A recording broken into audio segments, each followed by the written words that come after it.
My Wife is a Beautiful CEO Chapter 750 to Chapter 810. As soon as he finished speaking, a large black Cadillac Escalade SUV slowly stopped in the parking lot outside the mansion. It inherited the consistent style of Cadillac, elegant, thick, and square. This 6.2-liter V8 engine was a rare sight in Xianxia. But in the United States, it was cheap at only $100,000. First, two men in black clothes and sunglasses got out of the car.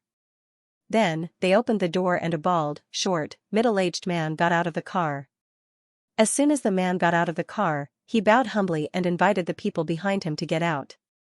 The person who came out was none other than Poseidon, who had changed into a navy uniform. Poseidon walked up to the door and glanced at Kristen.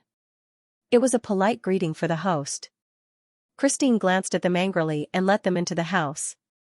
Two bodyguards stood outside the door. Poseidon brought the bald man in and walked to the dining table. He glanced at Xianxia, who was still chewing on his bread, and sat down. "Yo, old man, you're jumping ship too fast. You were a chef in Hawaii yesterday, and now you're an officer in the United States Navy?" Xianxia laughed. Poseidon said expressionlessly, "Xianxia, my name is Prandelli. I'm an honorary admiral in the United States Navy. I'm not joking with you today. I just want to put an end to this." The bald, middle-aged man bowed his head humbly.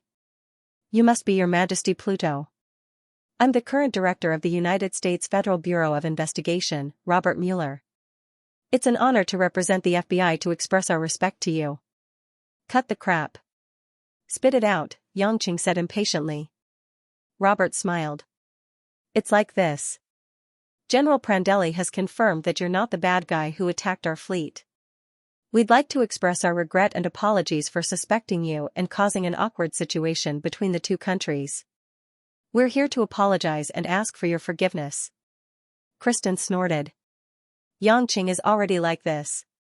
What's the point of apologizing?" Robert was a little embarrassed. He forced a smile and said, "Ms. Kristen, I know that we were careless in this matter, but we are just ordinary people. It is indeed difficult for us to see clearly. Please calm down." Xianxia understood. So, be it Kristen or Prandelli, the United States knew about the awakening of the Creator. Come to think of it, as the world's only superpower, the United States couldn't possibly only have Blue Storm. Just like the siblings Stern and Alice in the Cromwell family, although they had always been regarded as the scum of England, no substantial measures were taken to interfere with them. Obviously, the British government was secretly aware of their identities. However, the chief god was the last taboo of the secret organizations in every country. Unlike the United States this time, when they encountered a situation that was difficult to resist, they would definitely not disturb the chief god. Even if a main god didn't belong to a specific country, he would still have some feelings for the country where his physical body resided. Moreover, if he encountered a situation that violated the Treaty of Gods, it would be reasonable for him to take action. Christine didn't want to pay too much attention to it. She turned her head away and didn't want to talk. "That's it?" Xianxia frowned. "Why do you have to make a trip for such a small matter? Can't you just make a phone call?" Robert smiled shyly. "It's like this. Because Xianxia is working with us to track down the person who framed you, we may need your help to verify some information. But it definitely won't take a few days. If we can't find anything in 3 days at most, we won't trouble you anymore. We hope that you can stay in the United States during this period and give us some help." "Why me? Isn't there Prandelli?" Xianxia asked. "I want to go back to Hawaii to cook. Also, that person is imitating you." Prandelli's tone was unchanged. Xianxia thought for a moment and nodded. "All right, I agree. I'll stay in Los Angeles. You guys can go." "Thank you, Your Majesty Pluto."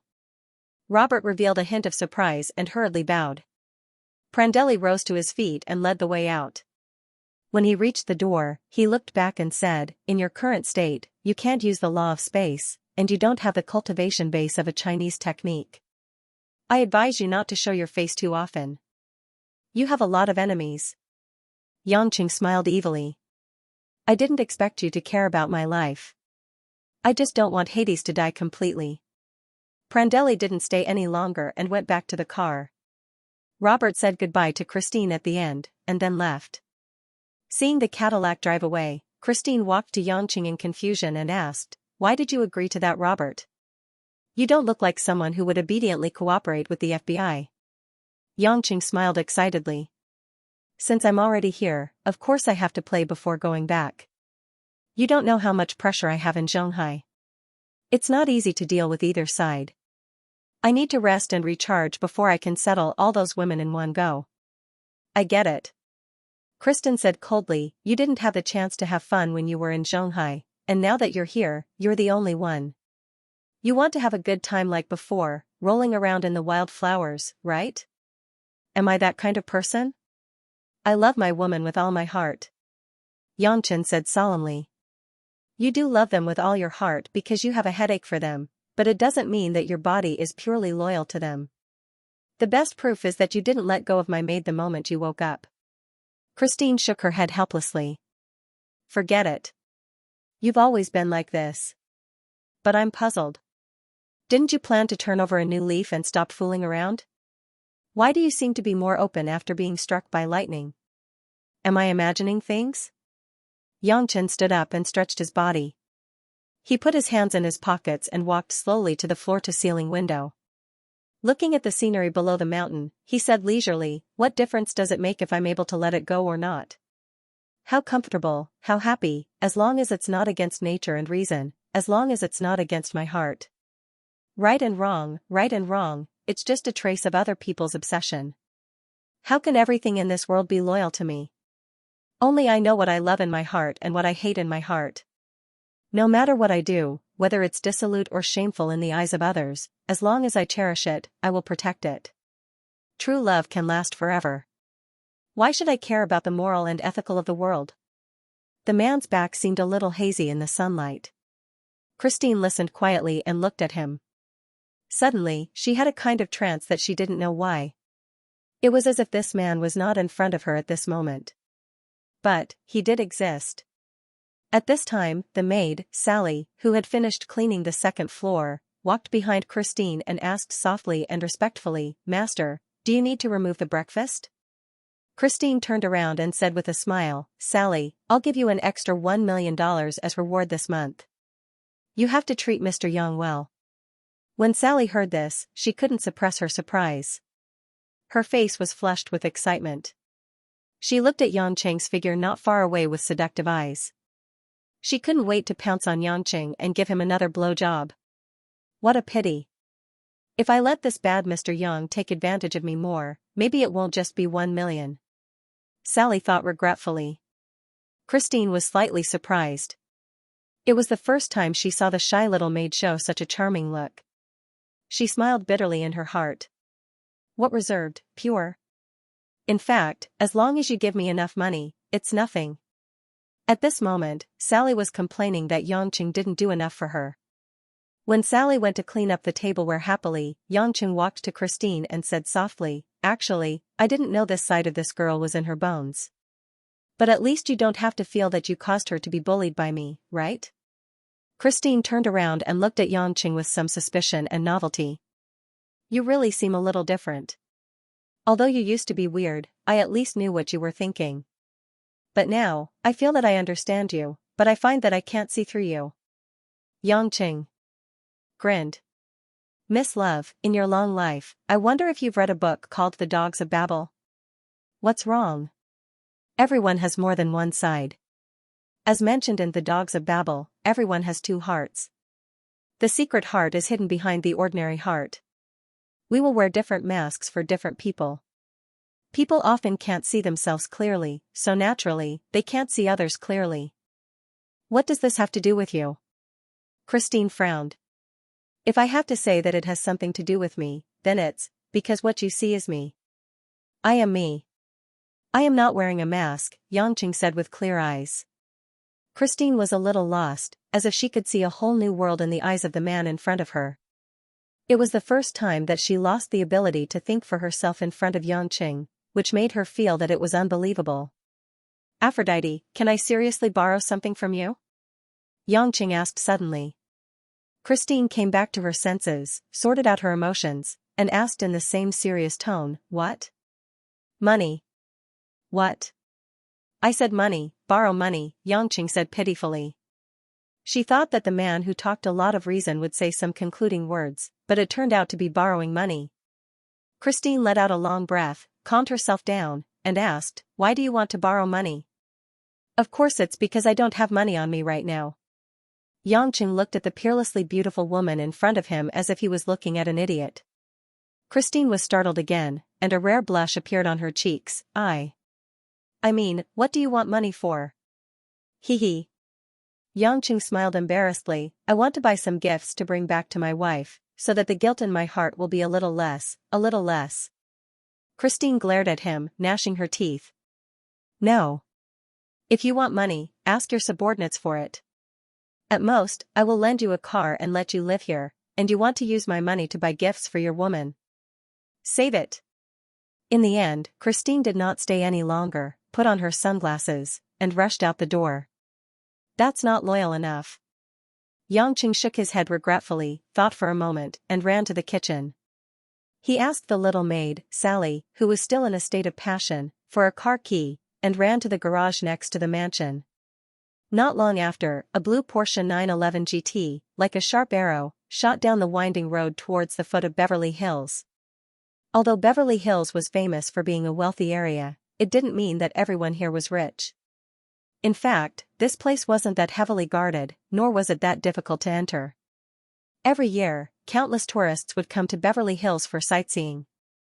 They would sit on tour buses and try their luck to see if they could see Hollywood stars. Of course, many tourists with bulging wallets would come here to shop extravagantly, which was definitely a great enjoyment. Roddle Street, Rodeo Avenue, and other famous blocks contained almost all of the most expensive shops in Southern California, and each famous shop had its own unique architectural style. The most expensive boutiques in the world were also stationed here. There were only things that you didn't know, and there was nothing that you couldn't find. The magnificent exhibition hall was as magnificent as an art gallery, and there were too many visitors to attend to. The world's most expensive shopping mall, Rodeo Drii, was also located here. The interior was decorated with hand-carved marble and brass doors, and the sky-high arched pillars and fountains highlighted the elegant and luxurious style of the mall. In Beverly Hills, there had always been an arrogant saying, "Don't ask the price when buying things. If you ask, it means that you can't afford it." At this moment, Xianxia, who was driving a Porsche slowly on the avenue, was indeed a person who couldn't afford anything. On both sides of the road, there were local residents taking a leisurely stroll or running in the morning. Most of them were white-haired old men and women. These Americans were so poor that they only had money left. In fact, their lives were quite boring. At least in Xianxia's opinion, they couldn't even eat stinky tofu mutton skewers. A blonde beauty in an Alfa Romeo stopped at the traffic light with Xianxia. The two looked at each other, and the blonde beauty winked playfully. Xianxia felt an itch in his heart and grinned unabashedly. Although there were female companions in the country and there was the warmth of kinship, the open-minded beauties abroad were actually tempting as well. It was really a good choice to relax occasionally. The blonde beauty saw Xianxia's silly expression and couldn't help but smile proudly. But when she saw the green light, she directly stepped on the gas and shot away like an arrow. Naturally, she wouldn't have any other thoughts. With the craftsmanship of a famous Italian factory, Alfa Romeo's performance was unquestionable. Even in Xianxia, you might not be able to buy such a rare sports car even if you had the money. However, in a world where even a Mercedes SLR that cost more than $400,000 could be seen everywhere, a sports car that cost more than $200,000 really wasn't that exciting. Because it was daytime, he naturally couldn't go to the nightclub. It was not romantic to casually pick up a beauty on the street. Xianxia was not in a hurry. He had no money in his pocket, so it was useless to go. Therefore, according to the map of Los Santos in his mind, Xianxia drove to the UBS branch. Since he wanted to play, it was more appropriate to withdraw some money. Because the Deep King's Ring used the space laws to exist in a parallel space, the Thunder Tribulation didn't destroy it. Although Xianxia's mental strength was extremely low, it was not a problem for him to take a little ring from a parallel space. When the president of the UBS branch recognized the owner of the ring, his expression was naturally very interesting. At Yangqing's request, he hurriedly asked his subordinates to take out a VIP platinum card at the last minute. It was at least 50 million USD, which was definitely enough for Yangqing to play in Los Santos for 2 days. Yangqing took the card and did not stay any longer. It was almost time for the place in his mind to start. After driving back to Beverly Hills, Yangqing did not return to the mansion to continue teasing the maid, Sally. Instead, he went to an auction house called Julian. The location of this auction house was not considered popular. There were a few bald black men standing at the door, but they were well dressed. 2 large bronze lion statues guarded the stone door on both sides, looking rather solemn. The reason why Yangqing chose this auction house to buy his gift wasn't only because he didn't need to provide any identification here, and only needed to pay a deposit of 100,000 yuan. More importantly, the items here were usually the rarest in the world. When Yangqing walked to the special deposit payment channel and took out the platinum card from the UBS bank, a strange look flashed in the eyes of the tall, fair-skinned man who was collecting the money. Obviously, even in Beverly, where the rich gathered, there were very few people who could take out a card with such a limit, not to mention a stranger from Asia. "Sir, please pay a deposit of 100,000 USD. The attendant gestured for Yangqing to swipe the card. At the same time, he placed a gold number plate in front of Yangqing. That would be his buyer's number. Just as Yangqing finished swiping the card and was about to enter the auction house, a delicate female voice came from the resting area behind him. "Please wait a moment." Before the person arrived, a fragrant orchid-like wind blew over. A trace of ridicule flashed across Yangqing's eyes, but he immediately hid it. He turned around and looked at the woman who had suddenly appeared with a blank expression. This was a graceful woman wearing a white, off-the-shoulder, low-cut dress with a black ribbon. She looked to be around 21 or 22 years old, but for some reason, she exuded the charm of a mature and beautiful woman in her 30s. Especially her slender waist, that pair of perky breasts with bottomless cleavage, and that perfectly round and perky buttocks. Just looking at them made one want to cover them with one hand. A pair of white and tender calves that were as smooth as jade, without the slightest bit of fat, straight and slender. In addition, the woman had a pretty face, a pair of plump red lips, and a head of black hair. Her eyes were sparkling, making her look exceptionally bright and moving. This kind of appearance was comparable to Qiangwei's, but Qiangwei was more heroic and seductive, while this girl was more mellow and gentle. The woman's expression. That seemed to want to say something, but when it appeared, it could make any man who saw it feel a trace of tenderness. "Beautiful lady, are you calling me?" Yangqing confirmed in English. The girl nodded shyly, and asked in a small voice, "Sir, are you from Xianxia?" Yangqing replied in a serious tone in Mandarin, "No matter where I am from, I just want to listen to Mrs.'s story." The girl was taken aback by this sudden display of goodwill, and smiled shyly. "Can I ask for a favor, sir?" "Please call me Yangqing." "Oh. Mr. Yang, I can ask for a favor. May I know your name, miss?" Yangqing asked with a face full of anticipation. The girl was obviously a little overwhelmed by Yangqing's enthusiasm, and her face blushed a little before she whispered, "Xiao. Xia Qiqing." "Oh, it's Jiqing. What a beautiful name, but no matter how beautiful the name is, it is not as beautiful as Miss Jiqing." Yangqing's eyes were full of fascination. "You flatter me." Xia Qiqing did not dare to look directly at Yangqing.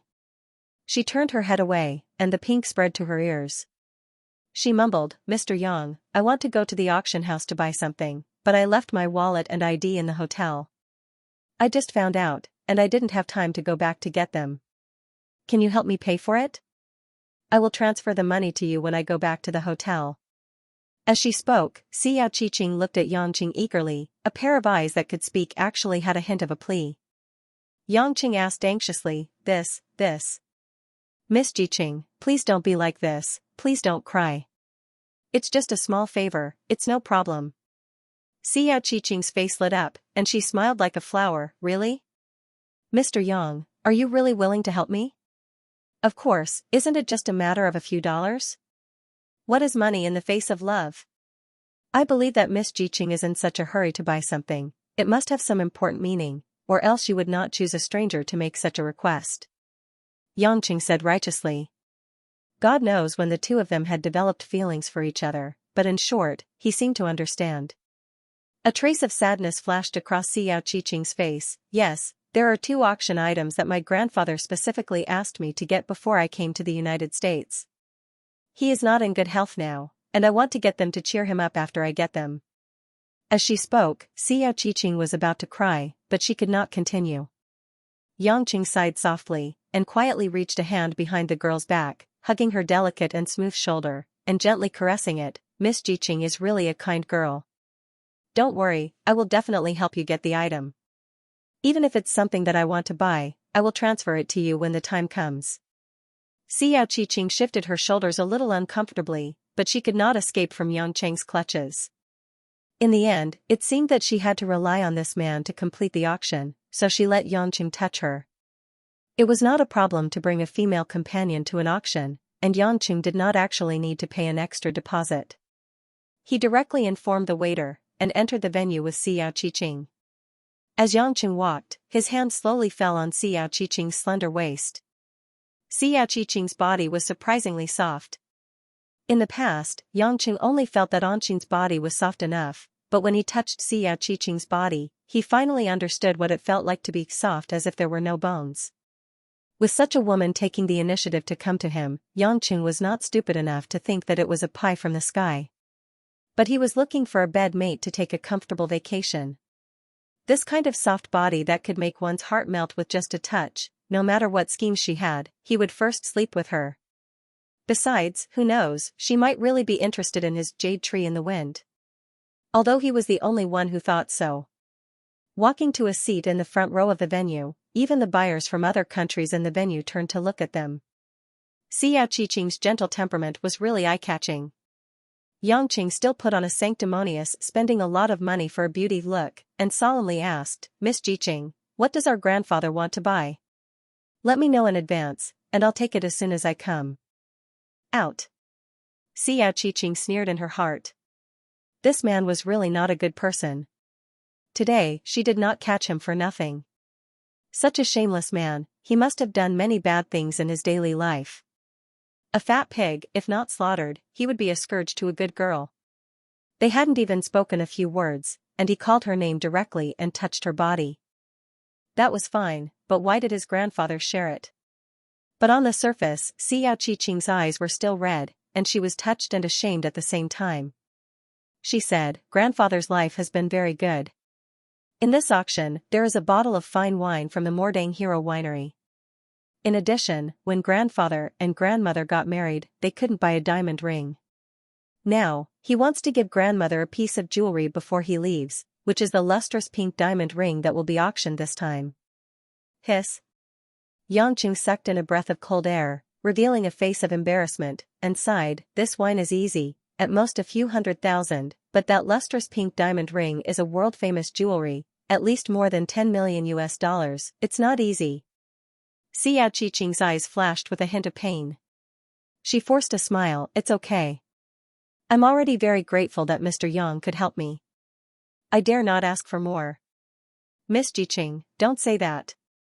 Because of Miss Qiqing's sincerity, kindness and sincerity, I, Yang Chen, must bid for the ring and wine today.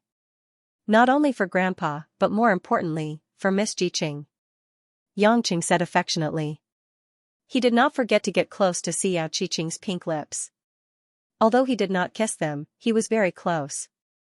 He could smell the sweet fragrance of the beauty. Thank you so much, Mr. Yang. When we get back to the hotel, I will transfer the money to you immediately. Xiao Qiqing said as she bowed her head in gratitude. In fact, she was moving her red lips away from this bad guy's face. Yangqing patted his chest and said proudly, it's just a little more than 10 million. In ancient times, there was a Yang Yuan's riding the red dust concubine smile. Today, Yang Cheng's 10 million gold Qiqing smile will not be outdone. Haha. Xiao Qiqing's face was full of shyness. Her eyes were full of charm. But in her heart, she was nauseous. What kind of lousy poem is this? It doesn't even rhyme. If you don't know how to recite poems, don't show off. This fat pig is not only stupid, but also disgusting. With Yang Cheng's bragging and Xiao Qiqing's false pandering, the auction began unknowingly. The first few items were neither low nor high. In fact, it was just a warm-up for the buyers. Most of them were sold for more than 100,000.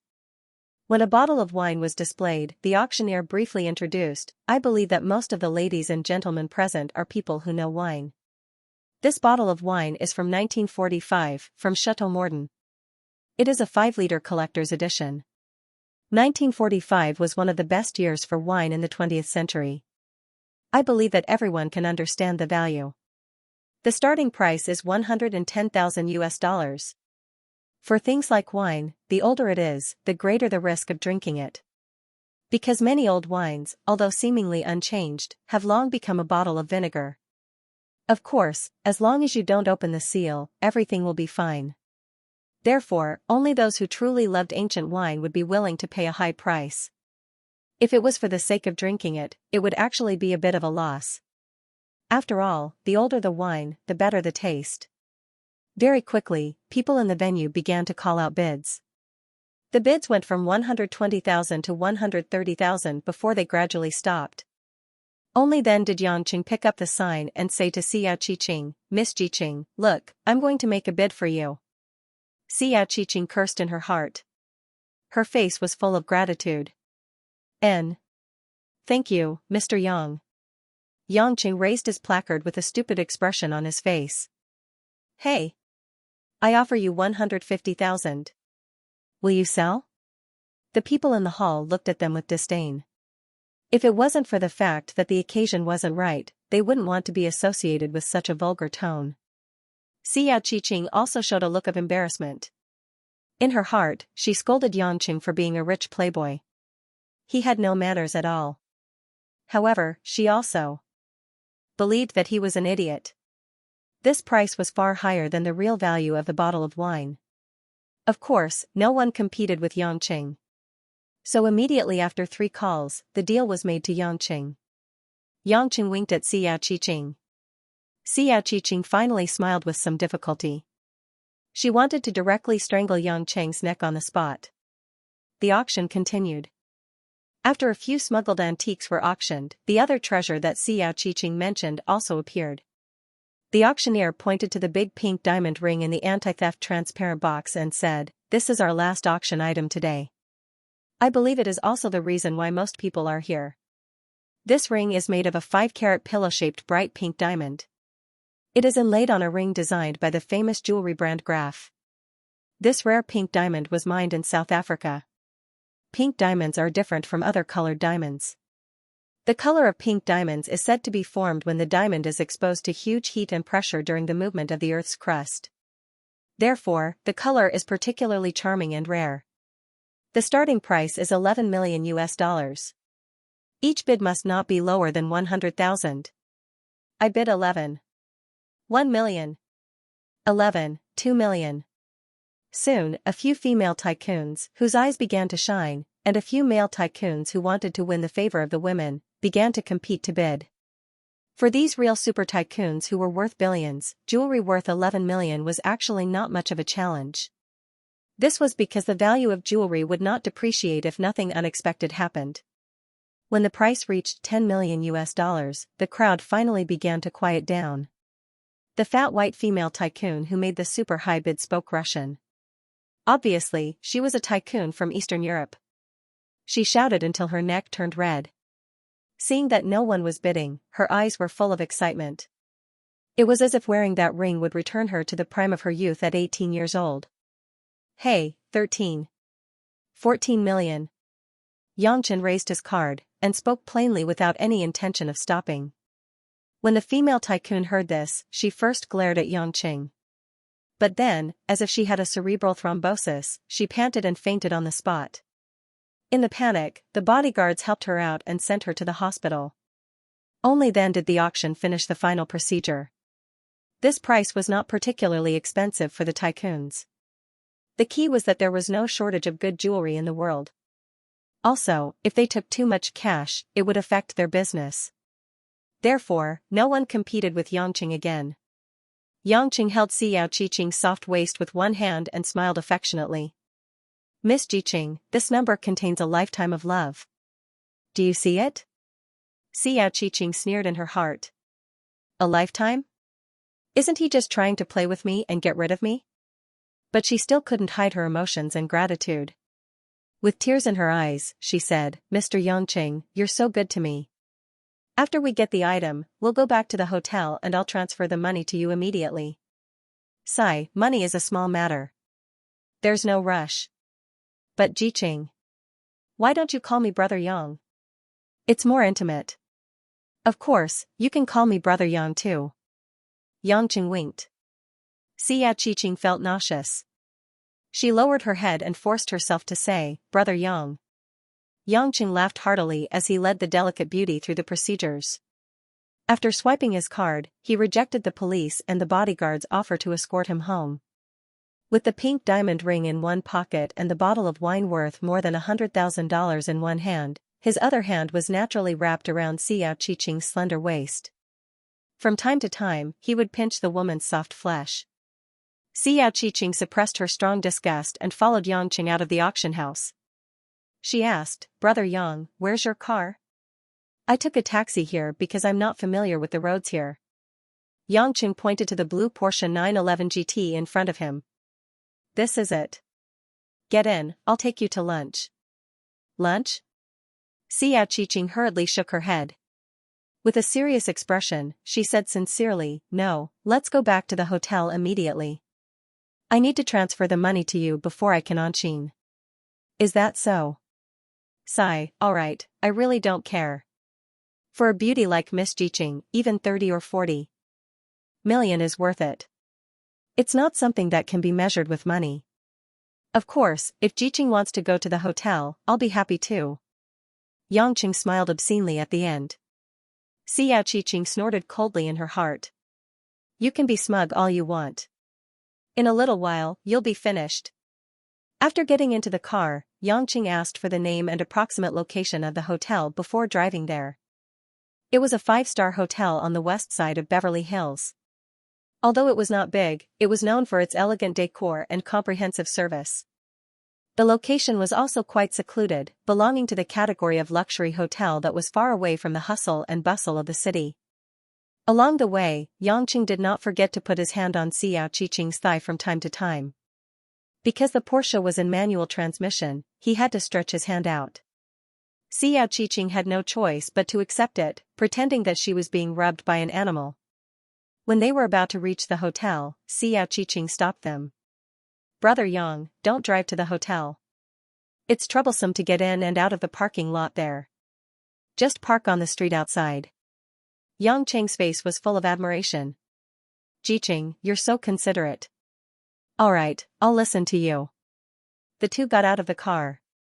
There were not many people on the street. Yangqing very naturally held Xiao Qiqing's hand and slowly walked in the direction of the hotel. Xiao Qiqing naturally led Yangqing. After turning a corner, she pulled him and said that they were going to take a shortcut. They directly entered a 2-meter-wide alley between the residential houses. When they reached the middle of the alley, 2 bearded men wearing sunglasses and hats suddenly rushed out from the exit in front of him. They stood in front of Yangqing and Jiqing in a domineering manner. Robbery! Hand over your money and valuables. One of the slightly older men, chewing gum, looked down at Yangqing condescendingly. Xiao Qiqing immediately showed a look of fear. She shrunk her body and slightly stepped back. Yangqing showed a trace of a frightened expression. He quickly dodged behind Xiao Qiqing and pushed Xiao Qiqing in front of him. He said with a trembling voice, You. How can you rob in broad daylight? Haha. Asian monkey, is there a law that says you can only rob at night? The big man's face was ferocious. He signaled to his accomplice behind him. The big man slowly took out a black pistol from his coat pocket. He seemed to be very bored as he wiped the dust off the gun. The meaning of threat was self-evident. Xiao Qiqing clearly felt that Yangqing was grabbing her skirt. He was shivering behind her. His face showed a trace of contempt. A good-for-nothing playboy. Even when he really got into trouble, he still behaved like this. This world was really not the way it used to be. Seeing that Xianxia kept hiding, the big man frowned and said, "Hey, buddy, how long are you going to hide? Do you think you can be saved by hiding behind a woman? Let me tell you, there is almost no one passing by here during the day. You better be tactful. Otherwise, my brother and I will make a move." Xianxia quickly raised his hand. Don't hit me. I'll give you money."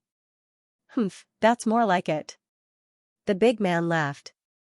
At the same time, he couldn't help but look at Xianxia with an excited expression. Xianxia's back was facing Xianxia. She nodded approvingly at the big man. On the other hand, Xianxia put on a pained expression.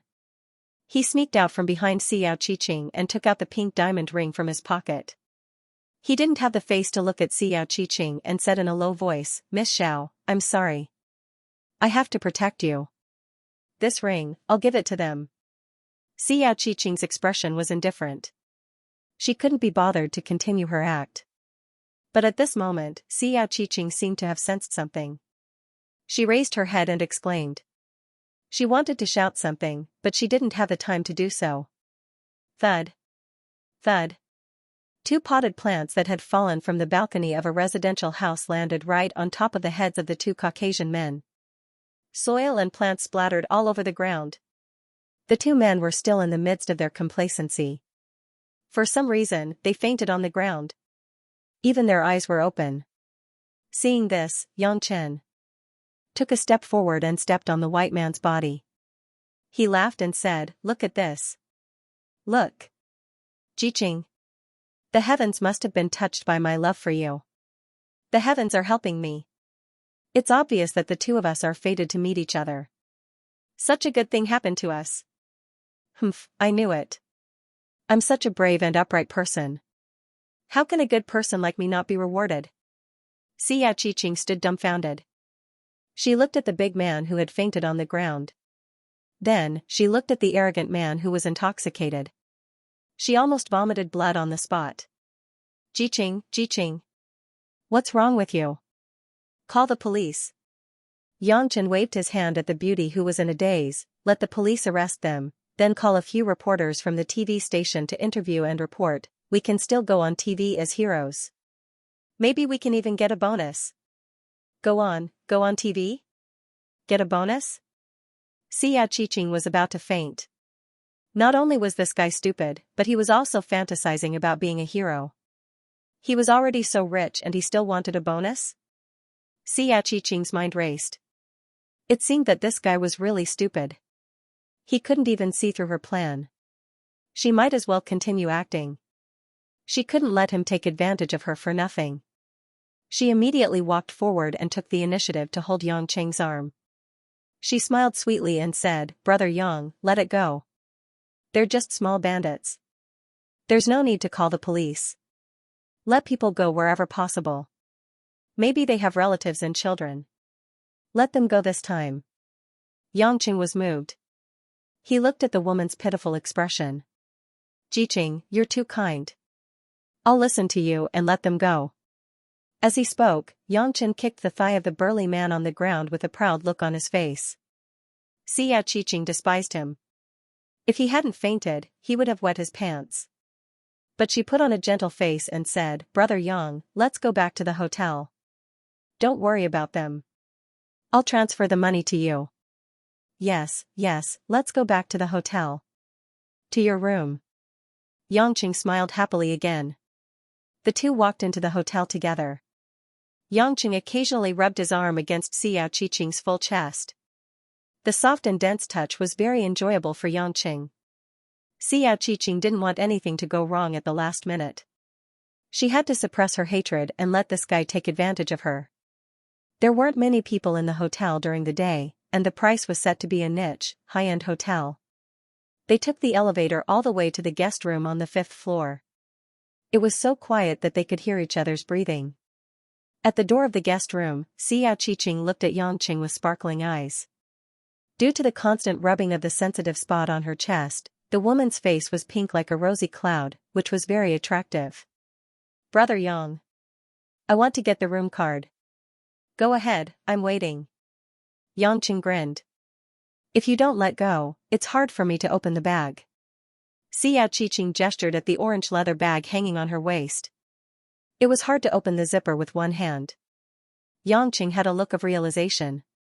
He reluctantly let go of the warm and soft arm that he had been holding tightly, allowing Xianxia to open the bag with both hands and search for the room card. Once the door was opened, the moment he stepped in, he smelled an orchid-like fragrance.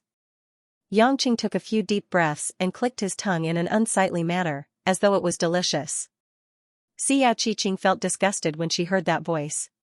She tried her best not to look at the man's face. She lowered her head and walked to the study table in the room. She opened an Apple laptop and said gently, "Brother Yang, I'll go online and transfer the money to your account now. The amount might be huge and it might take some time. Do you want to drink something?" "Oh, anything is fine. There's no rush," Yangqing replied. Xianxia sneered in her heart, but she only put on a shy and reserved expression. She walked to the fridge and opened it. "I'll get you some red wine. It's leftovers from last night. I hope you don't mind." "Jiqing gave it to me. Even poison tastes good," Yangqing said seriously. Xianxia covered her mouth and chuckled. She looked at Yangqing shyly and pursed her lips. She took out 2 glasses and poured some from a half-empty bottle of red wine. As soon as she finished pouring the wine, Xianxia frowned slightly. She pulled at the clothes in front of her chest and said embarrassedly, "Brother Yang, I'm sweating and I'm not feeling well. Why don't you rest first and drink some wine? I'll take a shower and then come out to transfer the money." "Shower?" Yangqing nodded in satisfaction and said with a mischievous smile. "Of course, no problem. Why don't I shower with you? I'm sweating too." Xianxia pretended to be angry and pouted. "Brother Yang, I won't talk to you anymore." "Alright, I won't shower. I won't shower." Yangqing waved his hand and gestured for Xianxia to go in. Xianxia walked to her suitcase and opened it. She took out her thin underwear and said affectionately, "Brother Yang, you're not allowed to peek." Yangqing quickly put on a straight face. "Jiqing, do I look like that kind of person? I, Big Brother Yang, value being a gentleman the most." I know Brother Yang is a good person." Xianxia's beautiful eyes were like a seductive fox.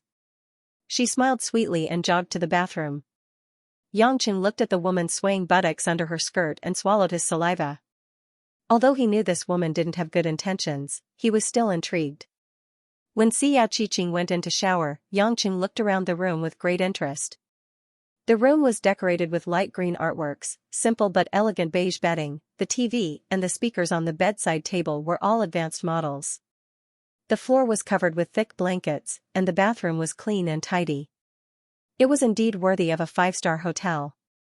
Yangqing glanced at the red wine Shui Jiqing asked him to drink. It was dry red in color and fragrant. He picked up the glass and chuckled. Without any hesitation, he gulped it down. After finishing 1 glass, the taste was really good. Yangqing also drank the glass of wine Xianxia gave him, poured himself a large glass, and put it on the bedside table. Then, Yangqing quickly took off his shirt and shorts, leaving only a pair of flowery boxer briefs, and sat down on the only large double bed in the room. Picking up the wine glass, Yangqing carefully tasted it for a while. Seeing that it was about time, he put the glass down and leaned on a few large white pillows, pretending to be sleepy. In a muffled voice, he said to Xianxia in the bathroom, "Jiqing. Jiqing. I'm a little sleepy, hurry up." In the bathroom, Xianxia said in a clear voice, "Hey, Brother Yang, I'm almost done." Gradually, the sound of the water quieted down. Through the frosted glass, he could see the soft silhouette of a beautiful snake, gently wiping her body in the bathroom. Just the width of the curve on the silhouette made Yangqing, who was squinting his eyes, feel that his little brother was spitting fire. He didn't know how old this woman was. She looked like a young girl in her early 20s, but her temperament and figure were very much like a mature woman in her 30s. It was really alluring. When the bathroom door opened, Xianxia was wearing a white blanket robe provided by the hotel. While drying her black hair, she walked barefooted to the bedside. Yangqing was lying on the bed like a dead pig, saliva still dripping from the corner of his mouth, forming a big character, and his legs were especially wide open. In this way, the tower between his legs was especially eye-catching. Xiao Qiqing's face had long lost the gentle expression of a little girl from before. Her youthful and charming face was cold and calm. She glanced at Yangqing's body with some disdain. When she saw the towering pillar, she frowned, bit her lip, and muttered, "This body looks quite strong, but it's as timid as a mouse. He's just a stupid piece of trash. Pervert, he's already unconscious, but that naughty thing still refuses to rest." As she spoke, Xiao Qiqing threw away the towel she used to dry her hair, walked to the suitcase, and took out a digital camera.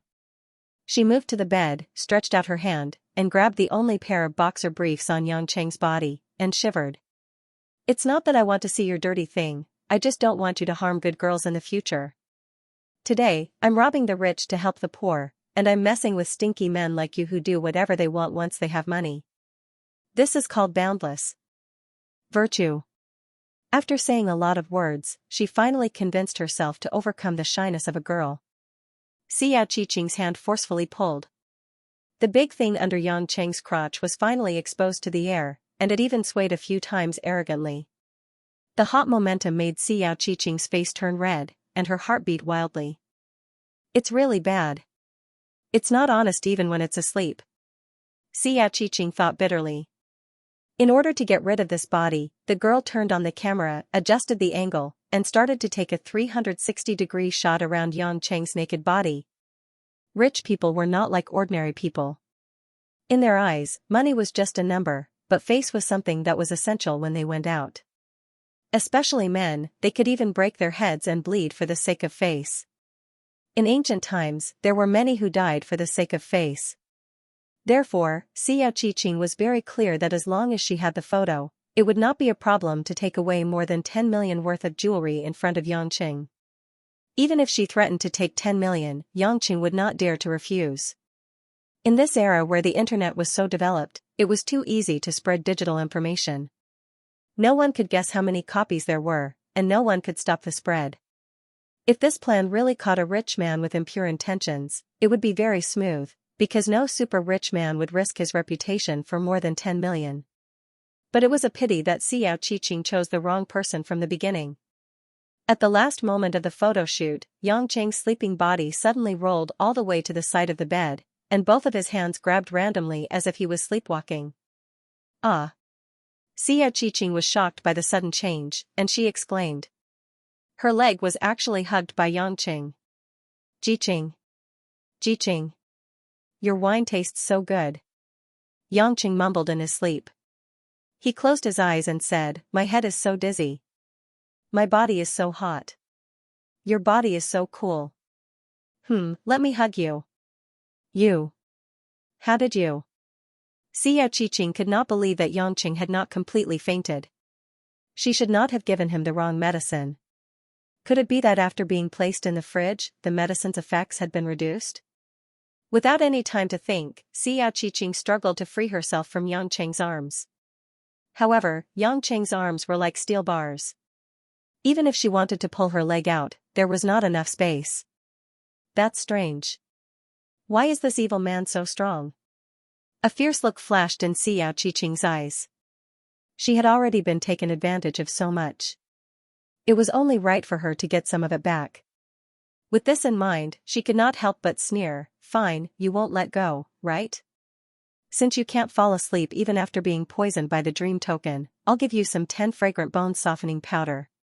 Let's see if you still have the strength to do anything bad." As she said that, Xiao Qiqing placed the camera on the bedside table. She pulled open the drawer and took out a seemingly ordinary white porcelain bottle. She carefully brought the bottle's mouth close to Yangqing's nose. When the bottle's mouth was in front of Yangqing's nose, Xiao Qiqing immediately pulled out the red stopper. She even deliberately brought it close to Yangqing's nostrils. "You perverted and evil pig. Let's see if you still have the strength to hug me now." Xiao Qiqing snorted coldly. She stuffed the bottle back into the drawer and threw it back into the drawer. Just when the woman thought that everything was over and that she could easily escape from Yangqing's arms, she suddenly realized that Yang Cheng's arms were still tightly gripping onto her. Xiao revealed a look of disbelief. Her watery eyes widened as she lowered her head to look at the man lying on the bed. She was suddenly stunned. Because at this moment, Yang Cheng had already raised his head with a profound expression, revealing a trace of an unfathomable smile at her. I, Yang Cheng, trusted you so much. The first time we met, I put in so much effort and money for you. I didn't even get any tangible benefits. It's one thing for you to threaten me with a gun, but why did you have to poison me? TSK. I heard it, 10 fragrant bone softening powder. That drug seems to be very potent. Don't tell me you're going to cripple me. Yang Cheng said with a sad face. No, that's impossible. Xiao Qiqing was frightened and absent-minded. She shook her head slightly. She suddenly felt that she had changed from a hunter to a prey. Why, you seem to be disappointed that I'm not poisoned. Yang Cheng smiled evilly. Then let me comfort you. As soon as he finished speaking, Xiao Qiqing felt her body lighten. She was lifted easily by Yang Cheng. He spun her in the air and threw her onto the bed. Without waiting for Xiao Qiqing to resist, Yang Cheng had already pounced on the woman. Both his hands grabbed her and both his legs used his lower body to block her. The two of them faced each other. Their eyes met and their breaths mingled, warm and moist.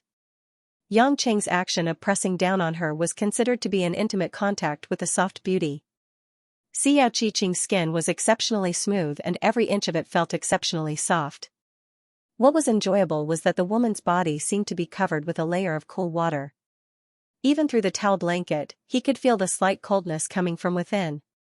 A pair of bulging snow-white peaks pressed against Yang Cheng's chest. The two lumps of bouncy temptation made Yang Cheng's body squirm uncontrollably. He could clearly feel the wonderful feeling brought about by the two protrusions. Below, a pair of white and tender thighs, due to Xiao Qiqing's efforts to resist, were constantly rubbing against Yang Cheng's legs. The soft flesh that was like white tofu was exposed to the air. Every time they came into contact, it was like a clear spring gushing past. He was worried that if he exerted a little more strength, it would shatter like a water flower. Xiao Qiqing's jet black hair was still wet. It was scattered on the white bedsheet. Her mellow and wine-red face was as red as the frost in February. Her pair of beautiful eyes were sparkling with dew. At this moment, she finally realized that from the beginning, her thoughts had been guessed by this pretentious guy. He had been playing with her all along. From the initial panic, to the subsequent unwillingness to admit it, at this moment, there was only a stubborn and nameless anger left. She had actually been played by someone. Yang Cheng lowered his head. From the position of the woman's neck, his lips pressed against the cool snow-white skin. His lips slid down to Xiao Qiqing's ear, and he used his teeth to lightly bite on the pink earlobe. The tingling sensation, coupled with the aroma of red wine in her mouth and nose, made Shui Jiqing shiver uncontrollably. Her dimples on her chest blushed an intoxicating shade of red. So, you were pretending all along. Xiao Qiqing choked back the tears of humiliation. Yang Chen clicked his tongue in wonder. Miss Jiqing, why is your body so soft like tofu in water? I've never met a woman before. You're so soft and cool. You're the most valuable treasure I've seen today. Shameless. Xiao Qiqing cursed angrily. Haha. Yang Cheng shook his head indifferently. I didn't do anything. It was Miss Jiqing who brought me to this point. If Miss Jiqing had given me the money, and I had given you the two things, we would have been even. It was Miss Jiqing who insisted on poisoning me. She even poisoned me twice. She even took a picture of me as a souvenir. I had no choice but to resist. Humph, if you didn't have evil intentions, you wouldn't have touched me the moment you saw me. Xiao Qiqing said disdainfully. I am a normal man. Today is a rare opportunity for me to come out and talk about life with a beauty. If I didn't touch a beauty like this, then I would be a hypocrite. Although I am not an evil man, I am not a gentleman either. It's just a touch, I won't make Miss Jiqing pregnant. Yang Cheng grinned. Besides, I won't stop Miss Jiqing from touching me. I am very generous. You scoundrel. Xiao Qiqing was so angry that she wanted to kick this man away. but Yangqing was pressing her body down. If she made too much noise, she would only be taken advantage of by the man. Go on, shout a few more times. It'll be more exciting if you shout more. What are you trying to do? Xiao Qiqing could no longer care about anything else. Me? Yangqing smiled easily. Since you've tried to harm me time and time again, of course I can't. Let it go. It's rare to meet such a good bed partner. Moreover, none of us are good people. There's no need to care. How can I let this go? You. Yangqing was excited. Ignoring the woman's murderous eyes, he sat up from Xiao Qiqing and straddled the beauty's legs. At the same time, his hand reached for the collar of the bathrobe. This kind of loose bathrobe was only tied with a belt. With a slight pull, the full peaks inside would pop out. Yangqing couldn't wait to bury his face in them. But just as he was about to make his move, Xiao Qiqing's eyes suddenly turned fierce. Her pair of white arms that had regained their freedom lifted up to block. At the same time, 2 fingers on each of her left and right hands fiercely pecked at 2 precise spots on Yangqing's hands. Yangqing didn't stop her. He let the 2 hands stab at different spots on his wrists and palms. Xiao Qiqing thought she had succeeded. But after she hit him, she realized that Yangqing was only looking at her with interest. His smile was especially wide. Miss Jiqing, you really keep surprising me. First was the dreamlike token, then the 10 fragrant bone softening powder that I've never heard of. Now, you're using acupoint sealing to hit my Tsuchi and Higu acupoints. If not for the fact that Miss Jiqing doesn't have any internal energy, I would have thought that she was a female disciple of some ancient martial arts sect. I was even worried that a bunch of old nuns and old Taoists would come and fight me to the death. Yangqing said with a sigh. Xiao Qiqing looked at Yangqing in a daze. Then she cried out, you were sent by that old man. Huh? What old man? Yangqing didn't understand. A hint of panic flashed across Xiao Qiqing's eyes, but there was more bitterness and coldness. Don't pretend. You know about internal energy and ancient martial arts sections. And even if I don't have internal energy, it's impossible for a normal person to not react to my acupoint sealing. You must be an expert sent by that old man to capture me, right? Or are you sent by the Luo family to take me back? Yangqing was even more confused. But in his heart, he more or less knew that this woman had escaped. But she wasn't his woman, so he couldn't care less. He curled his lips and said, I can only tell you that what I said has nothing to do with you. I just want to spend half a day rolling in the sheets with you. As for anything else, I don't know, and I don't want to know. I advise you to stop resisting. You can't escape, and I don't want to be too violent. Since you can't grasp the chance to escape from my hands, then quietly endure my little revenge. Humph. Xiao Qiqing suddenly smiled coldly and looked at Yangqing with ridicule. It seems that you really weren't sent by them. Otherwise, you wouldn't be in such a hurry to die. Yangqing laughed and said, if there's anything that can make me stop now, it's my wife rushing over to stare at me. Otherwise, even if you know any powerful experts, I'm too lazy to care. You have a wife, but you're still fooling around outside. Men really aren't good. Xiao Qiqing looked at him with more and more contempt. Yangqing was quite embarrassed and scratched his head. Hee, look at what you're saying. I was thinking about my baby wife, so I thought of going to the auction house to buy some gifts to bring back to my country. Who asked you to disturb my originally peaceful spring water? It's you who made me do bad things so quickly. I'm guilty. You're as timid as a mouse, and you still want to push this kind of responsibility to a woman like me. Xiao Qiqing glanced at him contemptuously and turned her head away. If you want my body, take it. But let me tell you in advance, you won't even know how you died. Yangqing saw that the woman had given up resisting and was waiting for a good show. He muttered a few words and his eyes swept from the woman's face down for a while. Gradually, a trace of surprise appeared in Yangqing's eyes.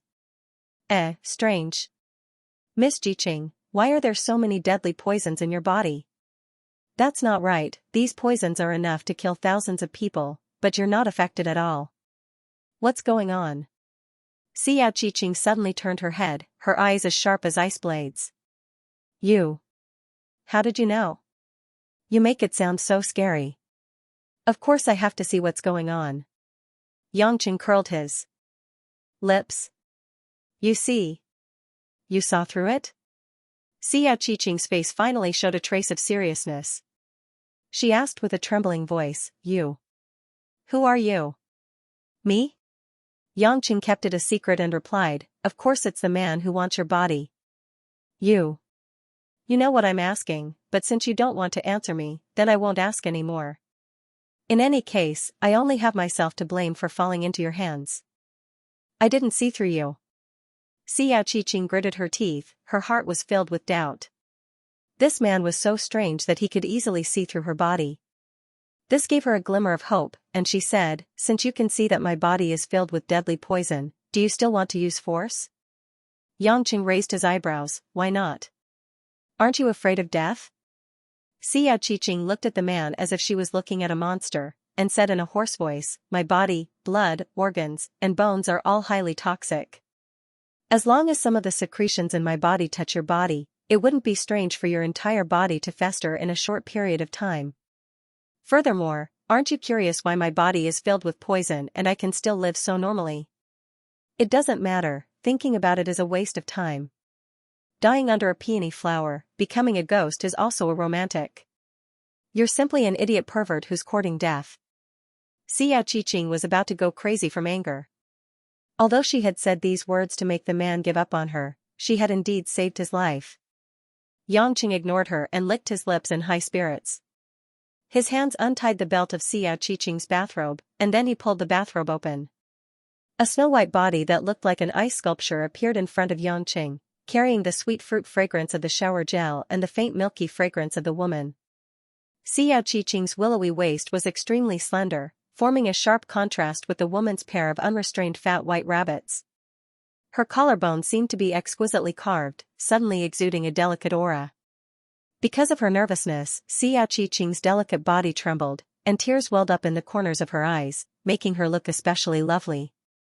Because of this, the pair of soft tofu in front of her chest also trembled. Yangqing was worried that they would melt with a single touch.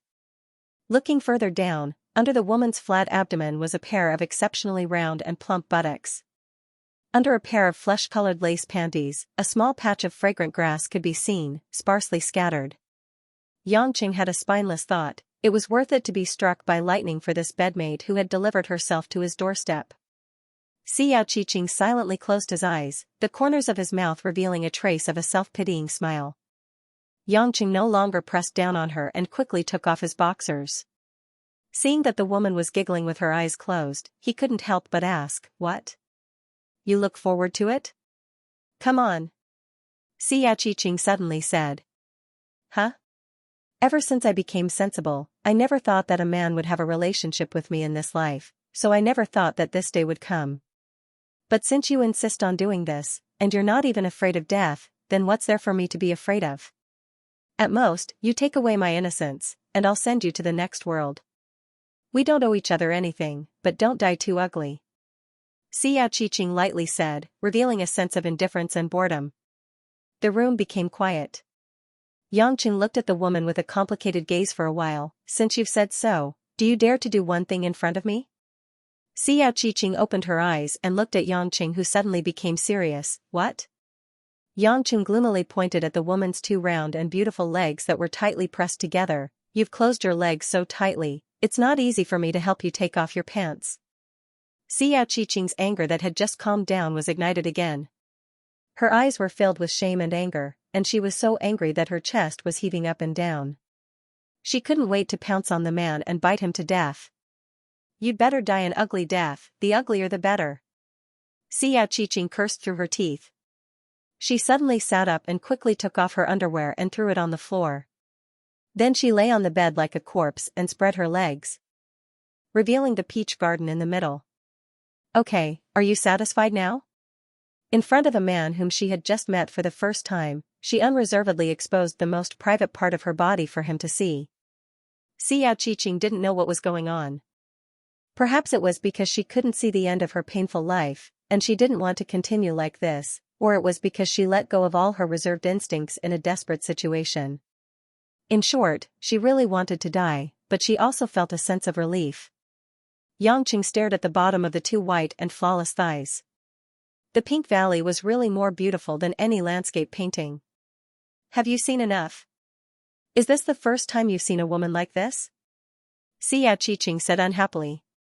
No matter how reckless she was, she still felt uncomfortable in her heart. Xianxia came back to his senses and smiled foolishly. I've seen quite a lot, but it's rare to see such a beautiful one. Looking at the man's silly smile, Xianxia knew that he was praising her seriously, but the praise was, involuntarily. No matter how unwilling Xianxia was, she also shyly felt a little moved, and her eyes were filled with love. Suddenly, both of Xianxia's hands grabbed onto the two piles of snow with a little force. Ah! What are you doing? It hurts. Ah! Xianxia was just about to scold Xianxia for being rude, but she didn't expect that at that moment, there was a piercing pain coming from below. A wave of boiling hot current instantly entered her body, and completely pierced through the tunnel that had been sealed in ice for more than 20 years. Xianxia's tears instantly rolled down uncontrollably, wetting the snow-white bedsheets.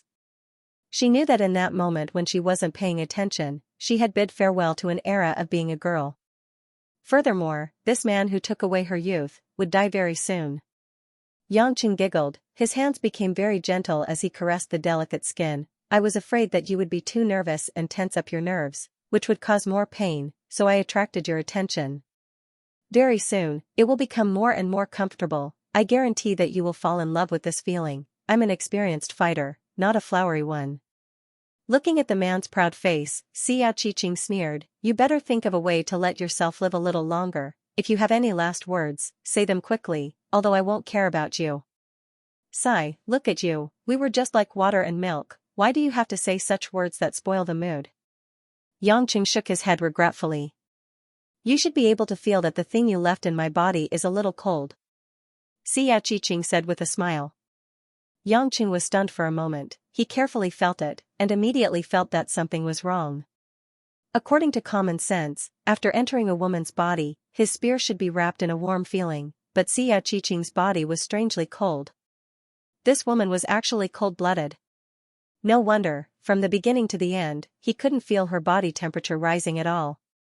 Her skin felt as if it was soaked in water, and her body temperature was originally lower than normal. Because of this, although Xianxia was a virgin, not a single trace of blood flowed out, and the blood in her body had long solidified. What was even stranger was that strands of yin qi, from Xianxia's body, began to gradually enter Xianxia's body through his precious fellow. Xianxia frowned, in your body, not only is there poison, there is also an innate cold poison. Xianxia sneered, so what if it is? To think that you still have the mood to ask me and think about these things. It's already too late, you can't be saved anymore. Xianxia nodded his head with interest, that might not be the case. After saying that, Xianxia forcefully pushed his butt against her. Ing. Xianxia's pretty face paled, she had just become a woman, when Xianxia forcefully pushed into the depths of the bud, she almost fainted from the stimulation. My dear Miss Jiqing, we've just started. I've already said, I won't let you go if I don't get justice in half a day, Xianxia laughed heartily, ignoring Xianxia's incredulous gaze, and just like that, he wantonly worked on her newly cultivated body. In the long afternoon, in this quiet and secluded hotel room, mandarin ducks were intertwined, jade acacia, and the sound of music was faintly discernible. Following Xianxia's tireless campaign, Xianxia's initial slight pain gradually became better. At first, the woman was still trying hard to understand why this bad guy, after intimate contact with her, not only did he not die from the cold poison invading his body, but he was also so powerful. But later, with Xianxia's wave after wave of wild attacks, Xianxia felt like she was sitting on top of the clouds, rising and falling, like a lonely boat in the vast sea, completely forgetting everything else. Xianxia tirelessly moved the woman's soft body into various positions. This Xianxia's body was really soft to the extreme, perhaps because of her cold body constitution, she could perfectly display all the strange positions. Her skin was as smooth as silk, making Xianxia unable to let go. Seeing that the woman's expression gradually became a little unfocused, and even her moans were subconsciously gasping, Xianxia then realized that he had actually exercised for most of the afternoon unknowingly. After venting for the third time, Yangqing let Xiao Qiqing lie down peacefully. He picked up the glass of red wine left at noon, drank it up, wiped his mouth, and said to the woman who was in a semi-conscious state, "This wine is good, and your medicine is also good. It is colorless and tasteless, and didn't affect the taste of the wine." Xiao Qiqing gradually woke up, and she was extremely lazy and powerless. Looking at the man in front of her who had defiled her for several hours, she felt that she was dreaming. Even if she had no experience in this aspect, she had never heard of anyone who could do this for an entire afternoon. Are you really okay?" Xiao Qiqing couldn't believe it and asked emotionlessly. At this moment, for her, she couldn't even hate him. Yangqing stretched out his hand and patted her white thigh, stirring up a layer of rippling flesh, and asked, "Are you feeling uncomfortable?" Xiao Qiqing frowned in puzzlement. After being asked by Yangqing, she then realized that there seemed to be something wrong with her body. Gradually, a trace of surprise flashed through Xiao Qiqing's watery and hazy eyes. Her dispirited face was completely covered up, and she trembled while covering her mouth, and said to herself, The poison is gone? How could this be?" Yangqing looked at the woman who was crying tears of joy with a warm smile. "Although you don't say it, I can guess it. Although your physique is special, and the poison won't kill you, but it has been dormant in your body for a long time, and it will definitely act up from time to time. At that time you must be in so much pain that you want to die. I'm afraid that's the reason why you aren't afraid of death. Originally, I wanted to find a partner to have some fun, but you lied to me and poisoned me, so I naturally won't be soft-hearted. But since you are a virgin, then I can't be too stingy. Take it as a tip, and help you get rid of the poison." Yangqing said it casually, but in Xiao Qiqing's ears, it was like thunder in spring. For a moment, the man became more and more unfathomable. "Who exactly are you? Even the elders are helpless against my cold poison. How did you get rid of it so easily?" Yangqing said disapprovingly, "I don't know what you're talking about. Actually, I didn't really treat your cold poison at all. Your cold poison didn't come from the outside world, but the innate cold poison that was emitted from your meridians. I could only remove the poison that had accumulated in your body and used some methods to protect your meridians. If it was in the past, I really wouldn't be able to treat it, but now I can help you suppress it. It won't be corroded by the cold poison. Although it doesn't cure the root cause, but if there are no accidents, within 50 years, your cold poison won't flare up again." 50 years? Xiao Qiqing's eyes widened. "What, you think it's too short? Be content, you were lucky to meet me, others might not have a solution. Actually, this is also a conservative estimate. If there are no accidents, there won't be a problem even after you die." Yangqing curled his lips. "We were fated to be lovers. You wanted to make me lose money, so I took your chastity and removed your illness. I've done my best." Xiao Qiqing turned a deaf ear to him and muttered, "You can actually treat my 9 meridians. How is that possible?" "Oh, so that strange meridian of yours is called the 9 meridian. It's really een. I guess the poison in your body was absorbed into your body in order to fight poison with poison." Yangqing smiled and shook his head. "This method is really cruel." When Xiao Qiqing heard this, a trace of intense hatred flashed through her eyes, as if she wanted to eat someone. "That's right, it's cruel." Yangqing didn't pay attention to her. He couldn't be bothered to care about what this woman was thinking. He walked to the bathroom naked. After a good afternoon, his stomach was a little empty. He planned to take a shower and go back to Kristen's for dinner.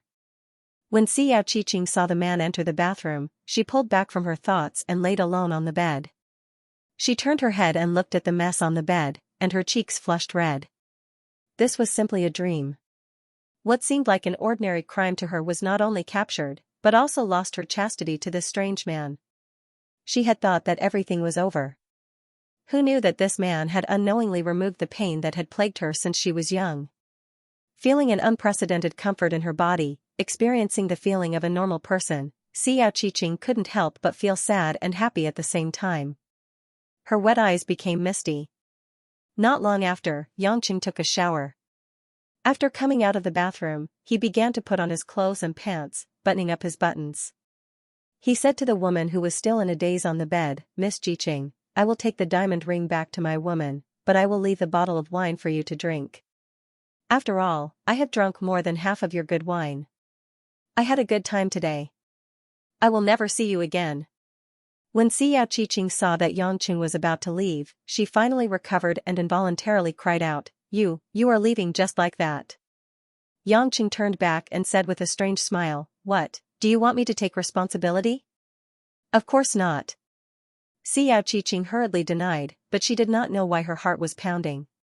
Biting her lip, she evaded his gaze and asked, "I just want to know, how did you know that I set you up?" "Oh, you want to know your loopholes so that you can improve the next time you lie to others?" Yangqing laughed and said, "There is no harm in telling you. In fact, there is no obvious loophole in your plan." Xiao frowned in confusion. "The biggest reason is that you chose the wrong person to lie to." Yangqing said, "You observed me in the open-air cafe next to the Julian auction house this morning. I noticed you at that time. You must have been observing people who didn't have a female companion and drove a luxury car to attack them. You must have given priority to Asian people like me, because it would be easier to get close to them. After you chose me, you pretended to wait for me at the insurance office to see if I had money to pay. After confirming that I was the buyer, you came to talk to me. You are smart to choose what you want to buy. A bottle of wine is basically the cheapest item, and the diamond ring is the most expensive. You must have thought that you can get at least one of them. As for the most expensive one, it depends on the person's luck." Xiao hesitantly asked, "I am so far away from you, but you can still sense me. Are you an expert in Hongmeng?" This time, it was Yangqing who was surprised. He stared at the woman for a while and said, "You actually know Hongmeng. Interesting. But unfortunately, you guessed wrong. I am not familiar with them. If there is nothing else, I will leave." Xiao felt uncomfortable, but she had no reason to call Yangqing again. She could only watch the man leave and close the door. When the room was completely silent, the woman sighed faintly and looked at the ceiling with a lonely expression. After resting for a while, she was about to get up and go to the bathroom to wash off the sticky things on her body. Suddenly, she caught a glimpse of the camera on the bedside table. Xiao eyes lit up as if she had seen a treasure. She revealed a seductive smile like a vixen. Outside the hotel, the lights were already bright, and the crescent moon was hanging high in the sky. Yangqing walked out of the hotel and felt the cooling temperature. He was in a good mood, as if he had been charged with electricity. Although he liked Xiao soft and cold body, Yangqing didn't feel much regret leaving her. No matter what her background was or what her life experience was, from the first time he met her, he had been acting with no real feelings. Moreover, Yangqing could vaguely sense that Xiao might have a lot of trouble behind her back. He didn't want to be innocently involved. As for the woman giving him her first time, Yangqing didn't take it too seriously. If she hadn't poisoned him first, he wouldn't have forcefully taken it. This wasn't the first time he had gone crazy with Anqing. He had taken the initiative to pick up Anqing that night, but this woman had pestered him, so he couldn't be blamed. Therefore, he didn't feel any psychological burden at all. Returning to the blue Porsche, Yangqing started the car. Seemingly unintentionally glancing at the rearview mirror, the corner of his mouth curled into a faint smile. Then, as usual, he drove towards the main road outside. Huaxia, Beijing, Ning Family Study.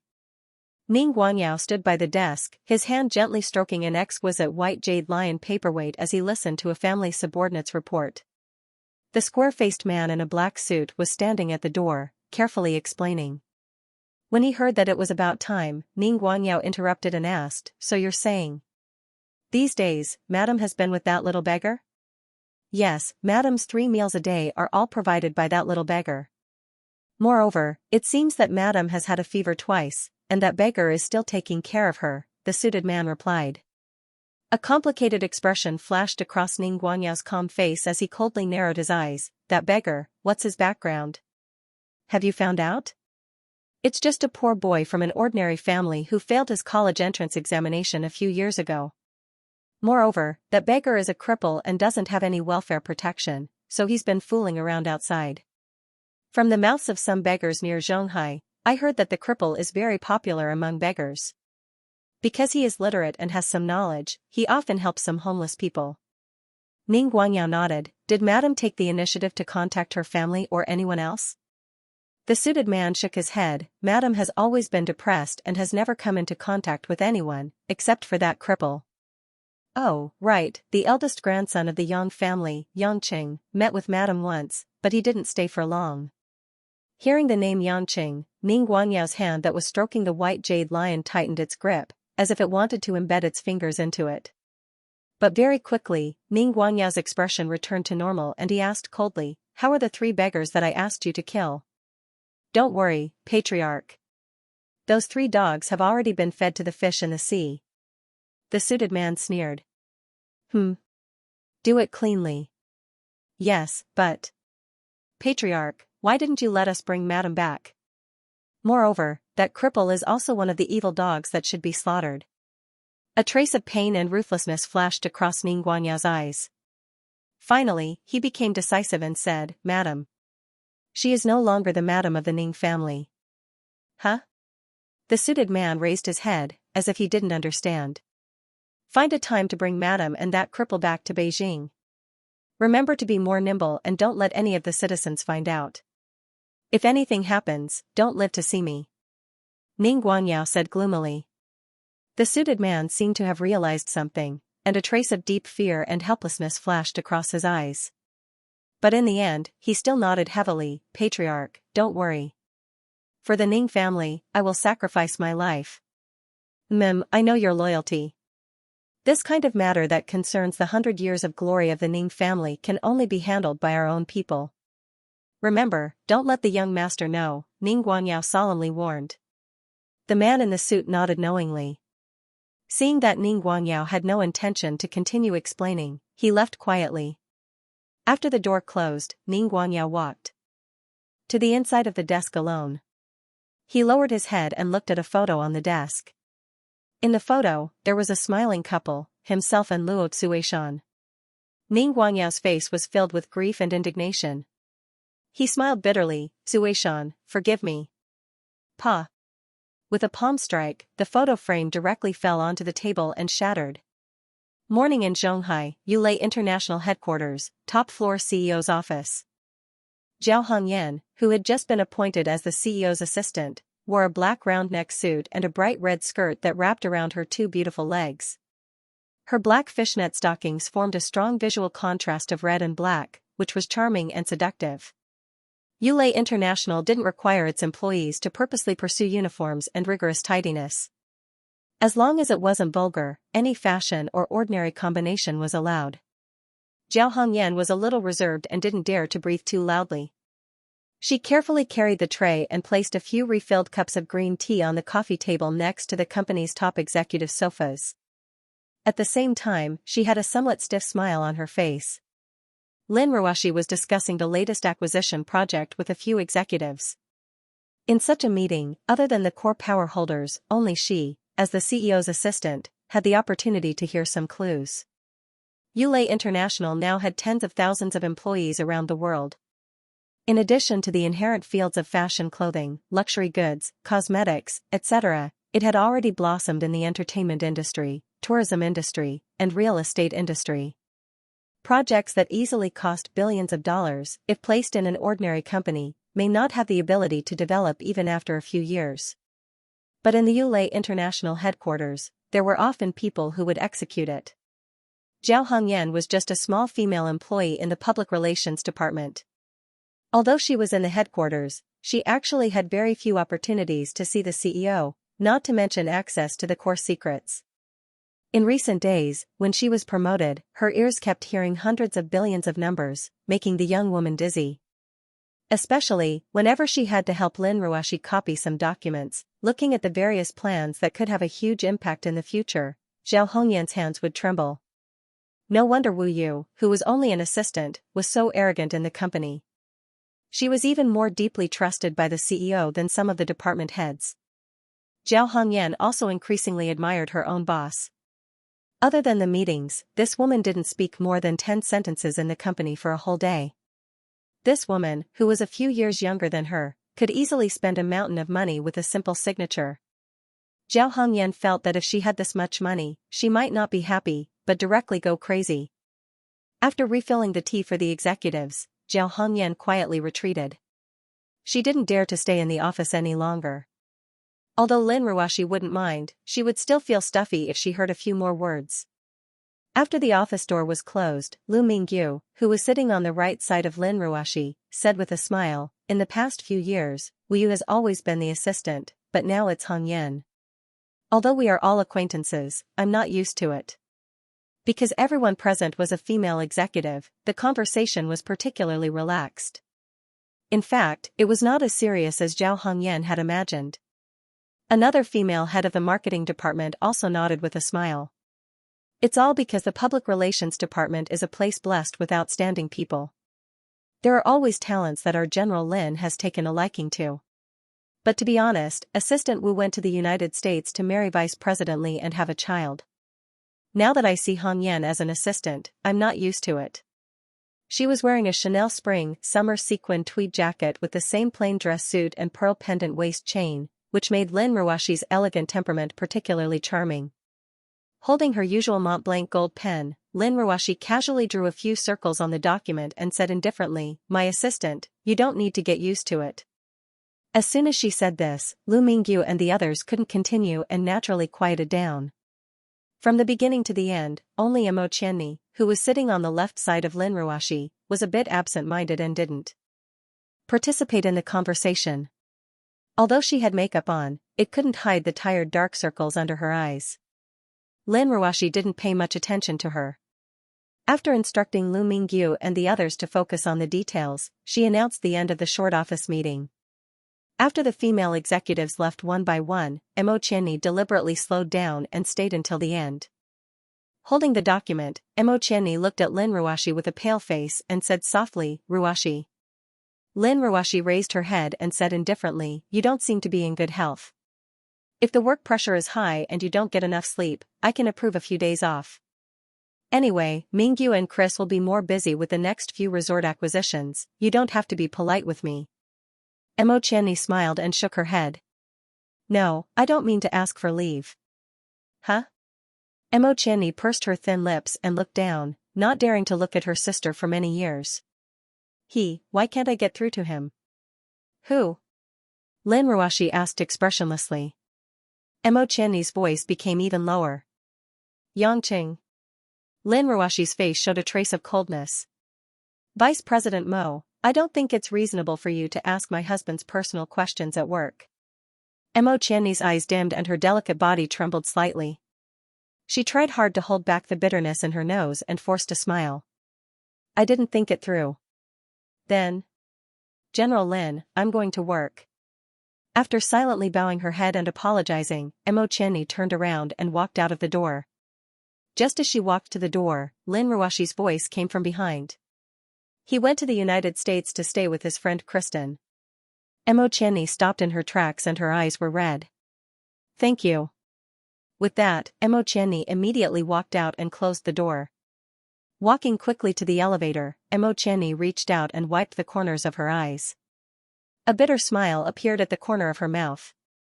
"Are you so unwilling to face our affairs that you want to hide abroad?" However, the woman didn't delay for too long. As soon as the elevator arrived, she pretended to walk in as if nothing had happened. "Mo Qianni, you came to this big city alone at the age of 13 and worked hard to survive.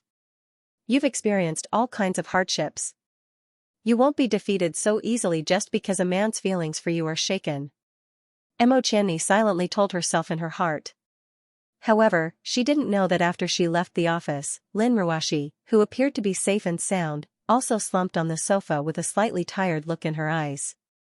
Looking up at the ceiling, Lin Ruoxi's complicated gaze was unfocused.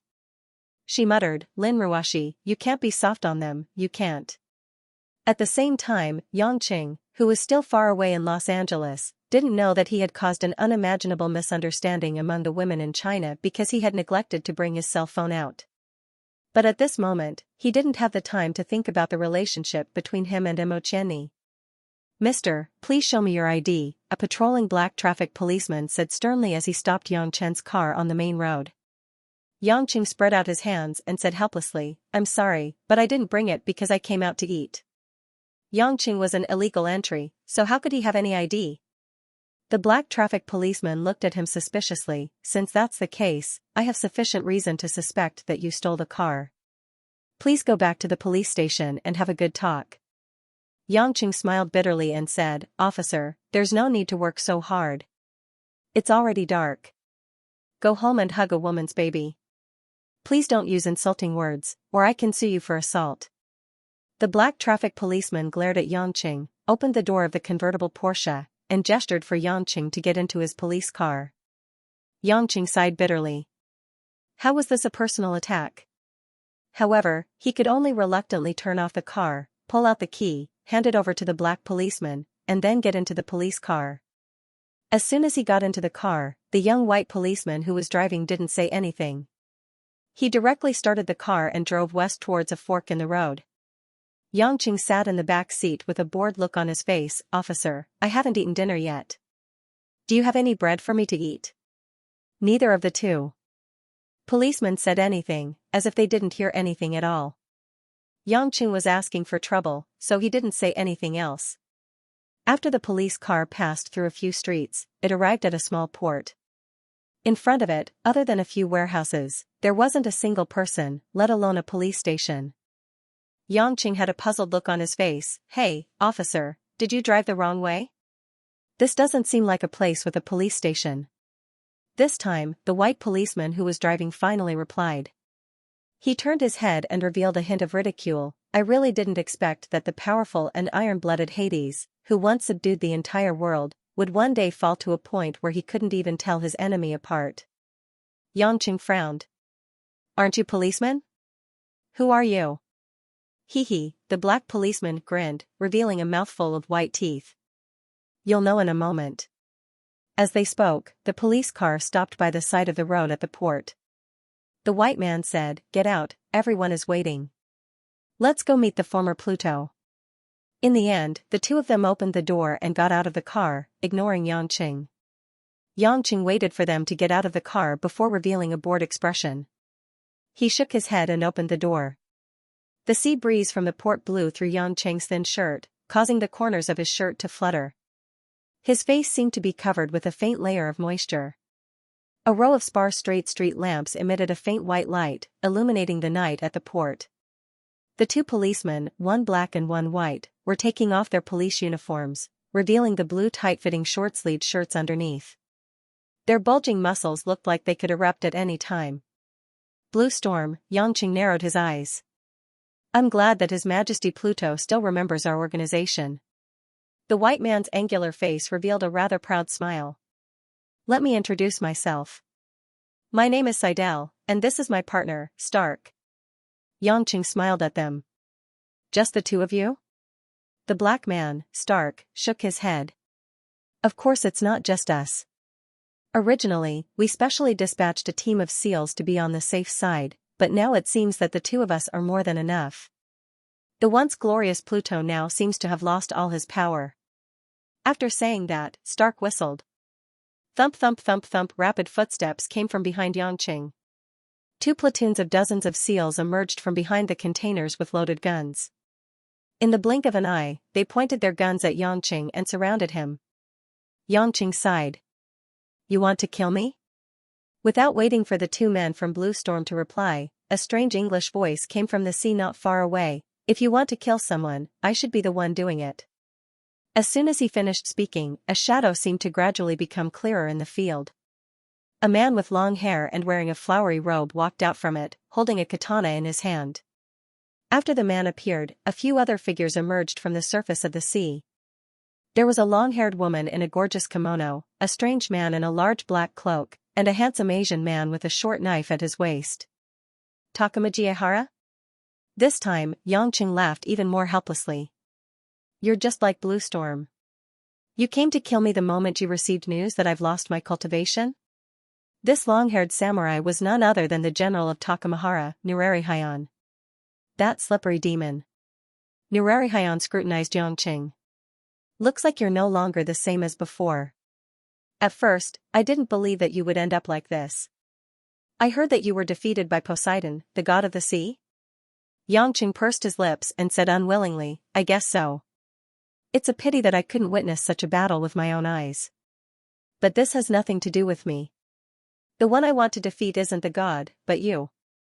Nurarihayan pulled out his demon knife, Yamakirimaru, and pointed it at Yangqing. Today, I will avenge my lover, Yukiana. I thought you wouldn't attack me when I've lost my cultivation. Do you like to bully the weak too? Yangqing asked curiously. Nurarihayan said, I'm not the one who weakened you. You became like this because you lost in battle. What does that have to do with me? I didn't use any tricks or schemes, so defeating the weak you now won't go against my principles. At this time, Seidel of Blue Storm stopped him. Nurarihayan, we didn't tell you the news to kill this man. You should know that he still has great value. If you dare kill him, don't blame us for turning against you. Nurarihayan turned back and sneered. Don't worry, I have no interest in killing a crippled Hades. Since you sold this information to us at the first opportunity, you can't let me come for nothing. I don't want much. I just want to sever the meridians in this man's limbs and turn him into a cripple. Then, I'll hand him over to you. Yangqing sucked in a breath of cold air and clapped his hands. Our comrades from Blue Storm are really good at scheming. You even asked Takamagara, who has a grudge against me, to help you save your strength. But aren't you here to kill me? Why don't you let him take my life? You know the answer. Stark laughed disdainfully. Seidel walked forward with his hands in his pockets and said casually, although you don't have the strength you once had, and it's easy for us to kill you, this information is still only known to a small group of people like us. If you are willing to cooperate with us and hand over all the mercenary resources you have from all over the world, your energy reserves, weapons, your assets, and your assassin organization, everything, maybe we can become good friends. You won't have to suffer too much physical pain, and you won't have to die at such a young age. As far as we know, you still have many women in Xianxia, don't you? Yangqing scratched his head. I see. Then can I ask another question? Go ahead, Seidel said. Who told you that I have no cultivation? Seidel threw his head back and laughed. Hades, oh Hades, don't try to be smart. To us, you are no different from a clown pretending to be calm. Do you think your bluff will work? Since we dared to make a move, we naturally got the news from the mouth of an absolute authority. We aren't stupid. If you had 1/10 of your strength, we wouldn't have dared to send so many people to encircle and kill you. Yangqing's eyes flickered for a while. I know. After I was seriously injured, other than Prandelli and Kristen, the only one left was Blue Storm's boss, the director of the FBI, Robert, right? So what if it is, you no longer have a chance? Black Man Stark took a step forward, tilted his head and said fiercely, before this Japanese friend makes a move, I advise you to cooperate with us. We can help you beg him to spare you a hand or a leg or something. Although I really want to kill you, you killed my most beloved Judy. I can't wait to suck your blood and eat your flesh. Judy was the female member of Blue Storm who was killed by Yangqing in Japan. She was also a human descendant of Kristen's previous life. However, she was only a descendant born in a human body, so the gods didn't really care too much. Yangqing didn't expect that while Nurarihayan was avenging his fiancée, Black Man Stark was avenging his lover. His lover was a Caucasian woman. Not only that, but he was also a Caucasian. Yangqing didn't rush to answer. Instead, he looked around and looked at the sky in the distance. Finally, he sighed. Is there really no one else who came with you? Any one of us is enough to deal with you, Nurarihayan said coldly. Are you ready? I'm going to draw my sword. Yangqing furrowed his brows in annoyance. With his hands behind his back, he walked in a circle for a few steps. Then, he pointed at Takamagara and the others and scolded them. You people are really messy. Why did you come here for no reason? I was thinking that the guy who impersonated me would have the same idea as you and come here to add insult to injury. But now, you people just had to come here to join in the fun when I was waiting for you. Even if you want to die, do you have to choose this critical moment? The four people of Takamagara, Seidel, and Stark looked at each other. Obviously, they didn't understand what Yangqing was talking about. Nurari was the first to react. He snorted angrily and said, I can no longer feel the aura of an expert on your body. Let's see how long you can be so stubborn. Take my Yamakirimaru. As soon as he finished speaking, Nurari figure disappeared. When he reappeared, Nurari was already in the air in front of Yangqing. A cold glint flashed in his hand. Along with a blade of light, Nurari slashed at Yangqing's wrist. Yangqing stood rooted to the spot with his hands on his hips. He was still in a rather displeased state. If not for the fact that he was embarrassed as a man, he would have pouted his lips like a little girl. The crowd from Takamajiehara and Blue Storm saw this scene. Since Yangqing had lost his cultivation, he had not realized that Nurari attack was already at his doorstep. Both sides were very disdainful. The blade flashed, and the sharp edge of the Yomi Kaimaru finally landed on the tendons of Yangqing's hand. No one knew who was the first to make a sound, but the crowd's originally unsurprised eyes revealed a trace of peculiarity. The Yomi Kaimaru had indeed slashed at Yangqing's hand, but the edge of the magic-repelling blade had not even cut a little of Yangqing's skin, let alone sever the tendons of Yangqing's hand. Yangqing glanced at Nurari indifferently. What, are you done? Nurari devilishly handsome face showed a trace of astonishment, and then he dodged and took a few steps back. It seems that although you have lost your cultivation, your body is still as strong as before. Random attacks cannot damage your body. Yangqing did not bother to explain. He remained standing where he was, thinking about what to do next. He had no interest in these people's attacks. Feeling despised, the figure hidden in the black cloak in Takamajiehara whistled and came to Nurari side. With a hoarse and rough voice, he said, Lord General, since this guy's body is very tough, there's no need for you to show your might. Why don't you let me have a try? Without the cultivation of the Chinese martial arts, no matter how tough his body is, there should be a limit. Keek. Nurari chuckled. Baron Skeleton, don't make the port look too ugly. No. Do whatever you want. Seidel said indifferently. You don't have to worry about the area being affected. We've already contacted the police to seal off the area. No matter what happens, no one will come close. Jia. The desolate skeleton's laughter was especially sharp. Since it's like this old man won't be polite. As soon as he finished speaking, the black cloak flashed with two murky yellow lights. The cloak flew to the side, revealing the true body that was shrouded inside. It was a skeleton whose entire body was covered in an exaggerated yellowish-brown skeleton. Presented in front of everyone. Apart from the two yellow flames dancing in its sunken eye sockets, the skeleton's entire body was empty. Moreover, every bone was shrouded in a chaotic black poisonous fog. It was extremely strange. Seeing that their ally was such a terrifying character, some of the seals couldn't help but take a few steps back. The desolate skeletons were said to be the corpses of the soldiers who died in the ancient Japanese war. Because no one buried their corpses, their resentment continued to condense and transform into monsters. Not to mention the corpse poison that gathered countless corpses, just the skeletons that condensed the essence of millions of corpses were unimaginably tough. As soon as the desolate skeleton revealed its true body, it began to expand rapidly in the air. Surrounded by the black fog, its bones quickly became thicker and longer. It was more than twice its previous size, becoming a huge skeleton with a height of about 3 meters. Pluto, let me give you a good beating and see how hard you can be. As the huge skeleton spoke, its speed was as fast as a bolt of lightning. With a single step, it arrived in front of Yangqing. Bang! A bone fist the size of a millstone slammed into the place where Yangqing stood. However, after the fist smashed a huge pit in the concrete ground, dust flew everywhere, but Yangqing wasn't hurt at all. Unbeknownst to him, Yangchen had already shifted behind the barren skeleton.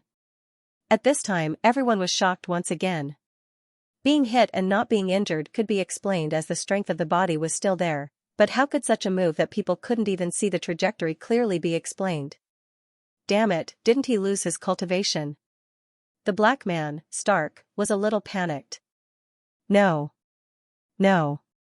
Seidel shook his head. Since it's something that the Lord God has determined, it naturally can't be wrong. If I'm not wrong, although his cultivation is gone, because his physical condition is still there, his reaction speed is also beyond imagination, so he can do this. When everyone heard what he said, they were slightly relieved. After all, as long as his body was strong, they wouldn't be too afraid. Bastard! The desolate skeleton's attack missed, and it was furious. The black fog around its body suddenly gushed out from the gaps in its bones and rushed towards Xianxia. Dodge! When Seidel saw this, he hurriedly commanded the few SEAL team members who were closer to Xianxia to dodge. However, this command was still a little too late. Two of the team members inhaled a little bit of the black fog corpse poison, and their skin festered and turned into a pile of rotten flesh on the spot. Their tragic deaths caused the other team members to take a dozen steps back. On the other hand, Xianxia didn't walk away. He just pinched his nose, frowned, and waved his hand. It stinks. The barren skeleton flew into a rage out of humiliation. Its huge body was as fast as a whirlwind. With a turn of its body, it charged towards Xianxia once again with the surging black poisonous fog. It opened its huge bony hands, as if it wanted to grab Xianxia. Where do you think you're going? The desolate skeleton roared. Seeing that Xianxia didn't move at all and was about to be grabbed by him, the yellow flames in its two eye sockets were especially blazing. However, a ridiculous scene appeared once again. The huge hand that was surrounded by black fog was just about to grab Xianxia's body, but it stopped less than an inch away from Xianxia's body. Everyone was puzzled. Why did the desolate skeleton stop attacking? Hey, what are you daydreaming about? Hurry up and get rid of him, Stark said unhappily. The desolate skeleton's entire skeleton suddenly began to tremble, and it said hoarsely, I can't grab him. Everyone was shocked, and finally realized that the desolate skeleton seemed to be using all its strength, but it couldn't get even half an inch closer to Xianxia. Nuerihyan held the long sword in his hand, his eyes full of confusion. How is this possible? I don't feel any energy fluctuations. What the hell is going on? Just as Nuerihyan said, the other two monsters from Takamajiehara also looked solemn. Monsters were more sensitive to any energy fluctuations between heaven and earth than humans, but they couldn't see what method Xianxia had used to render the powerful desolate skeleton helpless. Moreover, the desolate skeleton's corpse poison was difficult to resist even for monsters, but Xianxia didn't react at all after inhaling it, and only said that it was stinky. Xianxia raised his head indifferently, full of waning interest, and said softly, disperse. No one understood what Xianxia meant.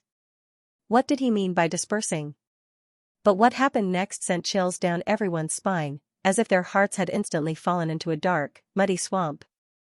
The desolate skeleton, which had been burly and mighty just a moment ago, suddenly became like a piece of rock that had been exposed to the wind and rain in the desert for a long time. Finally, after being lightly touched once again, they were weathered. Yes, grain by grain, as small as sand, they were barely visible to the naked eye before they dissipated in the sea breeze. The yellow will-o'-the-wisps in the desolate skeleton's eyes were the last to be extinguished. When the will-o'-the-wisps were extinguished, the skeleton and the lingering black fog were long gone. Desolate skeleton. How could? The red-cloaked female monster, Mao Kong, covered her mouth and trembled as she staggered back. The seals were dumbfounded, and their hands that were holding their guns were shaking. Seidel and Stark's faces were stiff, and their eyes were filled with fear. At this moment, everyone present understood one thing: this man was not crippled at all. Nuerihyan's face was gloomy, and his murderous aura gradually filled the air. He clenched Yamakirimaru and said, I really can't understand how you could kill my men without any energy fluctuations. However, it is obvious that your strength is still unfathomable. Since we have miscalculated, I think we have no other choice but to fight with our lives on the line. Lord General, let me and Fei Tu lend you a hand. Mao Qianghor shouted and signaled to the handsome male demon beside her with her eyes. She had made the decision to face death with equanimity. In the blink of an eye, Mao Qiang's jet-black hair fluttered all over the sky, and it transformed into numerous condensed and peerlessly sharp arrows. It was like a celestial maiden scattering flowers, but every flower was fatal, and the sharpness of the arrows could be discerned from the ear-piercing sound of them tearing through the air. All of them surrounded Xianxia. As for that flying barbarian's head, it had already flown away from his neck at some point in time. The remaining body quickly made dazzling pulling motions with its hands. In midair, the human head used its ears as wings, and its mouth, nose, eyes, and ears were all filled with silk threads that shuttled back and forth. These almost transparent silk threads, which could easily cut through jade, were about to restrict Xianxia's body to a small area. Profound meaning, clear mirror, cherry. Nurarihayan and his two subordinates' cooperation was flawless. After their figures became blurry again, countless pink cherry blossoms floated down from all directions around Xianxia's body. And these cherry blossoms seemed to have become raindrops, rippling in the air. Xianxia stood there indifferently, watching the countless petals dancing around his body. When they were about to touch his body, the delicate petals transformed into balls of blazing golden demonic fire. Seidel and Stark from Blue Storm were overjoyed when they saw the remaining 3 demons of Takamagara suddenly exerting their strength. It seemed that these people were not ordinary. Maybe they still had a chance. The piercing arrows, the cutting silk threads, and the scorching flames that filled the sky formed a deadly prison that was difficult to break free from. Xianxia stood there alone, looking at the sky full of fireworks. He seemed to be in a trance, but at the same time, he seemed to be attracted by the fireworks. Just as the crowd was filled with anticipation and thought that they were about to succeed, Makuka suddenly let out a shrill scream. Ah! This scream caused everyone's soul to tremble. The deadly fireworks transformed into a swarm of locusts, peeling away from Xianxia's body and rushing towards Makuka's body. Bright lights flashed, and the flames roared. Without waiting for Makuka to react, the flames engulfed the demoness. The bright red kimono and its owner were burned to ashes in the demonic flames. This ultimate move that was originally intended to kill Xianxia had become the executioner that took the life of the beautiful demoness. Before the crowd could think about the reason, the flying head that was circling in the sky revealed a ferocious expression of pain, and blood flowed out from its 7 orifices. The blood seemed to be squeezed out from the head, and the entire head seemed to be squashed by a strong pressure. As the bones twisted, they shattered inch by inch. In the end, the entire skull was squeezed into a ball the size of a fist wrapped in flesh and blood, and fell to the ground. This scene was even more gory than watching a horror movie. What was even more incomprehensible was that Xianxia had been standing at the same spot the whole time. He did not do anything, nor did he make the slightest movement, but all of this had happened. As the head was squashed, the body of the flying head barbarian, like the desolate skeleton, turned into ashes and dissipated into the air. Not even his clothes were left behind. At this moment, the firefly-like flame gradually transformed into a human figure. It was Nurarihayan, who had failed to kill his killer move and burned his underling to death. Nurarihayan propped himself on the ground and spat out a mouthful of golden blood. He panted heavily as he stared at Xianxia. You. How did you do it? Just now, why couldn't I control myself? Xianxia's eyes flashed with a hint of curiosity. The bewitching blade technique you used just now, was it done by burning your own demon blood essence? Oh, no wonder it was so powerful. It's a pity that you met me. Such a technique is not a threat to me. I couldn't before, and I can't now. Even though I've lost today, I won't be too ashamed to meet the snow maidens in the netherworld. However, I still don't understand. Why can't I feel the slightest energy fluctuation from you, yet you can play us all in the palm of your hand? Nurarihayan asked in dissatisfaction. Xianxia clicked his tongue awkwardly. It's not that I don't want to tell you, it's just that I can't explain it clearly myself. Those who understand will naturally know what I did, but those who don't understand won't understand even if I tell them. Cut the crap. If you want to live, hurry up and shoot him. Seidel and Stark saw that Nurarihayan and the others had failed. They gritted their teeth and decided to fight to the death. The dozens of seals finally came back to their senses. Although they were afraid, they had also been baptized by gunfire on the battlefield. At this moment, they were all 120% focused and raised the machine guns in their hands. The entire formation formed a fan shape and locked onto Xianxia's fatal spot at the same time. Fire! Tut tut tut tut. The large-caliber American-made machine guns spewed out dazzling tongues of flame. The entire port seemed to have been blown up, and the shocking sound of metal reverberated everywhere. The power of these powerful bullets had far exceeded the power of some artillery shells. Seidel and Stark did not have much hope. They already knew that the information Bluestorm received was that they had been tricked by Yangqing. Since this man was not afraid of bullets in the past, how could these enhanced bullets really have any effect? However, even if it was just a slight blow to Yangqing, this round of shooting had become their own nightmare. When all the bullets were a few centimeters away from Yangqing, they actually turned into metal powder in the air. Bang, bang, bang, bang. Countless crisp sounds of explosions entered everyone's ears. It was the sound of bullets rubbing against the air. Before these sounds could be heard, these bullets had already disappeared from the world. They did not even have time to burn the gunpowder inside the bullets. How is this possible? This scene was much more terrifying than blocking all the bullets. No matter how ridiculous it was, how could he crush hundreds of thousands of bullets into powder in a short-range firing process when the air density was thousands of times higher? However, Yangqing had done it easily, and he did not even blink. Seidel and Stark had no other way out. Their faces were flushed, and they mustered up all their strength. The two of them jumped from both sides and attacked Yangqing. Although they knew that there was almost no chance of survival, they also knew that running away would only make them die faster. Even in this kind of sudden situation, calling for help was tantamount to suicide. Therefore, they could only fight for the last time. A green light flashed in Seidel's eyes. He spread his arms and clasped them together forcefully. Countless air blades suddenly appeared around Yangqing's body. These sharp blades used the principle of the atmosphere to form a strong pressure using the instantaneous vacuum. Even a steel plate more than 10 centimeters thick could only be crushed and broken. Yangqing glanced at the burly white man. Suddenly, the air blades formed by his superpower were all shattered. Before they could pose a threat, everything returned to its original state and turned into gusts of cool breeze. Just then, Stark approached. One of his fists was scorching red, and with a high temperature that could suck out the air, it smashed towards Yangqing's face. Yangqing raised a hand and blocked the trajectory of the fist. When the high-temperature fist was about to touch, it suddenly stopped and could no longer get close. Interesting, no wonder you can withstand this kind of high temperature that can melt iron. Your hand turns out to be made of alloy. Yangqing smiled with great interest, his eyes falling on Stark's fist. Stark was dumbfounded, and he opened his mouth but could not say a word. In the blink of an eye, all the superpower on his fists that had a high temperature had dissipated. The temperature plummeted in an instant, leaving behind only a black fist that was not threatening at all. I'm in a hurry. I'm going to say hello to your bureau chief.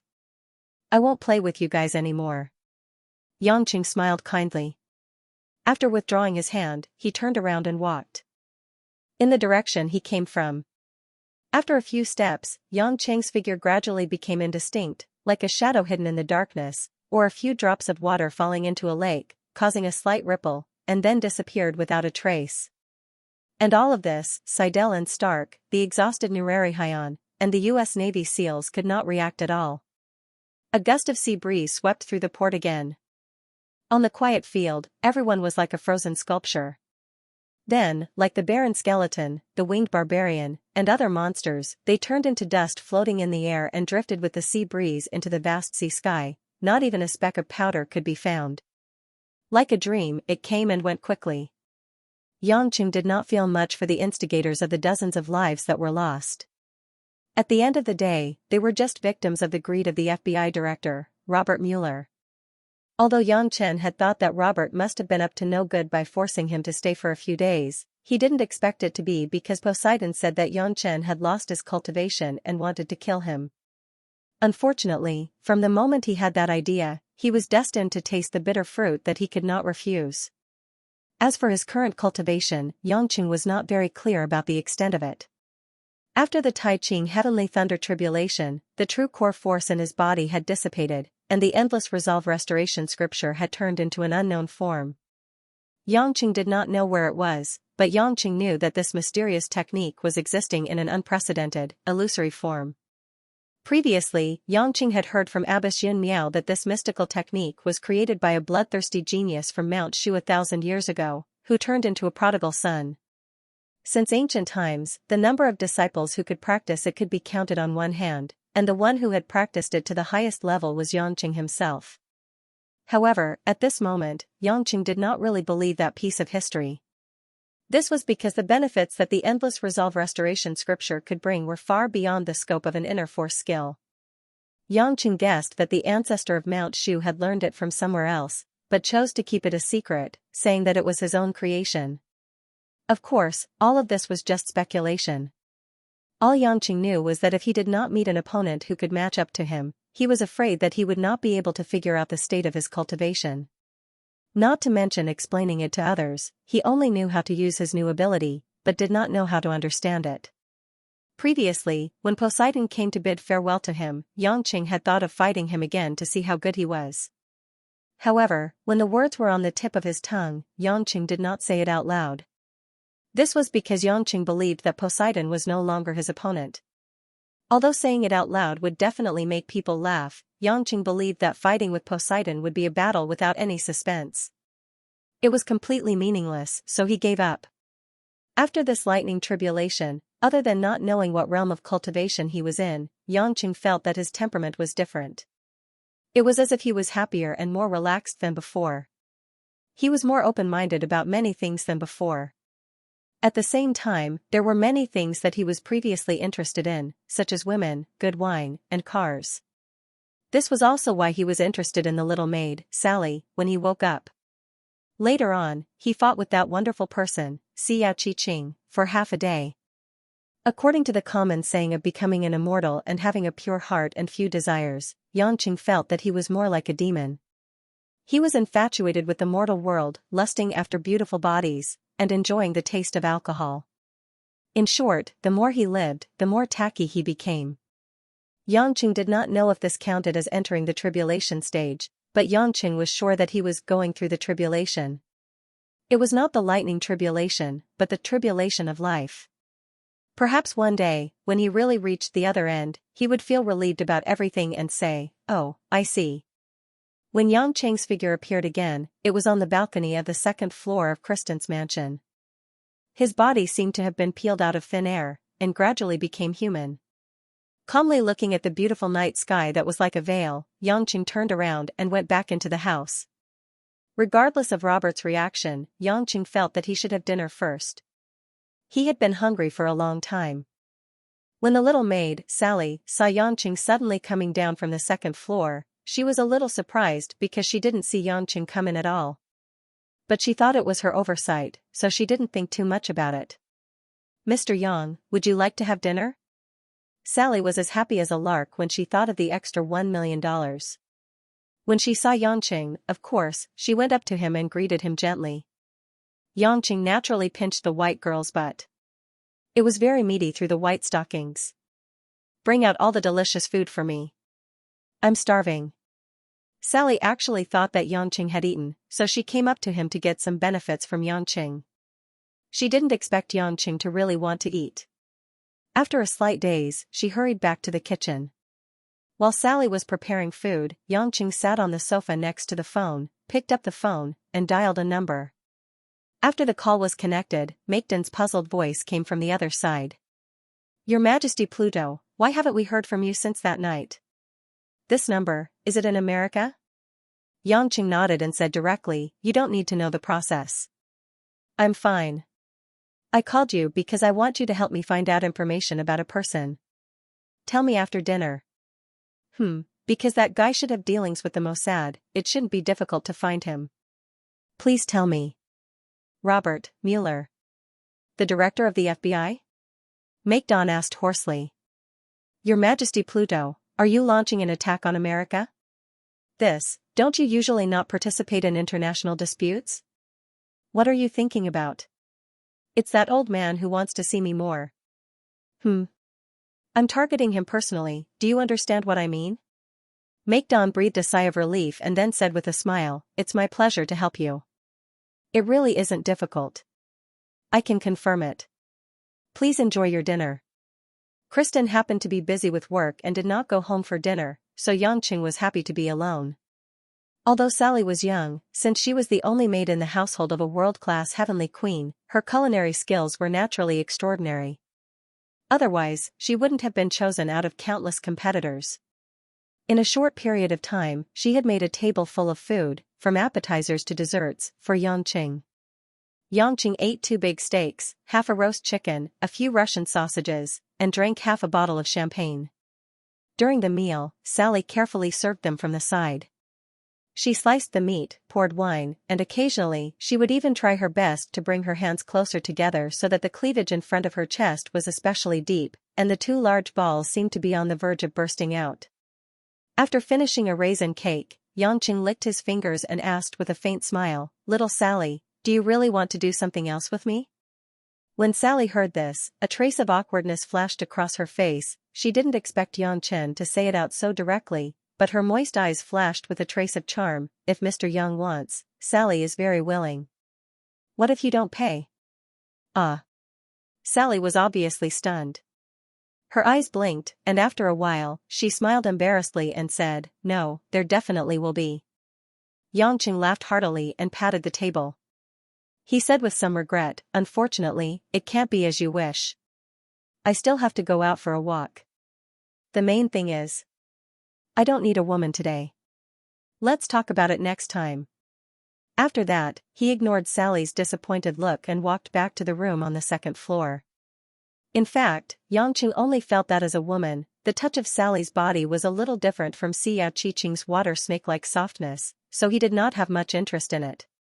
It was just that it would hurt the little girl's heart, so it was better to give her some hope. At the same time, in Washington, D.C., the Hoover Building was like a fortress. This was the headquarters of the FBI. This building, which had been in use since the 1970s, always gave the world infinite imagination, but in fact, the people who sat in the building to work were not special. They received a civil servant's salary ranging from $30,000 to $40,000 a year to more than $100,000 a year. They drove cheap Japanese cars to work, and occasionally, their bonuses would be deducted because they were late. As the current director, Robert was a relatively peaceful boss. His work was not hot, and he did not seek to be meritorious, but to not make mistakes. It was almost 10 o'clock at night, but in the Hoover Building, several important offices were still brightly lit.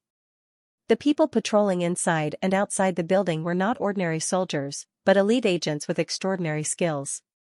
Of course, if you did not look carefully, you would not be able to see them at all. In a secret area of the building, in a secret base more than 30 meters underground, a man's crazy roar was heard. "Speak. Speak. I'm asking you guys." 2 whole elite teams of SEALs, even if they all died, they should at least shed some blood on the scene. In the big office of the underground base, under the incandescent light, Robert's bald head was shining, and his 2 hands were hitting the heavy table with all his might, making a deep sound. Several FBI commanders and military personnel stood 2 or 3 meters in front of Robert, their heads lowered, but they could not say a word.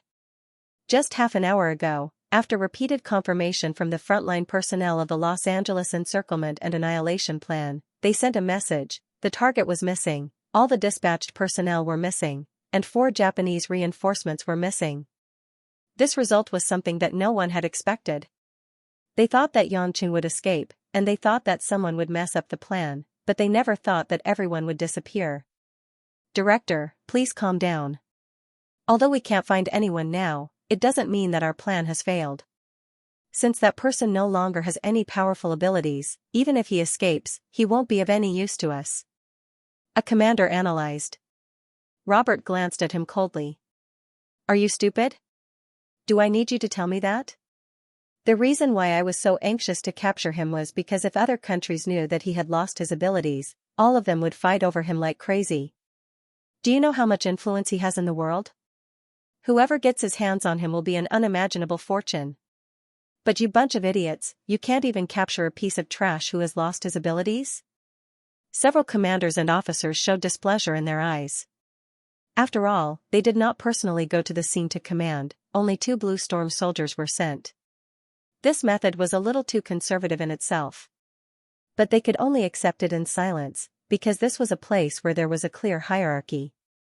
Just as Robert was about to continue cursing, a technician ran in from the office door with a head full of cold sweat, and said loudly, "Mr. Director. Please forgive me for interrupting. Our system was suddenly attacked by an unknown hacker, and now the entire system is under someone else's control." What? This time, all the higher-ups in the office turned around abruptly, and looked outside in disbelief. Robert's face darkened, and his body trembled. He gritted his teeth and said, "Damn it, something really happened. Follow me out." After saying that, he led a group of subordinates and hurriedly ran to the underground surveillance center outside the office. The underground space was the size of a few basketball courts, and it was filled with high-tech electronic streamers. Countless screens flashed, and hundreds of technicians worked in shifts 24 hours a day. This was where the real brain of the FBI was located. The base, which was supposed to be orderly, was now in chaos, and everyone was extremely busy. The technicians typed furiously on their keyboards, but to no avail. On countless screens of various sizes, there were either evening entertainment programs from various countries, or evening news from various countries. There were all sorts of strange languages, and it was so chaotic that the underground base had turned into a wet market. Are you all useless? How could the headquarters of the FBI be hacked? What secrets do we have in America? Robert was furious. This was like a slap to the face of the director of the FBI. He had always been sitting on a fishing platform, relying on not making any mistakes. If he wasn't absolutely confident, he would never make a move. But this time, he had the rare thought of striking first, but he actually went for wool and came home shorn. He was about to lose his reputation in front of everyone. "Mr. Director, please calm down. The hacker who attacked us this time doesn't seem to be trying to steal our confidential documents, it's just that he wants to use our equipment to connect to some signals. Maybe he wants to spread some information to us through the platform," the technical director explained, bowing at the side. Robert snorted heavily. "It's already been taken down, and you still have the face to say this to me? If there are hackers in the world who can break into our network, do you know what it means?" "Director." Another technician suddenly ran up and said in a panic, "We traced the source of the hacker, it seems. Speak. It seems like what? It seems like Israel's Mossad did it." Robert and the others' faces turned green. Mossad? One of the 4 largest intelligence organizations in the world that had always been on good terms with the US, why would they suddenly risk breaking ties with the US and attack the US's bottom line? Before everyone could think about it, the screens in the entire base flashed and changed to the exact same video. When everyone saw the video signal, be it the technicians or the commanders, they were all dumbfounded. They completely forgot about their work and even forgot to breathe. The entire place was so silent that one could hear a pin drop. "Ah. Be gentle. Baby. Oh. You're hurting me. My dear mother, you're getting more and more slutty, just like a sow in heat. Isn't it all because of you, little rascal? Oh." On the screen was a softly lit and beautifully decorated hall.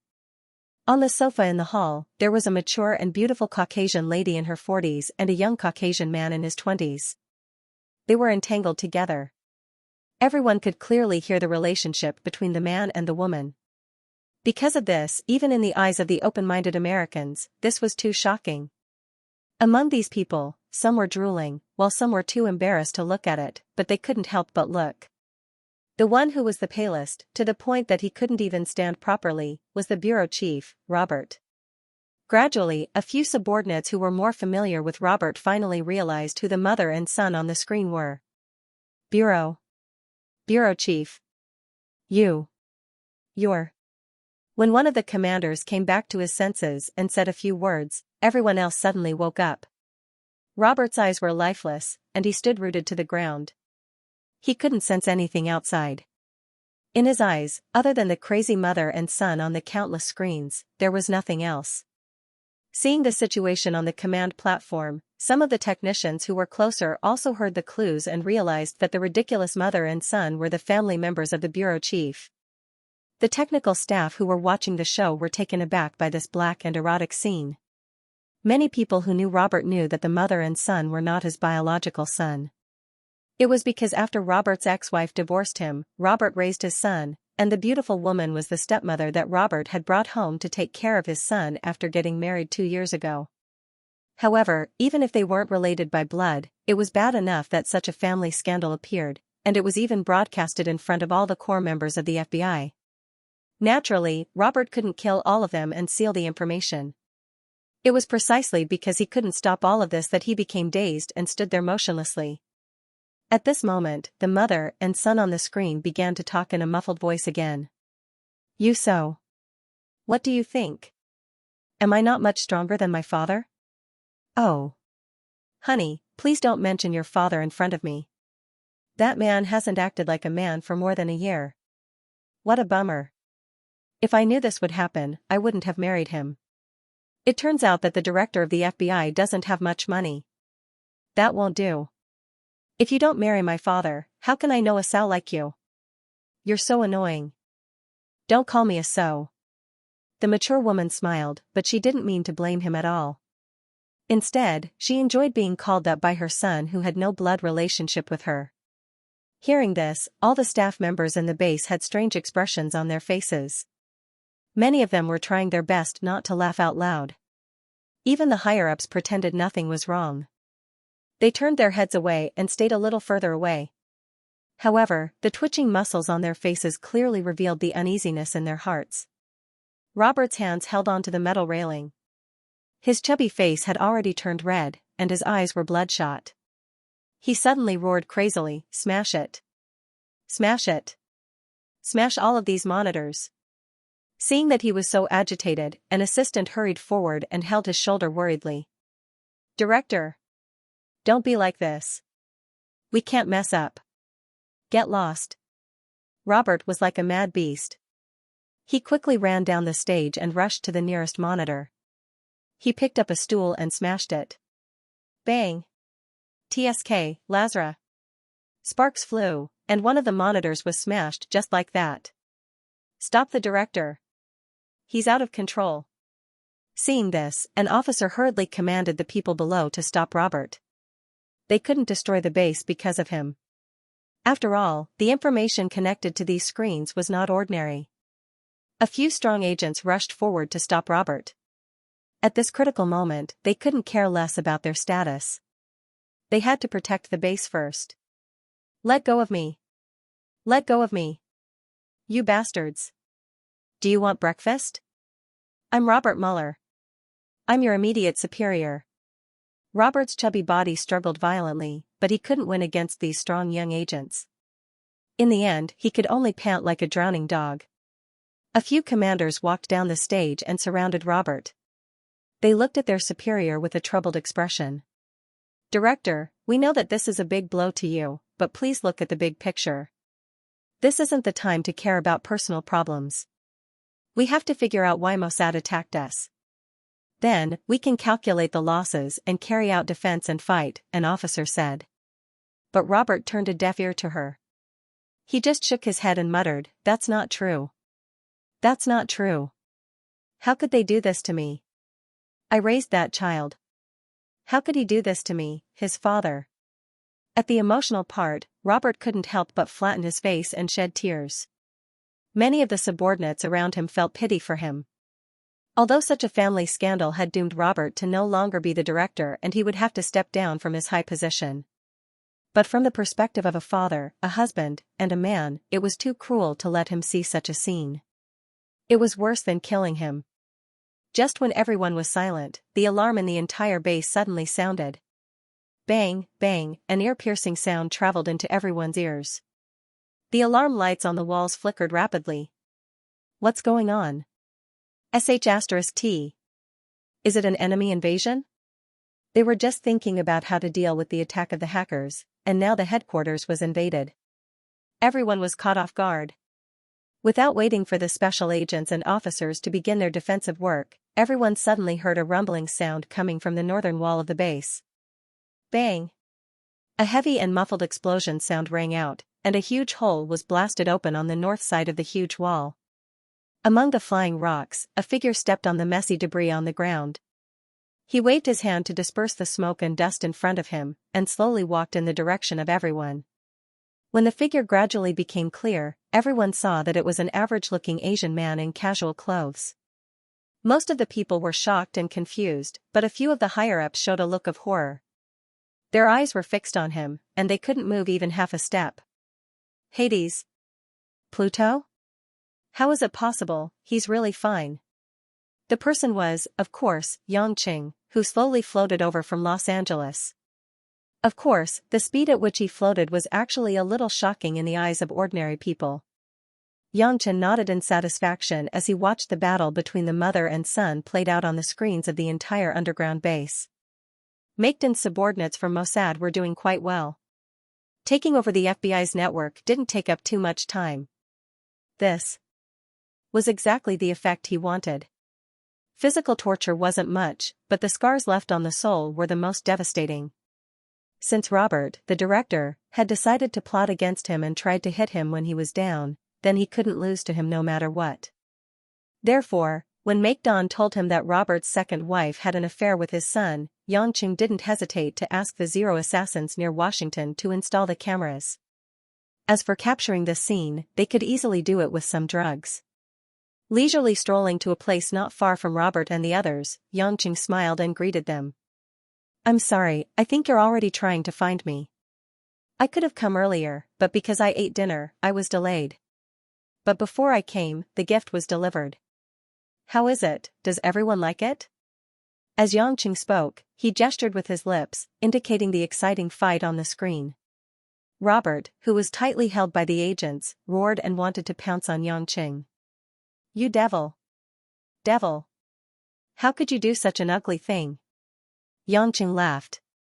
Director Robert doesn't seem to be very accepting of his wife and son's action movie. Come to think of it, even I'm a little envious of such a hot wife.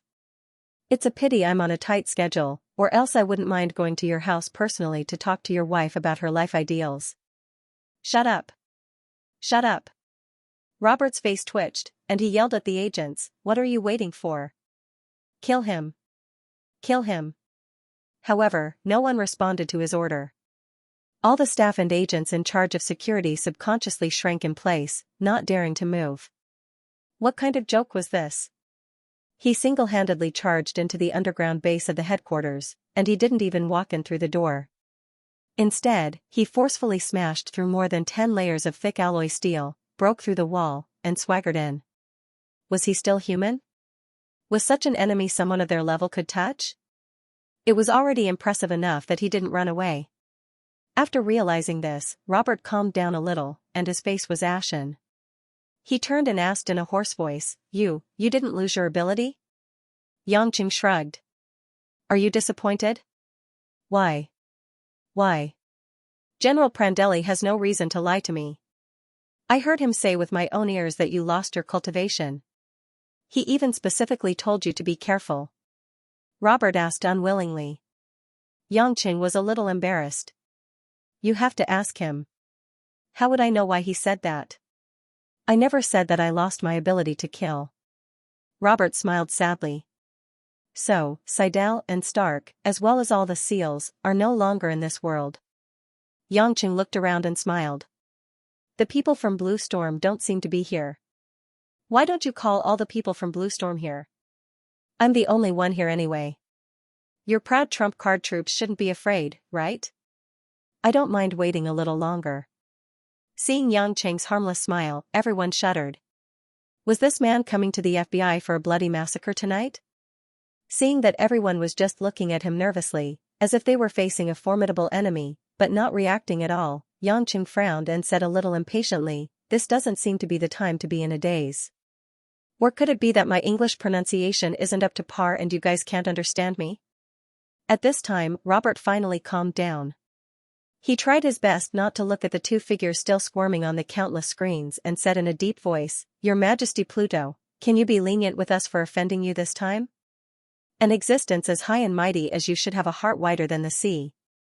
Since the people that were sent to offend you are all dead, can you let everyone here go?" Xianxia smiled. "That's easy for you to say. If you want to catch me and harm me, you can think of ways to kill me. But when I'm here to collect my debt, you want me to forgive everything. Don't you think this is as funny as a children's fairy tale? Your Majesty, you should know very well that this is the FBI, one of the most powerful places in Marika. If you really start a massacre here or completely fall out with us, I think no matter how powerful you are, you won't get any benefits. An officer said loudly and solemnly. Xianxia didn't even look at him and swung his left hand behind him. Bang bang bang. Countless sounds of explosions could be heard as high-voltage electric currents wreaked havoc. Hundreds of large computers were twisted, broken, and shattered by an inexplicable force. Flames shot out in all directions, and the high-burning blue flames turned these cutting-edge technological products into a pile of wreckage and scrap metal. The flames caused by the explosion dyed the entire underground base in a layer of red light. The white lights were instantly swallowed up, and the air was filled with the smell of burning metal and plastic. In just a few seconds, the entire underground base was blasted open because of the explosion of a large number of instruments. A long tunnel of charred flames was blasted open.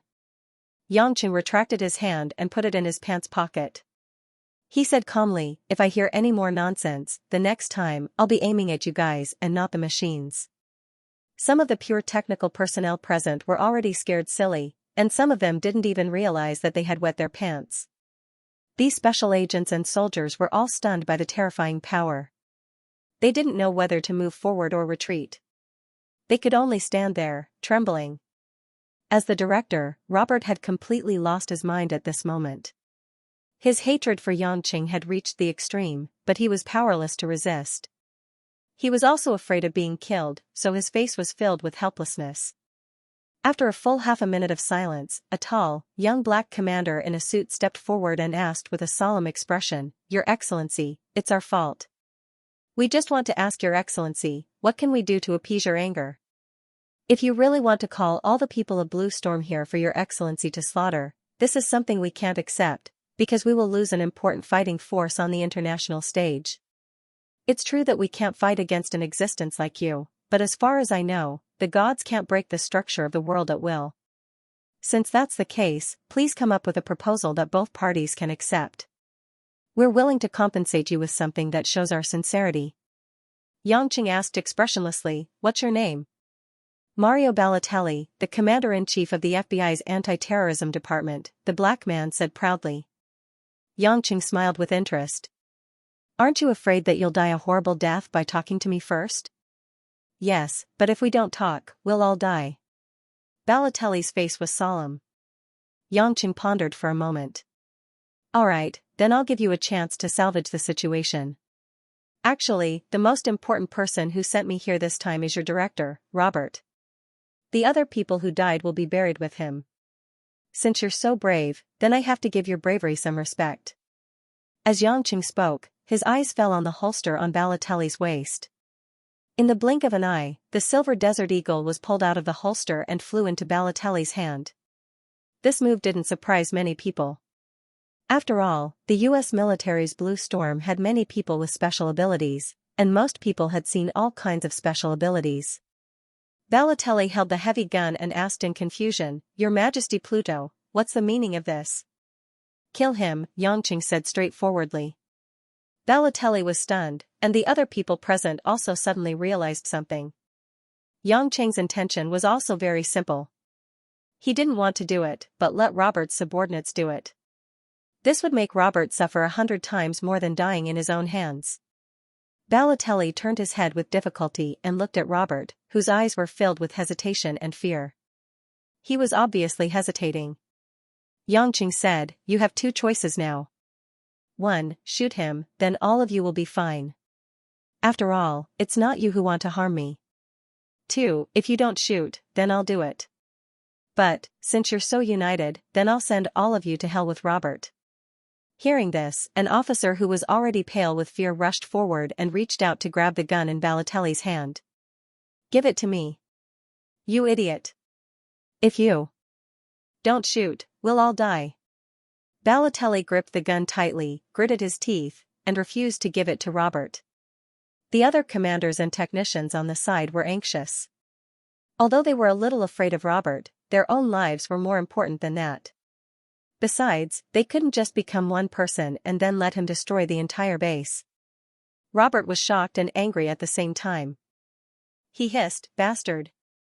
How dare you listen to him and want to kill me? Do you still respect me as the director? Balotelli, aim your guns at that guy. Do we still need to be afraid of him in our base? He's not the only god in the world. If he makes too much noise, someone will naturally come to take care of him." Before Robert could finish speaking, Balotelli, who had been standing with all his might, suddenly raised his gun, aimed it at Robert's chest, and pulled the trigger. Bang! After a burst of smoke, there was a big bloody hole in Robert's chest. Robert looked at his subordinate in disbelief.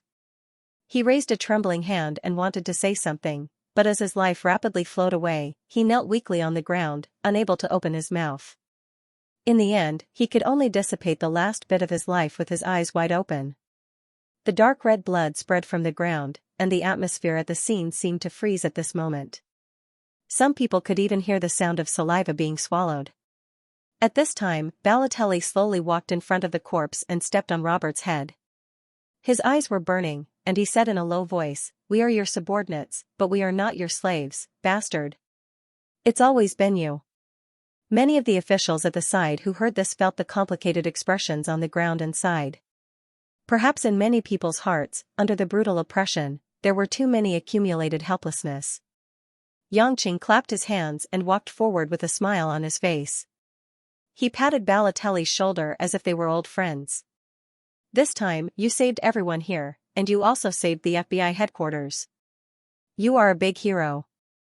If you get promoted and become a director, don't be like this guy Robert, looking for trouble for me for no reason." Balotelli turned around in shock and looked at Xianxia, who had a meaningful look on his face. Only then did he realize that Xianxia had actually done him a big favor, but this favor was a little too strange. But indeed, there were many people around, especially the ordinary technical staff, who looked at him with grateful eyes. If he hadn't taken the initiative to negotiate and killed Robert, they might have been buried here. Xianxia ignored the strange look of the big black man. Suddenly, in front of everyone, he squatted down and turned Robert's body over. Under everyone's puzzled gaze, Xianxia put his hand into Robert's suit pocket, as if he was searching for something. When he pulled his hand out, Xianxia was already holding a copper-yellow round pocket watch. Many people who were close to Robert knew that this was Robert's favorite little item. However, they never expected that it would be taken away after his death. Seeing everyone looking at him with strange eyes, Xianxia smiled a little embarrassedly. "Look at you guys, that's not good. I'm not greedy. Do I look like the kind of person who won't even let go of a dead person's belongings? We are all people with status, how could we do such immoral things? Especially in front of our friendly friends from the FBI. The main point is that the Porsche GT that I borrowed from that woman, Kristen, was lost because of those two guys from Blue Storm. I have to get some interest back. Otherwise, I would be too heartless. This pocket watch, although it looks a little old, it's still a mechanical watch, so it should be worth some money, hee." Everyone at the side forced a stiff smile, and their eyes were full of understanding. Xianxia touched the watch, but before he stood up, he reached into Robert's other pocket and pulled something out. It was a pack of Marlboro cigarettes. "Shit." Xianxia cursed and threw the cigarette on the ground. He squatted there and muttered, "A dignified FBI director smokes cigarettes that are not much different from my $2 cigarettes. So stingy, why didn't he put his wallet in his pocket? What a loss." Immediately, the faces of the people who heard this darkened. If it wasn't for the fact that they were afraid that Xianxia would kill again due to his mood swings, they would have glared at Xianxia with disdain. Putting the pocket watch into his shirt pocket, Xianxia slowly stood up, looked around, and said with a smile, "Okay, it's done. I didn't do it. I think I've cleared up this issue. I'm still investigating who did it, and there will be a result in the future. As for personal grudges, I'm also satisfied with this result. It's getting late, so everyone should get off work and go home to sleep. Eating supper is easy to gain weight, especially for women. Staying up late will cause wrinkles." After saying that, Xianxia turned around and walked toward the big hole he had made when he came. After taking a few steps, his figure gradually became blurry in the air, and eventually, he disappeared without a trace. Everyone in the FBI base let out a sigh of relief. Looking at the devastated base that had been destroyed overnight, they couldn't feel the slightest bit of anger except for a trace of coldness in their hearts. At this time, on the other side of the world, in a hidden mansion of the Ning family outside the city in Beijing, a large truck was parked outside the gate of the mansion, and several bodyguards wearing sunglasses were patrolling back and forth under the sun, not allowing any random people to get close to the area. In the depths of the mansion, in a quiet and simple room, the temperature seemed to be dozens of degrees lower than outside. Luo Xueishan, who had already washed up and changed into a clean set of home clothes, was sitting on a bench. She held a cup of red ginseng tea in her hand, sipping it carefully without any expression on her face. And on a chair diagonally to the right of Luo Xueishan, Cripple, who had also washed up and changed into a neat set of clothes, looked around curiously. His face was a little nervous, and he kept rubbing his thighs with his hands, showing the nervousness in his heart. Finally, Cripple couldn't stand the silence and asked with an awkward smile, "Hey, who were those people who captured us? Do you know him?" Luo Xueishan raised her head and looked at the handsome young man. Looking at his clear and uneasy eyes, she smiled for the first time. "Are you afraid?" "Afraid? What a joke." Cripple pretended to be impressive. "Back then, I wasn't afraid even when I was chased by a dozen stray dogs. If I'm not afraid of mad dogs, why would I be afraid of humans?" Luo Xueishan smiled bitterly. A mad dog can always be chased away by an even crazier method. But when a man really goes crazy, he might not be able to be controlled. Cripple looked at the woman strangely. "Hey, what's wrong with you? You look as if your parents have died. It's not like they're going to shoot us. There's no need to be so miserable, is there?" At this moment, the carved wooden door was pushed open from the outside. A handsome middle-aged man in a white shirt, with two bodyguards in suits and leather shoes, walked in from the outside. Luo Xueishan looked over and met the eyes of the man in white. Their eyes were filled with indescribable complicated emotions. When Cripple saw the person who came, a glimmer flashed across his eyes, but it disappeared in a flash. "You must hate me for bringing you back to Beijing like this." Ning Guangyao spoke first in a regretful tone. Luo Xueishan smiled bitterly. "I'm already very satisfied that you're still willing to see me at such a time." Ning Guangyao was silent and sighed. "You shouldn't have provoked Yongqing." Luo Xueishan snorted coldly and laughed sarcastically. "You should have just said that I shouldn't have made a move on that little slut. It would have been more pleasing to my ears." "You." Ning Guangyao frowned and looked like he couldn't bear it. "How could you call her that? After all, she's my flesh and blood and also Guodong's blood-related younger sister." "Flesh and blood?" Luo Xueishan stood up abruptly and laughed shrilly. "That's your flesh and blood. What does that have to do with me? In my opinion, she's the vile spawn of you and that slut Shui Zijing." Back then, Shui Zijing was an extremely shameless bitch. If it wasn't for that old man Lin Jigua's protection, I would have crushed her into pieces long ago. How could I have allowed her to grow to this day? Ning Guangyao didn't get angry this time.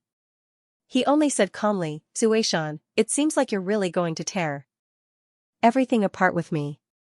"That's right." There were tears in Luo Xueishan's eyes, but her expression was hysterical. "Because I know that if I don't finish what I want to say now, I won't have the chance to talk about my pain in front of you anymore.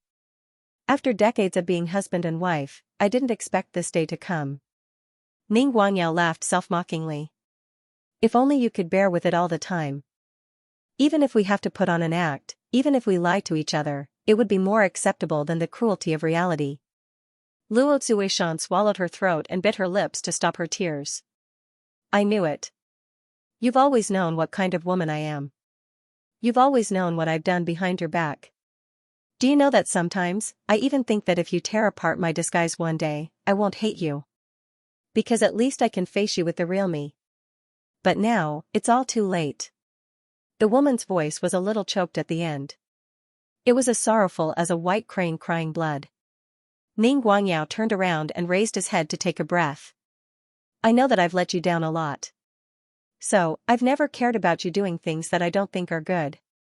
Unfortunately, I didn't expect you to end up like this. It's my negligence. But it's also because you don't know your limits. Since things have come to this, I think you know that I have no other choice. Luo Zuishan sneered. She said mockingly, why? Are you afraid that your dirty linen will be spread out? Are you afraid that your prime minister's position will be unstable? So, you want to kill me secretly? Or, because I made you a cuckold, it's hard for you to accept it. So, you don't want to see a broken flower like me anymore? Ning Guangyao didn't get angry. Instead, he said calmly, you're a high-ranking government official after all. It's already a headache for you to disappear for so many days. If you suddenly die for no reason, there will be too many suspicious points. Then, what do you want? I've asked someone to bring a type of injection drug. It can disguise a person's death as a result of heart failure, which is equivalent to sudden death. Ning Guangyao said calmly, as if the person who died had nothing to do with him. I'll explain to the public that, as a national civil servant and the Prime Minister's wife, you fell ill from overwork and died suddenly when you were inspecting the work outside. You went missing these days because we wanted to secretly carry out a rescue, but in the end, we didn't succeed. Hearing this, Luo Zuishan's eyes were filled with darkness. She took 2 steps back weakly and smiled sadly. I didn't expect. After being married for so many years, in the end, you can say it so easily when you want to kill me. You don't even frown. Good, you're indeed the head of the Ning family. You're looking at the big picture, aren't you? Hee, if I die because of overwork, not only will there be no suspicious points, but I'll also bring honor to the government and the Ning family. Even if I die, you can use me as a tool to win the hearts of the people. Haha, what a good plan. Ning Guangyao closed his eyes and didn't look at Luo Zuishan. This drug may cause you a lot of pain during the process of stopping your heart. I also hope that you can die peacefully, but in order to make the doctor not see any suspicious points, I have no choice. Zuishan, don't worry and go. I promise you, I'll protect Guodong, even if I have to risk my life. Of course you'll protect him, not because you love him, but because you need a son to inherit the Ning family's business. Hee. Luo Zuishan looked at the man in front of her with disdain. I've been thinking, if Shui Zijing didn't give birth to a daughter, but a son, would you have given birth to a son?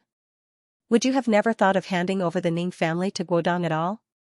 In your heart, no matter how much I give, no matter how hard I work, my mother and I can't compare to that bitch and that little bitch in your heart, right? Ning Guangyao chose to be silent and didn't answer. Luo Zuishan suddenly showed a touch of ruthlessness and smiled grimly. Ning Guangyao, since I have to die today, I might as well tell you a secret to let you know how stupid you are. Ning Guangyao furrowed his brows. What secret? Back then, Shui Zijing didn't die of blood cancer. What? Ning Guangyao turned around abruptly and glared at Luo Zuishan like a ferocious tiger. You mean? That's right. Luo Zuishan laughed smugly. You didn't expect this, did you? I was the one who bribed the doctor, faked her illness, and poisoned her to death. A myriad of emotions flashed across Ning Guangyao's face. He raised his trembling hand and wanted to slap this woman. But in the end, he suppressed his anger and put down his hand heavily. He said coldly, you evil woman. Zijing always gave in to you back then. She never had the slightest thought of competing with you. I was the one who took the initiative to find her in Zhonghai. Why do you have to be so ruthless? Why? Vicious? Yes, I am vicious. Because if I can't have it, no one else can. Luo Zuishan said firmly, refusing to back down. Ning Guangyao nodded. Okay, it's all in the past, all in the past. I'll give you a few minutes to prepare yourself. Later, I'll get someone to send the medicine in, and you'll have to drink it yourself. As he said this, Ning Guanyao's gaze locked onto Cripple, who was as silent as a cicada in winter. He said coldly, since this cripple has been taking care of you for the past few days, when you die, let him take the medicine as well. Let him accompany you on your way to the netherworld. If he doesn't take it, I'll get someone to get rid of him. Humph. After saying this, Ning Guanyao's face darkened. He turned around and left the room with his 2 bodyguards. When the door closed, Luo Zuishan seemed to have lost all her strength. Her body went limp and she sat back on the chair. She stared at the door in a daze, tears rolling down her cheeks. I didn't expect you to be the wife of our premier Xianxia. I'm not dreaming, am I? Cripple muttered. Luo Xueshan snorted softly. Premier's wife? What's the use? He's just a pitiful wretch who can't even obtain the simplest happiness. Cripple looked worried and sighed. Actually, what you said at the end was to anger him, right? Luo Xueshan turned to look at Cripple blankly. What did you say? I don't know who you're talking about, but I don't think you intentionally bribed a doctor to poison that woman, Shui Zijing. Cripple said in a low voice. A strange look flashed across Luo Xueshan's eyes. How did you know? I guessed. Cripple smiled with flagging interest. I can see that even though you sound so fierce, you actually care a lot about your husband. You said those words on purpose to make him think that you're an evil woman who deserves to die. That way, he wouldn't feel too bad when he sends someone to kill you. He wouldn't feel too much pain and blame himself. Luo Xueshan opened her mouth and revealed a trace of emotion. Then, she smiled bitterly. I didn't expect that I would meet someone who truly understands me when I'm about to die. Unfortunately, that person didn't understand me for most of his life. There's no point in saying all this. Didn't you hear what the premier said? He wants us all to die? Hee, I didn't live my life in vain. I'm actually going to die with the premier's wife. Cripple revealed a hearty smile as though he was comforting himself. Luo Xueshan looked at him meaningfully. Actually, you have a chance to live. Huh? Cripple was puzzled. Will the premier change his decision? Luo Xueshan shook her head. I'm a woman who's going to die. That's because I can no longer be the mistress of the Ning family. My existence will put the Ning family in a dangerous position. Ning Guanyao will only be able to face the other families calmly if I'm dead. But you're different. At the end of the day, you're just an insignificant person. If you were of any use to him, Ning Guanyao wouldn't have killed you because your death was just a way for him to vent his anger. Cripple was confused. He asked in a daze, then how can I be of use? I'm just a beggar with no parents and no culture. I'm also not an expert in fighting. Luo Xueshan lowered her eyebrows and pondered for a moment. Then, she waved at Cripple and moved his ear closer. She whispered something in his ear. Cripple's eyes widened. Are you serious? Isn't this too absurd? If this gets out, wouldn't it be? As long as you say it the way I told you, Ning Guanyao will believe you. As long as you have this secret, he won't kill you for no reason. Instead, he'll protect you so that you won't tell the other families, Luo Xueshan said. Cripple looked at Luo Xueshan with a complicated gaze and couldn't help but ask. Why are you so good to me? If you tell Premier Ning the secret personally, he might have a chance to let you go. Luo Xueshan shook her head and smiled gently. There was an indescribable gentleness in her smile. That won't happen. Since he secretly captured me and brought me back to Beijing and didn't send me back to the Ning family, he's already determined to kill me. The reason why I'm telling you this is because even though I've lived a life of luxury since I was young, I've only felt warmth when I was wandering the streets with you. I've always been the one taking care of others, but no one has ever taken care of me sincerely. I want to do something for you before I die. I know that you're a smart child. If you grasp the opportunity well, you won't just be a beggar. A trace of disappointment flashed through Cripple's eyes. You. Do you think I'm a child? Luo Xueshan was stunned. Then, she thought of something and blushed unconsciously. She turned her head away unnaturally and said in a faint voice, You're younger than my son, so of course you're a child. Cripple smiled bitterly. That's true. I'm overthinking it. A trace of unwillingness flashed through Luo Xueshan's eyes. She pursed her lips and said, If you can survive, you must live well. Strive to return to school and learn more skills. Don't live that kind of life of wandering and begging anymore. If there's a chance, find a better doctor and see if your foot can be cured. I believe that with how advanced medicine is now, there will always be a way. Cripple nodded silently, but he still looked downcast. Luo Xueshan secretly looked at him for a while. Then, she bit her lower lip and closed her eyes reluctantly. Not long after, two men in white coats walked into the room and coldly placed 2 bottles of medicine on the table. Then, they stood at the door, looking like they were waiting for the two of them to drink it themselves. Luo Zuishan didn't hesitate.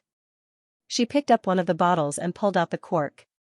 Then, she said to the 2 men at the door, "Go and tell Premier Ning that this young man knows a secret that I told him. That secret will definitely make him choose to let this young man go. I alone will be enough to kill the person." After saying that, Luo Zuishan picked up the bottle and drank it in one gulp. Half a lifetime of glory and splendor, like fine black hair in the morning and snow in the evening. About 10 minutes later, the door to the room opened again. Cripple limped out of the room and was handed over to a bodyguard by the 2 men in white coats. Then, the 2 men in white coats went into the room to clean up the rest of the situation. Cripple glanced back at the woman who was lying on the ground in the room and couldn't get up again. An unfathomable sneer appeared at the corner of his mouth. "Damn beggar. What are you looking at? Let's go." The bodyguard slapped Cripple's head hard and shouted. Cripple quickly bowed his head and apologized. With a pitiful expression, he carefully followed the bodyguard to see Ning Guangyao. The sun was still shining brightly on the ground. Wherever Cripple walked, a slanted shadow was cast. At the same time, it was still night on the other side of the ocean in Los Angeles. The sky was dark. A few dark clouds had gathered in the sky, and the wind had begun to blow fiercely. Because it was early in the morning, there weren't many cars, so it was particularly cold and desolate. A man's figure appeared in front of a mansion in Beverly Hills. It was Yangqing, who had returned from Washington. Looking up at the thick clouds in the sky, Yangqing swallowed his saliva and muttered to himself, "Damn it, it can't be. I just used some of my abilities to go back and forth from Los Angeles and Washington. Don't tell me that there will be another lightning tribulation." Although he survived the Tai Ching heavenly thunder, Yangqing wasn't really afraid of the 9 heavenly thunder tribulation. The first tribulation was already so terrifying. Who knew how powerful the Shangqing and Yuqing heavenly thunder would be? Yangqing scratched his head. Although it was embarrassing to say that he had a phobia of lightning, it was better than being struck to death by lightning again. Yangqing didn't believe that he would be so lucky every time and that the endless resolve restoration scripture could save him every time. Besides, he didn't lack cultivation, so why was he in a hurry to go through the tribulation? It seemed like he would have to drive and fly in the future. For the sake of the lifelong happiness of so many women, he had to save his life. At this moment, a familiar seductive voice came from the balcony on the 2nd floor of the mansion. "Hee hee. I got the news that you killed Blue Storm and Takamagara, but I didn't believe it. Now I can see that you're really good at acting. You've even fooled me and Neptune. It seems that your cultivation is not gone, but it has reached a realm that we can't understand." Kristen held a glass of white wine in her hand and leaned against the carved white pillar railing. Her translucent silk nightgown clung to her graceful body in the wind, outlining her round breasts and perky buttocks. Her gorgeous face seemed to be the most violent pink poison in the world at this moment. Yangqing raised his head. His lower abdomen was a little hot after just one glance. Logically speaking, he shouldn't have many feelings for women after spending the whole afternoon on that water snake, Xia Qi Qing, 3 times. But the strong female hormones of this international diva were still irresistible. Yangqing pretended to cough and said, "You didn't ask me, and I didn't say that I lost my cultivation, so it's not fake." Kristen snorted and took a sip of wine. She smiled and said, "Hey, tell me the truth. What's going on with you? Why can't I feel any energy fluctuations in your body?" Yangqing curled his lips. "If I knew, I wouldn't mind telling you. But I really don't know. Every ability I use now is used naturally. There's no order to it. Let me put it this way. In the past, I had to use the true yuan in my body. But now, I can't feel any true yuan in my meridians and even in my dantian. It's empty. I don't know what form the endless resolve restoration scripture exists in. I can't see it, but I can feel it. Other than the strength of my body, I don't know why I can do those things."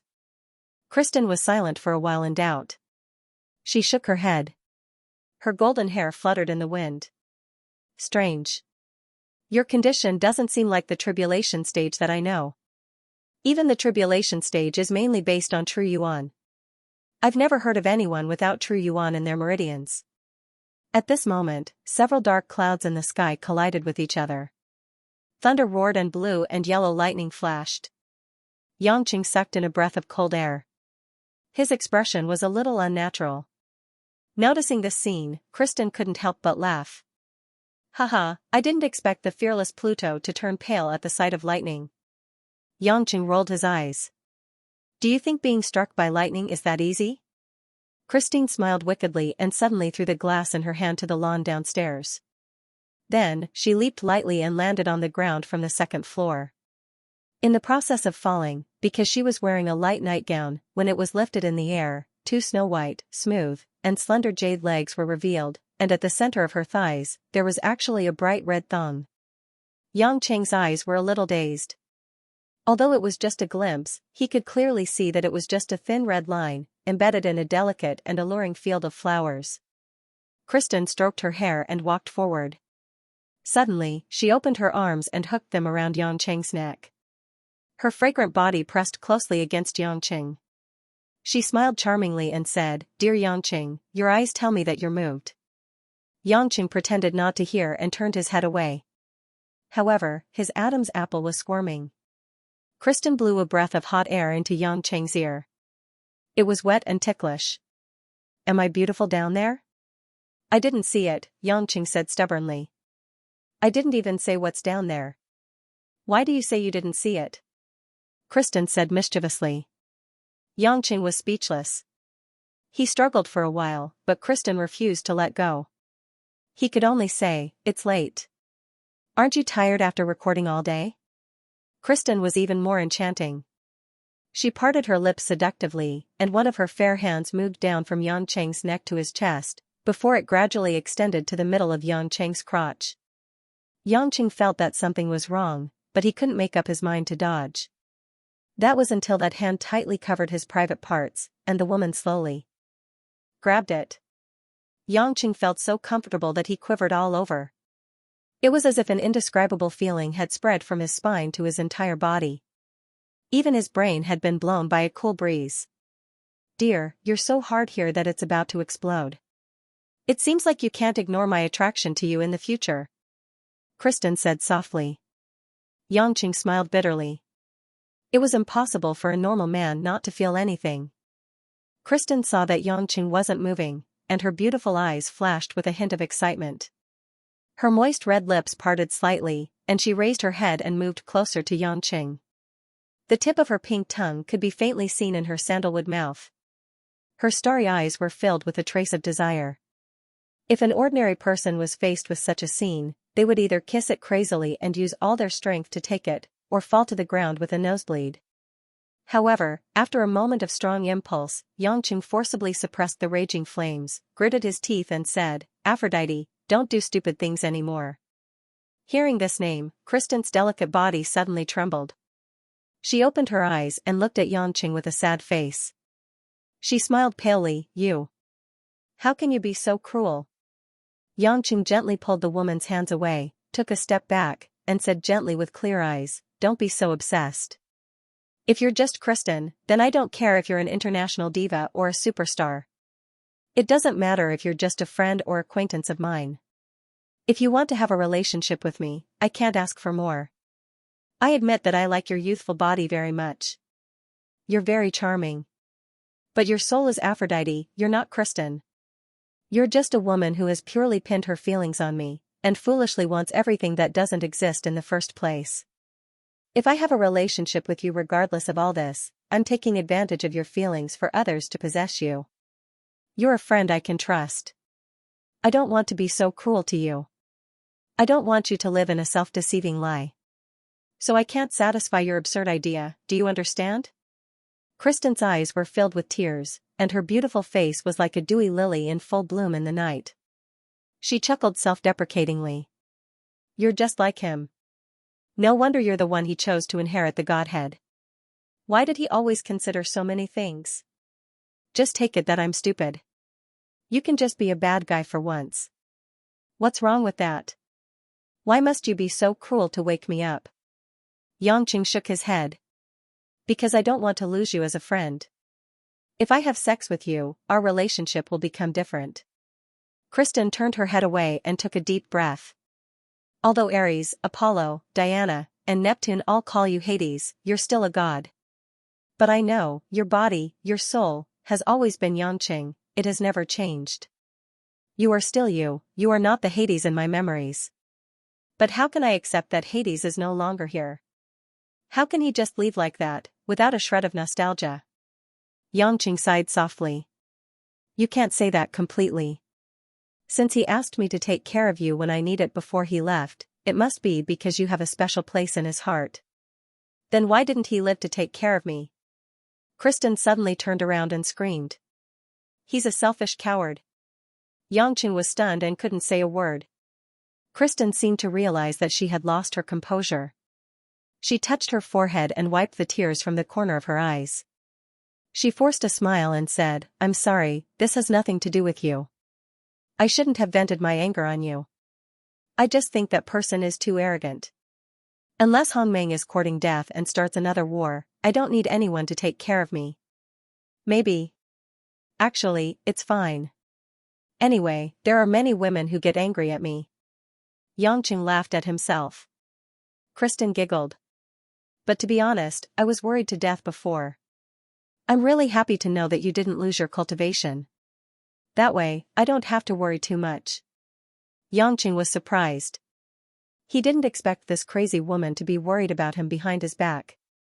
He couldn't help but feel warm in his heart. Kristen suddenly blinked playfully. Yangqing, to be honest, you're actually very interested in my body, aren't you? Yangqing rubbed his nose and acquiesced. It would be strange if he wasn't envious. Kristen giggled.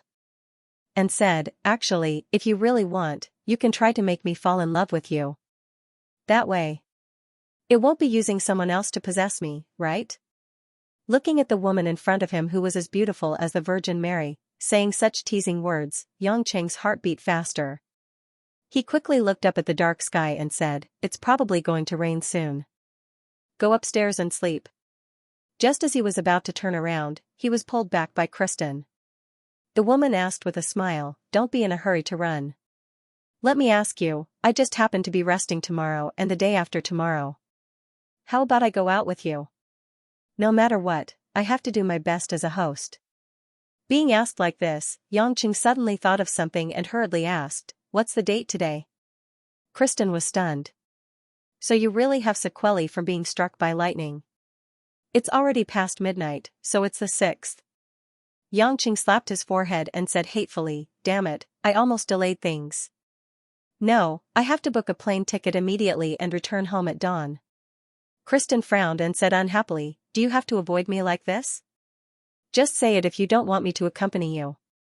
No, Yangqing explained with a bitter smile, it's because the 7th is the National College entrance examination in Xianxia. That Xianxia from my family is going to take the exam. I was the one who brought her back when she was taking the exam. How can I be traveling abroad at such a critical moment? I have to cheer her on outside the exam. Ruashi would definitely start a cold war with me if that girl held a grudge against me and flunked the exam. A chain reaction is no joke. Kristen looked at him strangely, it seems like you've really become a family man. Not only do you have to worry about your sister's exam day, but you also have to be careful not to make your wife and sister angry. If those people from Takamagara and Blue Storm knew that they died in the hands of a guy like you, they would probably die from anger even if they didn't die. Yangqing touched his face and said unnaturally, is this a compliment for taking care of my family or saying that I'm a coward who's afraid of my wife? Think about the worst. Kristen snorted. Yangqing's mouth twitched. He was speechless. Oh right, did you book a plane ticket? Why don't you just teleport back? Kristen asked in confusion. Yangqing scratched the back of his head, not daring to face the woman. Xianxia smiled, I'm just worried that, if I use too much power, I'll attract a heavenly tribulation again. I don't have to use my power. It's better for me to be an ordinary office worker. Kristen didn't even bother to look at him this time. Alright, I'll get someone to prepare the plane ticket and passport for you. You should leave now. My head hurts when I see you now. Yangchen felt a little wronged as he mumbled a few times. He thought to himself, even if the lightning strikes, it won't hit you. Of course you're relaxed. However, after thinking about it for a while, he still eagerly ran back upstairs, waiting for the sun to rise before heading back to Zhonghai. Only Christine was left in the howling night wind. She stood alone in the courtyard, looking up at the rain clouds drifting in the sky, and sighed faintly. On the other side of the ocean, it was a different scene. Huaxia, Zhonghai. Lin Ruoxi returned home at noon and busied herself in the kitchen for a long time before she and Mother Wang finished cooking a table of sumptuous dishes. As the main character of tomorrow's college entrance examination, Xianxia blushed as she sat on a chair. She looked at the chicken, duck, and fish that filled her eyes, feeling embarrassed. Xianxia, why are you in a daze? Hurry up and eat while it's hot. This steamed fish and braised pig's trotters are good for your brain. Eat more. Guoshuihua, who was standing at the side, saw Xianxia's bashfulness, so she smiled and picked some food for Xianxia. Ever since Xianxia moved into the house, she had been nourished, and her skin had become fair and supple. Because she had Korean blood in her veins, even though she was young, she was born with a little charm. She had an oval face, a high nose bridge, and pink lips. She was much more pleasing to the eyes than other girls of her age. This was also one of the main reasons why Guoshuihua and Mother Wang liked this girl so much. Although they didn't judge people by their appearance, a beautiful girl would always be especially lovable. Xianxia shyly looked at Lin Ruoxi, who was silently scooping rice. She said softly, I feel very sorry for Sister Ruoxi. Because of me, everyone has been so busy preparing so much for me. Even Sister Ruoxi specially came home from work to cook for me. Silly child, your Sister Ruoxi only did this because she was happy. If you don't eat more, you'll make us unhappy. Guoshuihua reached out and pinched Xianxia's little face. Lin Ruoxi heard her mother-in-law and Xianxia talking about her. She picked up a chicken wing with her chopsticks and gave it to Xianxia. Let's eat. Xianxia nodded, smiled sweetly, and started stuffing rice into her mouth.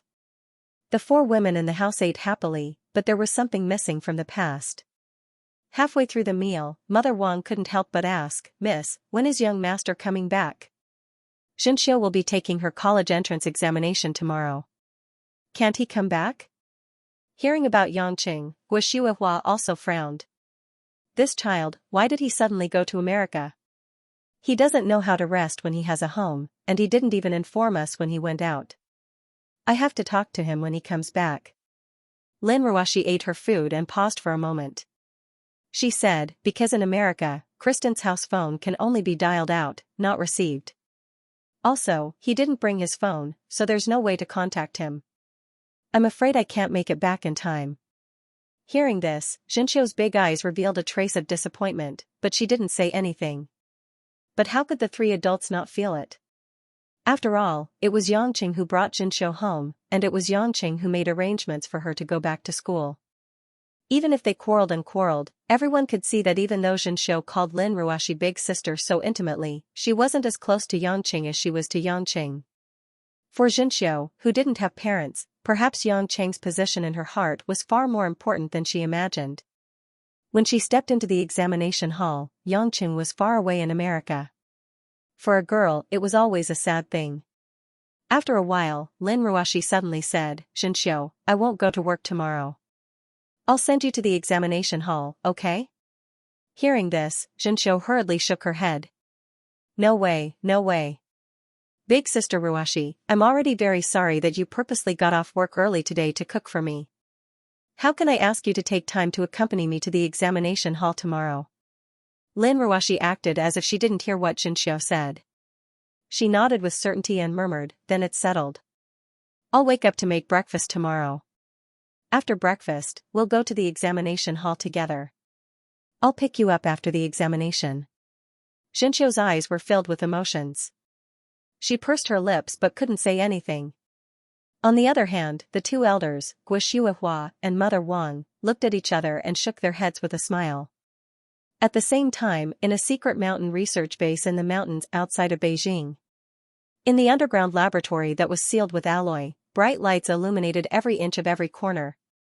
There were countless transparent glass instruments. Some of them were empty, while some were filled with strange bright-colored liquids. In the middle of the laboratory, there was a white operating table. It seemed to be the instruments used to dissect some large specimens. At this moment, the corpse of a middle-aged woman that seemed to be dead was lying flat on the table. Her face was green and her body was cold. It was Luo Tsuishan, who was forced to drink the poison by Ning Guanyao. And a tall man with long hair and a sloppy white coat was looking at the corpse with a strange look in his eyes. It seemed like he was thinking about something very interesting. "Young master, this woman is already dead. Is it really necessary to go through so much trouble to transport the corpse here?" A man who was also wearing a white isolation suit standing behind the man in the white coat said with a puzzled look on his face. If Luo Tsuishan was still alive and awake, she would definitely realize that this man was one of the two men in the white coat who gave her the medicine. This young master was, of course, Yan Buwen. Yan Buwen's legs that were broken by the woman had miraculously recovered in such a short period of time.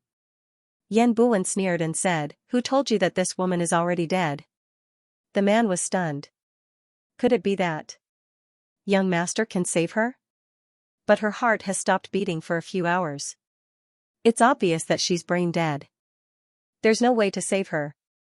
Yan Buwen stretched out a finger and stroked Luo Tsuishan's stiff face. He sneered and said, "In my world, even if there's only a brain left, it's not considered dead. Even if there's only one cell left, it's not considered as disappearing. Moreover, this person's body is still very healthy." Hearing these creepy words, the man could not help but shiver. He forced a smile and said, "Young master, you're really not someone we can look up to. I've spoken too much." Yan Buwen squinted his eyes and turned around to ask, "Young Lai, did he go to do what I asked him to do?" The man nodded and said, "Our men have just reported that Yang Lai has already gone to look for Ning Guodong. Now, Ning Guodong still thinks that his mother is dead. He's wiping his tears at the corpse that we've disguised. I reckon that he'll only be able to come here tomorrow. If that's the case, then freeze the corpse first. When Ning Guodong comes tomorrow, I'll let the mother and son reunite." Yan Buwen grinned and his expression was twisted like a devil. The man in the isolation suit stood by the side and shivered. He quickly agreed. After being scorched by the scorching sun for a day, the drizzling rain fell once again.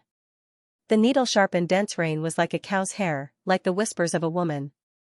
Under the cover of the dark clouds, the entire city seemed to be shrouded in a layer of gray gauze. At the international arrival gate of Zhonghai International Airport, a man wearing a short-sleeved white shirt and a pair of light green shorts ran out of the gate without any luggage. He even smiled and asked the passengers in front of him to let him pass. This was naturally Yangqing, who had just returned to Zhonghai by plane. Kristen was also very attentive. She used her connections to get a brand new fake passport and booked a flight that would arrive before 7 a.m. Even so, due to the weather, it was almost 7:30 a.m. when he arrived in Zhonghai. Yangqing had to rush home, afraid that if he was late, Xianxia would have to go to the examination hall early. Yangqing was now panicking about the lightning, especially during the night in the United States. The thunderclouds refused to disperse and only dispersed in the morning, causing Yangqing to be worried for the whole night. Even though he knew that the weather had nothing to do with him, Yangqing decided to keep a low profile for the sake of safety. Who knew if the heavens were jealous of his fast cultivation speed and were ready to strike him? He especially remembered that when he was fighting with Poseidon, he had foolishly ignored his instincts and forcibly used all his strength to fight with his life. Now, he was very scared. If he was not killed by his opponent in the battle, but by the lightning, wouldn't the woman at home have no umbrella to protect him? Without him as a shield, the people he cared about would be slaughtered by his enemies sooner or later. It would be a fate worse than death. Thinking of this, Yangqing steeled his heart. In the future, it would be better to save as much as possible. It would be better not to act recklessly, especially against opponents of a certain level. Even if he could defeat them, it would not be easy. If he used too much of his cultivation, another lightning tribulation would come, and he would not even have a place to cry. This was also the reason why Yangqing himself was ignorant about cultivation. If he had a master who could give him some pointers, he would have been able to tell him that the heavenly tribulation was not something that could be casually struck.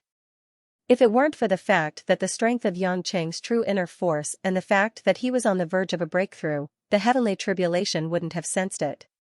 Now, since the first heavenly thunder of Tai Ching had passed, the second heavenly thunder of Shangqing was not far away. With Yangqing's cultivation speed, it would not be easy for him to encounter the second and third thunder tribulations in his life without any great opportunities. Of course, Yangqing practiced this almost unique cultivation method, and in a world where powerful cultivators were scarce, there was no one who could tell Yangqing this. This also caused Yangqing to confusedly scare himself. When he arrived at the taxi queue at the airport gate, Yangqing rushed to a taxi and quickly drove home after walking across the wet ground. Along the way, Yangqing looked at the time from time to time, but the traffic on the road was crowded early in the morning. It could be seen that the impact of the college entrance examination had spread to the whole of Shanghai City. By the time he reached home, it was already past 8 o'clock. Yangqing did not have any Huaxia dollars with him, so he asked the driver to stop at the door and ran home. Just then, Guo came down from upstairs, and Mother Wang was washing in the kitchen. Guo saw her son, and her face was full of joy. "Ah, you little boy, why did you suddenly come home so early in the morning? We have already prepared breakfast." Yangqing did not care about eating. "Mom, did Xianxia go to the exam?" Guo rolled her eyes at him. "Don't mention it, I thought you forgot about that girl. Just now, Ruashi personally drove her to school for the exam, and you came back late." Yangqing smacked his forehead, and he was depressed. "Mom, the taxi driver is still waiting for me outside. Go pay for me, I will go upstairs to get my phone, at least I have to make a phone call." At this time, Mother Wang came out of the kitchen with rubber gloves, and she was surprised. "Young master, you just came back. Sai, why didn't you call in advance? Xianxia was pouting the whole night last night." Yangqing smiled bitterly. He could imagine how disappointed Xianxia was. After all, he was the one who brought her back to school to sprint for the college entrance examination, but he was not by her side at the critical moment. He didn't say anything else and hurriedly ran upstairs. Guo shook her head and sighed. This child, she didn't even greet her elders when she came home, and the moment she opened her mouth, she asked for money to pay for the taxi fare. Although her words were full of displeasure, her tone was quite doting. For Guo, Yangqing took more from her, and it made her feel relieved as a mother who was not responsible when she was young. After returning to his room, Yangqing took out his phone, only to find that it was out of battery. After quickly connecting the power, Yangqing turned on the phone. He really did not pay attention to Lin Ruashi's number, so he could only look for it from his contact list. But as soon as he turned on the phone, Yangqing was dumbfounded to see dozens of missed calls, all from Mo Qianni. Looking at the date, he realized that the calls were from the night he went to the Pacific Ocean. That day, he went out because of an unexpected situation, and because he was upset, he did not speak much. He did not expect to encounter so many things, and he even stayed in the United States for 2 days. Since Mo Qianni called him so many times, she must have something urgent to talk to him, but she did not show any signs of wanting to say anything that night, which made Yangqing feel a little strange. However, because of Ma Guifeng's words, he was confused about Mo Qianni's feelings, but now he did not think too much about it. After the thunder tribulation, some changes in his state of mind made Yangqing not think too much about it. Since there were some difficulties between the two of them, he would find a way to solve it. Restricting each other's true feelings and causing a woman to be sad was not something a man should do. Letting down a wife was better than letting down a group of lovers. Even Yangqing himself felt that this idea was shameless, but he was not an honest person to begin with. In the future, he would just have to be obedient at home. It seemed that after cheering for Xianxia in the college entrance examination, he had to go and see Ma Guifeng again. No matter what she said, she was definitely going to be his mother-in-law. After thinking about it, Yangqing found Lin Ruashi's phone number and immediately called her. Even if he cheered her on over the phone, it was better than saying nothing. The phone rang for a long time before it was connected. Just when Yangqing was about to speak, there was a commotion on the other end of the line. "What do you want? Do you want to go back on your words or something? Get lost. Do you believe that I will beat you up?" Yangqing frowned, having a bad feeling, and asked loudly, "Ruashi? Ruashi?" What happened? On the other end of the line, Lin Ruashi didn't seem to be able to speak. After a while of confusion, she panted and said, "Why did you come back so late?" "I was sending Xianxia to the exam hall, and something happened." The helplessness and anxiety in her voice was something that Lin Ruashi would never show on a normal day. It was obvious how bad the situation was. "What happened? Speak clearly," Yangqing asked worriedly. "I bumped into someone at the intersection. They were the ones who broke the traffic rules, but they wanted me to pay immediately. I didn't bring any checkbook today, and they said that cash wasn't enough, but they refused to let me go." Lin Ruashi was so anxious that she almost cried. She wasn't afraid of the open and hidden attacks in the business world, but how could a rich young lady like her handle the gangsters in society? On the contrary, Xianxia had been in society for a while, so she rushed to protect her sister first. You should come quickly. Xianxia is arguing with the people over there. If you continue to waste time, you won't be able to finish the exam. Yang Cheng's mind was about to explode. There were really all sorts of things happening in this world. When he thought of Lin Ruashi and Xianxia arguing with a group of men on the street, his heart was set ablaze. After asking for the specific location of the intersection, he threw his phone away, turned around, and ran downstairs. Guo Shuihua, who had just paid the driver, saw Yangqing coming downstairs. She thought that he was going to eat breakfast, but before she could ask, Yangqing ran out like a gust of wind. Guo Shuihua stood there in a daze, not understanding what was going on. Yangqing took his BMW. Just as he was about to drive out, he suddenly saw two women walking out from the door of the house next door. He bumped into them. The mature woman, Ma Guifeng, who was wearing a plain floral dress, was talking intimately with Mo Qianni, who was wearing a black tailored uniform, who was about to go to work. When they saw the white BMW driving out, they both looked over in surprise. When Yangqing saw the mother and daughter, he wanted to go up and greet them. He wanted to ask Mo Qianni why she called that day.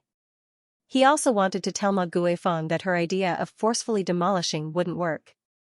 But at this time, the problem on Lin Ruashi and Xianxia's side was obviously more serious. If the exam was delayed, if the two women were bullied, then it would be a big deal. Yangqing didn't dare to dawdle. So, Yangqing didn't stop.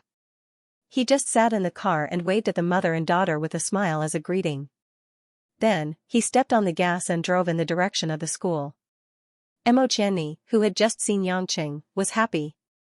She thought that Yangqing was deliberately hiding, but since he came back so soon, there shouldn't be such a thing. In the end, without waiting for Mo Qianni to come forward and say a word, Yangqing waved his hand casually and drove away quickly. The speed of the car was as if he was trying to hide as fast as possible. Mo Qianni's footsteps were glued to the spot. Her beautiful face, from the beginning, had a joyful smile, to gradually fading. Her eyes changed from hope, to astonishment, and finally to despondency. The sky was still drizzling, and when it landed on her fair and pretty face, it was cool and wet. Standing by the side of the road, Mo Qianni felt as if her heart had suddenly fallen into an ice cave. Why did he run away in a hurry? Does he really not want to have anything to do with me? The woman did not want to believe that all of this was true, but everything that had happened these past few days seemed to be mocking her. Ma Guifeng was originally cursing in her heart. Yangqing had not been around these few days. Although her daughter was very sad, but at least they could gradually cut off their relationship.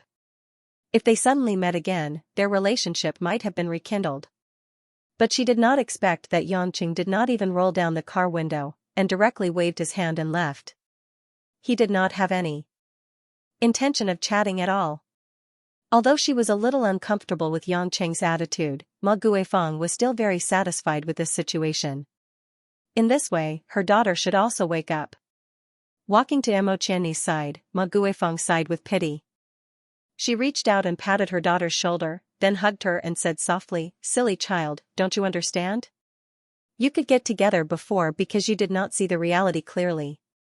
Now, Yangqing listened to my words, and he has already seen the impossibility between the two of you. You are not like other big families, young ladies. We are just a small family, we live by the weather. How can we do such a blatant and ridiculous thing? You will suffer because of Yangqing, and Yangqing will be troubled because of you. Listen to mom, when it's time to let go, let go. Mo Qianni's eyes were red, and she turned her head, unwilling to face her mother. She clenched her bag tightly and said, even if I have to let go, I have to say it clearly in front of him. Since he's avoiding me, I'll have to face him and talk it out with him face to face. After that, Mo Qianni took out her phone from her bag and dialed Yang Cheng's number. But Yang Cheng's phone was still charging in the room, so naturally he could not answer the phone. After no one answered for a while, Mo Qianni weakly hung up the phone, and her bright eyes seemed to be covered with a layer of lifeless gray. Ma Guifeng saw it, and her heart felt like it was cut by a knife. She said lovingly, "Girl, what are you thinking? Don't scare mom." Mo Qianni bit her lips and said in a clear voice, "Mom, go back to the house. I'll stand at the door. Today, I must wait for him to come back and ask him clearly. I don't believe that he'll continue to hide from me." "You?" Ma Guifeng said anxiously. "Are you crazy? Why aren't you going to work? Why are you just standing there and waiting for someone? It's raining, no matter how light the rain is, it's still water. If you stand here and wait for him, who knows when he'll come back? What if you get wet and fall sick?" "Mom." Mo Qianni suddenly burst into tears and screamed. She choked with sobs as she looked at her mother. "I beg you, please, don't worry about me. Even if you want me to give up, let me make it clear before I give up. Let me be alone, let me solve the problem with him." Tears and rainwater mixed together on her flower-like face and dripped onto the ground. The woman's shoulders trembled as she stood under the gloomy sky. Her dark figure was so helpless and downtrodden. Ma Guifeng was moved as she looked at her daughter who had shouted at her. She clenched her teeth and took 2 steps back. She said in a cold voice, "Fine, since you said so, then I'll be ruthless and let you young people solve this problem yourselves. Since you want to wait here in the rain for him, then I have nothing to say. But I'm telling you, don't get your hopes up. The more capable a man is, the less he'll care about a woman." After saying that, Ma Guifeng didn't say anything else. She turned around and went back into the house. These days, because of old Zhou's wife, she didn't go to work at Auntie Xiang's place. Even if she didn't mind, it would affect Auntie Xiang's business, so she could only cook and clean for Mo Qianni and Xiangwei at home. This was nothing to Ma Guifeng, who was almost 50 years old. The hardships of life had taught her to cherish things. As long as her daughter could get rid of this ill-fated relationship, she would be happy to do anything. On the other hand, Yang Chen stepped hard on the accelerator and overtook other cars on the road like a racer. In less than 10 minutes, he finally arrived at the location Lin Ruoxi mentioned on the phone. At a fork in the road, the red Bentley was parked by the side of the road, surrounded by a crowd of onlookers pointing at it. Yang Chen parked the car at a random spot and dashed inside. As soon as he entered the crowd, he saw a petite figure suddenly raise her leg and kick a short, fat man in the stomach. "Xianxia?" The girl in clean clothes was Xianxia, who looked sullen. Behind Xianxia was an anxious Lin Ruoxi, who was biting her lip in fright. "Brother Yang?" Xianxia heard Yang Cheng's voice and turned around to call out in surprise. Seeing Yang Cheng appear, Lin Ruoxi looked relieved. She subconsciously ran to Yang Cheng's side, happy but also a little angry. She complained in a low voice, "Why did you come back so late?" Yang Cheng smiled embarrassedly. "It's better than not being able to come back at this time." "How is it? Now you know the importance of me as the head of the family, right?" Lin Ruoxi rolled her eyes at him. "What a great head of the family. Since you're here, I'll leave this place to you. I'll take Xianxia to the examination room, or else it'll be too late." "Want to leave?" "Not so easy." The short and fat man who had been kicked fell to the ground. Immediately, 2 rough-looking men helped him up and walked forward even more fiercely. The 3 of them blocked the side of the car door, looking like they wouldn't let go. Xianxia yelled angrily, "You guys purposely bumped into us. Giving you 2,000 yuan is already a fair deal. Do you really think we're afraid?" Yang Cheng looked at the scene. On the ground, there was an electric bicycle with a slightly twisted head, and the back door of Lin Ruoxi's Bentley had a deep dent. From the looks of it, it should be that when Lin Ruoxi was driving at a slow speed, the 3 guys who were already prepared had bumped into Lin Ruoxi's car. This kind of thing, no matter how you look at it, was an intentional evil act. It was the most basic business of blackmailing. And on this day, everyone was sending their children to the college entrance examination, and everyone was in a hurry. Of course, this kind of business was the easiest to succeed. In this society, when a rich person driving a car and a poor person riding a bicycle collided, the first thing to consider was not the legal responsibility, but the rich person would always pay compensation first as a way to end things. This was the current situation of society. Public opinion and people's hearts were often full of sympathy, and they wouldn't look at the truth of the matter. No one would advertise on the internet how much money some rich boss had been cheated out of innocently. There would only be people who would advertise that some boss had injured or killed someone, but they would just casually use money to make up for it. When Xianxia was selling mutton skewers, he would often see the more affluent madams buying vegetables, and the hawkers would purposely raise the price. Once they tried to bargain, they would immediately scold the madams for bullying the honest people. But when ordinary working-class people bought vegetables, the hawkers would even take the initiative to give half a caddy of vegetables. This kind of thing was not strange. The short and fat man's face was red as he said loudly, "Everyone, be the judge. My electric bicycle was misaligned, and I was lucky that I hit the back door. If I hit the front of the car, I would have been run over on the spot." Not only did these two women not pay for my medical expenses, but they also wanted to kick me. Is there any justice in this world? The surrounding crowd actually didn't have much of a reaction. Everyone understood what was going on. Even if they knew that Lin Ruashi wasn't in the wrong, they wouldn't say it out loud, lest others think that they were fawning on the rich. Xianxia's face was filled with anger. Lin Ruashi had woken up early to prepare breakfast for her and even sent her to the examination hall. Xianxia was already feeling very guilty about it. Now that she had encountered such a situation, she was filled with grievances. She hated the three of them to the core. The ruthlessness she had when she was a delinquent girl erupted. She wanted to go up and beat up the short and fat man again. Xianxia hurriedly pulled her back and said sternly, "Don't get involved, girls don't fight. Brother Yang, I'll handle this. You and your sister take my car to the examination hall. I'll settle them, or else it'll be too late." Xianxia pouted but still nodded obediently.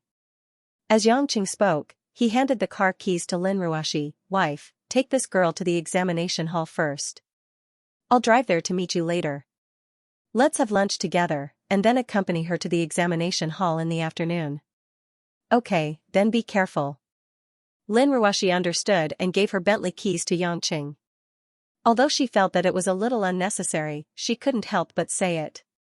She didn't know when, but she had unknowingly gotten used to this title and this role. Xianxia pinched Xianxia's face. "Again, I especially rushed back this morning to refuel for you. I don't expect you to be very proud, but don't be too ridiculous. You can guess when you can't think of anything, but don't throw the dice, and have a proper attitude." Xianxia stuck out her tongue. "Brother Yang told me about the university entrance exam, but it's not convincing at all." Xianxia glared at the girl, while Lin Ruashi hurriedly pulled Xianxia away from the scene. The three partners saw that the woman had left, leaving behind an ordinary-looking man. He patted the red Bentley and said proudly, "What, you're staying to pay for your woman? I'll say it, just for the car you're driving, it can't be less than 20,000. Xianxia walked up to the man and smiled. "You really want money? Are you saying it's fake?" "Of course. I don't have Huaxia dollars on me, but I have a lot of other currencies. Do you guys want some?" Xianxia asked, a little embarrassed. The three of them looked at each other and said, "Don't try to cheat us, kid. We have a big brother in the underworld to protect us. If you dare to give us fake money, we'll go back and get our boss to kill you. Also, we only accept US dollars and euros, don't think we're fools. If you dare to give us 20,000 Japanese dollars, we don't want it."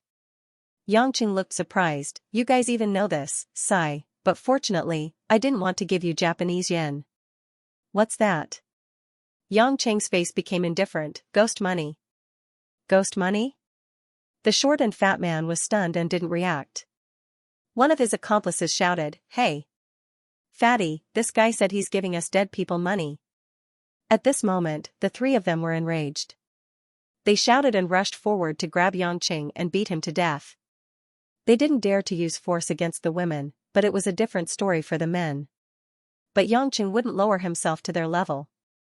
Even if he didn't use his cultivation, his physical strength was much stronger than before after going through the thunder tribulation. Seeing that the three of them were approaching, Yangqing took a step forward and grabbed them in a dazzling manner. The three of them were flung 3 times in a row as if they were stones, drawing 3 parabolas and landing directly in a moving garbage truck by the side of the road. To deal with these kinds of gangsters, reasoning was just asking for trouble. Violence was the only way to solve the problem, and there would be no trouble at all. The barefoot was not afraid of wearing shoes. The most primitive method was the most effective.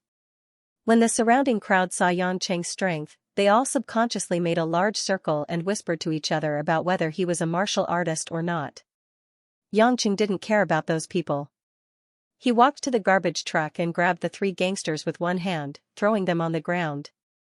Their hair was disheveled and dirty, and their bodies stinked. The 3 of them were scared out of their wits. They knelt on the ground and kowtowed to Yangqing, begging for mercy. Yangqing squatted down and reached out to the short and fat man. "Hey, don't play dumb. Where's the money you extorted?" The short and fat man's face was trembling, but he didn't dare to play rough with this powerful guy. He could only slowly reach into his trouser pocket and pull out a stack of bills. Other than the 20 or so red $100 bills, there were also some miscellaneous $10, $20, and green-colored bills. Seeing the man counting, Yangqing didn't say anything and snatched all the money. "Hey, big brother. The rest of the money is my own," the short and fat man said anxiously. Yangqing's face darkened. He glared at him and said, "What? You're allowed to extort money, but I'm not allowed to openly rob money. It's all against the law, so why can't I break it? Let me tell you, my wife's car door is dented, and it will cost at least tens of thousands to fix. Taking a few hundred yuan from you is already fair to you. Next time you see her, send her to the police station." After saying that, she ignored the 3 guys who wanted to cry but had no tears. She swaggered out of the crowd, got into Lin Ruashi's Bentley, and continued to drive to school. The crowd of onlookers was dumbfounded. Who was the one extorting who? The short and fat man was burning with anger. He stared at the Bentley's license plate and memorized the number. He cursed in a low voice, his eyes full of unwillingness to give up. Yangqing didn't take this episode too seriously. When he rushed out of the school as fast as he could, he saw Lin Ruashi walking back to the parking lot from the school gate. Although the sky was gray and drizzling, and there were many adults sending their children off outside the school gate, it didn't affect the woman's dazzling appearance in this messy scene. Inside the Korean-style cotton cardigan was a grass-green round-neck dress, paired with a white chiffon skirt. Her hair was fluttering, and her simple outfit was like an orchid blooming in the rain. Walking across the wet concrete floor, Lin Ruashi easily found Yangqing. When she walked to the car door, Yangqing was still looking at her, lost in thought. This made Lin Ruashi a little happy, but at the same time, she didn't know whether to laugh or cry. Bending down, Lin Ruashi knocked on the car window. Only then did Yangqing react. He smiled as he rolled down the window and said, "Ruashi darling, it's been hard on you. Do you want me to send your car to the repair shop? You're going to wait for Xianxia here, right?" Lin Ruashi pursed her lips and smiled as she shook her head. "I'll send someone over to repair it." "You're the director of the company, are you going to do it yourself? Just stop here." "You can't say that, this is my wife's car, how can it be the same?" Yangqing hurriedly flattered. Lin Ruashi glanced at him and said softly, "All right, it's not like I don't know what kind of person you are. You woke up early in the morning and suddenly ran to America, why are you still acting obedient? Xianxia's exam will end at 11:30. I know a good tea house nearby, so let's go sit there and wait." Although this man had inexplicably gone to America for a few days, and she originally had a lot of resentment in her heart, but the scene of him rushing to the scene to take on all the troublesome matters as soon as he got home made Lin Ruashi quickly put down those small resentments in her heart. It felt good to have a backbone. No matter how bad this guy was, in the eyes of a woman, a responsible man was still very likable. As a result, Lin Ruashi's tone couldn't help but become gentler. In addition, she had already decided to properly manage her marriage with Yangqing, so she naturally invited him to drink tea while he was free. Yangqing didn't expect Lin Ruoxi to take the initiative to invite him to spend some time with her. But thinking about it carefully, it wasn't strange for a husband and wife to have a meal and drink tea together. On the contrary, he was the one who always thought of their relationship as before and made a fuss out of nothing. Moreover, Lin Ruoxi usually refused to slack off at work. It was only this time that Jinxiu took a break for her college entrance examination. It was a rare opportunity. So he nodded and turned off the car, intending to get out. But just as he was about to open the door, his gaze froze. He looked out of the car window and gulped. Lin Ruoxi was puzzled. What was wrong with this man? Why was he so surprised when she asked him to drink tea with her? But she gradually realized that something was wrong. Lin Ruoxi followed Yangqing's gaze and looked. It was actually her own chest. In an instant, her elegant face seemed to be dyed with a layer of rouge. She glared at him and said, "Don't embarrass yourself. Have you seen enough?" As Lin Ruoxi was wearing a rather wide, tight-fitting, round-neck dress, she accidentally bent over and revealed a tight ravine on her chest. In the snow-white skin, the shadow was dazzling. Actually, Lin Ruoxi's figure could completely make her an outstanding print model. It was just that because of her identity, her clothes were usually not too revealing. Moreover, it was already very eye-catching, so she tried not to dress too ostentatiously. Therefore, it was rare for Yangqing to see a woman's strong assets so directly, and his eyes couldn't help but stare blankly. After being exposed, Yangqing smiled foolishly and pretended that nothing had happened. After getting out of the car, he didn't care whether Lin Ruoxi was embarrassed or not. He grabbed the woman's hand and walked toward the BMW. This action naturally caused many men to feel jealousy in their hearts. Because the people in charge of Lin Ruoxi's luxury cars had spare keys, they didn't have to wait here. After the two of them got into the car, they went to the tea house according to Lin Ruoxi's instructions. Naturally, they went to the place where Lin Ruoxi and Tang Wan had tea together. Last time when the two women fought, Lin Ruoxi left without a good drink. She felt that the tea and pastries there were not bad and felt a little regretful, so she took this opportunity to go again. As they drove, Yangqing asked curiously, "Why didn't you ask me why I suddenly went to the United States for 2 days?" Lin Ruoxi looked at the gloomy sky and said calmly, "I don't want to know." "Why?" Yangqing was even more puzzled. After a moment of silence, Lin Ruoxi said, "If you're with a woman, it's better to be in a state of ignorance than to know that you're upset." Yangqing looked quite embarrassed. Xiao Qiqing's beautiful figure appeared in his mind, but he pretended to be calm and said, "Really? How is that possible? Ruoxi, don't you see how infatuated and affectionate I am when I look at you? If I wasn't helping Kristen deal with something, I couldn't wait to come back to see you. Why would I be fooling around with other women?" Lin Ruoxi glanced at him and snorted. Yangqing was worried. Did she believe him or not? As they chatted, the rain outside became heavier again. The two of them also came to the tea house and ordered a few pastries and a pot of taiguanin. They found a table on the second floor and sat opposite each other. Outside the tea house, the rain slid down from the eaves like a curtain of beads. Listening to the moving sounds and watching the traffic, they didn't speak for a long time. After a while, Lin Ruoxi retracted her gaze from the rain and looked at the man sitting opposite her. Yangqing was eating a piece of mung bean cake. He ate very quietly. Unknowingly, more than half of the food on the table was gone. After all, he was purely sleeping on the plane and didn't have breakfast when he got home. This was the replacement for breakfast. "Why aren't you talking?" Lin Ruoxi asked softly. Yangqing blinked his eyes in confusion and smiled. "This scenery is not bad. Talking will break this feeling." Lin Ruoxi looked a little doubtful. "You're the kind of person who likes silence. I thought you'd be chattering non-stop." Yangqing stuffed all the pastries in his hand into his mouth and drank a mouthful of tea. After eating, he sighed and said, "If I didn't meet you, I might still be selling mutton skewers in the market. Living the life of a peddler, at most bragging to a few vegetable sellers every day. I won't get involved in anything else. I didn't come back to the country for the liveliness, so why wouldn't I like silence?" Lin Ruoxi's moist eyes flashed with a few thoughts, and then she softly replied with an N. "What N? Wife, why are you acting so weird?" Yangqing asked in confusion. Lin Ruoshi shook her head. I'm just thinking that I still don't know you well enough. I always felt that you were a person who would constantly cause trouble, but now it seems that's not the case. Yangqing smiled. You've always misunderstood me.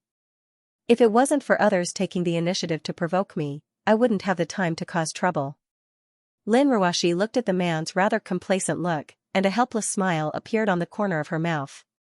Perhaps she had indeed misunderstood him in many ways. Right at this moment, two uniformed policemen suddenly walked up the stairs. They looked left and right and immediately walked towards Yang Cheng's position. The two policemen stood by the table, and one of the middle-aged policemen said, "It's Miss Lin and Mr. Yang, right?" Lin Ruoshi frowned slightly. "What's the matter?" The middle-aged policeman nodded and said, "We received a report that after Miss Lin had a conflict with someone near the intersection of Qinghe, Mr. Yang is suspected of beating up 3 migrant workers in public and extorting more than 2,400 Xianxia dollars. We are now in violation of the Public Security Administration Punishment Act. We hope that Mr. Yang and Miss Lin will return to the police station to cooperate with the investigation." 2,400? Lin Ruoshi glanced at Yangqing strangely. "Officer, those two extorted 2,000 from me. How could it be 2,400? Before she could finish, Lin Ruoshi suddenly thought of something. Her eyes suddenly emitted a flame. She glared at Yangqing and said through gritted teeth, You stole their money too?" Yangqing's expression was extremely stiff. He said softly, "Isn't this? I want to help you vent your anger." "You." Lin Ruoshi was about to faint.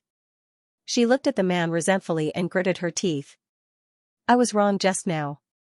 Actually, I've always known you very well. I know you very well." At this moment, Yangchen lowered his head. He was so embarrassed that he didn't know what to say. Just now, he pretended to be profound and restrained. Was there anything more embarrassing than this turn of events? They actually dared to call the police. F***ck, no one was to be trifled with these days. Even hooligans knew to call the police to protect them. But thinking about it carefully, they were poor and would only be detained for a few days at most. Plus, they would be provided with food and water. It would be strange if they did not call the police. The middle-aged police officer said solemnly, "Since the two of you have nothing to say, please go downstairs and get in the car. The 3 people who called the police are already waiting at the police station for a confrontation." An idea flashed through Yangqing's mind.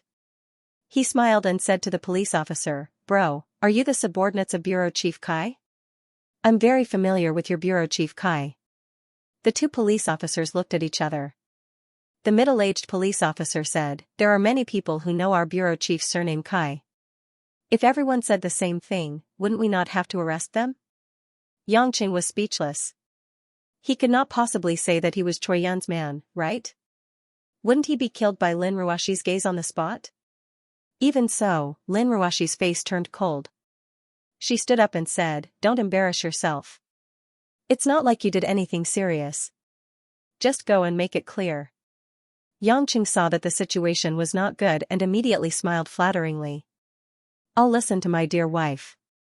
After following the two police officers into the car, they arrived at the police station. Lin Ruoshi only made a phone call to lawyer Zhang from the law firm and did not say anything else. Yangqing looked at Lin Ruoshi, whose face was as cold as ice. He was really muddle-headed. Lin Ruoshi did not think of calling the police when she encountered that troublesome matter previously. She was deliberately avoiding any interaction with Choi Yun. Xianxia's cheap mother-in-law had called to greet Lin Ruoshi, and now it was not easy for Lin Ruoshi to face Choi Yun calmly like before. Now that the two of them came to the police station together, it would be hard not to bump into each other. Speaking of which, Choi Yun should have returned to Shanghai after the Labor Day holiday. However, there were a lot of things to deal with at Yulei and he had a hard time meeting her. Although he missed her, it was not the right time to meet her. Yangqing entered the police station with ease, but with Lin Ruoshi by his side this time, it was like walking on thin ice.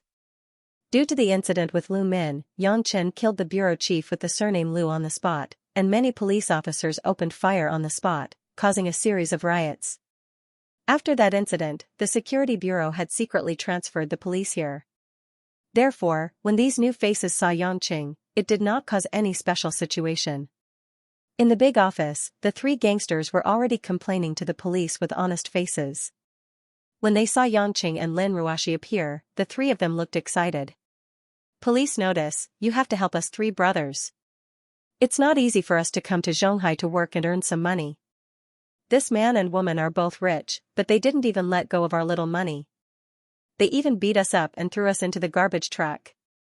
They're not letting us ordinary people live. Their words were quite sympathetic. After all, there was a lot of news about migrant workers being bullied in society. Subconsciously, they thought that the three of them were the victims. Hearing the words of the three people, Lin Ruoxi, who had just sat down, looked angry. Xianxia, who was next to her, quickly approached and comforted, Ruoxi, don't be angry. It's all my fault. I'll admit my mistake, okay? Lin Ruoxi looked at him weakly, what can I blame you for? I only blame myself. I have to rely on you to get rid of him. If I could handle it myself, I wouldn't need you to come forward. If you didn't come forward, it wouldn't be like this. I'm only worried that the time to pick up Xianxia will be delayed. Although she didn't blame Xianxia felt it was strange. At this time, a policewoman came in front of the two and began to ask, are you Miss Lin and Mr. Yang? We found the two of you according to the license plate. Although both of you are famous people, everyone is equal before the law. Please cooperate with us. Lin Ruoxi didn't give her a chance to ask questions at all. She said, my husband and I don't want to answer any questions because we are the innocent victims. As for the specifics, I've already called my lawyer on the way here. Before the lawyer arrives, we'll keep quiet. The policewoman was also a woman in her 30s. When she heard Lin Ruoxi's indifferent tone, she thought that she was looking down on her. She snorted and said disdainfully, rich people are great. Well, if you don't want to say it, then don't say it. You deserve to be caught. The three gangsters also shouted and fanned the flames. For a time, the police officers in the big office looked over. The short and fat man was the most energetic. He grabbed the hand of a policeman and said, police comrade, I was robbed of 2,425 yuan by that man. If you don't believe me, you can ask him to take out the money. If it wasn't my money, how could I remember it so clearly? When the policewoman heard this, she glanced at Xianxia and said, Mr. Yang, even if you wait for the lawyer to come, it's not too much to check your belongings. Xianxia ignored her and turned to ask Lin Ruoxi with a cautious look, wife, do you think I should show it to her? This scene fell into everyone's eyes, and they naturally thought that this man was so afraid of his wife that he had to ask for permission for everything. Lin Ruoxi was a little uncomfortable being stared at by a group of people. She rolled her eyes at Xianxia and said, do whatever you want. Why are you asking me? Hee, Xianxia smiled and said, anyway, it doesn't matter to me. I will do whatever you want to do to make you happy. Lin Ruoxi didn't know whether to laugh or cry. This man was deliberately taking advantage of her. He clearly didn't put these police officers in his eyes. At this moment, a man and a woman walked out of the bureau chief's office not far away. The woman had beautiful shoulder-length hair, pink lips, and a bright appearance. She was wearing a police uniform and looked valiant. It was Choi Yan, who had returned to the police station after her vacation. The man who was talking and laughing with her was more than 1.85 meters tall. He wore a well-ironed, high-class suit and a scarlet tie. He had sharp eyebrows and bright eyes, and he looked very handsome. If he were to appear on TV, he would definitely be an idol that attracted millions of people. Originally, he was quite happy to see his woman after nearly a month. However, when he saw that Choi Yan was actually with such an inappropriate man, Xianxia was immediately filled with displeasure. Regardless of whether the occasion was right or not, Xianxia suddenly stood up and pointed at the man with his index finger. He shouted loudly, Choi Yan. Who the F***ck is that pretty boy? This shout echoed throughout the police station's main office. Everyone was stunned and looked at Xianxia speechlessly. Lin Ruoxi couldn't wait to pretend that she didn't know this guy. She closed her eyes, gritted her teeth, and gripped her white dress tightly.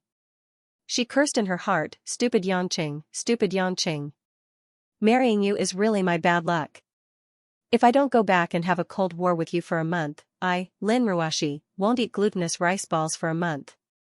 After Yangqing shouted, he realized that Lin Ruashi was by his side. This didn't seem appropriate, but he wasn't in a hurry to appease his wife. If that man had any evil intentions towards Choi Yun, he couldn't delay any longer.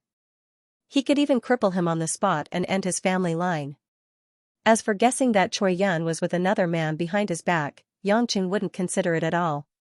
Choi Yun was a straightforward person who wouldn't change her mind once she set her mind on something. If she could cheat on a man behind his back, then there wouldn't be any loyalty in this world. Choi Yun was pleasantly surprised to see Yangqing. After she returned to Zhonghai, she didn't have time to meet with Yangqing because she knew that Yu Lei was in trouble. She had a lot of cases to deal with, so she quickly walked over and found that Lin Ruashi was also sitting beside him. Choi Yun immediately felt a little embarrassed from the joy on her face. However, she was lively and cheerful, so she quickly erased the awkwardness and greeted her warmly. Ruashi, why are you here? I haven't seen you for a long time. Did something happen? No matter how reluctant Lin Ruashi was, she had to open her eyes when she heard Choi Yun talking to her so calmly. She smiled lightly and said, everyone is busy, so it's rare to see you. I ran into some trouble today. I was falsely accused. Yan are these two your friends? The tall and handsome man walked up from behind Choi Yun with his hands behind his back. He had an arrogant look on his face. He glanced at Yangqing with some disdain, then his gaze fell on Lin Ruashi. Suddenly, his eyes lit up. Yan It's one thing for him to look down on me, since I don't really care about him. But how could he call me Choi Yun so intimately? Yangqing's fists clenched subconsciously. Choi Yun only realized what Yangqing was talking about when she heard the man's voice. Seeing the displeasure on Yangqing's face, she held back her laughter and gestured to the man. Let me introduce you to. This is Officer Wei Tingo, who was assigned by the Interpol headquarters in Lyon, France. He's in charge of investigating a major case. He's also my senior in the police academy, and the youngest detective Xianxia to join the Interpol team in recent years. Interpol? Yangqing's brows loosened. So he wasn't here to pick up girls? That was acceptable, but this guy just didn't seem to be in a good mood. Wei Tingo didn't even look at Yangqing as he pressed on. Yan you haven't introduced me to this beautiful lady. She doesn't seem to be from the academy, does she? Of course not. Choi Yun was still rather friendly with this senior. This is Lin Ruashi, a sister I've known since kindergarten. But I haven't seen her around much as I've been busy with work these past few years. Oh, this is Yangqing, Ruashi's husband. Wei Tingo's eyes flashed with surprise as he sized up Yangqing. Ah, so you're Yanner's close friends. My name is Wei Tingo. It's my pleasure to meet you too. Due to my years in France and around the world, I don't know many people in the country, so please don't take it to heart.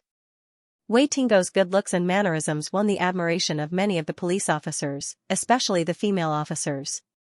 This also made Wei Tingo stand with his back ramrod straight. From start to finish, Lin Ruashi didn't bother with Wei Tingo. She merely greeted Choi Yun before sitting down quietly. This was her usual attitude towards strangers.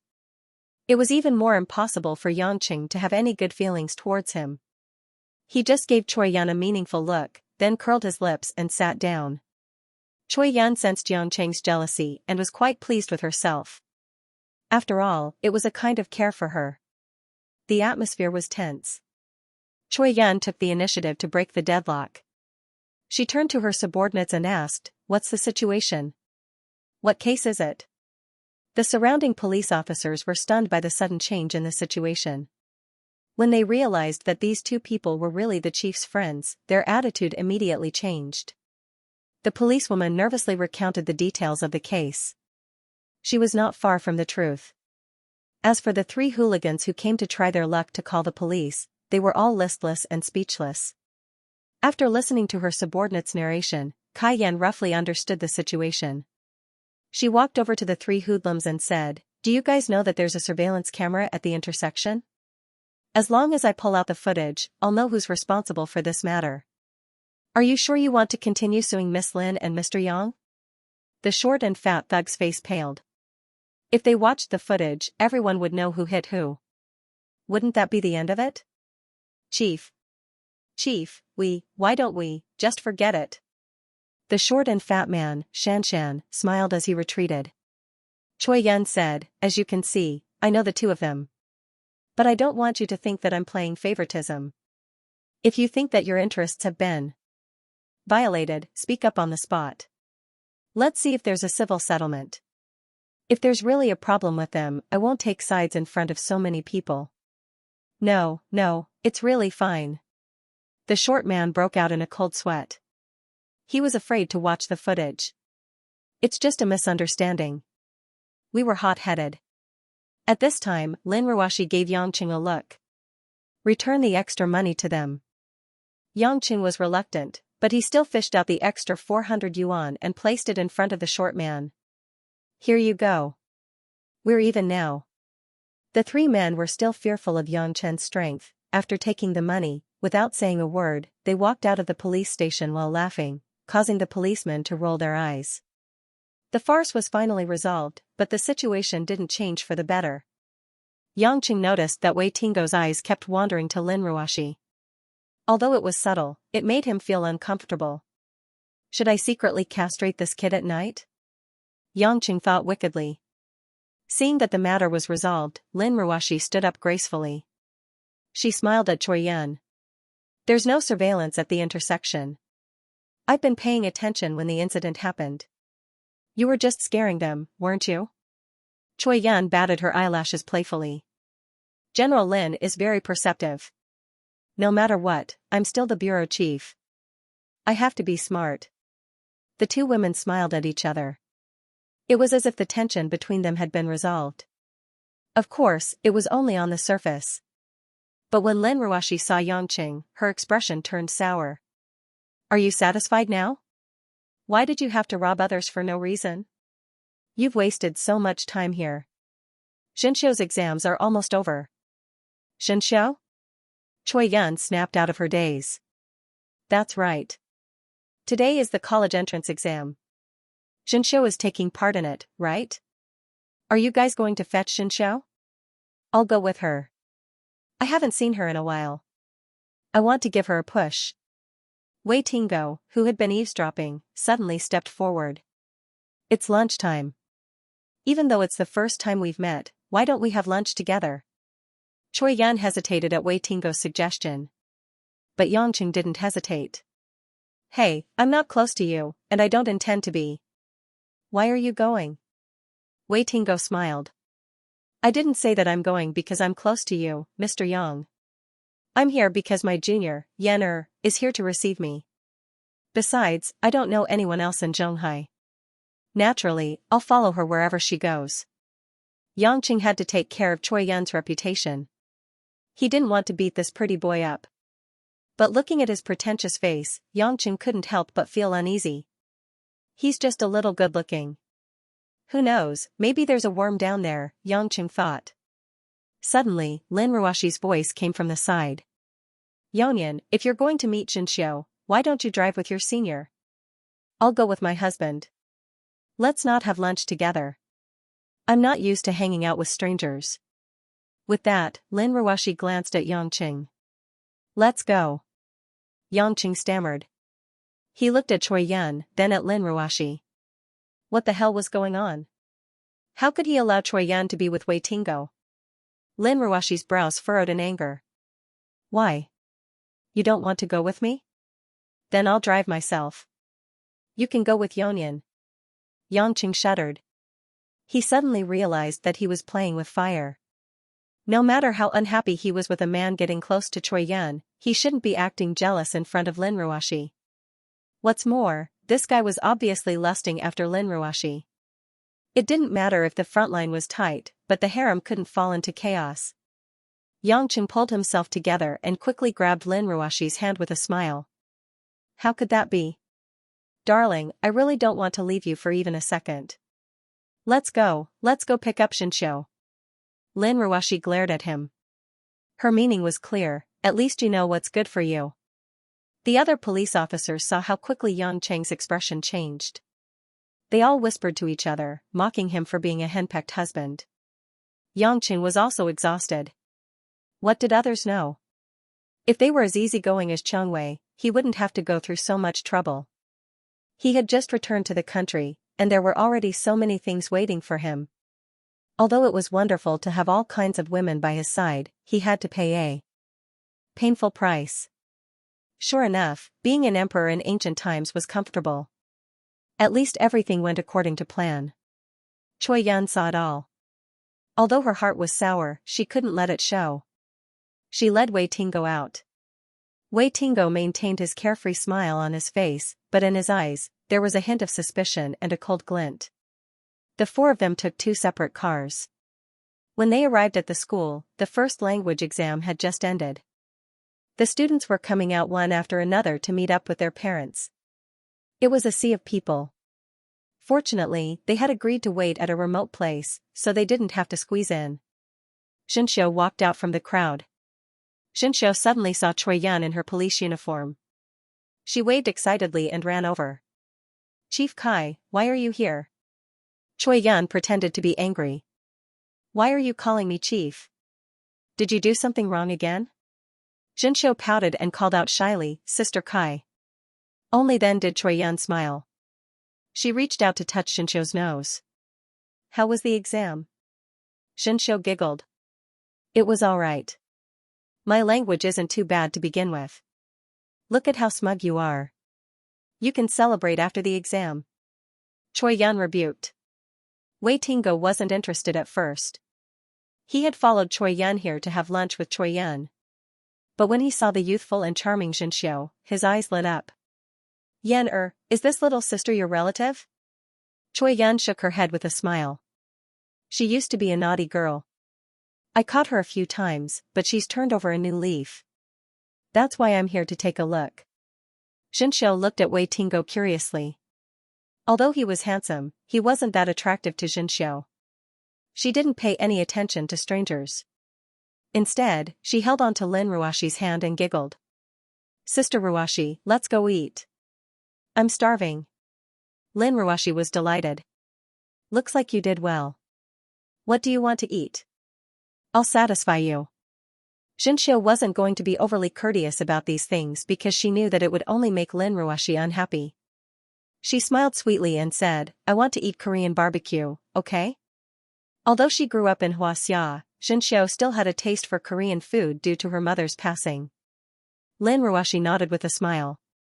She turned to Yangqing. "You drive.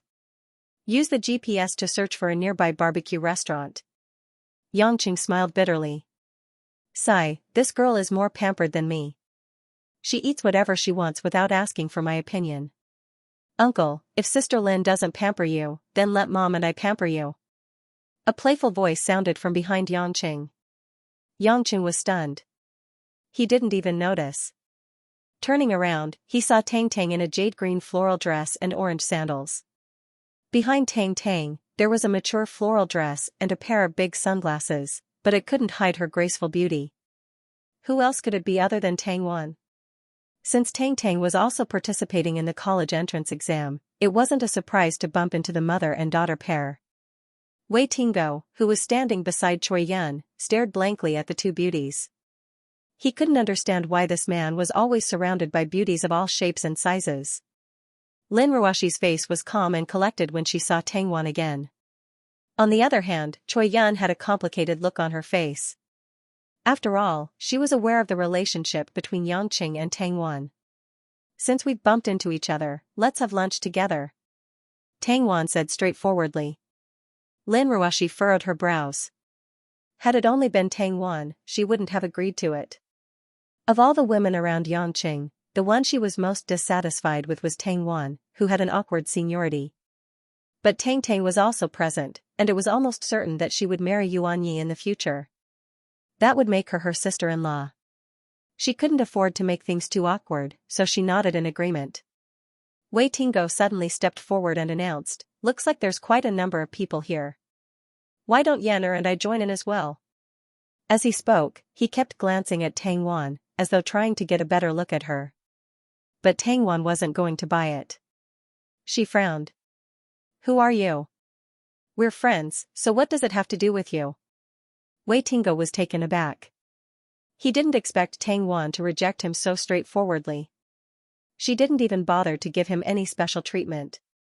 But Wei Tingo didn't reveal any awkwardness. He smiled modestly. Oh, I forgot to introduce myself. My name is Wei Tingo, an Interpol officer. I'm also Troyen Senior at the police academy. I've returned from France to Zhonghai to look for my junior, Troyen, to investigate this case together. Could it be that I'm hoping to make some new friends after returning to China? I don't want to offend Madam. Wei Tingo? Tang Wan thought for a moment. You're from the Wei family of Yanjing?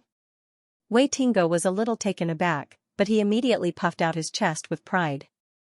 I didn't expect such a beautiful lady to know of my origins. I've been out of the country most of the time, so I don't know many people. That's right, it's the Wei family. Wei Buchuan is my father. Tang Wan smiled and said, so you are the son of Minister Wei of the Ministry of Public Security. Sorry for not recognizing you. Wei Tingo waved his hand proudly. You flatter me. I'm nothing compared to my father. Hearing this conversation, Yangqing could not help but mutter, so dad is a minister, no wonder he's so arrogant. Wei Tingo frowned. Mr. Yang, I heard what you said. I, Wei Tingo, have always relied on my own hard work to become one of the 3 Interpol officers in all of Huaxia. I didn't rely on nepotism. Hearing this, Tang Wan moved closer to her daughter, Tang Tang, and whispered something into her ear, causing Tang Tang to burst into laughter. Wei Tingo was puzzled. What was going on? Lin Ruashi did not care about what was going on. She stepped forward and tugged on Yang Cheng's arm. Don't just stand there and waste time. Xianxia, it's more important for you to eat and get some rest. You still have a math test in the afternoon. Oh, yes, Ma. Yangqing did not dare to delay any longer. He immediately ran to his car and searched for a Korean restaurant with his GPS. Tang Tang giggled. Sister Lin, you really know how to tame your husband. Uncle is so obedient. Lin Ruashi smiled faintly. Are you guys taking our car or driving your own? I'll drive Tang Tang, Tang Wan replied. She then turned to Troyen. The second daughter of the Kai family is here as well. Do you want to tag along? Kai Yan naturally wanted to go, but when she saw the ugly expression on Wei Tingo's face, she could only give a regretful smile. Next time, I'll go with you. Tang Wan ignored Wei Tingo and nodded to Troyen with a smile. She held her daughter's hand and walked past them to where the Land Rover was parked. Not long after, Yangqing found a decent Korean barbecue restaurant and set off. Tang Wan followed closely behind in the Land Rover, and the 2 cars soon disappeared from sight. This series of changes, like a movie, passed in an instant. Wei Tingo thought that everyone would try to curry favor with Tang Wan after she recognized him. He never imagined that they would ignore him and even mock him. Standing on the spot, Wei Tingo's face darkened as he snorted. Yan where did your sister and that woman come from? How could they be so rude? Kai Yan thought to herself, I've already exposed myself, saying that there's no nepotism involved. It would be strange if I don't laugh at you. Moreover, it seems like you're the one who asked to have a meal with me first. I'm not that familiar with you. But of course, I can't say it out loud. After all, you're my senior, and there's a paternal relationship. Senior, that sister of mine is the current CEO of Yulei International. As for that sister, she's called Tang Wan. CEO of Yulei International? Wei Tingo was taken aback, but quickly recovered. In this society, people think too highly of themselves when they have money. A businesswoman isn't that big of a deal. On the other hand, that Tang Wan sounds familiar. Wei Tingo had been out of the country most of the time, so he couldn't quite put his finger on it. Choi Yan grumbled to herself, Interpol for 100 years wouldn't even make as much as she does in a year. What's there to be proud of? She calmly explained, it's not like I'm too concerned about your background. Her surname is Tang. Senior, don't you get it? Wei Tingo's jaw dropped, his eyes flashing with panic. She's from the Tang family? Choi Yan nodded, her heart filled with disdain. Even the weakest of the four great families, the Tang family, only had this much courage. If you were to find out that the guy you've been looking down on is from the Yang family, wouldn't your legs turn to jelly? However, Choi Yun wasn't about to speak up for Yangqing. Smiling, she said, "Senior, work is more important. Let's just grab a bite and get back to work." Wei Tingo's forehead broke out in a cold sweat. He was no longer in the mood to care about women. With a stiff smile, he said, "All right. All right, I'll listen to you." On the other hand, 10 minutes later, Yang Chen and the others arrived at a high-class Korean restaurant. They found a table by the window and sat facing each other. Outside the window, it was raining again. The sound of raindrops splashing against the eaves made the diners in the restaurant feel particularly amused. As candidates, Xianxia and Tang Tang were the main characters in charge of ordering food. Tang Tang was a glutton to begin with, and Xianxia was well-versed in Korean cuisine. It didn't take long for a large pile of ingredients to be brought over for everyone to barbecue. Yangqing was still thinking about Choi Yun having a meal with Wei Tingo. He couldn't let it show, so he made up his mind to call Choi Yun to see if that bastard had done anything inappropriate. As for Wei Tingo's ashen face, it naturally became the butt of jokes between Tang Tang and Xianxia. Tang Wan could tell that Yangqing wasn't paying attention. "Young Master Yang, you seem to be thinking about someone else?" Yangqing nearly dropped the piece of barbecued meat in his chopsticks. Sensing Lin Ruoshi's icy glare, he quickly put on a serious expression and asked, "I was just thinking about that Wei Tingo's house of Wei. Does he have a strong backing?" Tang Wan burst into laughter. "So you're daydreaming about this kind of thing? You didn't come out. I thought you were thinking about Miss Kai." Yangqing secretly shot a look at Tang Wan. "Lin Ruoshi is standing right beside me. Are you trying to get me killed?" There were already many things that happened today that would cause Lin Ruoshi to start a cold war with him. He couldn't afford to add insult to injury. Tang Wan pretended not to notice as she continued, "Actually, it's not that big of a deal. House Wei is only a second-rate family in Beijing, but because Wei Buchuan is the current head of the Public Security Bureau, and they have two direct relatives in the Public Security Bureau, they can be considered a rising family with real power. But compared to a young master like you from the Yang family, it's still like heaven and earth." Yangqing pretended to cough a few times. "I have no intention of comparing myself to that kind of person. Let's eat meat, let's not talk about him." As he spoke, Yangqing laughed and snatched a large piece of barbecued meat from under Tong Tong's chopsticks, placing it on Lin Ruoshi's plate. "Honey, don't just pick up meat for Xianxia, you have to eat too. More meat is more beautiful to touch. Oh no, look at." Tang Tang saw that he was unhappy and pouted, "Uncle. You're snatching my meat to please me, shameless. It's not like you're the one paying. What are you yelling about? Roast another piece yourself." Yangqing threatened.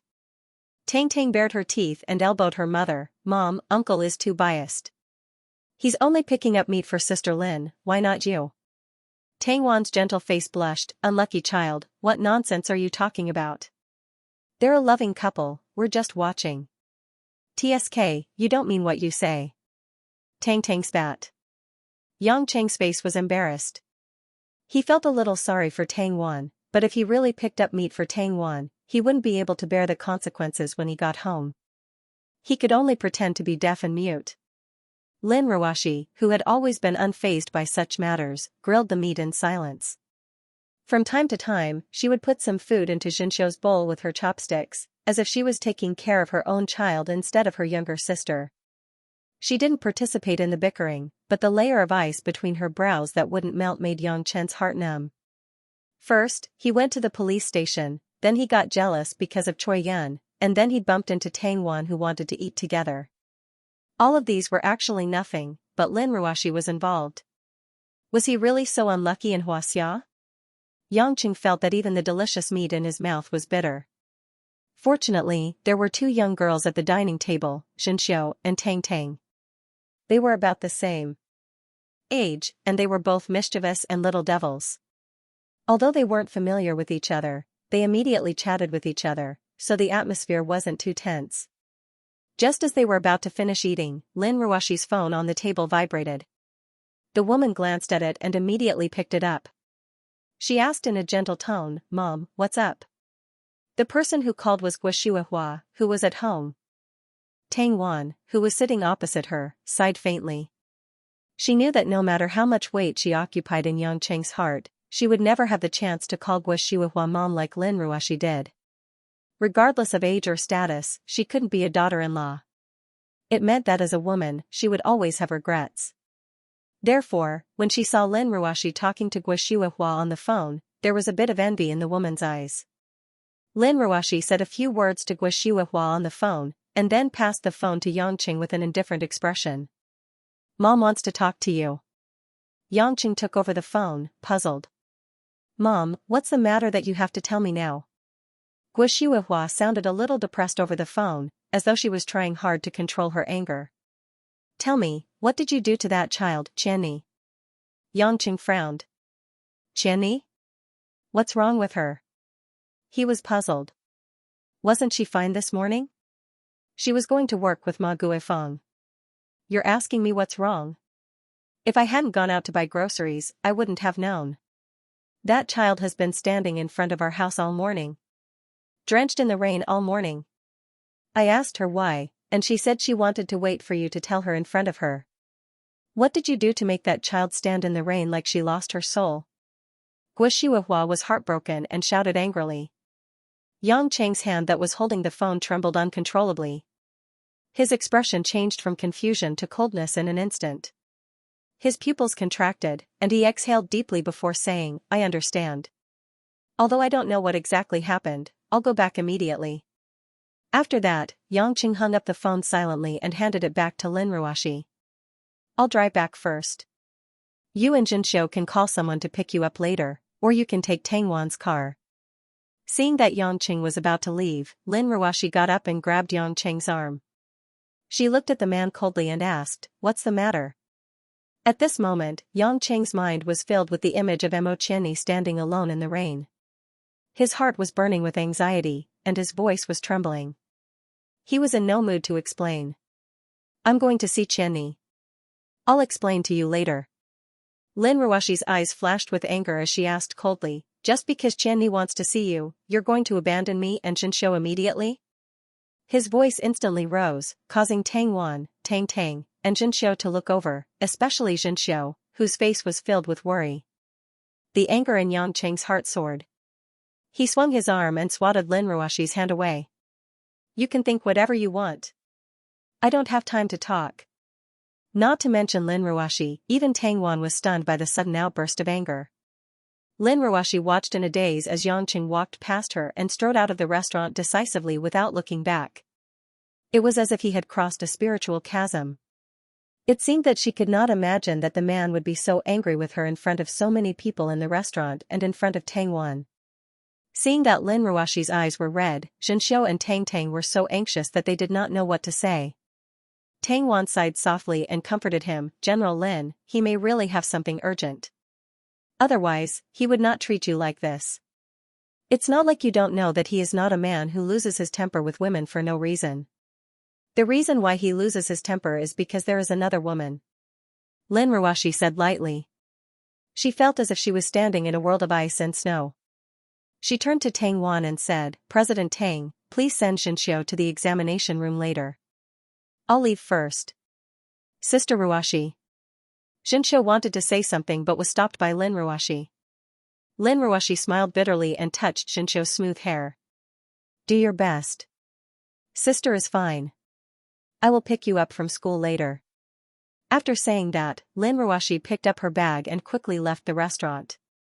Seeing Lin Ruoxi's appearance when she left, Tang Wan sighed faintly. It seems that being a mistress has its benefits. At least I don't have to worry about this kind of thing. Outside the restaurant, the white BMW had just reversed out of the parking position. Yangqing was about to step on the accelerator when he saw a beautiful figure blocking the front of the car. Under the dusky afternoon sky, the rain was misty. The woman was like an ice blade that pierced straight into the heart. Thorns blocked all the way. Yangqing gritted his teeth and took a deep breath. After looking at Lin Ruoxi for a few seconds, he leaned over and opened the door of the front passenger seat. "Get in the car." Lin Ruoshi didn't say anything. She didn't panic because of the rain falling on her body. She gently got into the car and closed the door. Yangqing didn't say anything. Since Lin Ruoshi wanted to go with him, he would bring her along. He didn't have time to think about whether he should let Lin Ruoshi see anything. Because in his mind, there was only the burning image of Mo Qianni waiting for him in the rain. The engine roared, and the car sped towards the direction of home, creating a large splash on the asphalt road that was covered in rain. 10 minutes later. Outside the bungalow, lush plants grew through the fancy metal hollowed-out courtyard wall to the sidewalk. Because of the continuous rain, there was the sound of beads falling between the leaves. Because it was raining, this secluded residential area had almost no people or cars passing by. It was especially quiet. Right in the middle of the courtyard, Mo Qianni was still wearing the black uniform that she had worn in the morning. She stood there motionless like a statue. Because it had been raining all morning, the woman's coiled black hair had long been scattered messily, sticking to her cheeks and forehead. Her makeup had also been melted by the rain, especially her eyeshadow, which made the woman look particularly disheveled. Her clothes were soaked and stuck to her body. Even her cotton skirt was dripping water, but Mo Qianni didn't seem to feel anything. Her face didn't show any emotions. Beside Mo Qianni, Guo Shuihua, who was holding a large umbrella in her hand, had a pained look on her face. She covered her mouth and held back her tears. When she saw Mo Qianni waiting for Yangqing in the rain, she wanted to pull her back into the house, but Mo Qianni refused to leave. She insisted on waiting for Yangqing to come back. Guo Shuihua couldn't do anything about the girl's stubbornness. She ran back into the house to make a phone call, but Yangqing didn't pick up. She had to call Lin Ruoshi before she could get in touch with Yangqing. After angrily telling Yangqing to come back, Guo Shuihua ran out in a panic and took the umbrella to shelter Mo Qianni from the rain. Although she had been soaked in the rain for a long time, it was better to suffer less. Guo Shuihua's heart was burning as she looked at the gentle woman who used to smile shyly whenever she saw her. Now, she was dejected and exuded a heavy aura of death after being heartbroken. What kind of sin did she commit? Why did such a thing have to happen to her son? It was a feeling that she shouldn't have, but it was hard for her to refuse its dreamy beauty. If it weren't for the fact that Yangqing was married, Guo Shuihua would have wanted Mo Qianni and Yangqing to get married. She didn't care about the girl's ordinary background or family background. Compared with Lin Ruoshi, who was a beautiful and arrogant daughter-in-law, Mo Qianni was obviously a good daughter-in-law who was easy to be considerate, simple, and gentle.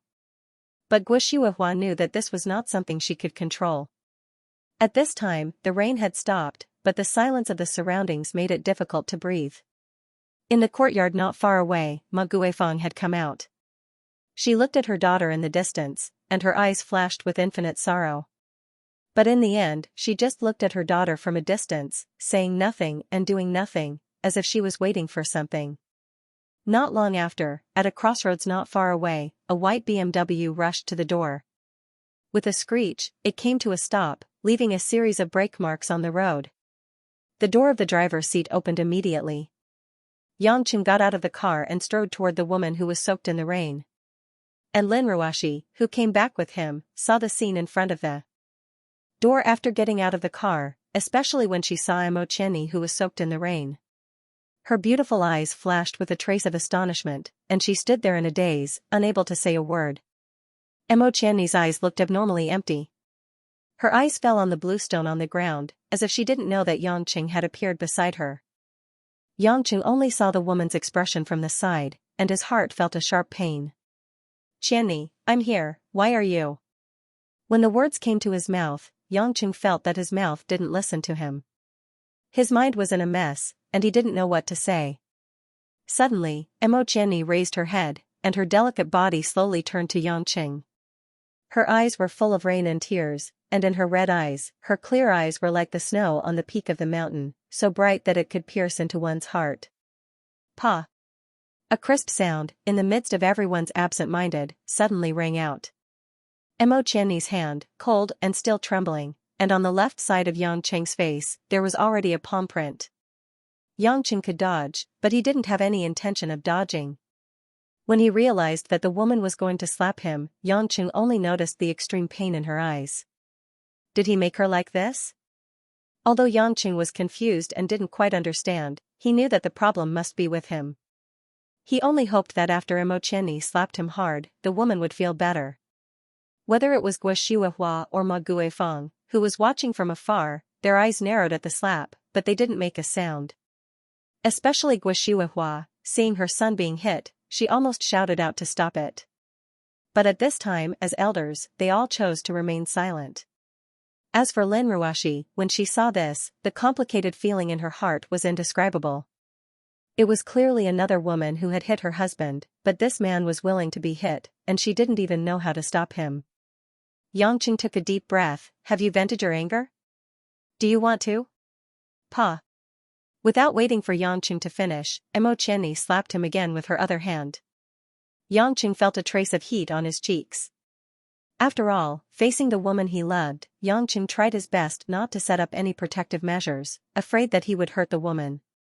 He purely wanted to vent his anger on Imocheni.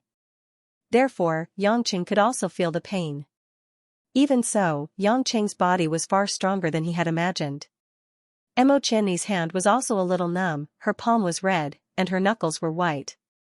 Yangqing frowned, seeing Imocheni's trembling hand. He asked in a low voice, "You hit me so hard, it hurts, right? Pain? It's so painful that my bones are broken and I'm already numb." "Where did the pain come from?" Imocheni sneered. Yangqing was annoyed. "Qianni, what's wrong with you? Why did you have to stand in the rain and wait for me?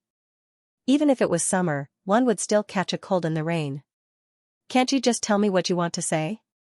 Imocheni bit her lips and held back her tears. She looked at the man with a hint of sadness in her voice. Looking for you? I've been looking for you and trying to contact you, but have you ever given me a chance?" What do you mean?" Yangqing was even more confused. Pretending not to know?" Imocheni sneered. "Fine, I'll say it. Because my mom told you to leave me, saying that we don't have any chance, you're going to give up on me and avoid me, right?" "Avoid you? Abandon you? When did I say that I was going to give up on you?" Yangqing cried out involuntarily. Imocheni stared at him. "I can feel it even if you don't say it. That night when I called you, you directly called my name, and your voice was as cold as a stranger. Do you know how painful it was for me to hear that? I didn't say much before you hung up. I thought that you might have something urgent to attend to. But after half an hour, I called you again and again until my phone ran out of battery, but you still refused to answer. This?" Yangqing was extremely depressed. "I did it because—" "I know." Imocheni directly interrupted Yangqing's explanation. "You went to America, right? You didn't say anything, and you didn't even want to answer my phone. You ran to America alone, and I couldn't contact you no matter how hard I tried. Do I really annoy you so much? Do I really make it so that you don't even have a chance to talk to me?" Hearing Imocheni's words, Guo Shuihua, who was at the side, subconsciously turned her head and looked at Ma Guifeng, who was standing far away. The two mothers saw not only heartache but also helplessness in each other's eyes. Yangqing smiled bitterly. "Qianni, you misunderstood me." "Misunderstood?" Imocheni's eyes were misty with tears. "I also hoped that it was a misunderstanding. But this morning, you didn't even stop to say a word to me. Was it also a misunderstanding? If I didn't stand at the gate and wait for you in the rain, would you still face me like this?" "You." "Let me explain. Yangqing's head was a little dizzy, and he didn't know where to start. He grabbed his hair and frowned. He had unknowingly expanded the misunderstanding between them to such an extent. That night, he was indeed upset, so he didn't have a chance to say a few intimate words to Imocheni. Later, because of the incident in the Pacific Ocean, he left his phone at home, so he put it aside. He never thought that because of his momentary negligence, for Imocheni, the past few days would be such a heavy blow and torture. This morning, he wanted to cry but had no tears. Coincidentally, Lin Ruoshi and Xianxia had that incident, so of course he didn't dare to stay and gossip with Imocheni. Who would have thought that this misunderstanding had already pushed Xianxia to the brink of collapse? In fact, Yangqing didn't know that in the relationship between him and Xianxia's sense of security was inferior to Yangqing's. Therefore, when the incident happened, Xianxia's nerves couldn't take the blow. Xianxia saw that Yangqing was so distressed that he didn't know what to say. She only thought that he had nothing to say, and became even more sorrowful. Don't tell me that the relationship between you and me can be decided by yourself as long as you listen to my mother's words. Why didn't you ask for my opinion, and didn't even give me a chance to talk to me? I know that I'm not your wife, I'm just a little lover by your side that's dispensable. But do you think I'm willing to be your lover? Do you think I was born to be yours?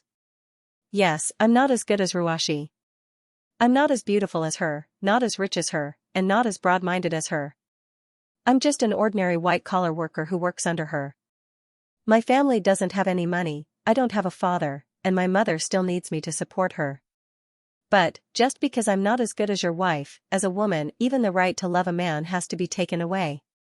Hearing the woman's words that seemed to be roaring in her heart, Yangqing stood there in a daze, unable to say a single word. His entire body felt like it was being burned by fire, and his heart was about to explode from a strong wave of emotions. Not far away, Lin Ruashi's eyes were filled with sorrow. She lowered her head, not knowing what to think. Xianxia wiped the tears from the corner of her eyes and exhaled, "That's right, I fell in love with a man that I shouldn't have loved. From the day I chose to confess my love, I had prepared myself mentally. I know that I'm not greedy for anything, I just want to fight for a relationship that I want, so, no matter what outsiders think of me, I will never regret my choice in this life. Do you know, Yangqing? When you were willing to accept me, the joy in my heart was the hardest to erase in the past 20 years. I can stay by your side, occasionally talk to you, see you, eat together, go shopping together. I'll give up everything I can. Even if I can't really raise my head in front of Ruashi, even if I become a vicious third party in the eyes of others. I don't regret it. Because, I know that you like me too, and that's enough." At this point, Xianxia smiled bitterly and shook her head, "I really can't accept it. A few days ago, when I wanted to leave you for my mother, you were clearly so determined to be with me. Why is it that after just a few days, because my mother said that we can't be together, you took the initiative to abandon me? Give me hope, and then immediately beat me into hell. Do you really think I'm that strong, that I can really endure anything?" Yangqing could no longer listen. It was as if his heart had been cut open by the woman's words, and even had a handful of salt sprinkled on it. Yangqing's vision darkened, and he couldn't even breathe. "Qianni, it's not what you think. Let me finish." Xianxia's eyes were burning as she said, "Yangqing, I want to tell you. When I walked towards you, I had already given up all of my most cherished self-esteem, gave up the family that a woman should have. If you really think that I'm already a burden to you, and that it would be better for you and me to separate from you, then I have nothing to say. But, when you want to leave me, you don't even want to tell me directly. Do you really have to hide from me like this?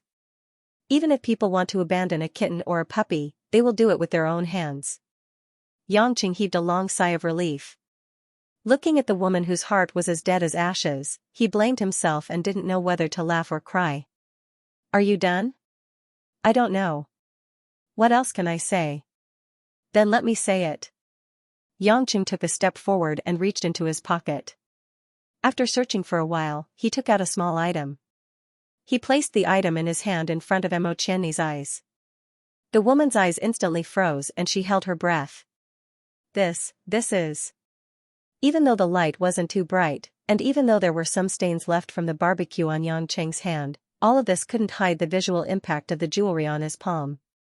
It was a huge sparkling pink diamond. Every section of the diamond was smooth and flawless. It was embedded in the center of the intricately carved platinum, decorated with countless tiny pink diamonds. It looked like a shy flower bud.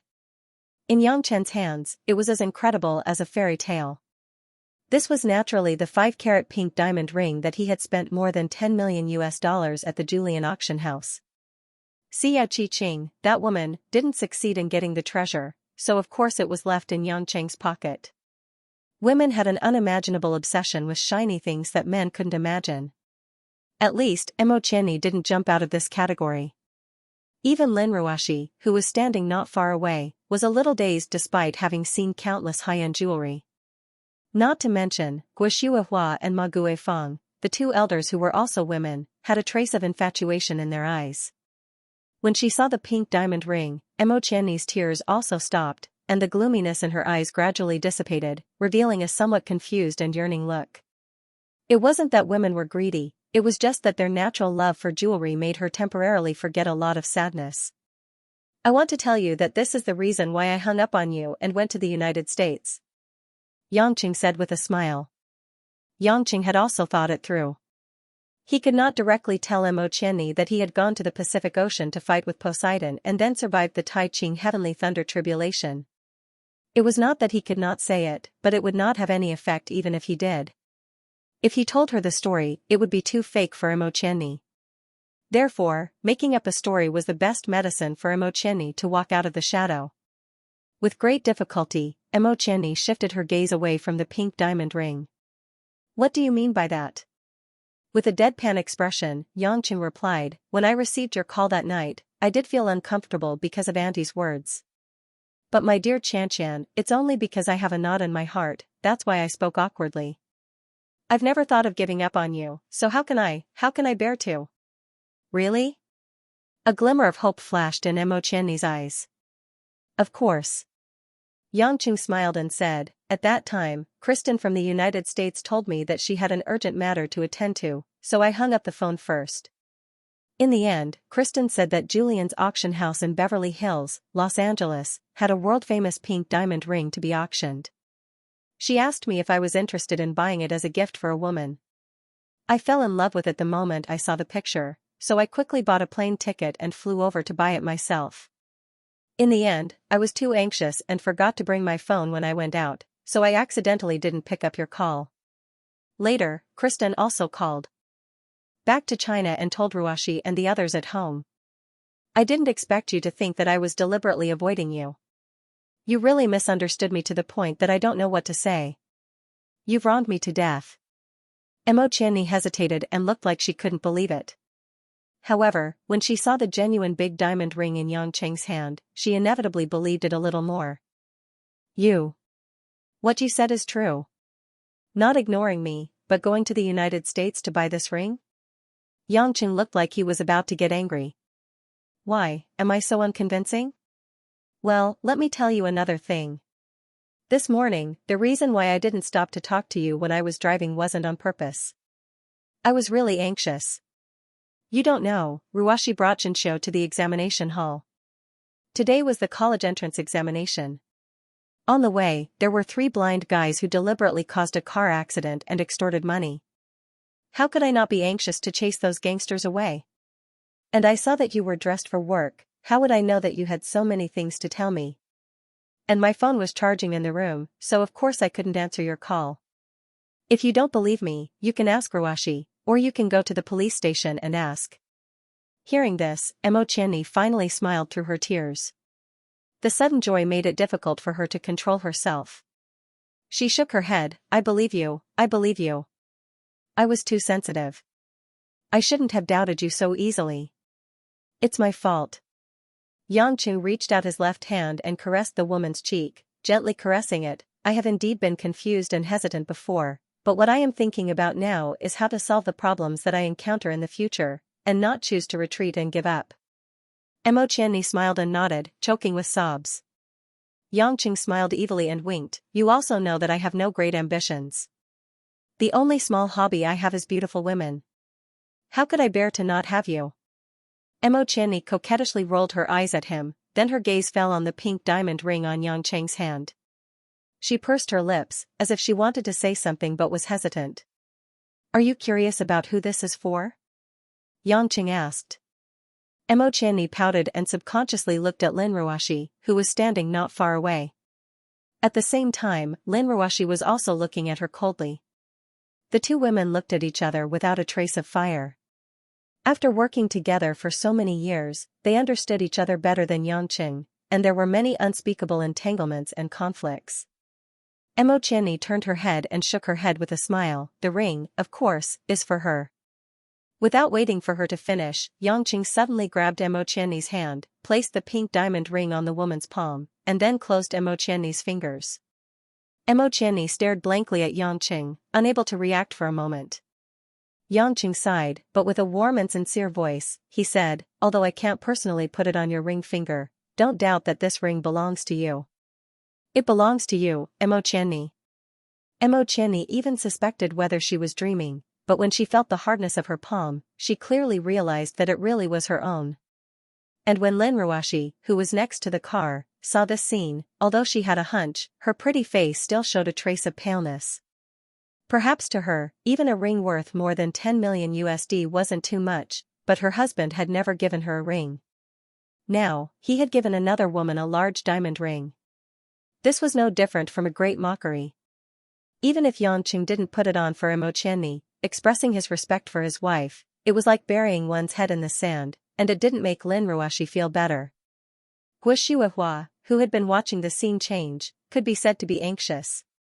She was happy that her son had appeased Mo Qianni, but she was also worried about Yangqing's action of giving a ring. Was this ring something that could be given casually? And it was such a big diamond ring. Seeing that her daughter-in-law, Lin Ruoxi's face was getting colder, Guo Shuihua was really anxious, but she couldn't say anything. And when Ma Guifeng saw that Yangqing actually gave her daughter a diamond ring in front of Lin Ruoxi, she was also a little surprised. Seeing the little woman Mo Qianni's happy expression, she fell into an inexplicable thought. At this moment, Mo Qianni really felt that she was overflowing with happiness. Although she felt very sorry for Lin Ruoxi, at this time, she didn't have too much time to care about others. Yangqing was willing to give her a ring in front of Lin Ruoxi, Guo Shuihua, and her mother. The meaning of this was far more precious than the ring itself. Do you like it? Yangqing saw that the woman wanted to cry and laugh at the same time, so he couldn't help but ask with a smile. Mo Qianni nodded, I like it very much. Guess how much I spent on this ring? How can I guess? It must be very expensive. Mo Qianni asked anxiously. Yangqing moved closer to Mo Qianni's ear and whispered, 14 million US dollars. How about it? This price is sincere enough, right? Mo Qianni's hand trembled, and she almost dropped the ring on the ground. Her breathing quickened as she patted her chest, and she couldn't help but complain, Are you trying to scare me to death? How can you give such an expensive thing to me so casually? Yangqing shrugged indifferently, compared to my little Xianxia, which is a priceless treasure, this ring is nothing. Although she knew that this was a man's honeyed words, Mo Qianni still smiled sweetly. After being said like this, although the ring felt heavy, she could still accept it. However, Lin Ruoxi, who saw this scene, could no longer remain indifferent. The woman coldly glanced at Yangqing, turned around, opened the door of the BMW behind her, sat in the driver's seat, and slammed the door, started the car, and left. Guo Shuihua sighed bitterly, You child, even if you want to tell Qianni the truth and comfort Qianni, how can you give the ring in front of Ruoxi? Mo Qianni saw and heard all this and lowered her head in self-reproach. Yangqing wiped the cold sweat on his head and smiled bitterly, Mom, do I need you to say that? If I don't face it honestly, it will become more and more difficult to say it openly. I won't give up on Qianni. Ruoxi, after seeing everything today, will think more than before. Is it because you don't want to give up, nothing will happen? A cold voice came from the door next door. It was Ma Guifeng, who quietly walked out and expressionlessly faced Yangqing. Mom. When Mo Qianni saw Ma Guifeng coming out, she looked perturbed, but her hands held Yangqing's arm tightly. She bit her lips, and her eyes were full of stubborn determination. Yangqing reached out and patted the woman's hand. He smiled comfortingly and said, Auntie, I know there may be a lot of headaches in the future. But I hope you can believe me. I will find a way to make Qianni happy in the future. A way? General Lin has already driven away in anger. You call this a way? Ma Guifeng sneered. Do you think I don't want you to be happy? I've been through it, and I know the pain I've suffered. The more you can't be separated now, the more pain you'll feel in the future when you can't hold on anymore. Not only for yourselves, but also for the people around you. Don't you think about the future? Mom. Emo Chenni suddenly raised her voice and looked at her mother. If you let me go now, I won't have a future. Time seemed to freeze at this moment. Ma Guifeng's eyes were filled with astonishment. She was so stunned that she couldn't speak. Yangqing was also shocked, but then he felt something wrong with Emo Chenni. When he turned around, he saw that Emo Chenni's eyelids were gradually closing, and her body was about to collapse on him. Chenni! Yangqing shouted. Guo and Ma Guifeng were also shocked. Emo Chenni was too weak to respond. After shouting that sentence, she seemed to have exhausted all her strength. After closing her eyes, she leaned on Yangqing and fainted. Girl! Seeing this, Ma Guifeng didn't care about anything else. She ran forward and grabbed her daughter's hand, calling out to her worriedly. Guo, who was standing by the side, had mixed feelings. She said worriedly, Sister Ma, don't move. Qianni's complexion wasn't good to begin with. After being in the rain for half a day, her whole body was wet. She must have caught a cold. Quickly bring her home and warm her up. Ma Guifeng came to her senses and quickly nodded. Yangqing's heart was filled with guilt, but more than that, it was the slowly growing negative emotions. Picking up the unconscious woman, Yangqing expressionlessly ignored the two elders and strode to the house next door. At this time, Ma Guifeng couldn't care about anything else. She could only let Yangqing carry her daughter. Looking at Yangqing's expression, Ma Guifeng felt a chill in her heart for some reason. This young man was like a ferocious beast trying his best to suppress his anger. Although he didn't say a word, she could feel the unimaginable hysteria suppressed in his chest. For the first time, Ma Guifeng realized that this young man actually had an unusual and terrifying side. After entering the house, Yangqing carried Emo Chenni upstairs. Since Qiangwei had left early in the morning, it didn't cause any panic. Seeing that Yangqing was about to carry her daughter into the room, Ma Guifeng said hurriedly, Don't go back to the room. Go to the bathroom. I'll help her take off her wet clothes, wash her, and change into something dry. Yangqing didn't listen to her. He carried Emo Chenni into the room. Ma Guifeng frowned. Yangqing, I know you're upset now. But this isn't the time to throw a tantrum. If she lies down with her whole body wet, her cold and fever will only worsen. Yangqing still didn't speak. After entering the room, he came to the side of Emo Chenni's clean and white bed. His hand suddenly let go of her in the air. Ah! Ma Guifeng exclaimed. She thought that Yangqing was going to throw her daughter down. However, the following scene made Ma Guifeng completely dumbfounded. She saw that Emo Chenni's body didn't fall because of Yangqing's release of his hands. Instead, she hung softly in the air, as if there was an invisible force that continued to hold her steadily. This scene was like a magic trick that was occasionally shown on television. But Yangqing obviously wasn't performing a magic trick. Ma Guifeng had lived in the mountain village for most of her life. She hadn't seen much of the world. Seeing such a strange situation, her brain instantly stopped working. Yangqing didn't bother about his elder's shocked expression. Instead, he gently brushed his hand over Emo Chenni's body. In his eyes, other than tenderness, there was self-blame. Whereas Ma Guifeng, who was behind, was shocked to see that the clothes on Emo Chenni's body were being sucked dry at a visible speed. The clothes which were originally wet immediately became dry, as though they had been dried by the sun. As for Emo Chenni's messy hair, it had become soft and drooped down. Every strand of hair was clearly dried as well. When Emo Chenni's body was completely dehydrated, Yangqing then reached out to take off the woman's high heels. He carried the woman who was hanging in the air and slowly placed her on the soft bed.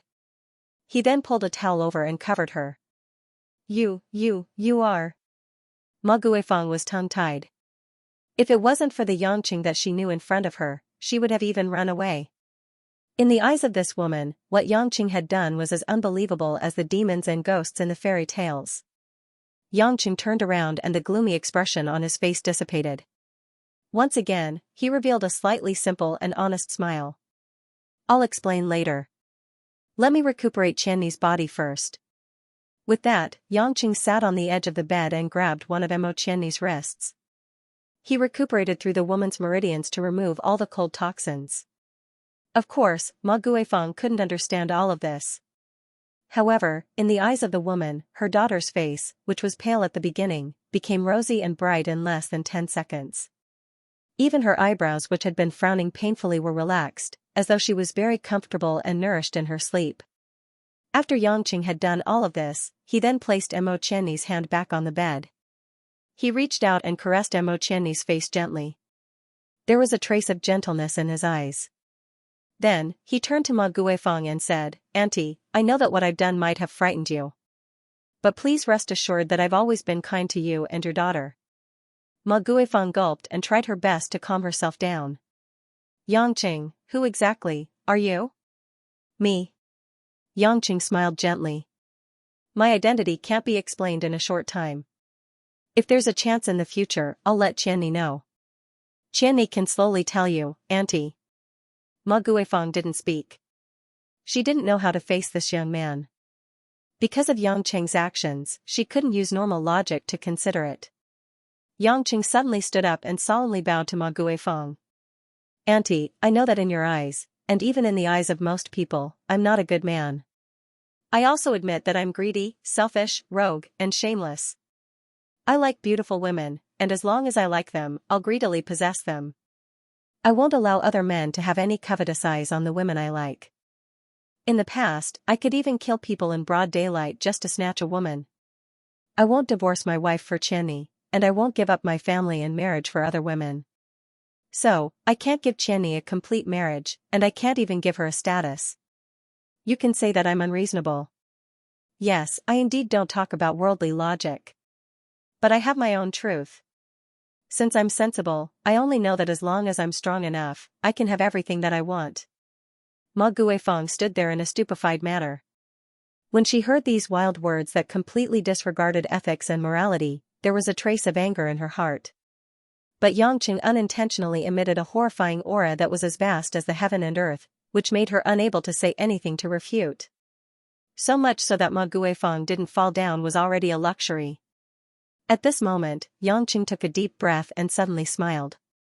The sharp edge that was revealed was completely restrained. "But, Auntie, I want to say, everything that I've done to Qianni is true.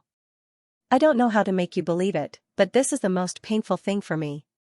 I can assure you that no matter what background, what identity, what ability I have, I will never give up on Qianni. I just want you to be clear. Firstly, I won't give up on Qianni. Because we cherish each other. Secondly, I can't guarantee that Qianni won't suffer any grievances in her lifetime. That's not realistic. But I'll definitely let her feel that I'm by her side after she's been wronged. I'll take care of her, protect her, and make her happy. I'll never let her be alone without anyone's love, unless I die." The pupils in Ma Guifeng's eyes contracted. This man's words were a little too straightforward. He didn't even have the slightest bit of beautiful words. It was a touching oath, but it was so hard to refuse. Ma Guifeng turned her head and looked at her daughter on the bed. Although Mo Qianni was unconscious, the hand that was exposed outside the blanket was tightly clenched. Silly girl, the ring that was given by a man, was she still worried that it would be taken away when she fainted? A bitter smile spread across Ma Guifeng's face. It was as if the woman had aged another 10 years in an instant. She turned her head to face Yangqing. The woman wiped the tears from the corner of her eyes and said with a smile, "Yangqing, do you know what it feels like to be a mother?" Yangqing's eyes were filled with doubt as he shook his head. Ma Guifeng chuckled and muttered in a low voice, "I only have this one child in my life. From the moment she was born, I thought, if smiles and tears are equally shared in this world, then leave all the tears to me, as a mother, and give all the smiles to this child." These were the words from the heart of a mother. Do you think I'm not in pain when I see my daughter sad? I'm so sad that I want to die for her. But how can I bear to see this pitiful child sad alone in this world? When she was very young, she lost her father and suffered so much before she came to this big city in Zhonghai. It was with great difficulty that she met a noble person and grew up to be an outstanding person today. How can I bear to let this child, who has already suffered for more than 20 years, become a shameful person at the most beautiful stage of her life? Shameful. Ma Guifeng couldn't continue. She was already sobbing uncontrollably. She covered her face and was unable to extricate herself from the sorrow. Yangqing stood there in shock, feeling as if his heart was being cut by a knife. But very quickly, his eyes became more resolute, and he said resolutely, "Auntie, other than giving up on Qianni, I can do everything for Qianni. I promise you, in your lifetime, I will let you know that your daughter is not shameful when she is by my side." Ma Guifeng raised her head with tears in her eyes and looked at the resolute young man. After looking at him for a long time, she sighed deeply and smiled. "I understand now. As parents, they will eventually lose to their children." When Yangqing heard this, he was overjoyed. "In that case, uncle, oh no. Mom, you agreed?" Ma Guifeng smiled. Just a little bit of good expression and this guy would brighten up. However, it was also because of such a straightforward expression that she could see this child's true temperament. "You child. I can't do anything to you anymore." Yangqing foolishly rubbed his head and grinned happily. The stone in his heart had finally fallen by a large margin. No matter how high his cultivation was, the matters between men and women could still torture him to madness. "Look at how happy you are. Sigh. It's already afternoon. I'll go down and prepare dinner. If you want to stay, then stay here and accompany the girl." After saying that, Ma Guifeng looked at Yangqing up and down strangely for a while, making Yangqing's entire body itch. "Mom, what are you looking at?" Yangqing asked uncomfortably. Ma Guifeng said with some embarrassment, "Yangqing, that skill you used just now, was it an immortal spell?" Yangqing's face was filled with embarrassment. He was stunned for a moment and said, "It's not a spell, but it's quite useful. It's definitely not a trick." Ma Guifeng nodded as if she understood. With a thoughtful expression, she turned around and left the room, closing the door behind her.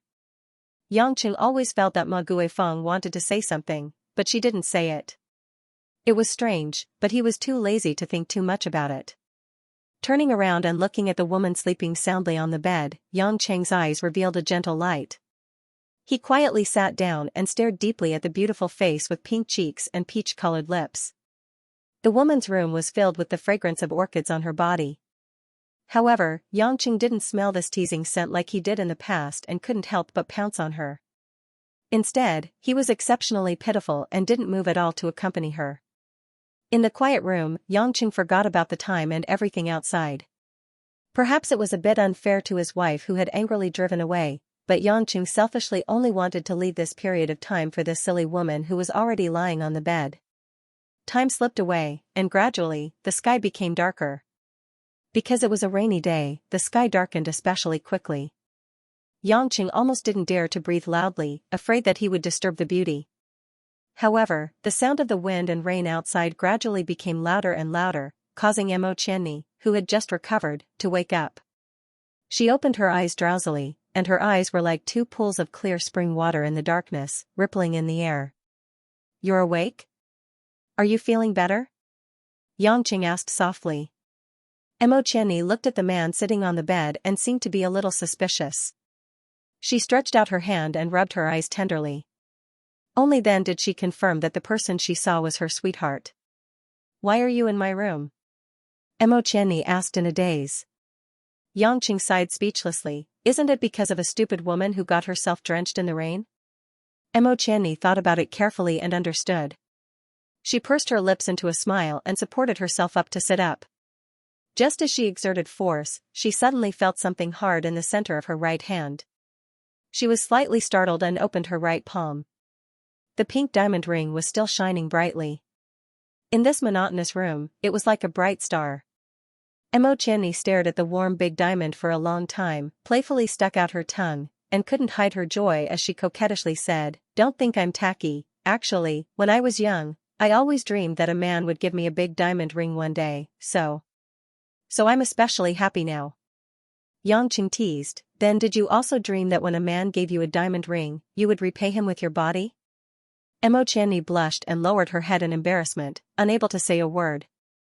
Yangqing reached out to pinch the woman's soft chin. "What are you shy about? Say it, it's just the two of us, what's there to be afraid of? I'm not going to be an old couple with you." Mo Qianni rolled her eyes at Yangqing. Suddenly, she thought of something and raised her head to ask, "Oh right, my mother, she." Mom agreed, Xianxia said directly. What? I said, Mom has decided to give you, a disobedient kitten, to me to raise. Xianxia said proudly. Kitten? Mo Qianni finally understood what was going on. She shyly bit her lips, but joy suddenly welled up, causing the woman's eyes to redden again. Xianxia clicked his tongue and said with a smile, I purposely said it so simply because I was afraid that you would cry out of happiness. Look at you, it wasn't easy for me to help you recuperate, and your swollen eyes have also disappeared. Now, they're going to be swollen again. Mo Qianni was so embarrassed that she wanted to throw the thing in her hand at Xianxia.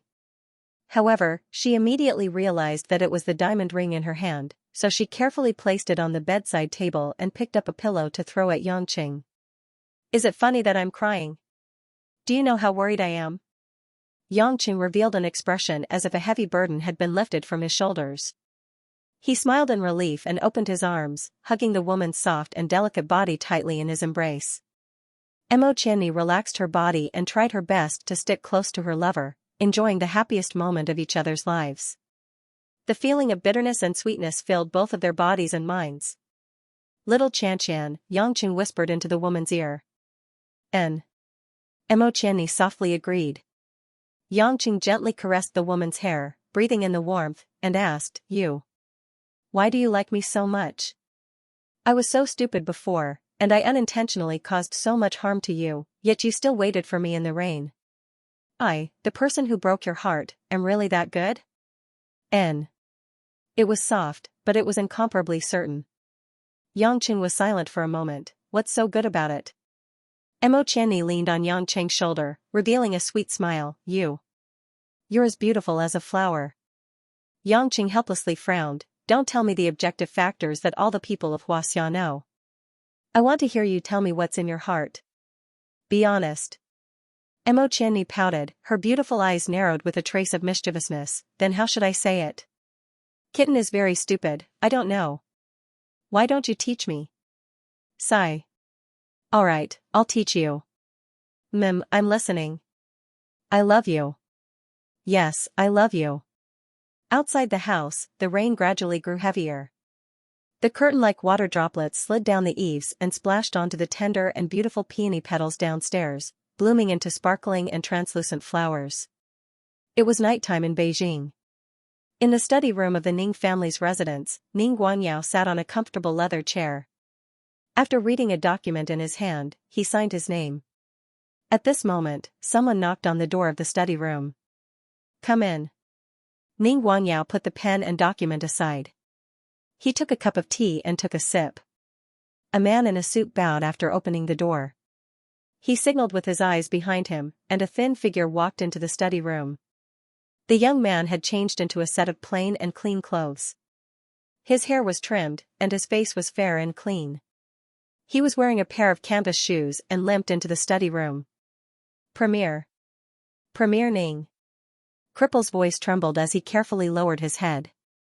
He didn't dare to raise his head to look at the person with the highest authority in the Huaxia government who was sitting a few meters away. Ning Guangyao put down the teacup and asked calmly, Wen Tao, is your real name, right? Cripple was stunned for a moment, then he said softly, Yes. I've sent someone to look into your background. 3 years ago, you failed the college entrance examination by 1 point and failed to enter. At the same time, your father died in a car accident and you became a cripple. Later on, your mother died from drinking pesticide and you started begging, right? Ning Guangyao asked. Wen Tao's eyes were a little red. He gulped and said, Premier is right, but actually, I did get into university back then. Oh, is that so? What do you mean? Cripple Wen Tao raised his head for the first time. His face was green as he said, I heard it from one of my teachers. She went to participate in marking the papers. She secretly told me that it was because the quota was going to be used by the son of a leader of the Education Bureau. So, she brushed me off and let that person replace me. She purposely found a spot that didn't originally deduct points and deducted 1 point from me. I was alone. I didn't have money or power, so I wanted to report it. In the end, it was that dog official.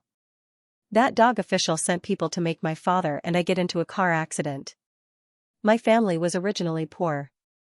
My parents were laid-off workers and worked hard all their lives, hoping that I would be able to fight for them. I could have entered Peking University and changed my fate, allowing my parents to live a good life. But because I was just an ordinary poor student, I could only be played by them.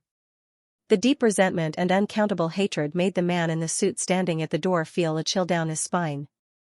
Ning Guangyao frowned. Aren't you afraid that I'll do something to you if you call the government a dog official right in front of me?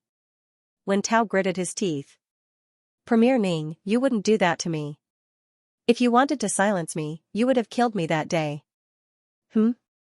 Why? I know you have a shocking secret in your mouth, that's why I left you alive, Ning Guangyao said. Wen Tao grinned, Premier Ning, this lowly one is not a person of great wisdom, nor do I understand how a big shot like you can think carefully. But I believe that Premier Ning might not be interested in the secrets I know. Moreover, if Premier Ning really wants to know, he can use all sorts of methods to torture me and force me to tell him. But Premier Ning did not do so. The only possibility is that Premier Ning cared about his many years of marriage with the Premier's wife and could not bear to refuse her dying request. Or you have other thoughts. Ning Guangyao's eyes narrowed, emitting a cold light. Also, Wen Tao swallowed his saliva and continued nervously, I'm just an insignificant little reptile in your eyes. Even if you kill me, there's no meaning in it at all. If you keep me, I might be of more use. Ning Guangyao lightly knocked on the table a few times with one hand and said, the college entrance examination is in progress, you won't be able to make it in time. However, it's not that you can't enter Peking University. It's just that after you enter, you can't embarrass me. Wen Tao's eyes revealed a trace of ecstasy. He knelt on the ground and kowtowed, thank you, Premier. Thank you, Premier. I will definitely not embarrass you. I will hand over the specific work of admission to my subordinates. From the moment you entered the school, you were a distant relative of the Premier's wife. Before the madam passed away, she entrusted me to take care of her. As for the rest, you're not stupid. Do you know what to say? Ning Guangyao said lightly. Wen Tao nodded his head vigorously, I understand. I definitely won't reveal anything. Ning Guangyao frowned, it's not that I don't want to reveal anything, it's that there's no way to reveal anything. Yes. When you make a name for yourself in Peking University, I will give you some things to do. As for the secret that you used to save your life, when you feel that I won't kill you, just tell me. Ning Guangyao said with a cold smile, of course, my patience is not very good. Wen Tao's body stiffened as he nodded silently. Get out. Ning Guangyao waved his hand. Wen Tao got up from the ground, his footsteps a little light as he retreated out of the study. When the door to the study was closed, the man in a suit who had been guarding the door took a few steps forward and asked in confusion, Patriarch, why don't you let this subordinate beat that cripple up? I don't believe that he can endure it and will obediently tell us the secret. Ning Guangyao picked up the teacup and took another sip of the fragrant tea. He won't tell us even if he dies. The man in the suit was stunned and said unnaturally, Patriarch, why do you say that? He's just a little beggar. Ning Guangyao glanced at the man disdainfully, what do you know? Have you ever thought about it?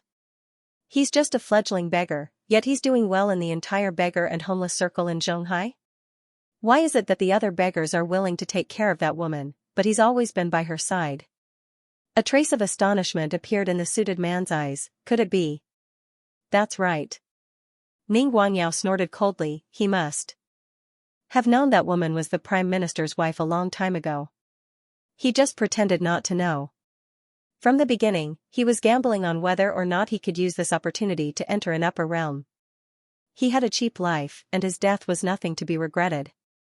He had long since disregarded life and death. In just a few days, he was able to make that scheming woman trust him wholeheartedly. He even told the beggar a secret that I didn't even tell him before she died to save his life. Obviously, that stinky brat is not a simple person. You see, he's like a stray dog, trembling with fear as if he's treading on thin ice. But from the beginning, everything was just that brat's trick to confuse you. He thought that everything was under his control, but how could he hide it from me, Ning Guangyao? However, to deal with a bunch of idiots like you, his schemes are profound. Some people, even if they are given a good life and carefully nurtured from a young age, may not become a great talent. But some people, even if they look mediocre and insignificant, as long as they are given a chance, they can achieve great things. Even if they don't become heroes, they can at least become ambitious and ruthless. When the suited man heard this, he couldn't help but break out in a cold sweat. He no longer dared to underestimate that little beggar, Wen Tao. He looked at his master, Ning Guangyao, with an exceptionally respectful gaze, then. Patriarch, since that brat is such a dangerous person, why did you let him live and allow him to study at Peking University? If you give him some opportunities in the future, it will be hard to avoid raising a tiger. Humph, Ning Guangyao glanced at him disdainfully, it's because there are too many mediocre people like you that I can't do anything big. If you were a king among kings, how could you only use some vulgar generals? What I want is a talented general, just like how Emperor Zhao Lai of the Three Kingdoms dared to use Wulong Zhuge. Although I am not as good as the ancients, he is also not a dragon among men. Since he dared to use him, there was no need to be afraid of him. You are the trusted aides who are the mainstays of my Ning family. He is just a blade that stretches out from the outside, so you don't have to worry too much.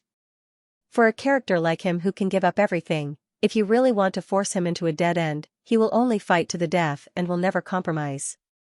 So, instead of beating him up and forcing him to reveal his secret, it's better to use his little cleverness and cold-blooded scheming to work for me. As for the secrets he knows, sooner or later, we will have an idea. The suited man nodded repeatedly, but his face was still full of worry.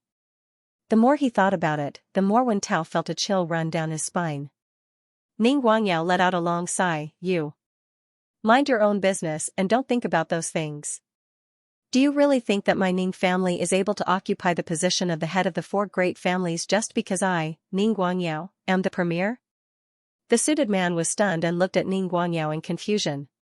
However, when he saw the eerie smile on Ning Guanyao's face, other than feeling even colder, he had no other thoughts. Zhonghai, inside Mo Qianni's room. Perhaps it was because she didn't eat or sleep well for the past few days, her mental strength was also exhausted. Lying in Yang Cheng's arms, she didn't enjoy the sweetness for long before she fell asleep again. Yang Cheng didn't know whether to laugh or cry as he carried the woman who was grabbing onto him like a koala bear. He tucked her back into the blanket, combed her messy hair, and stood up.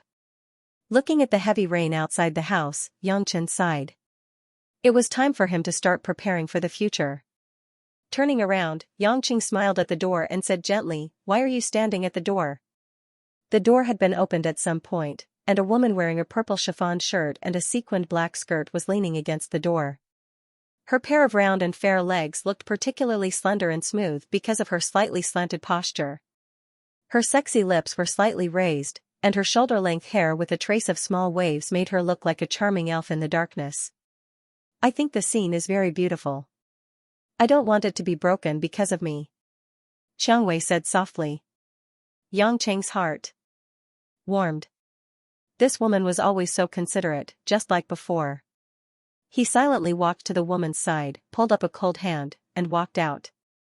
Qiang Wei was stunned. Seeing that Yang Cheng was about to pull her to his room, she immediately thought of something and said with a pink face, "Why can't a man like you have some other thoughts? We haven't seen each other for a long time. Do you really have to go to bed the moment you see each other?" Yang Cheng turned around with a wry smile. "Darling Qiang Wei, you're too good at letting your imagination run wild. I have something to discuss with you." Qiang Wei realized that she was thinking too much. Her face was especially hot as she pouted in resentment. Entering Qiang Wei's room, Yang Cheng pulled the woman to sit side by side on the bed and looked her up and down for a while. "There's a smell of blood on your body. Did you kill someone?" Qiang Wei's previously smiling face became a little unnatural. "I thought that after washing up and seeing you again, you wouldn't be able to tell. I'm an expert in killing people. How can you hide it from me?" Yang Cheng smiled and pinched the woman's nose. "Furthermore, you don't have to hide it from me. As long as you're fine, I don't care who you kill in the underworld." Qiang Wei's eyes overflowed with tenderness as she gently leaned on the man's shoulder. "Actually, it's two elders in the gang.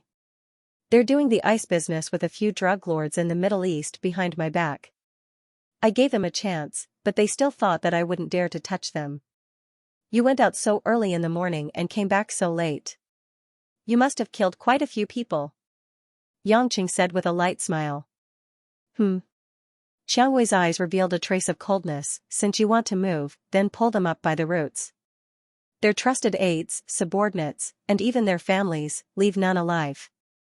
Yangqing gently caressed the woman's hair, his fingers touching Xiang Wei's face, rubbing it for a while. Why do it yourself? Can't you let Chenrong go? Her? Xiang Wei sneered. She thinks I don't know that the two of them have some kind of deal with her.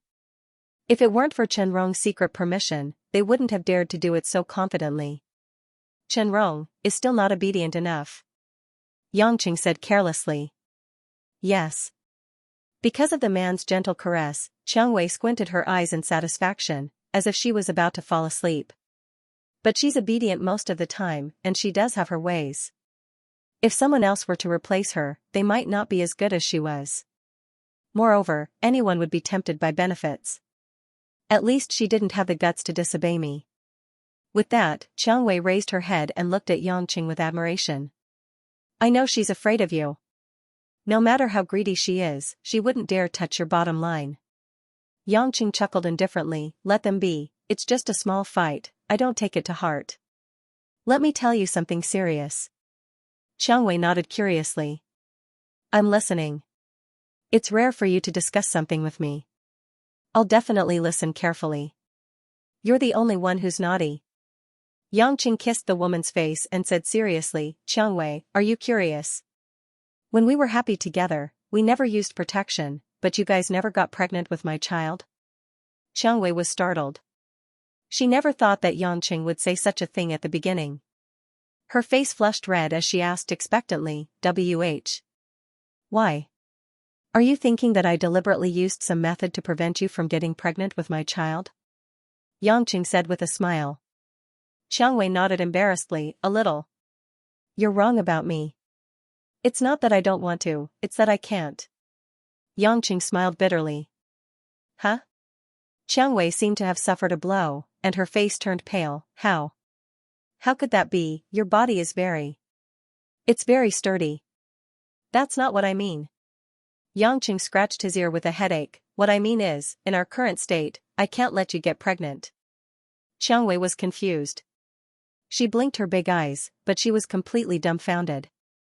Yangqing sighed softly and began to talk about his cultivation, as well as the series of reasons why it was difficult for him to give birth to a child with an ordinary woman.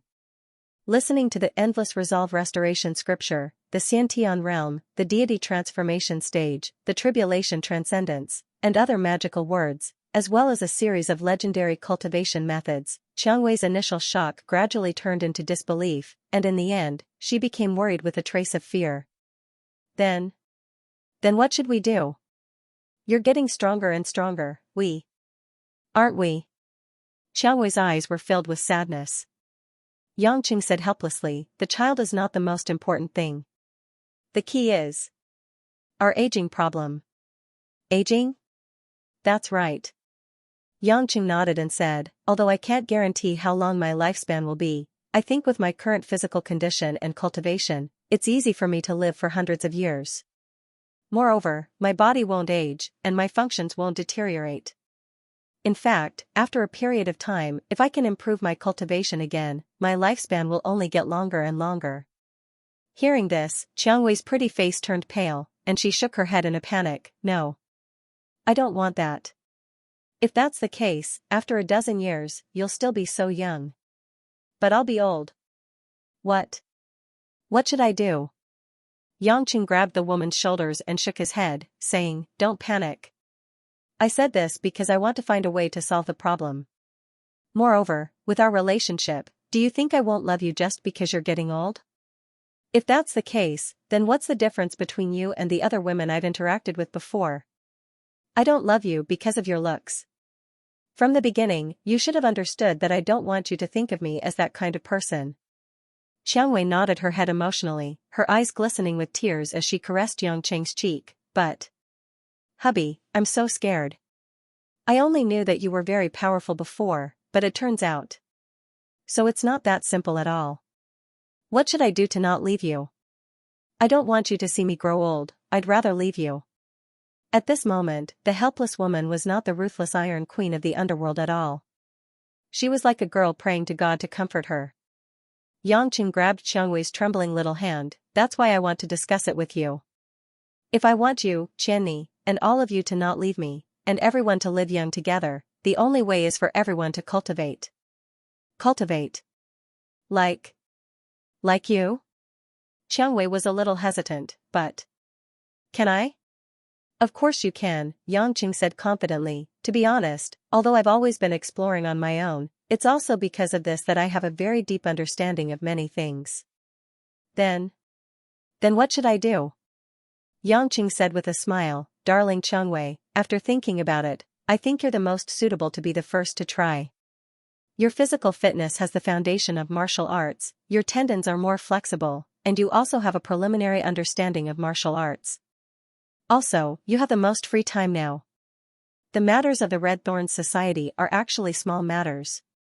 If you want to maintain it, you can let Qianrong handle it. If there's a problem and you can't handle it, you don't have to worry about anything with me around. If the Red Thorns Society doesn't care, it's fine. To be honest, in my eyes, unifying the underground world of Zhonghai is a matter of seconds. As long as you have time, you can fully attempt to cultivate. I will think of a way to help you sort out a suitable cultivation technique that I think is suitable, help you build a good foundation, and then think of a way to speed up your cultivation. If you can enter the Xiantian realm, then your lifespan will greatly increase, and that will be the first step to success. If you can do it, then I can be at ease and let Qianni train with you. There was still plenty of time, so there was no need to be too anxious. I'm also fumbling around on my own. I don't have any systematic knowledge, so I don't dare to rashly give you cultivation guidance. I have to think that it's absolutely safe before I let you try. After all, there are always risks in cultivating. I can't bear to see you suffer. Xiangwei's eyes finally lit up with hope. She nodded seriously, I'll listen to you. I'll leave the Red Thorns Society to Qianrong. As long as I can be with you, I can give up anything. Yangqing smiled faintly and hugged the woman tightly in his arms. I'll feel better if you ask me for more things from time to time. But I feel guilty that you're always willing to sacrifice everything for me. Don't worry, in order to make my Qiangwei beautiful for the rest of her life, I will not hesitate to transfer my cultivation to you. Qiangwei asked doubtfully, your cultivation can be transferred to others? Yangqing smiled awkwardly, that should be, hee, I don't know if I can. Xiangwei pouted, you only know how to coax people. Just wait and see, I will definitely maintain my youth forever. I didn't know before, but now I know that there is a way to not grow old. I don't care about anything else, of course, being young is the most important. But, to be honest, hubby, this is a bit like a dream. Smack. Yangqing suddenly slapped Qiangwei's butt. The flesh was very elastic. Ah, why did you hit me? I want you to know that it's not a dream. You are going to become an ageless demoness. Xiangwei giggled and snuggled into Yangqing's arms. I suddenly feel much better. Hubby, do you want to have dinner at my house tonight? Yangqing hesitated for a moment, then shook his head with a wry smile. Forget it. I think Qianni is fine now. I told you about my cultivation, and it's done. You don't know, back at home, Ruashi probably hates me to death. I provoked too many people and caused too many problems. It's not like you don't know that I don't have much status in the family. If I don't go home to eat at this time, wouldn't I be asking for death? Xiangwei smiled tenderly and said, well, I won't keep you. Although I don't know what happened during the day, it seems that it was not a small matter. If President Lin doesn't allow you to sleep at home, remember to come over. Is there any benefit in coming over? Yangqing asked with a teasing smile. Xiangwei mischievously said, sure enough, no matter how much I hate you, someone's lustful heart is still not restrained at all. Yangqing laughed a few times at Xianxia and stood up, darling Qiangwei, I will show you my skills now, even though I am trying my best not to use my cultivation, but just treat it as giving you some peace of mind. With that, Yangqing's figure disappeared into thin air. In the blink of an eye, he had already disappeared from where he stood. Xiang Wei covered her cherry lips, her beautiful eyes filled with surprise. After a long while, the woman gritted her teeth, her gaze was especially firm. To Yangqing, letting Xiang Wei try to cultivate first was not a decision he had made in the beginning. In terms of cultivation, she had been practicing since young and her internal energy was close to the threshold of the Xiantian realm. She seemed to be the most suitable candidate. However, what Yangqing thought about was that she had been practicing the martial arts of the Tang sect in Sichuan since young. Her internal energy was based on the use of hidden weapons. It was very different from the endless resolve restoration scripture of Mount Shu, which was open and closed, and wild cultivation. In other words, if he wanted to guide her, he would need to change a lot of her deep-rooted concepts. Xiang Wei was different. Although she had some foundation in martial arts, her cultivation was like a blank piece of paper. In addition, from Yangqing's point of view, Xiang Wei's comprehension was not worse than Xiang Wei's. Therefore, if he were to guide Xiang Wei, even though she had a low starting point, he would have a higher chance of success. When Xiang Wei's cultivation showed some improvement, Yangqing would also dare to let his other female confidants enter an unprecedented realm. He didn't know how long he still had to live. If he stayed young and the women around him all entered their twilight years, his life would be as lonely as snow. Moreover, choosing Xiang Wei, who had been by his side since the beginning, was also a deeper recognition for her. When Yangqing returned home, he didn't dare to appear in the living room. It wouldn't be good if he scared Guoshuahua and Mother Wang. Instead, he landed in his room, opened the door, and walked downstairs. The living room was already filled with the aroma of dinner. Although he had caused such a ruckus, Xianxia still had to go home at night. Her child would continue to take exams tomorrow and the day after, so she had to eat well. What made Yangqing feel a little awkward was that Lin Ruoshi had already put on an apron and was carrying the dishes from the kitchen to the dining table. Meanwhile, Xianxia was sitting on the sofa watching a variety show. The girl didn't seem to know what had happened during the day and was in a relaxed mood. "You're back." Guoshuahua walked out of the kitchen. When she saw Yangqing, she smiled as if it was natural. "Sit down, dinner is almost ready." Lin Ruoshi saw Yangqing and didn't show the slightest expression. She just glanced at him casually and turned to Xianxia. "Xianxia, dinner is ready." Xianxia quickly got up and turned off the TV. She ran to the dining table and saw Yangqing. She asked curiously, "Brother Yang, what happened in the afternoon?" "Sister Ruoshi didn't tell me." Yangqing noticed that Lin Ruoshi was looking at him with an incomparably cold gaze. He said knowingly, "Sister Qianni next door isn't feeling well." "Nothing else?" "Oh." Xianxia didn't dare to ask too much. She was worried that it would make Lin Ruoshi unhappy. Besides, Lin Ruoshi didn't look much different. Lin Ruoshi confirmed that Yangqing didn't say anything he shouldn't, so she went back to the kitchen to serve the dishes. She didn't even look at him. Yangqing lamented in his heart. If it wasn't for Xianxia's college entrance examination, perhaps Lin Ruoshi wouldn't have given him any face at all. This was also because he took Xianxia's emotions into consideration, so he pretended that nothing had happened. After the family sat down, they ate dinner as usual. Although they all had a knot in their hearts, they were afraid that it would affect the examinee's performance tomorrow and the day after, so they all pretended that nothing had happened. Coincidentally, they were all good at acting, so they really got through it peacefully. After eating, Lin Ruoshi helped Mother Wang wash the dishes as usual, while Guoshuahua kindly asked Xianxia how she did in the exam. Xianxia was a little nervous when she was asked, and her blank expression made Guoshuahua burst into laughter. Yangqing's heart was weighed down by a stone, and he was thinking about how to break the deadlock with Lin Ruoshi.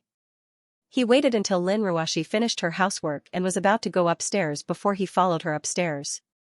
Walking to the second floor, Yangqing called out to the woman from behind.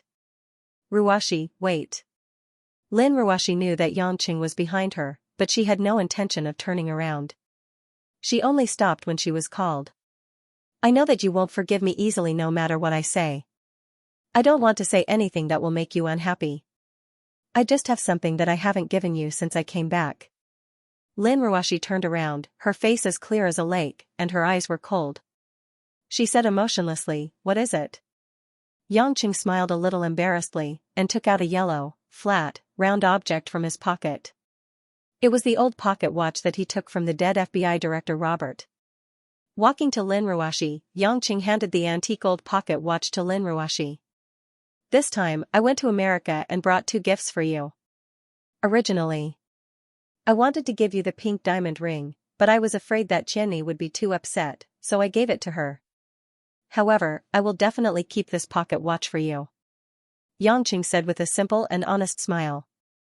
Lin Ruashi coldly glanced at the pocket watch.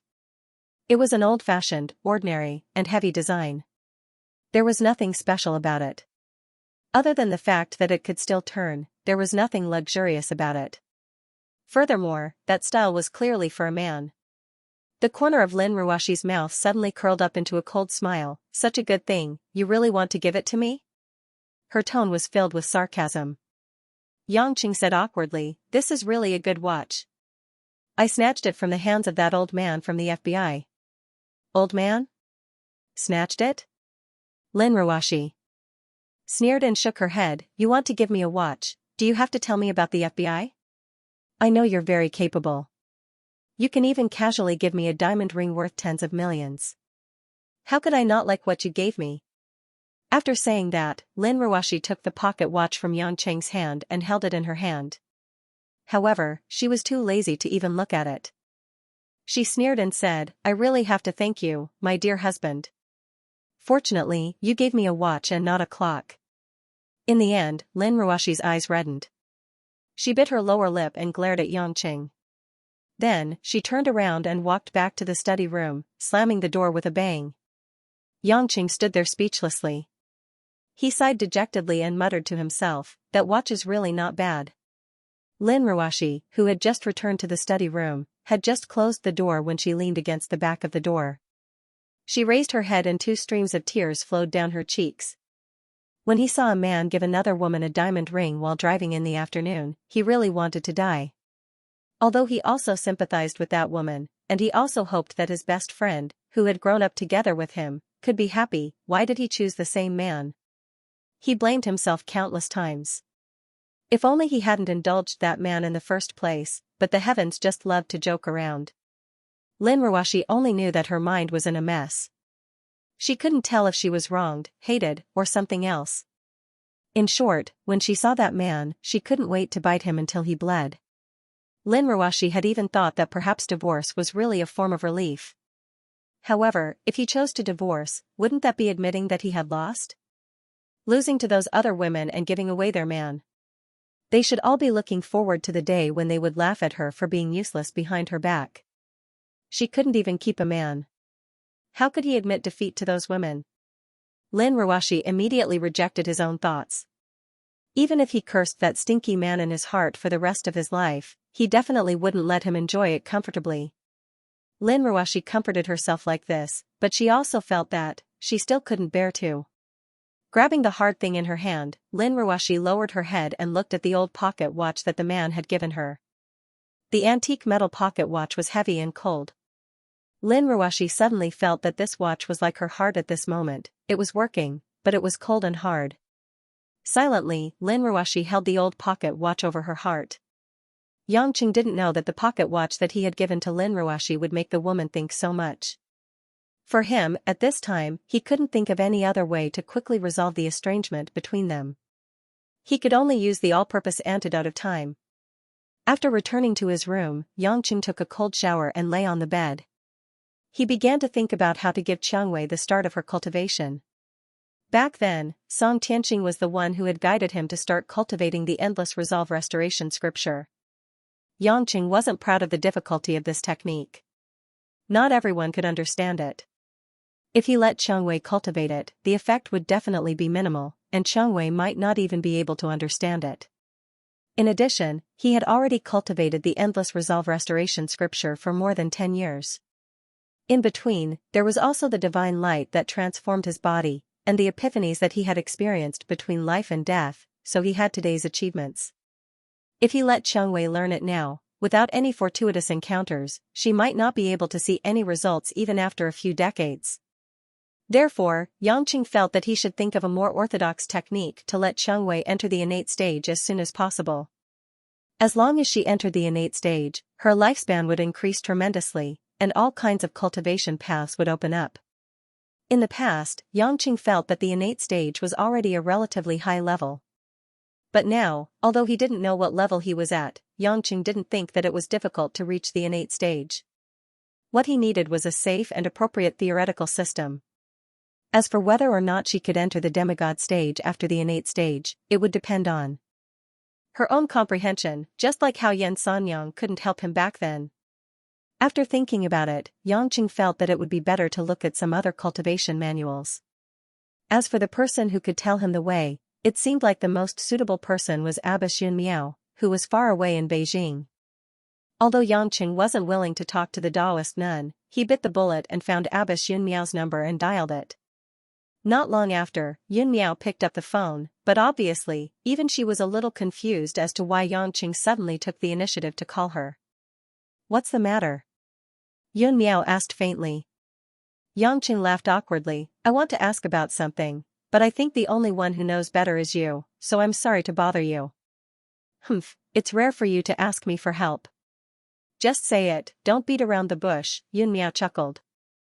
"It's like this, I plan to start teaching people to cultivate. It's the goal of reaching the Xiantian realm, starting from the basic inner force, but I only know the endless resolve restoration scripture, which obviously can't be learned by everyone.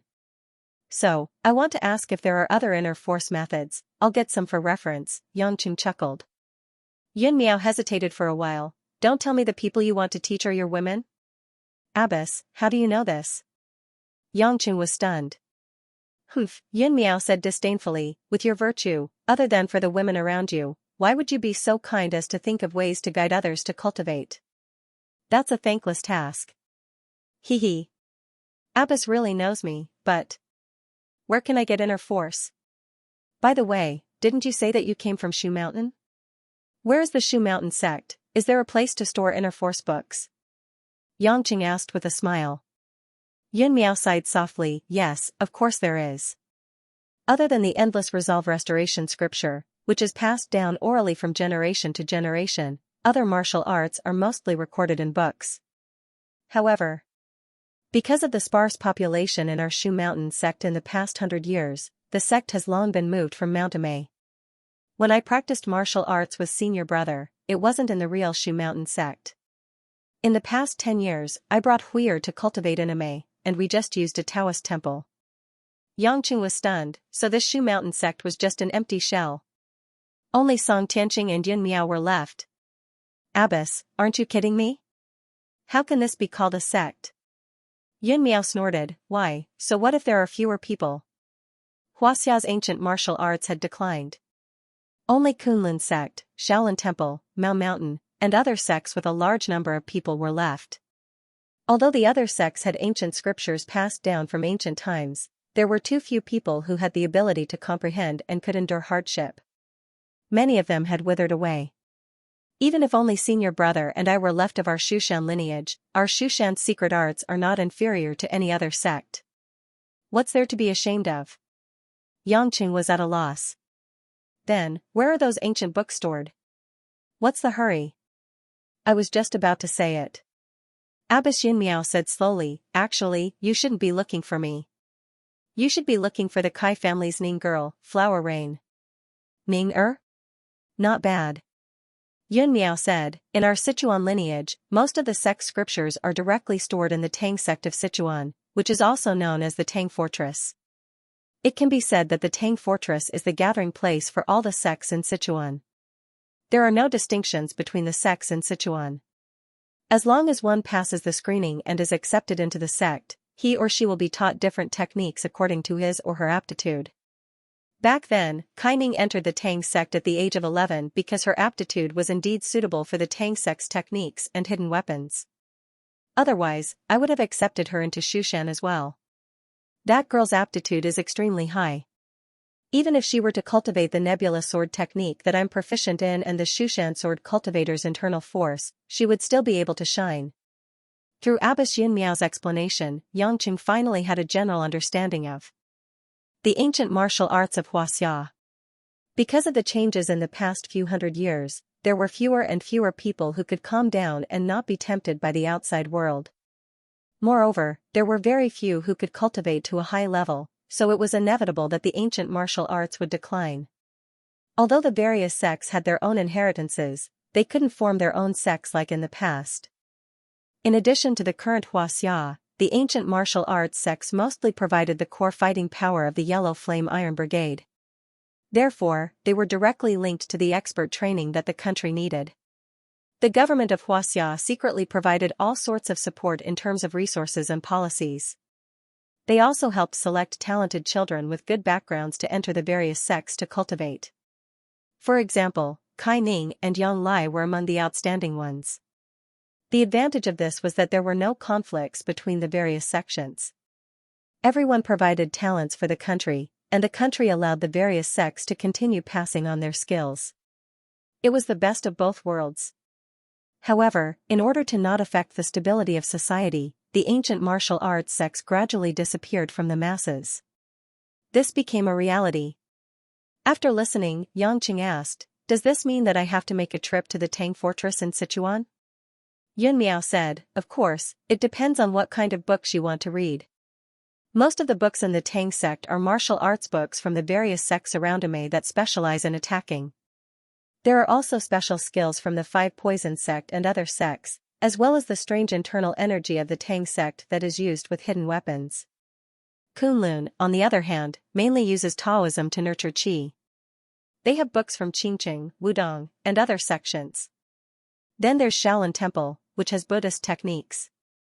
Mao Mountain has cultivation methods supplemented with pills, as well as the art of Qimen Dunjia. In short, there are many books passed down since ancient times.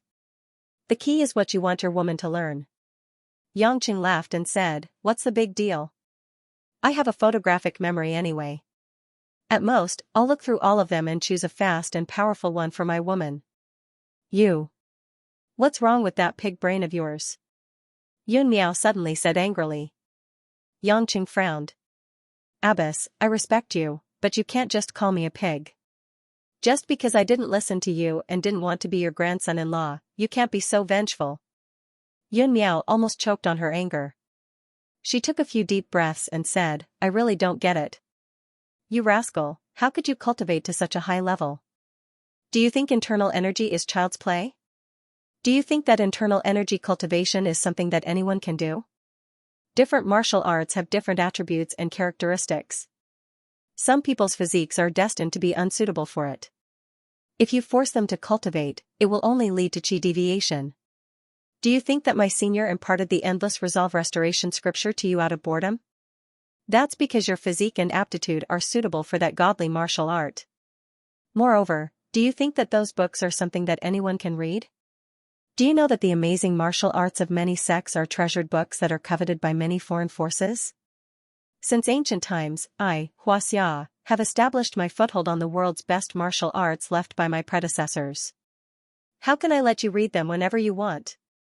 They have to go through layers of checks and tests before deciding whether or not you can enter the Sutra Pavilion to read the martial arts of the sections." "Oh," Yangqing mumbled, "I understand now. Abbess, you mean that I have to beat them all up before I can enter?" You pig brain. What the hell are you thinking?" Yun Miao was about to explode as she screamed over the phone. Yangqing looked at Xianxia innocently and said, "What do I mean? If you force your way in, even if your cultivation surpasses all of them, how is that any different from a bandit?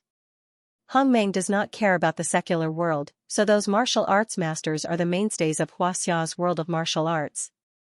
If you hurt them, it's no different from helping the enemy destroy Huaxia. Therefore, to be on the safe side, I'm asking you to look for Kai Ning. That girl is the cream of the crop in the Tang sect. Her master, Tang Lui, dotes on her very much. Tang Lui is the younger sister of the Tang sect's leader, and her cultivation is not any lower than mine. When I met her many years ago, she was already at the doorstep of the Xiantian realm. After so many years, she must be a Xiantian realm master. If you can convince her to help you, everything will be much easier." "Xiantian realm?"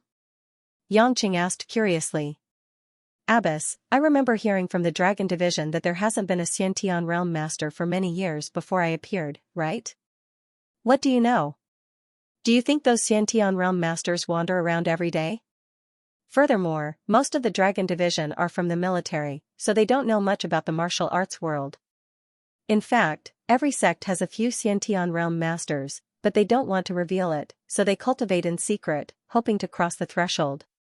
Senior Ling Suzi from Hongmeng only knew that he had entered the Xiantian realm not long before he disappeared.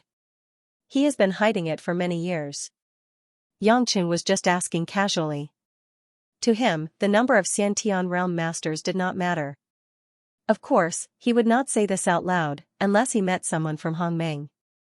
Otherwise, there was no need for him to risk attracting the heavenly tribulations and unleash too much of his cultivation. It was better to be safe than sorry. Since Hongmeng's appearance had caught him off guard, who could be sure that there were no stronger experts above Hongmeng? Preserving one's strength was always beneficial. After clarifying the situation, Yangqing thanked Abbess Miao and hung up the phone. Since Abbess Miao said that bringing Kai Ning to the Tang sect would be of great help, Yangqing was more than happy to do so. Not only would it save him trouble, it would also be good to spend more time with Kai Ning to deepen their relationship. Furthermore, Yangqing's heart was itching. He had yet to settle the matter with the sisters. Just as he was about to give Kai Ning a call, he received a text. It was from his sister, Choi Yun. Wei Tingo insisted on bringing me to the Western District's tequila clubhouse for a drink. I can't reject him since we have so many friends. We'll be there in 20 minutes, and I might get drunk. Yangqing's scalp went numb. He gritted his teeth. Damn it, he was already feeling stifled because of Lin Ruashi, and now that pretty boy was trying to poach him? Yangqing couldn't be bothered to give her a call as he got up, grabbed a shirt and a pair of shorts from the side, put them on, and dashed out of the balcony. Not long after, Yangqing sped towards the West Side Tequila Clubhouse. Because it was a well-known upper-class clubhouse, Yangqing didn't even need to do a search to recognize it. Wei Tingo was a man of status after all, so he naturally wouldn't go to a regular bar. Even if he wanted to drink, he had to find a place that looked elegant. It was just the beginning of the nightlife, and the streets were bustling with life. Neon lights flashed everywhere, and there were a few scantily dressed girls swaying along the streets. Yangqing wasn't in the mood to look at the exposed white thighs and perky breasts. He kept overtaking other cars, and by the time he reached the clubhouse's parking lot, it only took him less than 15 minutes. Just as he was about to get out of the car, Yangqing saw a shiny black Infiniti QX56 enter the parking lot. When he realized who was in the car, Yangqing quietly closed the door and hid in the car with a strange smile on his face. When he opened the car door, it was Choi Yun, who had changed out of her police uniform into a red tasseled shirt and gray cotton shorts. The policewoman's outfit accentuated her long, supple legs. Just her energetic figure alone was enough to make anyone's eyes light up. The one driving the luxury car was Wei Tingo, who was wearing a striped short-sleeved shirt and tight-fitting jeans. He had a slightly arrogant smile on his face, as if he was here to make the place proud. After getting out of the car, Choi Yun subconsciously looked around to see if Yangqing was there, but when she didn't see him, a trace of disappointment appeared in her eyes.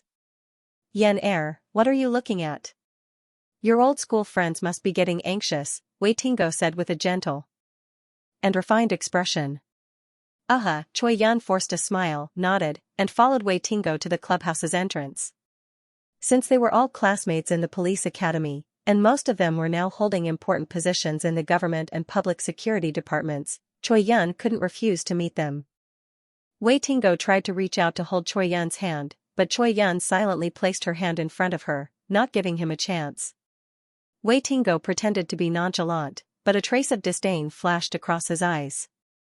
He wasn't in a hurry, however. He still had many more days to go, and there would be a chance for him to get his hands on this flower that he had been yearning for ever since he was abroad. The harder it was to touch, the sweeter it would taste. However, before Wei Tingo could reach the entrance of the club, he suddenly felt a strange tingling sensation in his lower abdomen. He was fine just a moment ago, but he suddenly realized that he really needed to pee. Wei Tingo was dumbfounded. His bladder was expanding at a speed that he could feel. Immediately, Wei Tingo froze on the spot, not daring to take a single step forward. He was afraid that he'd lose control of his pee. Senior, what's wrong? Choi Yun curiously turned around to look at Wei Tingo, whose face was pale and lips were trembling. Wei Tingo clutched his abdomen, taking in a few breaths of cold air. My stomach isn't feeling well. Choi Yun was at a loss for words. Just a moment ago, he was still so handsome, why did he suddenly look so bitter? Senior, are you alright? Do you want to go to the toilet? Choi Yun looked at Wei Tingo's twisted face, wanting to laugh out loud, but feeling that it wasn't appropriate. Wei Tingo frowned in pain. I am afraid that, if I move, something will happen. Wei Tingo's body was already beginning to curl up, and if he didn't, he felt that the door wouldn't close. There was even a trace of wetness in the crotch of his trousers. This was the main entrance of the clubhouse, and there were always guests entering and exiting. The security guards at the entrance were also well-trained veterans, constantly monitoring the situation outside. At this moment, 2 security guards in suits noticed Wei Tingo's unusual behavior. Concerned, they walked up to him and asked, "Sir, is there anything wrong with you? Do you need any help?" It would have been better if the security guard hadn't asked, but Wei Tingo could feel his stomach churning once more. Gradually, other than his bladder, even his intestines and rectum began to bulge, as if they were about to explode at any moment. Wei Tingo's face turned ashen, and his eyeballs nearly popped out of their sockets. Before the 2 security guards could even approach, Wei Tingo let out a blood-curdling scream. Ow ow! A scalding hot liquid spurted out of Wei Tingo's crotch, and quickly flowed down his trousers to his heels. His shoes and the floor began to emit a foul stench, and some even splashed onto his shoes before spreading further. No matter how carefree Choi Yun was, she was still a girl. Seeing a man peeing his pants in front of her, she screamed in shock and quickly backed away, afraid of being caught in the crossfire. The 2 security guards were dumbfounded. What was going on? This guy actually peed his pants in front of a high-class clubhouse? Due to the commotion, many passers-by and guests in and out of the clubhouse turned to look. When they realized that it was a dignified man peeing his pants, everyone, regardless of gender, was shocked at first, but soon began to mock him. Oh my God, today's money was well spent. Since when did tequila's entrance become so glamorous? Mommy. That uncle peed his pants at his age. Shoo, he's probably a lunatic who escaped from a mental hospital. The incessant mockery caused Wei Tingo's heart to sink. He didn't even have the time to think about what was going on. All he wanted was to find a hole to hide in. But that wasn't the end of it. Just as the 2 security guards were about to move Wei Tingo away from the stall to prevent him from affecting their business, Wei Tingo's stomach began to rumble loudly. The 2 security guards were stunned, and they knew that this wasn't good. As expected, a series of disgusting sounds of air and water mixing together. In Wei Tingo's panic, the gate in front of him opened, and the door behind him also opened wide. This time, not only was his crotch filled with liquid, but even his stock from the past few days was also stuffed into his crotch. The 2 security guards were also human, and after running away, they couldn't help but curse. F***ck, he looks like he's a human, but he's actually a vegetable? What's wrong with him? Why don't we call the cops? Wei Tingo felt like dying. He was the son of the head of the Public Security Bureau, an Interpol officer, and yet, he was incontinent in front of so many people? And in front of the woman he wanted? But obviously, this wasn't the time for him to think about such things. More and more people were crowding around, pointing fingers and laughing at the spectacle. Wei Tingo's face was drained of blood as he looked left and right, and when he saw Choi Yun standing some distance away, he begged, Yen Air, help me. Ah. Don't come near me. Choi Yun had already guessed that this was the work of a bad guy, and so she played along, putting on a terrified expression as she ran away, not letting Wei Tingo near her. Many men and women who claimed to be celebrities were shouting at the security guards at the scene of the tequila. What's wrong with your club? Even a lunatic can come in here? This place is so smelly, are you even going to let us in? Hurry up and send this lunatic to the hospital. What if he pisses on my darling? The security guards heard the commotion outside, and ran out. The club manager, who had been notified, also ran out in a panic. Seeing that the situation wasn't right, he yelled, "What are you guys waiting for? Hurry up and take this lunatic away. Send him to the mental hospital. Don't you dare touch me. I'm not a lunatic. I'm from Interpol." Interpol. Wei Tingo screamed, but as he screamed, the feces and urine in his stomach continued to gush out, and the sound of his farts rang out incessantly. This was the most conclusive evidence that this was a lunatic who had escaped from the mental hospital. Interpol? Haha, he really is a lunatic. The crowd began to jeer loudly. For the sake of their jobs, the security guards couldn't care less about the stench as they rushed forward to drag Wei Tingo away. But Wei Tingo was someone who had undergone international special forces training. If he didn't have some skills, he wouldn't have been sent to Xianxia to carry out a mission alone. Although these security guards were retired soldiers, they couldn't even get close to Wei Tingo in a few moves. The club manager was infuriated. Wasn't this a blatant display to the guests that the club's security was inadequate? If you don't catch this lunatic, you'll lose your salary for this month. Under the stimulation of money, the security guards immediately used all their strength. Motherf asterisk cur, I don't believe we can't handle you. Brothers, let's go. The security guards gave it their all, using the punches and kicks they had learned in the military. Gradually, they got the hang of it, and managed to confine Wei Tingo to a small area. But at that moment, the goods in Wei Tingo's pants began to fall out from his vigorous movements. Every time Wei Tingo kicked his leg, yellowish-brown filth would fly out from his trousers. It was a foul stench that filled the air. Ah!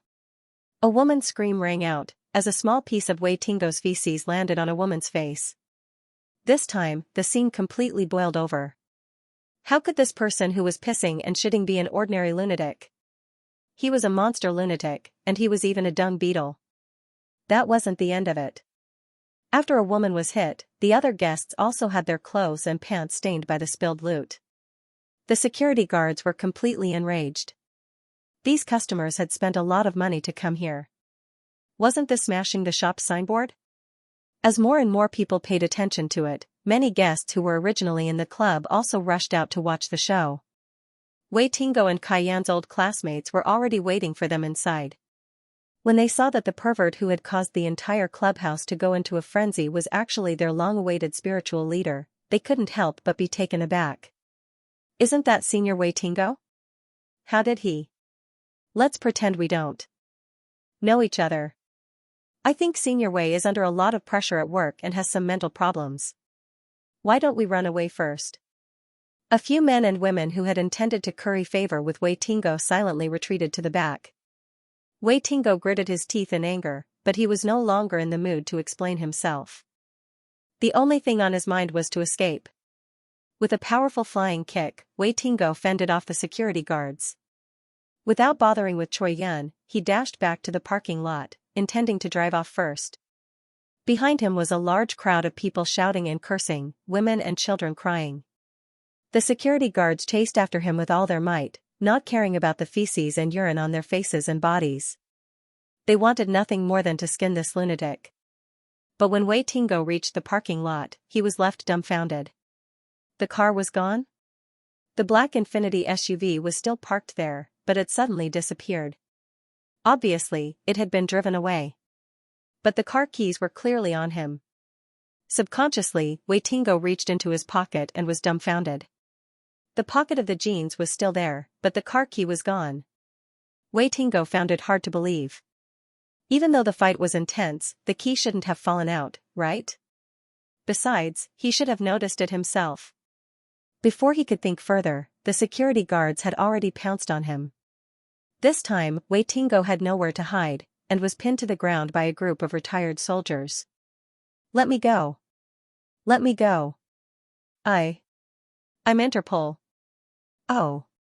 How could the security guards believe him? One of them took off his suit jacket and covered him up. Only then did the commotion die down.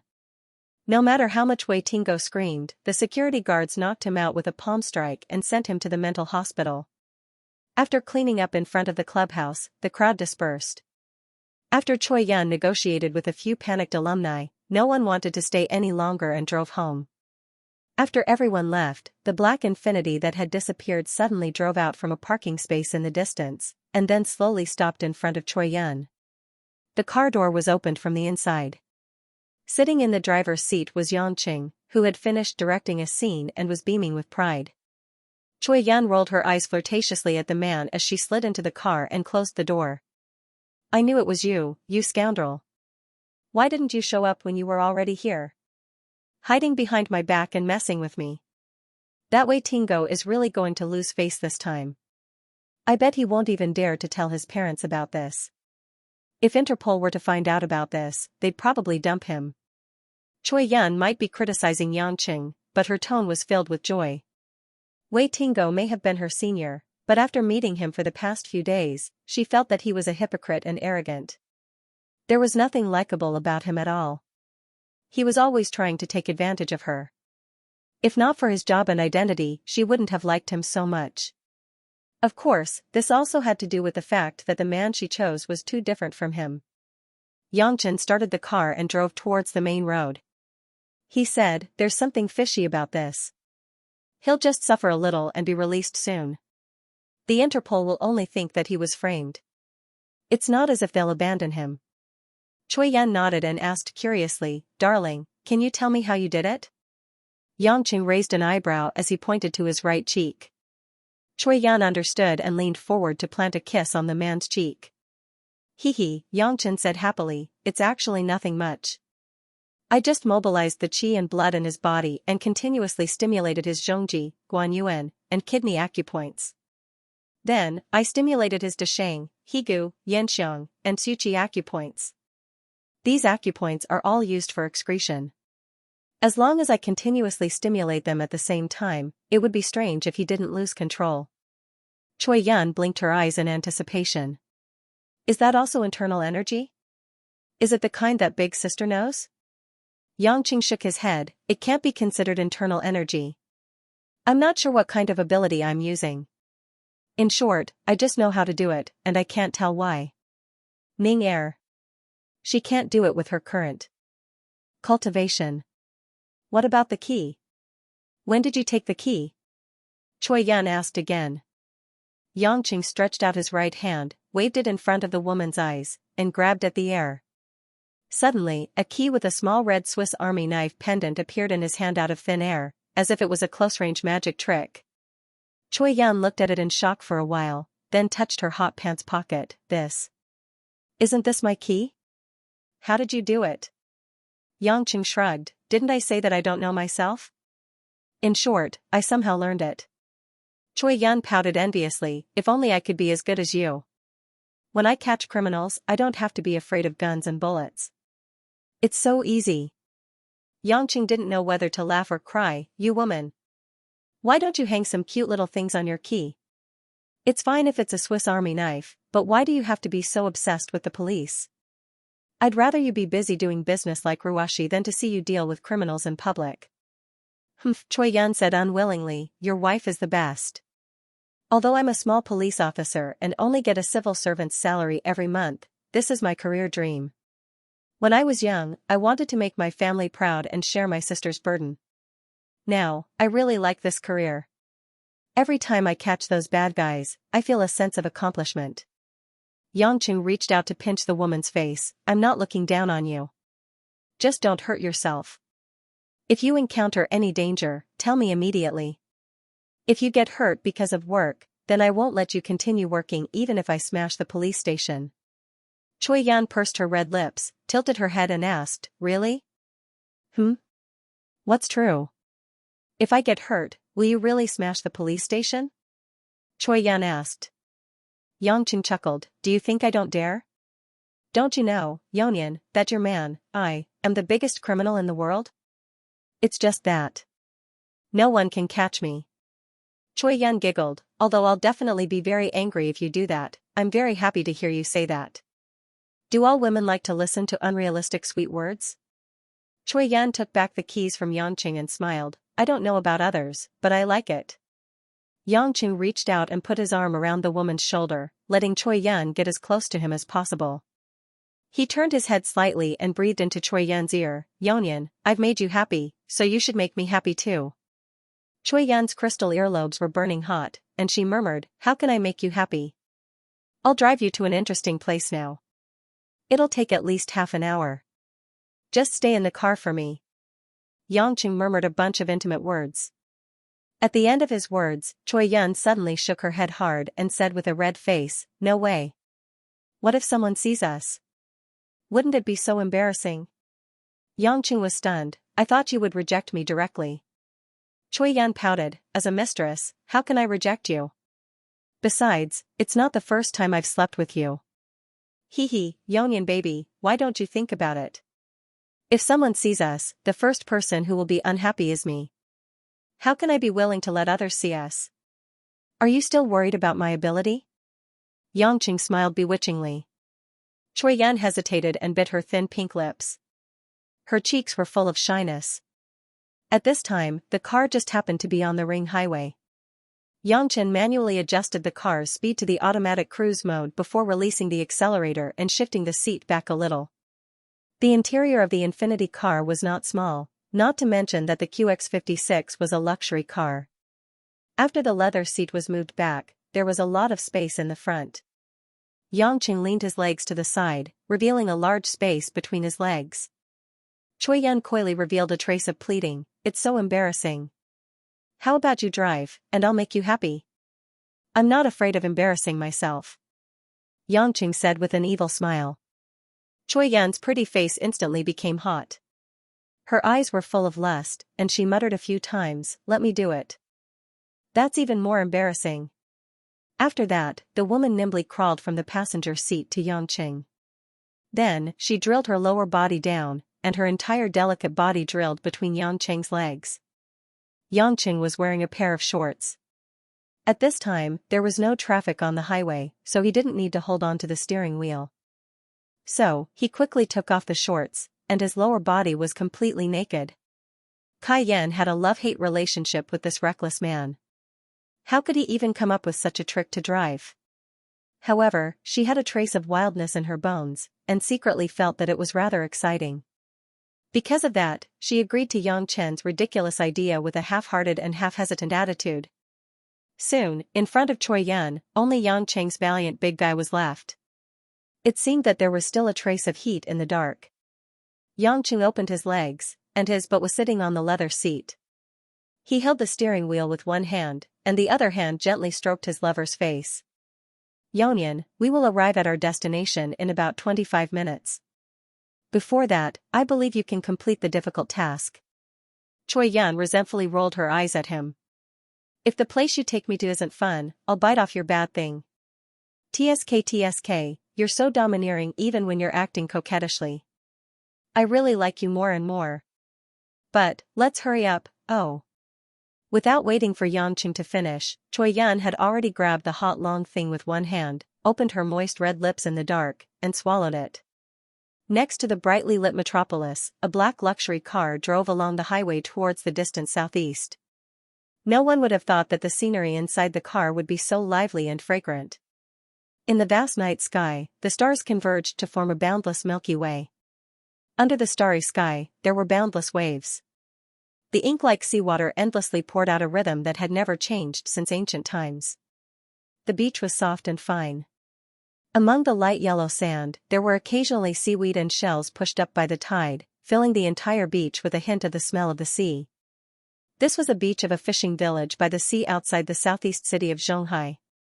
According to the rules of Xianxia, fishing was often closed from June to September, so it was especially quiet here. Under the bright moonlight, a man and a woman in cool clothes, holding hands, left a long line of shallow footprints on the beach. They were Yangqing and Choi Yan, who had just come here for a walk in the sea breeze. When he had just returned to China, Yangqing would occasionally come here alone for a night to think about his friends overseas, think about all the things that had happened in the past, and let himself settle everything he saw during the day, so that he could better integrate into the domestic society. But ever since he married Lin Ruoshi, he had not come here again. Yangqing also did not know why he suddenly brought a woman here for a walk. According to his previous thoughts, he should have run to a woman's place to have sex when only Choi Yan was alone in Zhonghai. But on this charming night, Yangqing did not do so. Choi Yun also did not expect to be in such a place. When she got out of the car and ran to the beach, she had completely forgotten about the blushing and heartbeat along the way. Only the empty sea view in front of her was fascinating. Such a contrast made Choi Yun feel a little incredulous. After walking for a few miles, Yongqing did not say much, as if he was a little lost in thought. Choi Yun accompanied the man, but did not feel bored. Instead, she felt that such a quiet Yongqing gave her a sense of novelty that she had never experienced before. She even felt that perhaps this scoundrel who seemed to be laughing on the surface was really like this. Suddenly, Yongqing stopped beside a rock by the sea. He turned his head and asked, "We've walked quite a distance. Aren't you going to ask why I brought you here?" Choi Yun smiled and shook her head. "Since you brought me here, you'll definitely tell me, won't you?" Yongqing chuckled and held the woman's shoulder with one hand. He turned to face the sea and let Choi Yun lean on his shoulder. "I'm not afraid of you laughing at me. Originally, I wanted to drive to the beach with you and do something I love in the car." Choi Yun glanced at the man and said sourly, "You're so romantic." Yongqing laughed self-deprecatingly. "You know I'm very vulgar. But when I suddenly arrived, I wanted to walk with you when I saw the beach. I didn't have the mood to do those things anymore." "Because you have something on your mind?" "I guess so. It's because of Ruashi," Choi Yun said with certainty. Yongqing was stunned. "Why are you so sure? Don't tell me that I won't do it for my mother, for your sister, for you? Come on, the probability is so small that it's negligible." Choi Yun snorted and said, "Do you think I don't know you? You can coax anyone, but you can't do anything to Ruashi." Yongqing sighed. "It's not that I can't coax her. It's just that I always feel that coaxing her is like drinking poison to quench thirst. I can give her everything I can. The only thing I can't do is to be devoted to her." Choi Yun said sourly, "Don't you think it's hypocritical to say how much you love your wife in front of me? Moreover, I'll be jealous." "Heh." Yongqing rubbed the woman's shoulders. "I'm not a good person to begin with, but I'm not hypocritical. If I were hypocritical, I would tell her in front of Ruashi that she's my one and only. When facing you, I would say that you're my favorite. Sometimes I also think that if I didn't tell her so bluntly that I couldn't give up on you guys for her, then the family wouldn't always be in conflict. But I don't want to do that. She is a smart woman. She must know in her heart that lying to her would only be a greater disrespect to her. I think no matter how big the conflict between two people is, if they are honest with each other, there will always be a way to resolve it. However, every time she's sat in front of me, I feel that it's like a dead knot that can't be untied, making me unable to resist it at all." Choi Yun turned her head and asked worriedly, "Yongqing, what's wrong with you? Did something special happen today?" Yongqing pondered for a moment, but didn't hide anything. He told her about the misunderstanding he had with Mo Qianni in the afternoon, the conflict that broke out because of the ring, and so on. After Choi Yun heard this, her eyes became moist. "You're so biased. Just because you made Qianni misunderstand, you gave her a big diamond ring. Why didn't you give me one?" "That's not the point, it's just that I just happened to have that one on me. At that time I didn't know how to comfort Qianni in any other way. If you like it, I'll get it for you. It's not that expensive," Yongqing said with a wry smile. "I don't want it." Choi Yun rolled her eyes at him. "A diamond ring worth more than 10 million US dollars, if it was exchanged for Huaxia dollars, it would be close to 100 million. If you give it to me, I'm afraid you'll lose it. It's not like you can wear it out, it's the same as not having it, you might as well accompany me more." Yongqing shook his head speechlessly.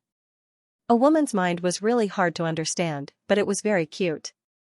The two of them silently watched the sea for a while and listened to the sound of the tide. Leisurely, Choi Yun forcefully drilled into Yongqing's shoulder and said, "Sometimes, I feel that being your lover is much more comfortable than being your wife." "What do you mean?" Although I can't see you every day, at least I don't have to feel too sad that you have other women. I don't need to care if you come home at night, I don't need to care if you have dinner together, I don't need to care if my mother-in-law pitied me, I don't need to be proud in front of you, and I don't need to express my meaningless dissatisfaction for the hateful things you have done." Yongqing listened carefully. In the end, he couldn't help but tighten his grip on Choi Yun. "Being my wife. Is it really that bad? Not all of it.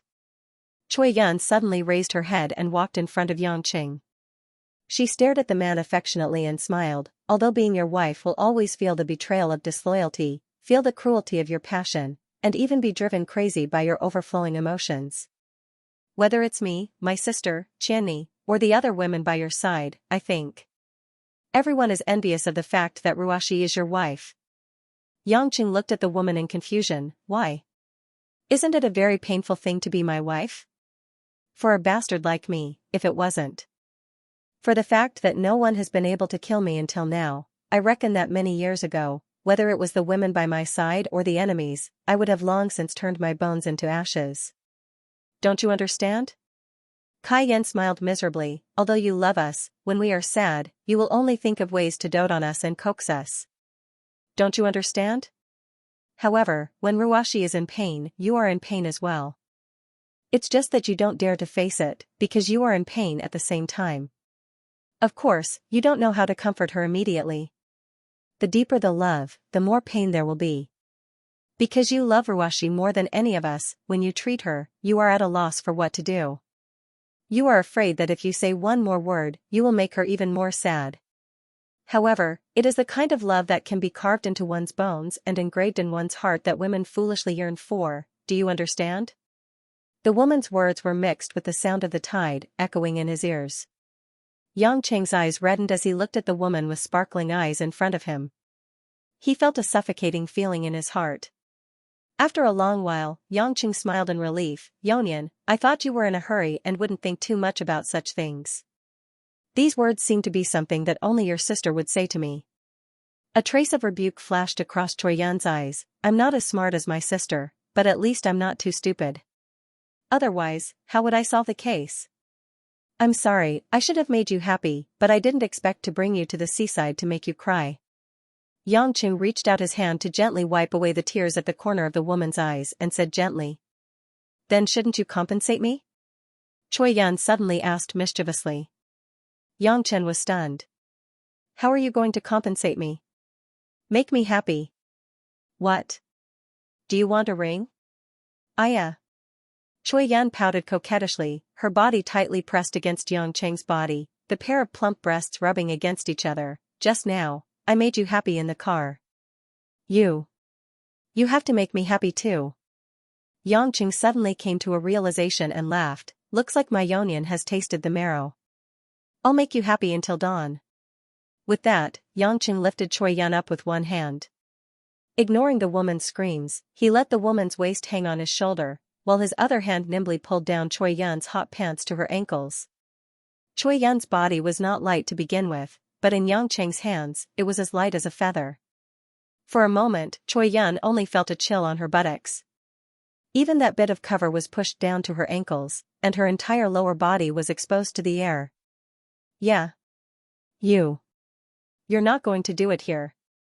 Yangqing chuckled and said, it's a waste of time to rush back to the car.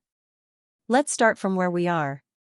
As he spoke, Yangqing put down the naked Choi Yun, took off his pants, and stuffed them into Choi Yun's hands, allowing the woman to hold on to them.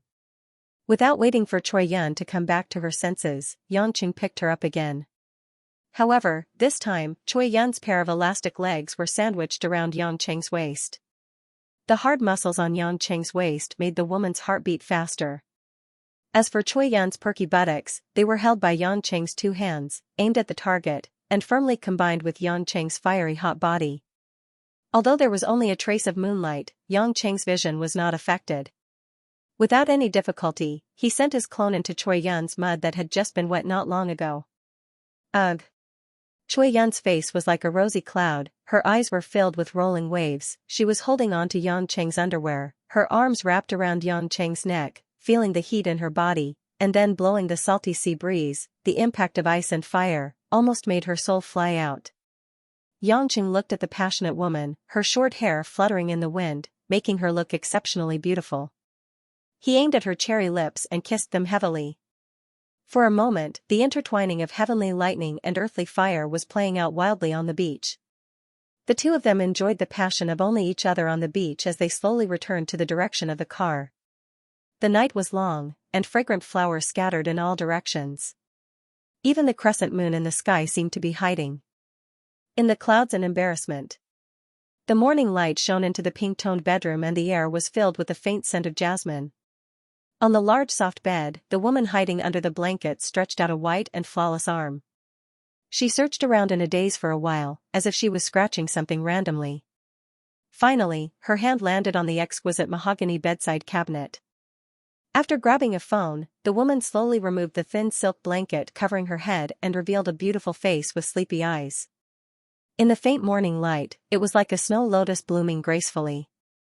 After seeing the date on the phone and confirming that it was the day she had to go to work, Lin Ruashi scratched her slightly messy hair and lazily propped herself up to sit up. Her bed was the largest size that could be bought on the market. This made her look especially small when she was sleeping alone in the morning. Looking at the slightly empty room, Lin Ruashi sat for a while to let her brain gradually wake up before she pulled off the blankets. She wore the white cotton pajamas that she had used for many years. She used all four limbs to support herself on the blankets and crawled step by step to the end of the bed. If anyone else saw this scene, their eyes would have popped out of their sockets. The woman who crawled on the bed like a slow-moving panda turned out to be the cold and ruthless female CEO of the company. The contrast was really outrageous. Lin Ruashi didn't realize that her actions in the room were the same as when she was eating glutinous rice balls. It was a bit weird, a bit clumsy, but to her, it was as natural as eating and sleeping. At the end of the bed, there was a white and round dumpling doll lying quietly on the bed. This was a gift from Xianxia when he ate 88 dumplings on New Year's Eve. When Lin Ruashi brought it back, she initially placed it with the other plush toys.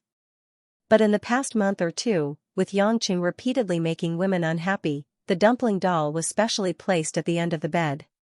Lin Ruashi's idea was very simple. Every night when she slept, she would use her feet to stink. Unfortunately, she neglected one thing. Her feet weren't smelly, so naturally, it wouldn't work as a punishment. But even so, this somewhat childish method allowed Lin Ruashi to adjust her emotions relatively quickly.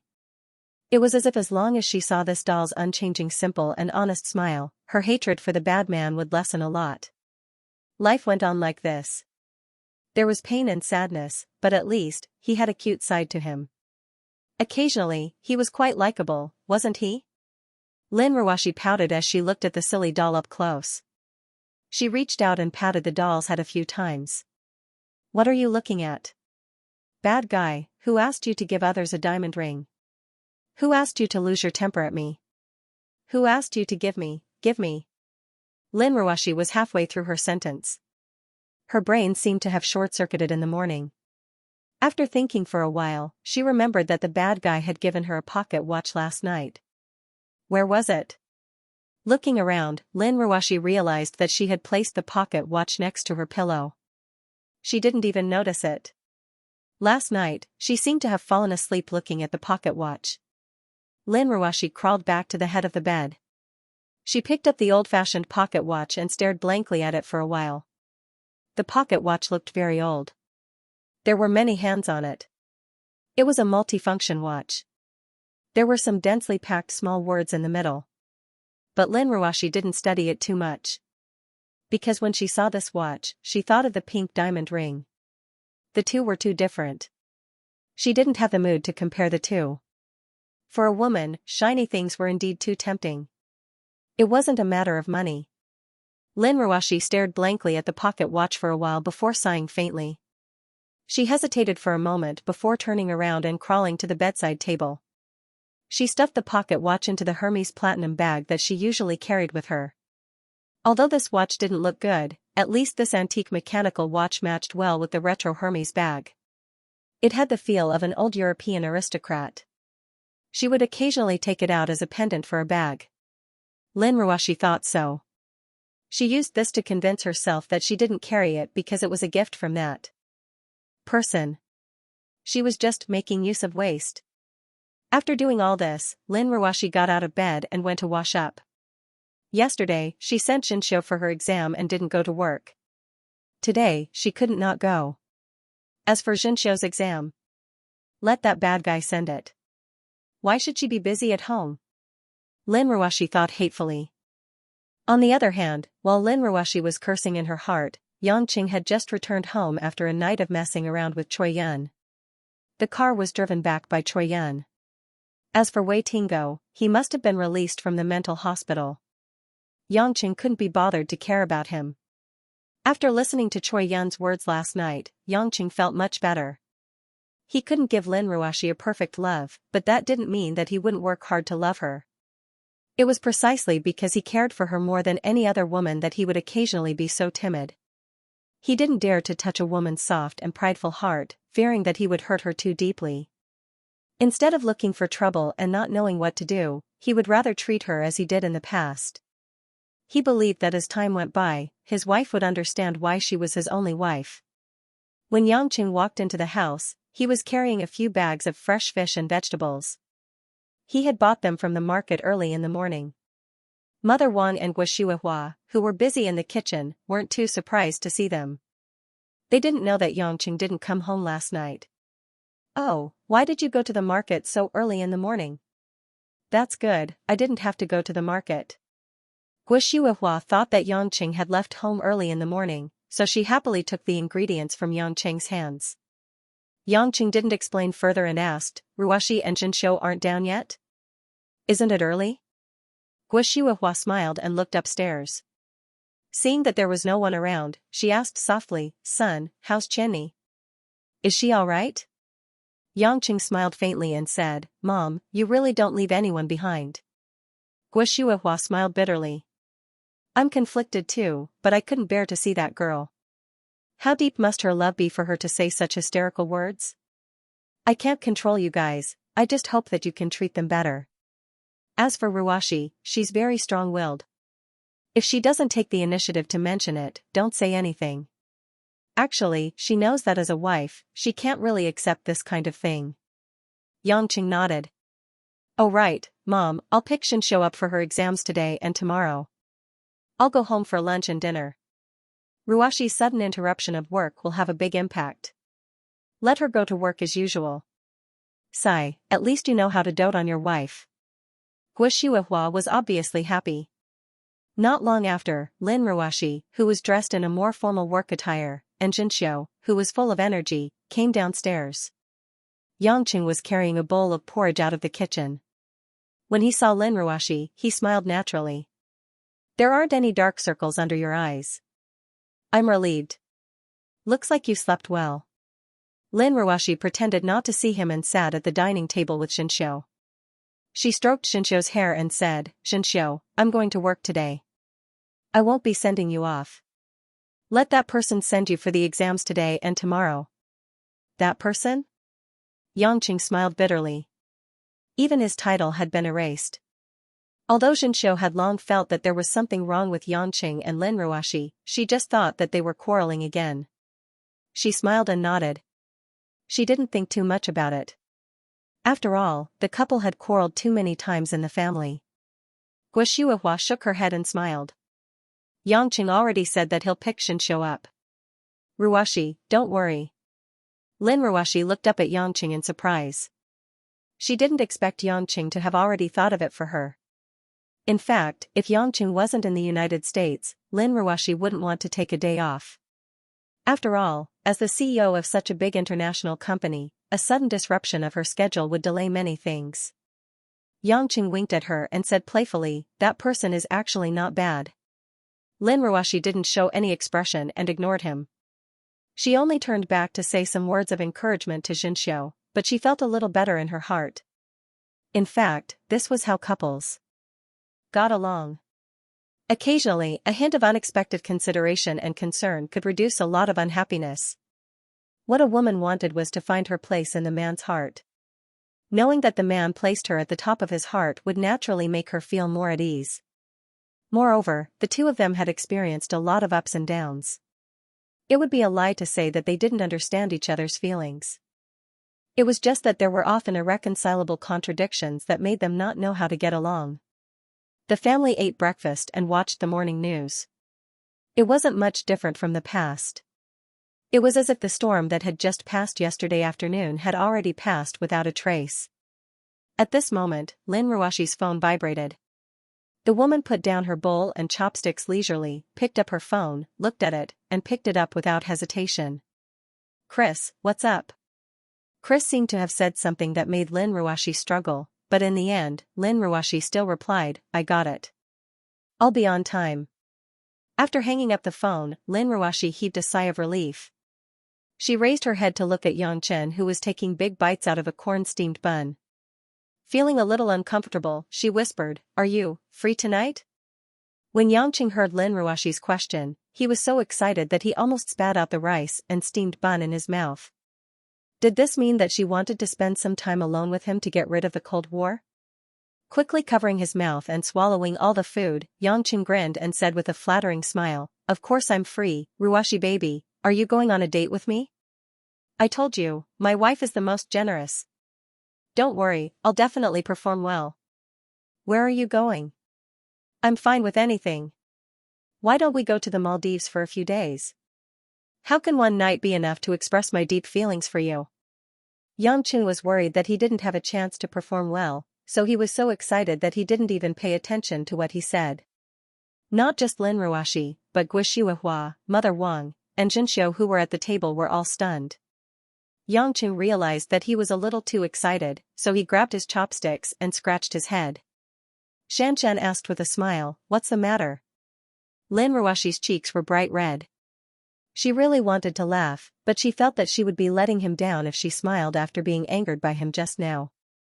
So she tried hard to restrain herself and said, "Chris's wife, Jennifer, has recently returned to Xianxia. The couple wants to gather their friends in Xianxia. Although I used to be his student, I'm also his teacher and friend. Now that we're working together, I want to go too." "Oh, it's a gathering of husband and wife?" Xianxia asked knowingly. Lin Ruashi nodded. "They're all people of high status now. Although I started working before I graduated from my master's, the classmates who studied with Chris are all now people of high status. Although it's a private gathering today, everyone actually wants to deepen some work exchanges through their relationship with Chris. There might be 10 or 20 people, which is not a small number. If you go with me, it's best." Lin Ruashi wanted Xianxia not to be as vulgar as he usually was. After all, it was a social event for the upper class. However, Lin Ruashi now knew that it wasn't that this guy didn't know the ways of the upper class. In fact, he knew a lot about it. It was just that he didn't care about it. As a result, Lin Ruashi was stuck there, not knowing what to say. They had just started talking, and she was afraid that if she said something unpleasant, the atmosphere would not be right. Seeing the woman's awkwardness, Xianxia said, "Don't worry. I'm fully dressed today, and I'll listen to your instructions." Lin Ruashi pursed her lips and said with relief, "I'll get off work and go home before 6 o'clock in the evening. I'll be at the Shangri-La Hotel. It's not appropriate if I don't wear formal attire. You can prepare yourself." Xianxia was a little disappointed. Actually, he didn't really like this kind of social event. To him, going to the night market with Lin Ruashi or listening to an opera was more interesting than that. However, in order to make Lin Ruashi feel better, he still agreed with a smile. After breakfast, Lin Ruashi went to work, while Xianxia rushed to the examination hall with Xianxia. On a day like this, where there was a lot of traffic and a lot of noise, he didn't feel at ease leaving Xianxia alone. On the way there, the car was playing various new songs by Hui Lin. Ever since she successfully held her first solo concert in Beijing, Hui Lin had been busy touring the country. At the same time, she released some English singles all over the world. Her influence could be said to have spread to all corners of the world. The girl's natural ethereal voice blended with the popular music of the world's most cutting-edge musicians. With the help of abundant funds to promote her songs, there was no way she wouldn't be popular. Xianxia was looking forward to Hui Lin's concert in Zhonghai in July. When the time comes, he would bring his family to sit in the VIP seats. It should be a very enjoyable experience. After sending Xianxia to the examination hall and watching her walk in, Xianxia drove to a park not far away from the campus. He found a secluded spot and took out his phone to call Kaining, who was far away in Beijing. Kaining seemed to be busy with something. The moment she picked up the call, she asked plainly, "Why are you suddenly calling at this time? Is something the matter?" Even after this woman confessed, she didn't act like a little girl. Instead, she seemed to be as indifferent as before. Ning Er, are you free recently? Yangqing didn't mind and smiled. How about accompanying me to Sichuan province? Why? I want to go to the Tang sect, Yangqing said. Kaining was silent for a while on the other end of the phone. Then, she said, I don't really like that place. Yangqing was stunned. Why would there be such a thing? Wasn't the Tang sect Kaining's sect? Wasn't her master there? But soon, Kaining said again, but I can accompany you. But why do you want to go? Yangqing heaved a sigh of relief. He thought that Kaining really didn't want to accompany him. If that was the case, he could only bite the bullet and negotiate with the Tang sect. Soon, Yangqing told Kaining that he wanted to organize some cultivation techniques for the people around him to practice.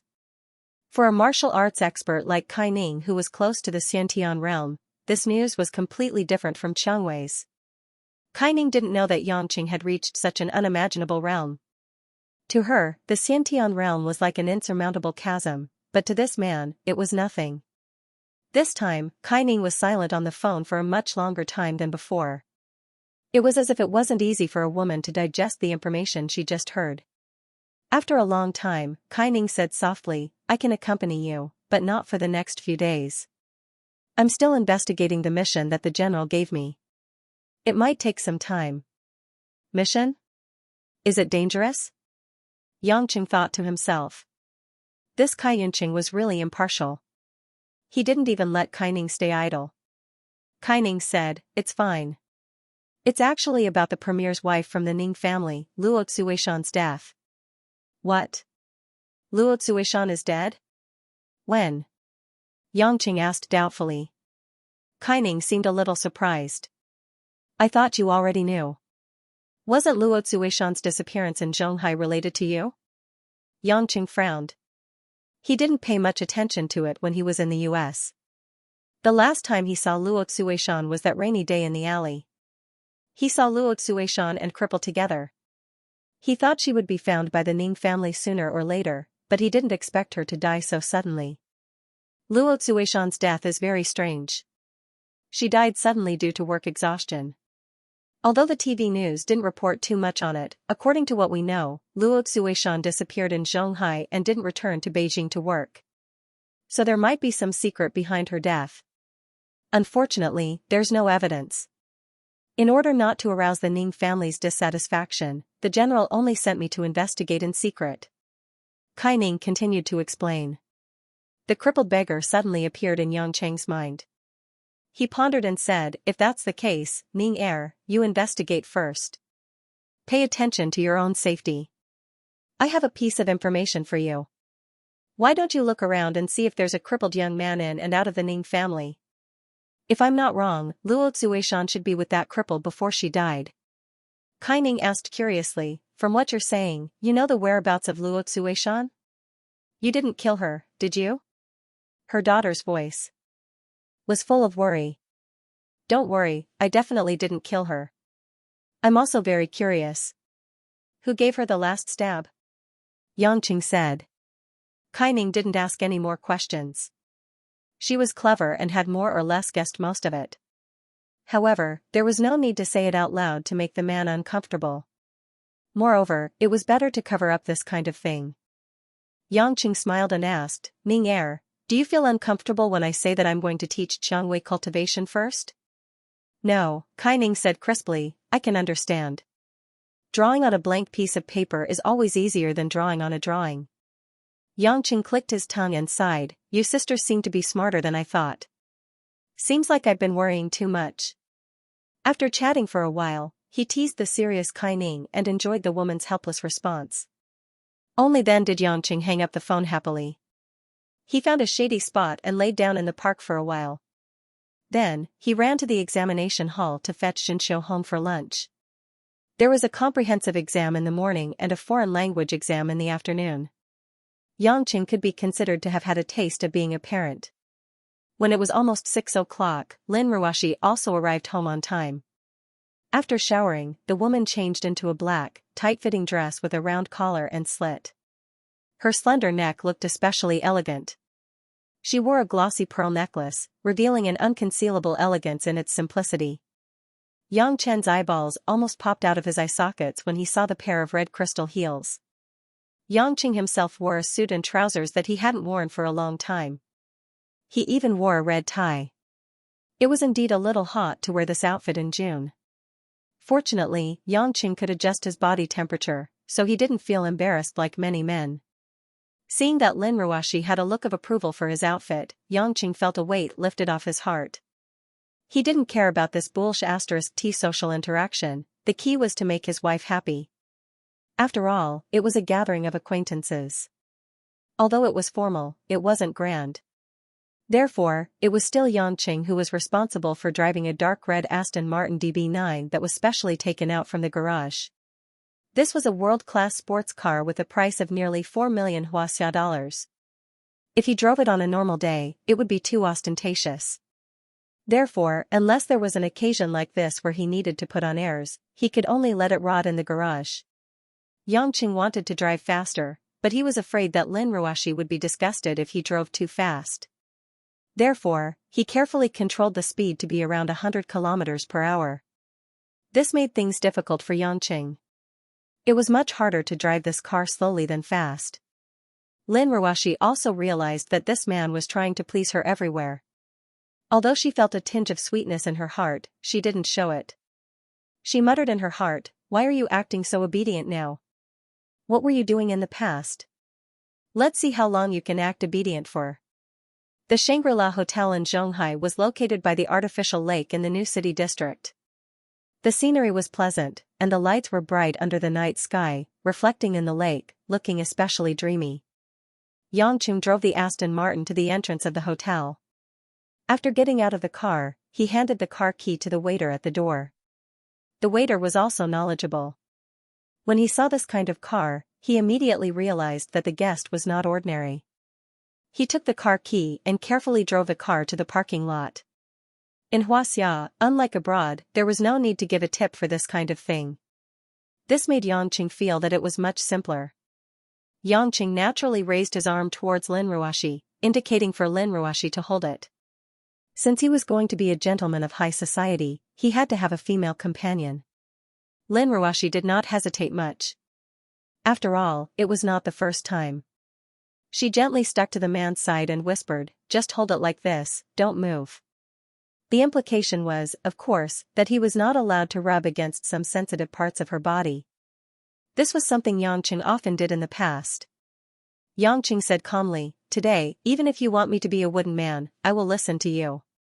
Only then did Lin Ruoxi give a satisfied end sound. Just as the two of them were about to enter the hotel, a silver soft-top convertible suddenly drove in from outside and blocked the two of them, blocking the entrance of the hotel. Upon closer inspection, it was a British Rolls-Royce Phantom. This kind of 7-point displacement limited edition super luxury sedan would cost at least 7 or 8 million Huaxia dollars. It was a product that even if you had money, you might not have it. Compared to the Aston Martin that Yang Qing drove, it was a level higher. Yang Qing frowned. The car owner seemed to have purposely come for the two of them. Otherwise, he would not have rushed in front of the two of them so quickly and had to stop them. Lin Ruoxi seemed to have thought of something. She held onto Yang Qing's arm and exerted a little force. It was obvious that her heart was not calm. Soon, the double doors opened, and a man and a woman came out. The man was wearing an exquisitely tailored Armani black suit. He had neatly combed black hair and wore a pair of gold-rimmed glasses. He looked to be less than 30 years old, but he had an elegant and mature bearing. The woman, on the other hand, had her hair in an elegant bun and wore large crystal earrings. She was wearing a white lace dress with a floral pattern at the waist. The low neckline revealed her proud capital. Her deep cleavage was so white that it was dazzling, and her light makeup revealed a seductive look.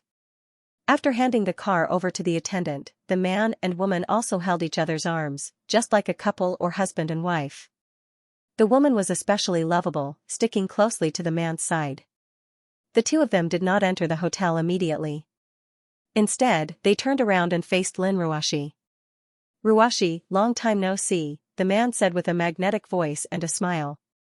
Lin Ruoshi stared at the man's handsome face for a few seconds with a complicated expression. She then looked at the woman beside the man, who had a smug look on her face, and said calmly, "I don't think it's been that long." The woman flirtatiously combed a few strands of black hair at the tip of her ear. "You're as cold as always, Lin Ruoshi." Lin Ruoshi did not say anything. She turned around and pulled Yang Qing's hand, wanting to enter the hotel directly. Yang Qing felt a little uncomfortable, because Lin Ruoshi had no intention of introducing them at all. It was obvious that when she looked at the man, her eyes were filled with suppressed emotions. Even Xing Xinlin, who was her senior in the past, did not look as intense as Lin Ruoshi when she looked at him. Even if she did not show it, Yang Qing could feel it. At this moment, the man asked, "Ruoshi, aren't you going to introduce this gentleman of yours? I heard from Chris that you're married, but Yaxin and I didn't believe it. I didn't expect it to be true." Lin Ruoshi did not take a step forward. She looked at the ground and asked expressionlessly, "Are you saying that only the two of you can get married?" "Of course not," the woman named Yaxin said with a smile, "it's just that the famous iceberg beauty in the university got married at such a young age, and she's even someone I've never heard of before. After all, we've spent a year with you in the university, and as friends, we're very concerned about your marriage." "That's right." The man looked at Yang Qing and said teasingly, "This must be Ruoshi's husband, Mr. Yang Qing. It's an honor to meet you. My name is Li Jianhe, but you can call me Hansen. I was Ruoshi's teaching assistant in university. This is my wife, Xianxia. She was also Ruoshi's postgraduate classmate." Lin Ruoshi did not give Yang Qing a chance to speak. She said coldly, "Since you know what he's called, let's go in." After she finished speaking, Lin Ruoshi didn't want to stay any longer. She pulled Yang Chen and walked into the hotel, ignoring Yang Chen's confusion. Seeing Yang Qing and Lin Ruoshi enter the hotel, Li Jianhe's eyes lit up and he chuckled. Xianxia hummed softly, "Darling, are you still thinking about that woman?" Li Jianhe smiled. "She's even more beautiful than she was in school. How could I not think about such a beautiful flower?" "Humph, aren't you afraid I'll be jealous?" Li Jianhe laughed. "When she rejected me, I didn't care about her anymore. A woman who dares to reject me, no matter how beautiful she is just a pitiful worm. How can she compare to my most beloved Yaxin?" Xianxia smiled and kissed her husband on the cheek, twisting her hips and sticking close to him as they walked into the hotel together. After being dragged into the hotel by Lin Ruoshi, Yang Chen noticed that her body was trembling slightly. He couldn't help but ask with concern, "Ruoshi, what's wrong with you?" "Who are they?" Lin Ruoshi took a deep breath. "That Li Jianhe. He was Chris's most trusted assistant when I was a postgraduate student. That Xianxia was my classmate." "Is he powerful? What does he do?" Lin Ruoshi said, "Li Jianhe's family is an international financial group. But because their business is mainly in Europe, they don't have much of a reputation in the country. I only learned about them after I graduated from university. They mainly invest in the automobile industry, and they also have car parts manufacturers all over the world. They have quite a bit of shares in Germany's BMW and Italy's Fiat. That Xianxia's grandfather and parents are high officials in the Jiang province. They belong to a big family with a strong background. No wonder they drive a Rolls-Royce. They built it themselves," Yang Qing said. As the two entered the elevator, Lin Ruoshi pressed the button. "I didn't mention it to you before, but I have to tell you now. Chris may be my mentor on the surface, but his academic achievements are recognized by the world. The Morgan family once hired him to be the head of a bank in America, but he didn't like high-intensity work and didn't like being tied down, so he rejected the offer. But many companies still want to hire him, and many want him to be a consultant. Otherwise, Li Jianhe and his wife wouldn't have come here so easily." "Tisk tsk," Yang Qing sighed. "Even the Morgan family couldn't get him, but my wife managed to get him to be a vice president. As expected of my darling Ruoshi." Lin Ruoshi rolled her eyes. "I'm not joking. The job he's in charge of is the easiest one. If not for the fact that we hit it off well, and that he likes Huaxia's food, I wouldn't have been able to get him here. Based on what you said, Li Jianhe and Xianxia's background aren't any worse than yours. Honey, don't tell me we're at the bottom of the list of people Chris invited?" Yangqing said with a smile. Actually, Yangqing could tell that Lin Ruoxi wasn't very happy, so he wanted to make a joke. He wanted to ask Lin Ruoxi if she had any other relationship with Li Jianhe, but Lin Ruoxi avoided talking about it, so Yangqing didn't want to probe further. He didn't want their relationship to turn sour again. Lin Ruoxi nodded seriously. I've worked hard for the past few years, and I have some capital. But no matter how fast Yulei develops, I'm just a businesswoman. Like Li Jianhe and Xianxia, they had deep roots in the government, both within and outside the country. The rest of the people we're meeting today are mostly leaders of large corporations in the country, as well as some heirs of prominent families related to the central government. Back then, because Chris was an internationally recognized master in the market, people like us learned from him. My grandma also hoped that I could build some connections. That's why I don't want to turn down this gathering. If I don't come, I'll offend some people. Also, out of respect for Chris, I have to come. I'm afraid that some people might want to poach Chris away. Of course, I have to watch. Yangqing didn't expect a simple gathering to be so complicated. But what he cared about was the relationship between Li Jianhe and Lin Ruoxi. As for who was rich and who was powerful, what did it have to do with him? Lin Ruoxi's brows were especially solemn. Because Li Jianhe and his wife had suddenly returned from overseas, the woman seemed to have recalled many memories of the past. Finally, after walking out of the elevator, the two walked through a luxuriously decorated corridor, and arrived at a high-rise private room with a lake view. As soon as they entered the room, there were already more than a dozen men and women in pairs, including Chris and his wife. They were laughing heartily and chatting with friends and students they hadn't seen for years. Oh, my dear Lin, you're finally here. Is this your husband, Mr. Yang? A Caucasian woman with fiery red lips greeted Lin Ruoxi in English, and immediately opened her arms to hug her excitedly. Lin Ruoxi was not used to such enthusiasm, but she still smiled and hugged the woman. Jennifer, welcome back to Xianxia. This was Chris's wife, Jennifer. The woman was full of joy as she said, previously, Chris said that Lin wanted him to work at Yulei International. At that time, I thought it was a good suggestion. You don't know, but his days in the United States are too leisurely, so leisurely that he always wants to do some ridiculous things. Letting him come back to Xianxia to work will be a good choice. Lin Ruoxi had heard Chris mention that he had an affair before, so she roughly understood what Jennifer meant. She smiled and said, I'm very grateful that he's willing to help me. Of course, you're welcome to come back. Chris came forward and heard his wife's words. He laughed awkwardly. Jennifer looked Yangqing up and down again. Mr. Yang, you really are an incredible man. What kind of magic is it that made Lin willing to marry you? She is not an easy girl to get close to. Yangqing thought in his heart, it's very easy to get close to her after drinking the drug. Using fluent American English, he said, this should be considered a private matter between me and my wife, she'll be shy if I tell her. Oh, hee hee. Jennifer laughed as she supported her husband with one hand. You are so humorous. I have never seen Lin shy before. Lin Ruoxi bit her lower lip and secretly pinched Yangqing's waist with her fingers. At this time, a young couple with good looks and temperament also came over. The girl's face was a little round, and her eyes were big, but she had a rare scholarly air about her. The man was dressed in a relatively old-fashioned way, but he gave off a delicate and peaceful feeling. Ruoxi, do you still remember me? The round-faced woman stuck out her tongue mischievously. Lin Ruoxi's eyes showed a trace of affection. Huang Lele, am I that forgetful? Huang Lele happily reached out and pulled her man. Hubby, look. I told you that Ruoxi won't forget me.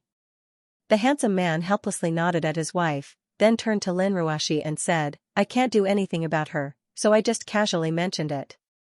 Maybe Ruoxi has already forgotten her, but she insisted on making a bet with me, saying that you would definitely remember her. Lin Ruoxi asked with a little surprise, you are Wang Haitao, right? Are you married to Huang Lele? Yeah, you didn't expect it, right? It's not easy. Wang Haitao put his hand on the shoulder of the owner's wife and sighed. At this moment, everyone was chatting as they sat down. Yangqing couldn't get a word in. Lin Ruoxi smiled and chatted with these people, occasionally explaining a few words to Yangqing. It turned out that Huang Lele was the little follower of Lin Ruoxi during her graduate studies. But because Lin Ruoxi was too dazzling, the girl had no sense of existence. Many people even called her the one beside Lin Ruoxi. They didn't even know her name. Wang Haitao was a student at the Academy of Arts, but he was the only boy who liked Huang Lele. However, the Wang family and the Huang family had conflicts in the previous generation. The reason was that the Wang family and the Huang family were both scholarly families. Their families were full of celebrities such as collectors, painters, calligraphers, and connoisseurs. One had a high-level background in the Ministry of Culture, and the other had a high-level background in the Ministry of Radio and Television. Both families were also well-known families in Fu Province. The previous generation was always competing with each other. This made Wang Haitao and Huang Lele unable to openly develop a relationship. Unexpectedly, a few years later, this poor pair of lovers who were implicated by the previous generation actually tied the knot. The other young couples present were also from wealthy families or the children of high-ranking officials. If the low-key Chris was not the graduate tutor of these people, they really wouldn't be able to convince them. However, because everyone had a good background, they talked and laughed. Only Yangqing was a very inconspicuous person in the eyes of everyone. The people present also learned about the news of Lin Ruoxi's marriage not long ago. Their understanding of Yangqing was based on what Chris had said before. Especially when Yangqing said that he was the director of Yulei's entertainment branch, a group of people inevitably showed a surprised expression. After all, in the eyes of everyone, this was tantamount to living off a woman. Lin Ruoxi's heart was naturally not very comfortable, but she was also embarrassed to say the real background of Yangqing. She was not a person who liked to show off, so she had to pretend that nothing had happened. Yangqing was even more indifferent. He just watched helplessly as the dishes did not arrive. After a while, Chris looked at the time and asked curiously, "Why aren't Hansen and Yaxin here yet?" "I didn't leave them out." As soon as he finished speaking, the door was pushed open. Li Jianhe and Xianxia walked into the room with radiant faces, greeting the crowd. It was obvious that Li Jianhe and his wife were quite outstanding among the crowd. Many people stood up to welcome them. Li Jianhe smiled and pulled his wife to sit down. "Sorry to keep everyone waiting. We actually arrived 20 minutes ago. We just happened to meet a respected elder on the way here. He happened to be here for dinner, so we chatted a little longer." The main character always has to appear last. It's only right to wait. But someone who can earn teaching assistant Li's respect must not be an ordinary person. Someone immediately buttered up and asked with a smile. Li Jianhe waved his hand and said humbly, "I, Li Jianhe, still have some face in Europe. But in Xianxia, I have to rely on everyone's support. By the way, that elder heard that Professor Chris is here today. He said he would like to propose a toast later." Chris was a little puzzled. He had been in Xianxia for a long time and knew a lot of people. He really couldn't guess who it was. He asked, "Hansen, why are you keeping us in suspense? Who is it?" Li Jianhe answered in riddles, "You'll know in a moment, Professor. Let's start the banquet.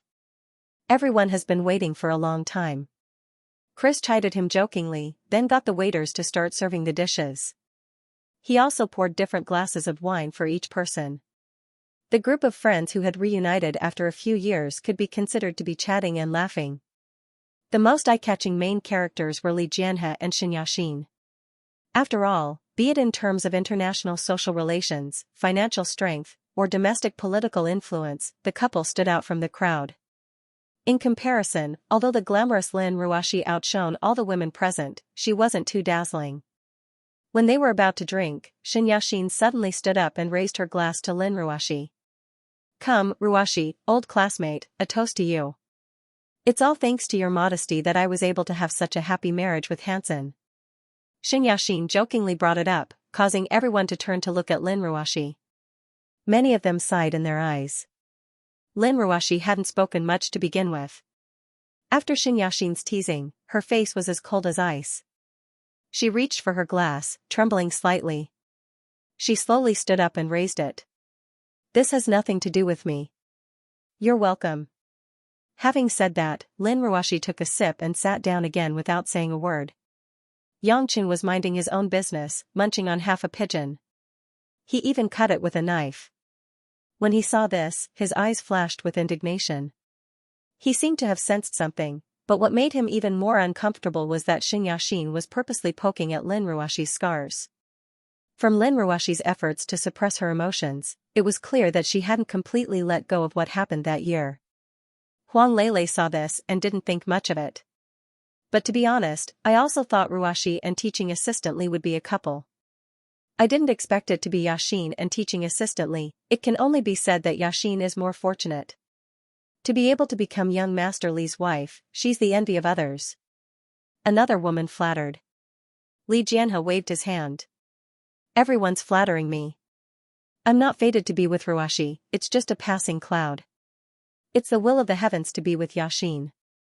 I just want to treat my wife well, there's nothing special about it. Teaching assistant Li, you're too humble.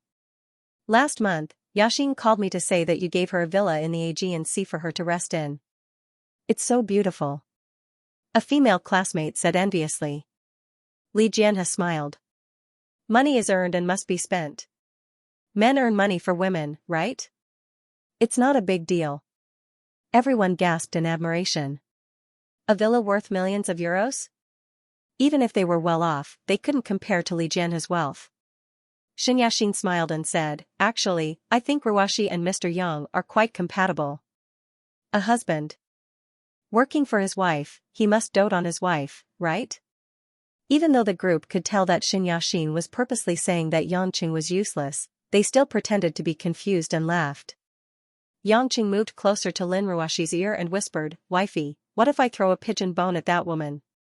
A trace of panic appeared on Lin Ruoshi's calm face. She moved her lips and said, I know you're not afraid of them, but Chris is treating us today, and we're all classmates. It's not appropriate for us to have a falling out. Just bear with it for now. The meal will be over soon anyway. Yangqing took a deep breath. I'll listen to you for now. If she bullies you again, I won't tolerate it anymore. A trace of warmth flowed through Lin Ruoshi's heart. After listening to those words, Yangqing didn't ask her about what happened between her and Li Jianhe back then. Instead, he wanted to protect her first.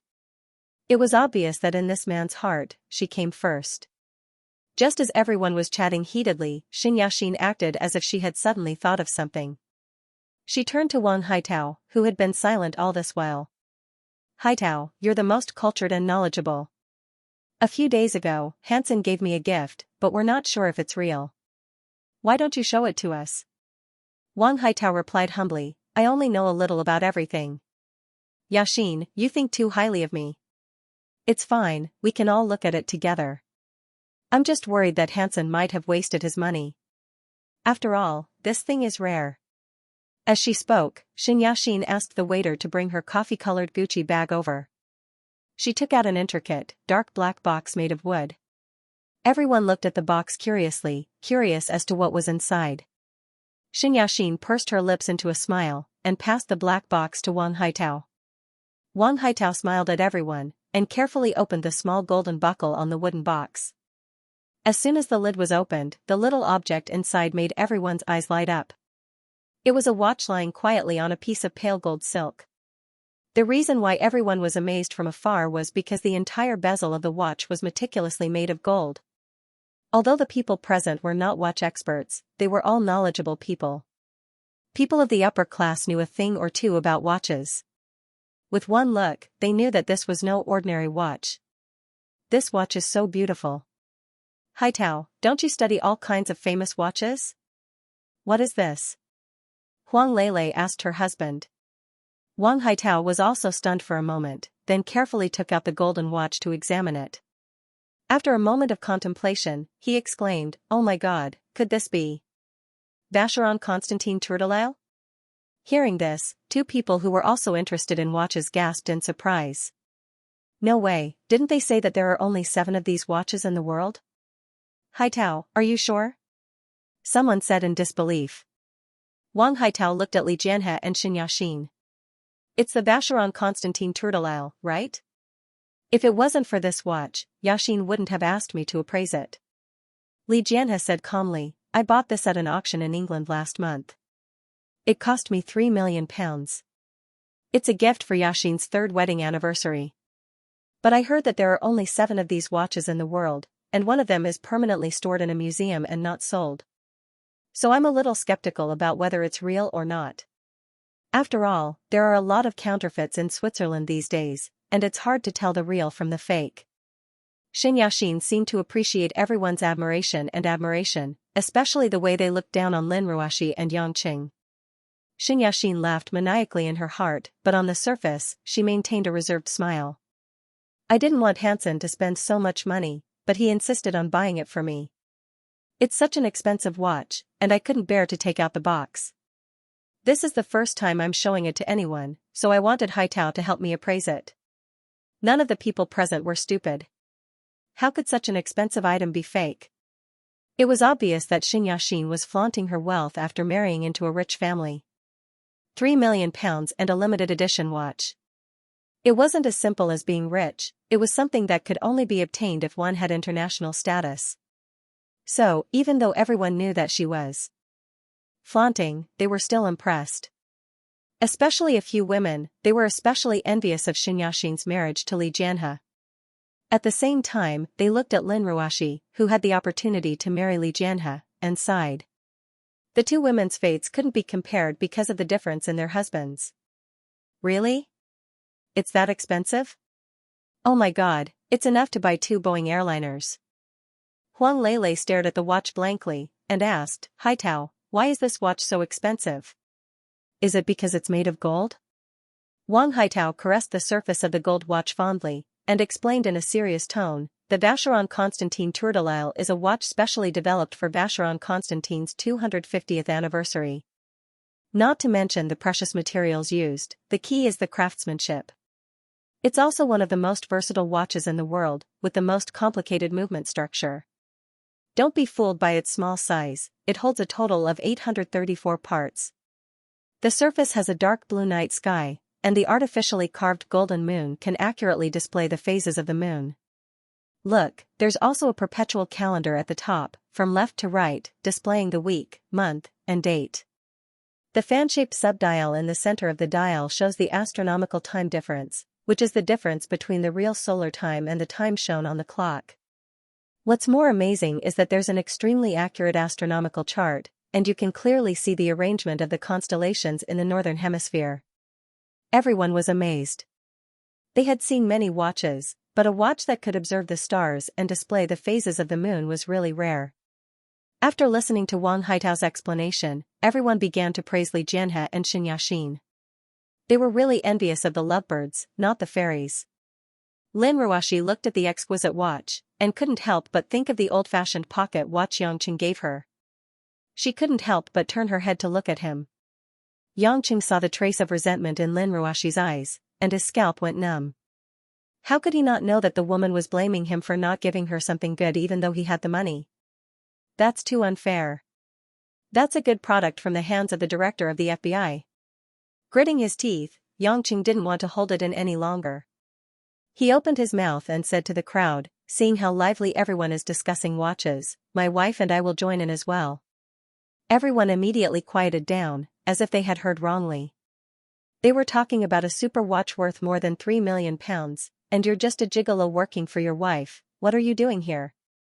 If it weren't for Lin Ruoxi, there wouldn't even be a place for you here. Xianxia's eyes flashed with a hint of mockery, and she stole a glance at her husband, Li Jianhe, and giggled, Mr. Yang, what do you mean? Do you have any unique insights? Yang Qing scratched his head and said, I don't have any insights, it's just that I gave my wife a watch 2 days ago. I brought it back from America as a gift, and it just so happened that I'm in a good mood to share my taste with everyone. Hearing this, Lin Ruoxi's face paled.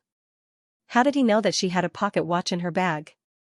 Moreover, even though the watch looked a little old, it wasn't like they were comparing who was older.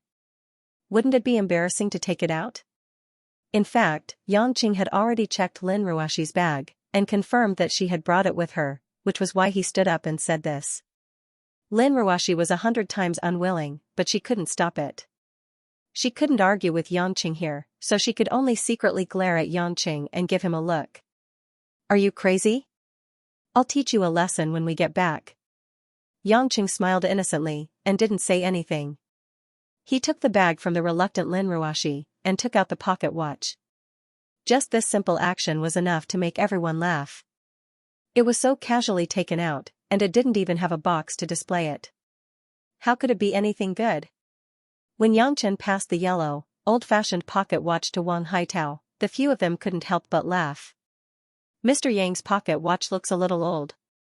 It's rare these days, haha. It can't be an antique, can it? Then we've made a mistake.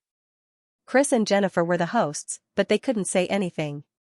They could only shake their heads and smile bitterly. Li Jianhe and Xianxia were even more amused, as if they had seen the funniest farce in the world. Even looking at the pale Lin Ruoxi, they felt pity for her, marrying such an idiot for a husband. But in their hearts, they were filled with a sense of accomplishment. After all, their hatred for Lin Ruoxi had not diminished in the past few years. Wang Haitao also politely took the watch to have a look. It was strange enough to have a limited edition of 7 watches. Most people wouldn't have the fortune to see one in their lifetime. If he took another watch, it would be no different from showing off in front of an expert. Lin Ruoxi simply closed her eyes, unable to bear to see how embarrassing the scene would be. She hated Yangqing to the core. He was obviously rich, but he was so stingy when it came to gifts. Wouldn't it be fine if it was done privately, but wouldn't he become a laughingstock in public? While everyone thought it was a joke, Wang Haitao took the watch and glanced at it. However, his smile gradually stiffened. Wang Haitao's hand suddenly trembled. Then, in front of everyone's puzzled eyes, Wang Haitao's expression was so wonderful that he could put on a show. From the beginning, he laughed casually, but gradually, his eyes became a little blank, then bright, and finally, his mouth opened wider and wider, so wide that an egg could be stuffed inside. Haitao, what's wrong with you? Why are you in a daze? His wife, Huang Lei, was puzzled and pushed her husband's shoulder. Wang Haitao suddenly woke up. His action of holding the watch with one hand immediately became a gesture of holding the watch with both hands, as if he was afraid of dropping the watch. But no matter how he sorted out his emotions, his hands were trembling. Everyone finally realized that the situation was not normal. Someone asked aloud, Haitao, what's wrong with you?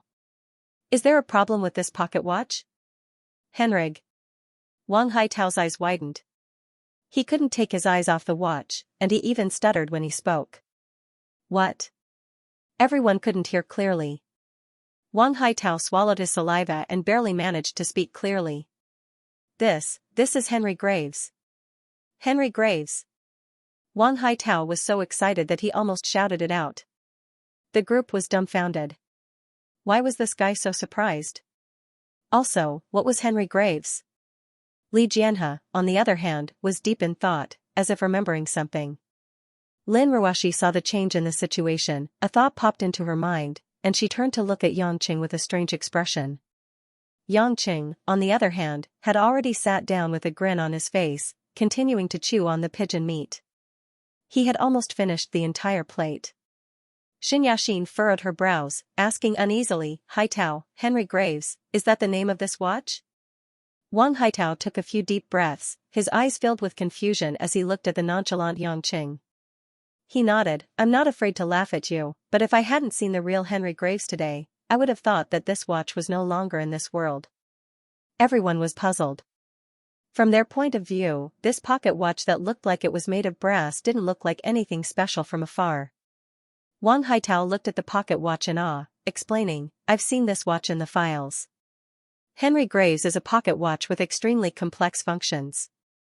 Don't be fooled by the fact that it doesn't look very good now, but that's because it's been around for a long time. In fact, the body of the watch is made of 18K gold. This watch was born between 1932 and 1933. It was made by Henry Graves, an American watch collector. He invited a watchmaker from Patek Philippe to make an unparalleled pocket watch. There's only one in the world. What? The crowd gasped in disbelief. Huang Lei covered her mouth, her eyes widening. Then, it's almost 100 years old now? Not just her, even Mr. and Mrs. Kreis had their mouths agape. Li Jianhe and Xianxia were speechless, their brains unable to process what was going on. Haitao, are you sure you're not mistaken? There's only one watch in the world, are you sure it's this one? Someone asked doubtfully. Wang Haitao shook his head. I can guarantee that I'm not mistaken. The oxidation level of this watch matches the age of Henry Graves, and there's no trace of it being an imitation. The crowd no longer doubted him. The Wang family was a well-known collector family, and Wang Haitao was an outstanding talent of the younger generation. Of course, he wouldn't make up nonsense and ruin their reputation. In Lin Ruoxi's mind, the words that Xianxia had said that night when he gave her the watch kept replaying in her mind. This is a really good watch. I snatched it from the hands of that old man from the FBI. No matter how calm Lin Ruoxi was, she was still a little flustered. What did this man with a greasy mouth do in America? Wang Haitao had already calmed down. He continued to nod and said, not bad. Although this watch has been around for nearly 100 years, the craftsmanship far exceeds that era. It can be said to be unprecedentedly exquisite. It was hard to imagine that there were more than 900 parts inside, all of which were handmade. Moreover, this watch had reached 24 uses at that time. It was an outstanding multifunction watch. Even now, it was very difficult for a watch to surpass this number of functions. As far as I know, from the moment this watch was born to around 2100, in other words, in another 100 years or so, it won't have a deviation of even half a second. No way. Is it very expensive? Someone quickly asked what everyone was thinking. Wang Haitao smiled bitterly. Actually, it can no longer be described as expensive. More than 10 years ago, the last transaction was at Sotheby's. At that time, Henry Graves was sold for $11 million. Until now, if calculated according to the exchange rate, it is still the most expensive watch in the history of the world. There is no other. $11 million. The most expensive watch in history. Was it this ugly metal lump in front of him? The scene instantly fell silent. Everyone stared at the Henry Graves in Wang Haitao's hand, unable to say a word. If the previous Vacheron Constantin Tourdelile was already the king of watches, then Henry Graves was undoubtedly the king of watches. From the moment it was born, relying on pure mechanical parts, it could not miss even half a second in the long 200 years. Wang Haitao sighed. If it were sold now, it would definitely far exceed the transaction price at that time. In fact, the value of this watch can't be measured by money at all. If you ask me, in the eyes of those who really understand watches, it is simply a priceless treasure. It bears the most glorious history of human mechanical watches. To be able to take a look at it is already a blessing. Today has really broadened my horizons. As he spoke, Wang Haitao stood up and walked respectfully to Xianxia's seat. He returned the watch to Xianxia with both hands and said, Mr. Yang, I'm very curious. This watch has been missing for more than 10 years. Where did you find it? Xianxia said casually, when I went to the United States, I happened to see a fat man with it, so I found an opportunity to snatch it. Anyway, he doesn't need it anymore, so it's suitable as a gift for my wife. The dead Robert naturally didn't need it. In fact, after he obtained this watch, he had always carried it with him. This was also to show the effect of the most dangerous place is the safest place. No one would have thought that he would carry such a valuable thing with him. And even if someone recognized it, who would be stupid enough to lay hands on the FBA director? It just so happened that Xianxia had dabbled in all kinds of cutting-edge luxury goods in the world. Coupled with his photographic memory, he recognized the origin of this watch when he was searching. He thought of bringing it back to China to give it to Lin Ruoxi as a gift. It was a pity that he didn't have a chance to explain the origin of the watch to Lin Ruoxi because of the incident with Mo Qianni. Lin Ruoxi almost thought that he was simply using a piece of junk to fool her. It really drove Xianxia crazy. Xianxia didn't hesitate and returned Henry Graves to Lin Ruoxi again. Lin Ruoxi's expression was a little dazed. This time, when she took the watch, she felt that it was extremely heavy. Xianxia smiled warmly. To me, Ruoxi is the most precious thing in the world. So, only a priceless treasure is the most suitable gift for my beloved wife. Of course, his words were for everyone to hear. Everyone was stunned, and Lin Ruashi's cheeks flushed an intoxicating shade of red. Previously, she was still angry at him for giving a diamond ring to Mo Qianni but giving her a broken watch. Now, it seemed that she had wronged him. He said that he had to keep this watch for her. So, he wasn't just spouting nonsense. Everyone looked at the pocket watch that seemed to carry the essence of a century lying quietly in Lin Ruashi's palm.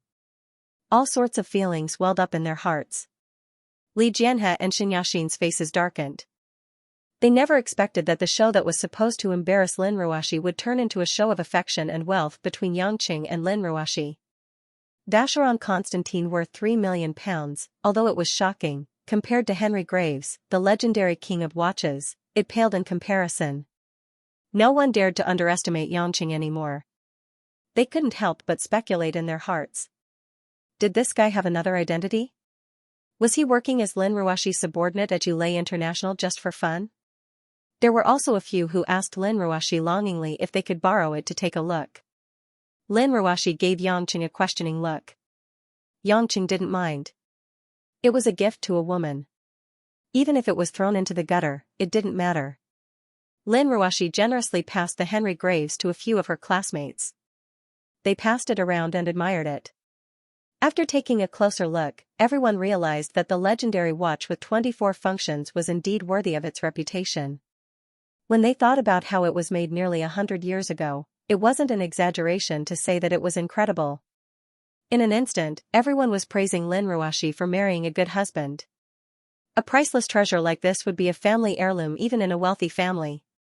Yet, Yangqing gave it to her so casually. Everyone was envious.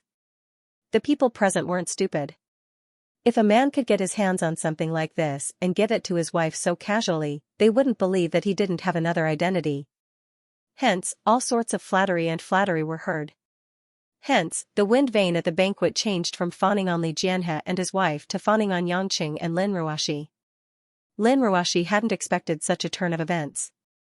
But these fence-sitters couldn't really move her. She was just putting on a show. Xianxia's eyes looked like they were about to spit fire. She'd been suppressed by Lin Ruashi since she was a student. Even though she'd married Li Jianhe, she hadn't been able to fight back. She thought that Lin Ruashi's life wouldn't be as luxurious as hers after marrying a subordinate. She'd wanted to use this opportunity to humiliate her. Who knew that it would become a springboard for Lin Ruashi and her husband? At this moment, the door to the private room opened, and a well-dressed middle-aged man walked in with a young man who looked similar to him. He smiled and said to everyone, "I'm really sorry to disturb your meal, right?" Seeing this man, Li Jianhe's eyes lit up with joy. He seemed to have found a chance to turn the tables. He quickly stood up and said, "Of course not. I've been waiting for you for a long time." Chris turned around and laughed heartily when he saw who it was. "I thought it was an old friend. So it's Mr. Yuan." It was the father and son, Yuan Hui and Yuan Yi, whom he hadn't seen for a long time. Yuan Hui was as cultured and elegant as ever.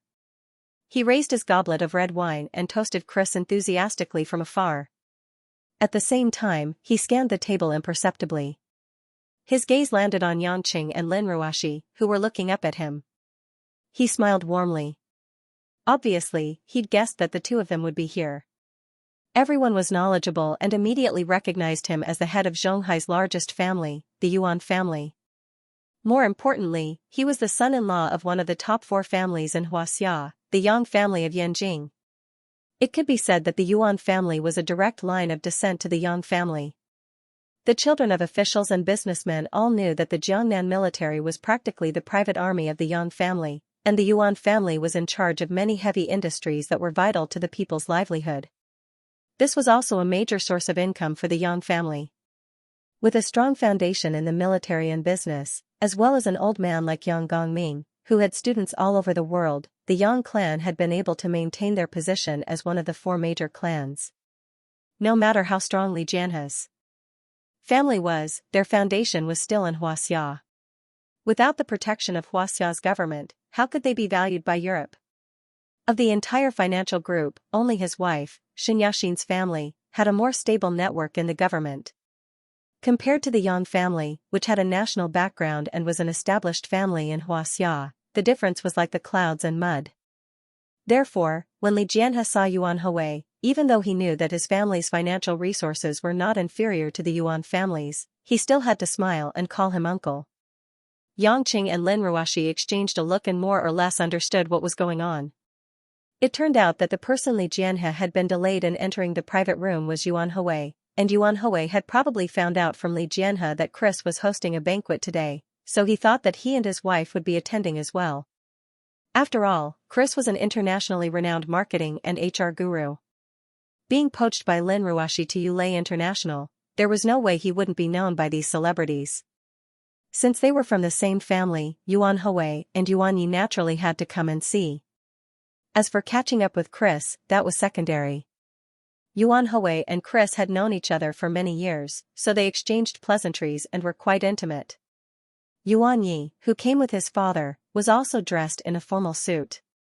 When he saw Yangqing and Lin Ruoxi, he smiled and winked, but still pretended to be serious, not daring to act rashly in such a social setting. Li Jianhe stood up and raised his wine glass beside Yuan Hui, pretending to be very familiar with him. Many of the people present had a hint of eagerness in their eyes. Who didn't want to be friends with the four great families of Xianxia? But the Yang family was famous for its small population, and almost all of the direct descendants were in the military, so it was rare to see them.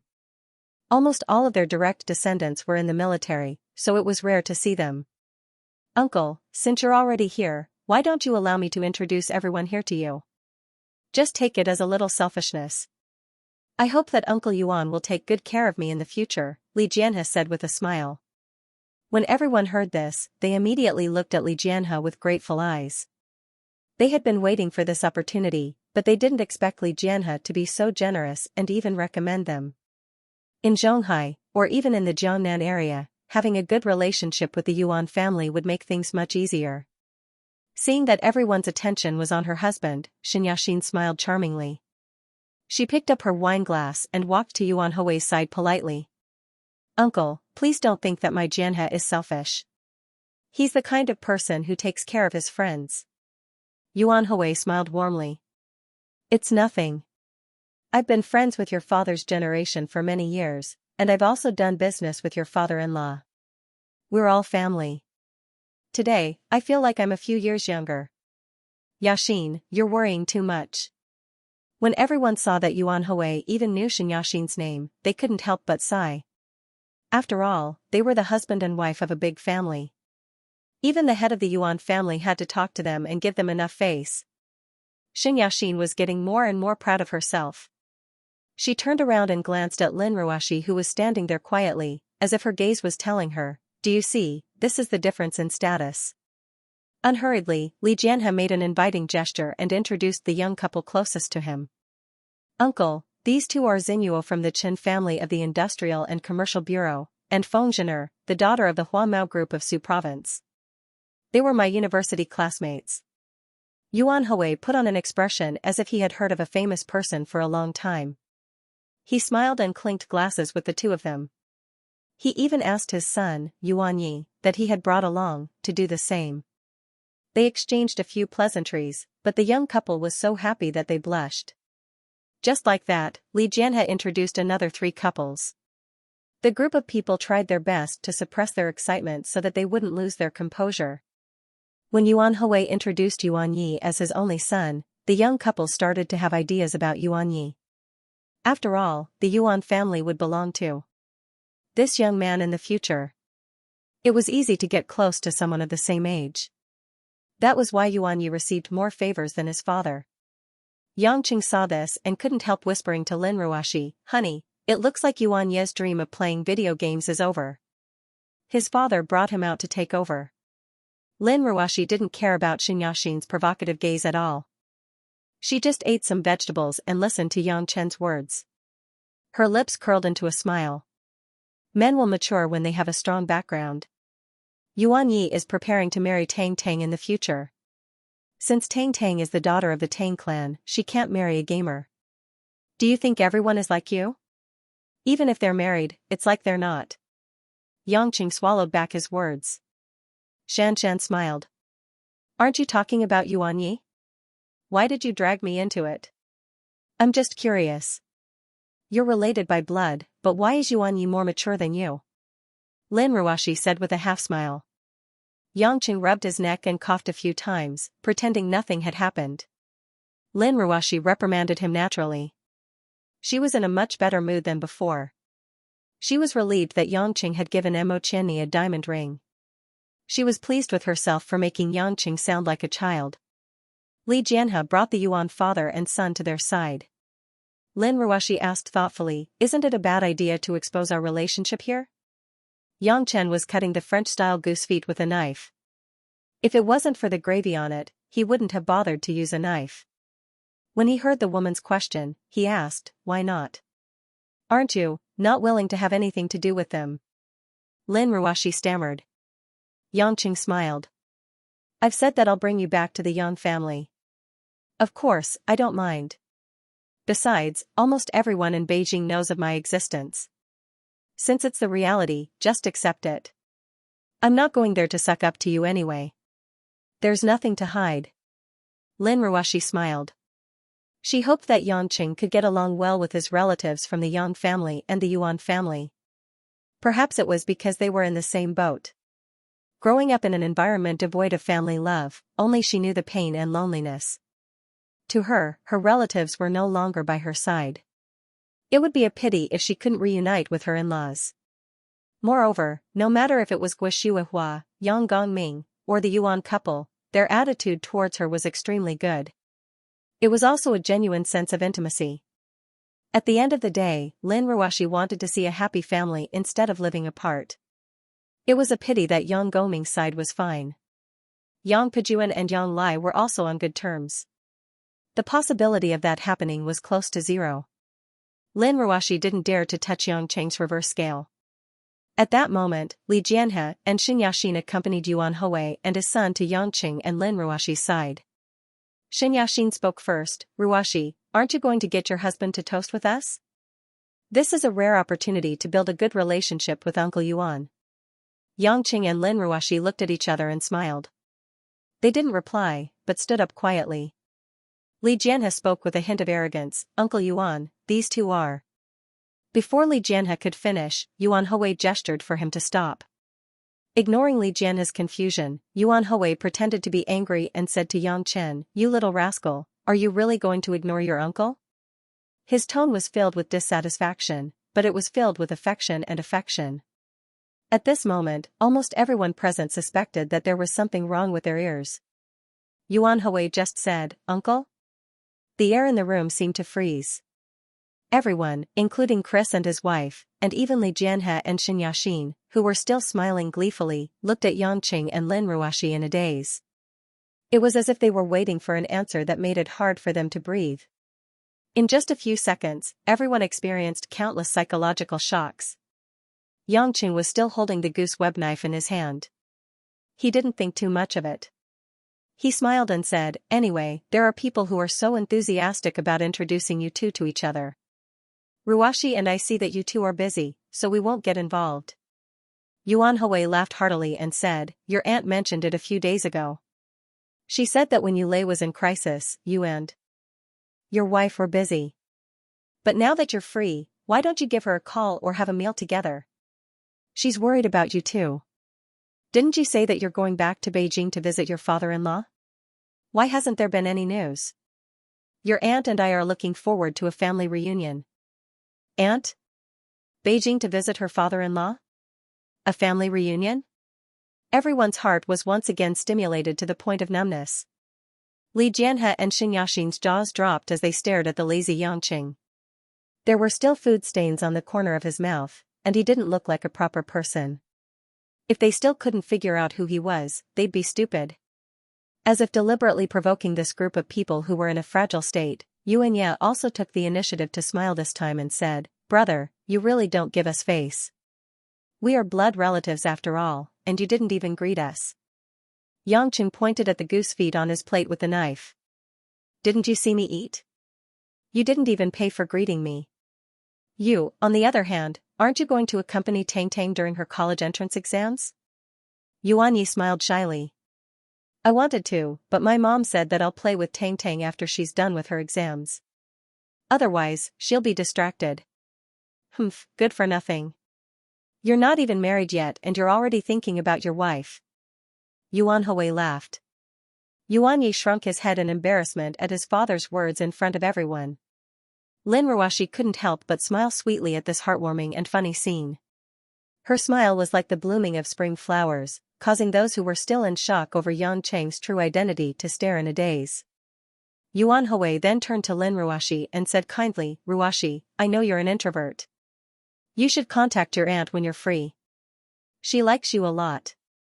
You're going to be the mistress of the Yang family in the future. It's better for you to learn the rules early so you don't get flustered when the time comes. The mistress of the Yang family? This identity was yet another bombshell. Everyone's hearts were boiling with excitement. Yuan Hui did it on purpose. He was a schemer and could tell that Li Jianhe and Xianxia were intentionally looking down on Yang Cheng and his wife. So these few words not only revealed Yang Cheng's identity but also flattered him. But in his heart, even though Yang Cheng wasn't going to be the mistress of the Yang family, he felt that it was a done deal. Because Yang Cheng's decision to return to the Yang family had already expressed his intentions. Lin Ruoshi was also a little surprised that Yuan Hui would say this, but she didn't want to say any polite words to decline. This wasn't something she could control, so she gently nodded and gently agreed. Yuan Hui didn't mind. He turned to the crowd and said apologetically, I've made a fool of myself. It's only because I'm usually busy with work that I don't have the chance to meet my juniors, so I said a few more words. Everyone hurriedly shook their heads. How would they dare to reprimand him? They were only worried that they had underestimated Yang Cheng just now and would suffer Yang Cheng's revenge afterwards. Chris was puzzled. I've always felt that Mr. Yang was extraordinary. So you're the grandson of the Yang family's elder Yang? Even though Chris was an American, he knew the background of the four major families of Xianxia. He could not help but exclaim. Yuan Hui looked at Yang Cheng. Seeing that Yang Cheng had no intention of hiding anything, he explained, Yang Cheng is my biological nephew, which means he's the grandson of my father-in-law. He's the eldest grandson of the Yang family. We were separated when he was young and only found him a year ago, so we might not be very familiar with each other. But he is indeed the blood of the Yang family. It's just that the news hasn't spread too far. Hearing this, Li Jianhe and Xianxia, who were the most shocked, began to feel weak in their legs. There were thousands of people with the surname Yang. Why was the eldest grandson of the Yang family in front of him? And the future master of the Yang family? No wonder he gave away a priceless pocket watch. No wonder Lin Ruoshi suddenly married a nobody. When they finally understood everything, they felt as though they had been possessed. Li Jianhe's back was drenched in cold sweat. He was so stiff that he looked like he was about to cry. Holding his trembling wine glass with both hands, he looked at Yang Cheng with a smile that was uglier than crying. You really have eyes but can't see. I'll drink first, to the eldest young master of the Yang family. Li Jianhe gulped down half the glass of wine in one large gulp. Xianxia did not dare to delay either. Pursing her lips, she said to Lin Ruoshi, Ruoshi, we've been classmates for so many years. For you to be able to marry into a wealthy family like the Yang family, I'm really happy for you. I'll drink first as well. As the couple spoke, they finished the wine in one gulp. They almost choked, but still forced out a smile. Li Jianhe's intestines were green with regret. If Yang Chen really was the young master of the Yang clan, he could have easily slandered him. Not only would his clan's foundation in China be shaken, even his wife Xianxia's clan would be in danger. After all, the Yang family was one of the four major families that controlled the core power of Xianxia. To topple a family of bureaucrats would be child's play. However, Yang Chen didn't intend to buy it after the two finished drinking. Yang Chen only glanced at the empty glasses in their hands and curled his lips. What's the rush? I didn't even say I wanted to drink with you. Drink your wine, what does it have to do with me? With that, Yang Chen ignored them and sat back down, cutting the goose feet with a knife. Although Lin Ruoshi felt that this was a little too overbearing, as a woman, she had no choice but to follow her husband's lead. She sat down quietly, ignoring the couple who were standing there in a daze. The scene froze in an instant. The couple who had been the most glamorous a moment ago, the top of the pyramid, had become a laughingstock. Despite being made a fool out of, the couple did not even dare to resist. They could only grin like idiots. Yuan Hui and Yuan Yi looked at each other, smiling bitterly at Yang Cheng's pranks. Although they did not think much of Li Jianhe and his wife, they would not humiliate them in public. To people of the upper class, this was worse than death. Seeing that the scene was about done, Yuan Hui and his son bid farewell and left. Before they left, they did not forget to invite Yangqing and his wife to have a meal together. As soon as the father and son left, the atmosphere in the room became very strange. Everyone's attention was on Yangqing and Lin Ruoxi. As for Li Jianhe and his wife, they were already sitting in their seats, their faces ashen. If not for the last bit of face they had, they would have left immediately. From the beginning of this gathering, the two had planned to humiliate Lin Ruoxi, who had hurt them in the past. Of course, that included Lin Ruoxi's useless husband. Who would have thought that other than the initial glee, flaunting their wealth would become a wedding dress for others? Flaunting their status would push their own family to the edge of the cliff. Everyone stared at Yangqing and Lin Ruoxi, forgetting to drink, forgetting to eat, forgetting to brag. After a moment of silence, Yangqing finally finished cutting the goose claw. He stuck a piece into his mouth and raised his head to look at the crowd. Confused, he asked, "What's wrong with you guys? Why aren't you eating? The food here is quite expensive. Eat more." As soon as he said that, everyone seemed to have been lifted from their petrified state. They came back to their senses in embarrassment and began to move their chopsticks.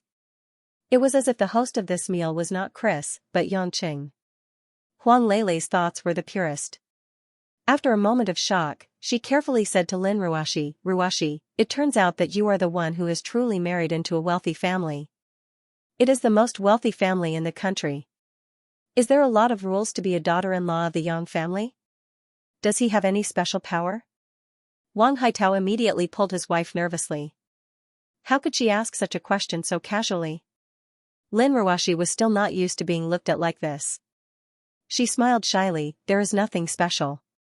I didn't know that he was from the Yang family before. I only found out recently." When everyone heard it, although they felt that the matter was very strange, they immediately flattered Lin Ruoxi at the right time. They praised Lin Ruoxi for having a good eye for talent. They also talked about how Yangqing conquered the goddess in the university with his charisma. They said that he was indeed the descendant of Elder Yang. The descendants of the Yang family were extraordinary and so on. As Yangqing listened, he was a little puzzled.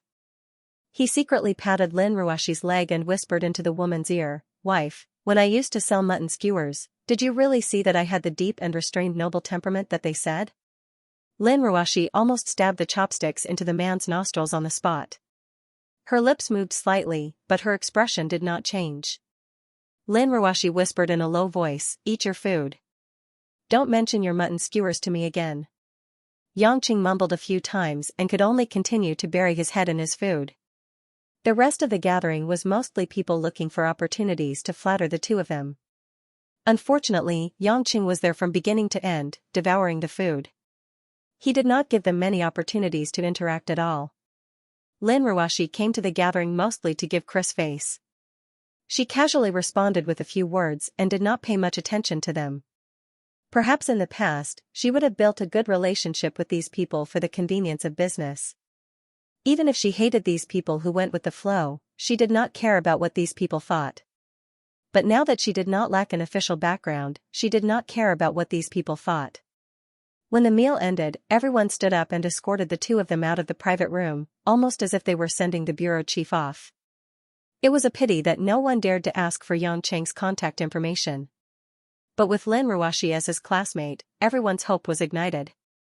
In the future, they would use this excuse to invite the two of them more often. This was the best opportunity to build a good relationship with the future head of the Yang family. As for Li Jianhe and Xianxia, they had long since been forgotten, and had left the place with their tails between their legs. After the two of them got out of the car, they said a simple goodbye to everyone and quickly left the hotel. On the way home, the traffic had significantly lessened. The two of them sat in the car, Yangqing occasionally burping. The air was filled with the smell of alcohol, making them feel sleepy. No one spoke. The hustle and bustle of the gathering just now was like a dream of the past. Lin Ruashi stared at the blurred night sky for a long time. She then looked at the man beside her who was focused on driving. Amidst the ripples of light, she reached into her bag and took out the Henry Graves. Once again, she studied it. It was still so old-fashioned, so clumsy, so inconspicuous, but as long as you knew its true value, you couldn't help but be deeply attracted by its low-key luxury.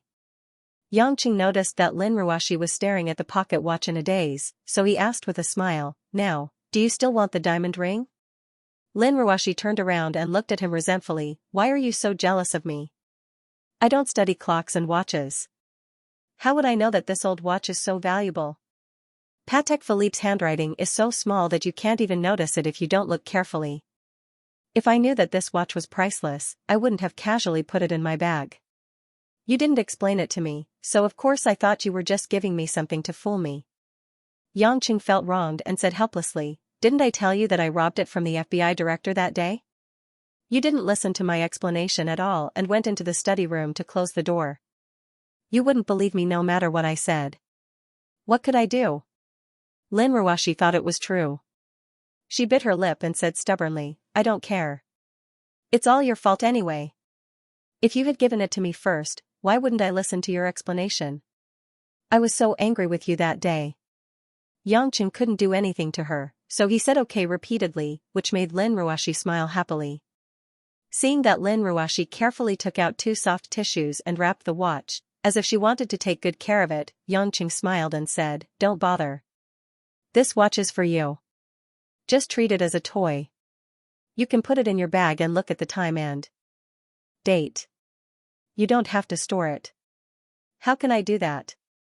What if I break such an expensive thing?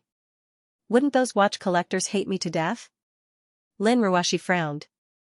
Xianxia shook his head. "Why do you care about that? This is my gift to you. Since I gave it to you, you should use it. A watch is meant to be looked at, not an antique. It has a life of its own." Lin Ruashi suddenly thought of something. Although she was shy, she asked curiously, "Last time, you said that you would give me a gift. Is it this watch?" Xianxia quickly denied, "Don't joke. If the gift I was talking about was this watch, I wouldn't need to prepare it for so long. That gift is still in preparation." Anyway, I will definitely let you see it this year. My wife, don't worry, I always keep my word." Lin Ruashi's heartbeat sped up. What kind of gift would take so long to prepare? What she hated was that the man didn't reveal any information at all, which made her feel itchy. Suddenly, Xianxia asked, "Aren't you curious why he gave you this watch?" Lin Ruashi shook her head blankly. "Is it because it's expensive? There are many expensive things. It's not like you don't have money. Why would you choose the expensive ones?" Xianxia smiled. "Then why?" The corner of Xianxia's mouth raised slightly. He reached out his right hand and slowly placed it on Lin Ruashi's left hand. He gently held it, and Lin Ruashi's hand was holding onto the pocket watch. Lin Ruashi's delicate body shrunk slightly, not knowing what the man was going to do. Although, this watch. It's not very good-looking, and even a little clumsy. However, its core has been beating since the moment it was born. Even after nearly 100 years, its appearance is no longer bright and beautiful, but the core is still the same as before. Even after another 100 years, no matter how the world changes, no matter how all living things go through life and death. This watch is old, but its most precious core is still beating like it is now, without the slightest deviation. Just like the moment I gave you the watch, it was the same.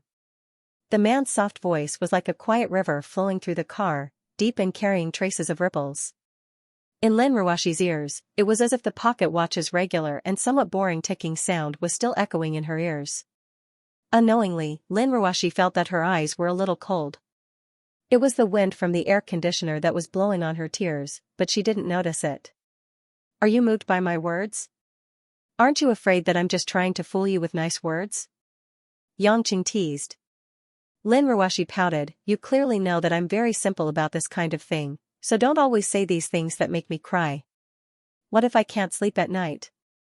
As he spoke, he removed his ice-cold outer shell. He had the attitude of a little girl, just like that day when he was acting coquettishly. Yangqing couldn't help but laugh. Crying is good for the lacrimal glands and removes the dirt from your eyes. You said I'm dirty.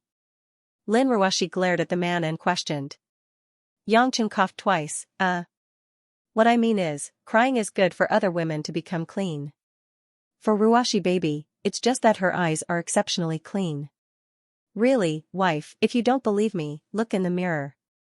Your eyes are already so bright that they can reflect the mirror. Lin Ruoshi listened to his preposterous explanation and giggled.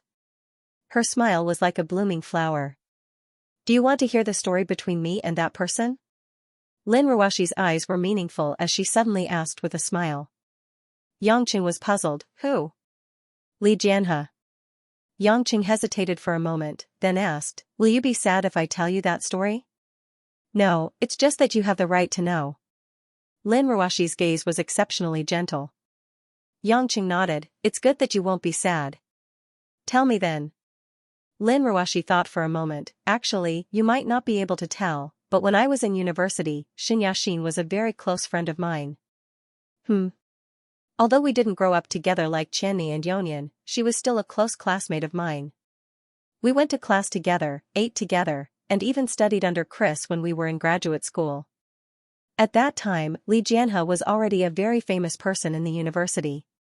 He was originally studying at Cambridge University in England, but specifically came to Zhonghai University to study marketing under Chris. All the girls in the university liked him. He was cultured and had a very good family background.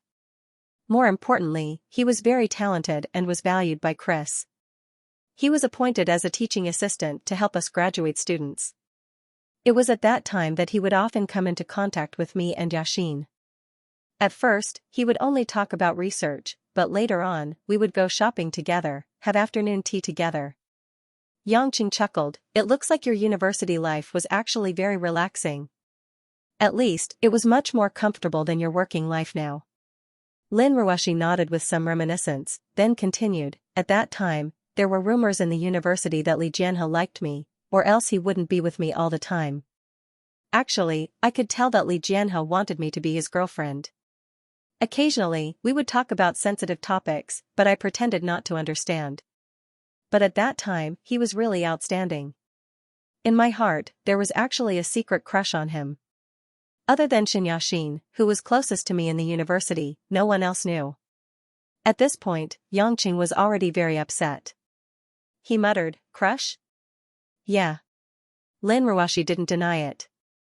She lowered her head and said, I did have a crush on him. I was very happy when I was with him, but I didn't dare to show it. I was worried that he just liked to do research with me, or that he liked Yashin, not me. Because of this, I even asked Yashin who Li Jianhe liked, and she told me that it was definitely me. She even told me not to give up and to confess as soon as possible. Until one day, he suddenly told me that he was going back to England, and asked if I was willing to go with him. It just so happened that my grandmother was in poor health at that time, and she was bedridden. I didn't have the mood to think about those things. Although I was a little shaken, because I knew it was the best chance for me to tell him about my feelings, but if I left, what would happen to my grandmother? She was bedridden at that time, and she said that she wanted to hand Yulei to me. How could I go against her wishes?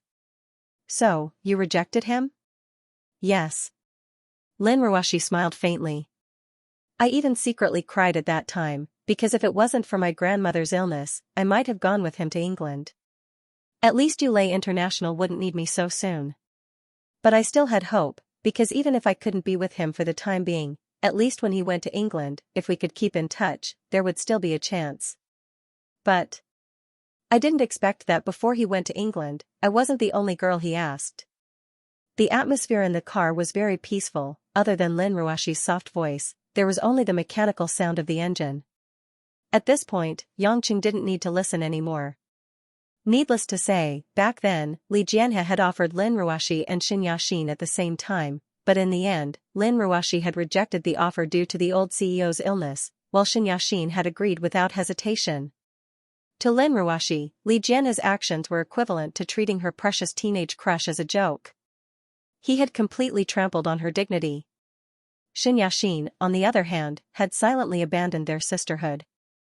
Knowing that Lin Ruashi had a crush, knowing Lin Ruashi's difficulties, he had taken advantage of her weakness, without even greeting her. The double blow had left a scar on Lin Ruashi's soul, and it was also the reason why Lin Ruashi's emotions were still so unstable when she saw the couple today. Xianxia took a deep breath, feeling the air in the car was stifling. But very quickly, his lips curled into a smile, and Xianxia reached out to caress the woman's face.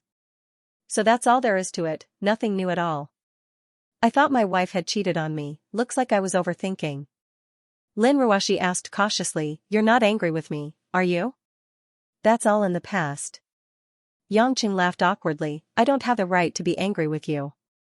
Who doesn't have a past? Who doesn't have a bit of ignorance in their youth? I even know that you had a crush on a math teacher. Girls are always precocious. You. Lin Ruashi's face was red, and she said angrily, I told you. You're not allowed to talk about our childhood. Xianxia laughed heartily for a long time before he let out a long sigh, turned his head, and winked at Lin Ruashi. Lin Ruashi, I don't know what you've experienced since you were young, what you've been in love with, who you've been in love with, and I don't care about that. I didn't have the time to participate in your past, but I don't regret it. I only know that from the day you met me, your present, your future, everything belongs to me, no one else can touch it. The man's words were a little domineering, a little bad, but more like it was a matter of course. Lin Ruashi bit her pink lips and looked at Xianxia in the dark car. Can you drive with your eyes closed? What? I just don't look at the road. Will I get into an accident? Lin Ruashi explained. Xianxia was baffled. He was so affectionate, shouldn't she shed a few tears and give him some face? But he still shook his head and said, no, I can fly a plane with my eyes closed, let alone drive. That's good. Before Xianxia could react to what was going on, Lin Ruashi suddenly leaned her body forward.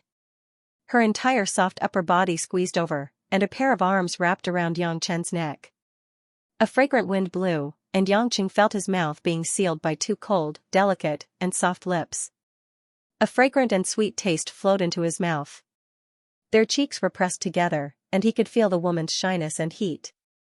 But the passion that burst out after the backlog quickly melted his heart.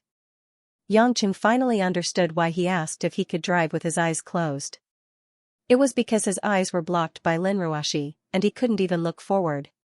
But so what?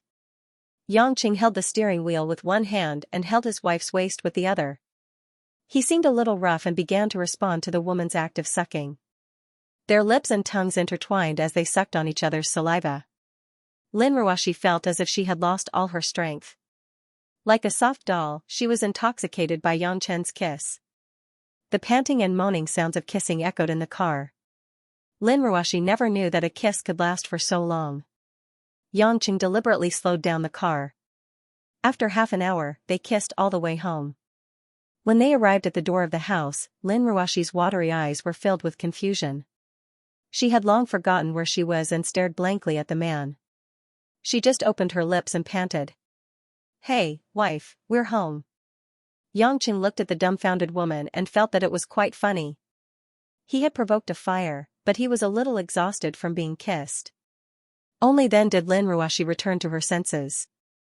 She used her forehead to nudge Xianxia's chin and pouted.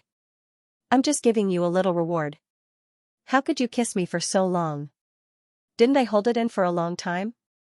Xianxia smiled evilly and said, I said before that I would only sleep with you after the wedding.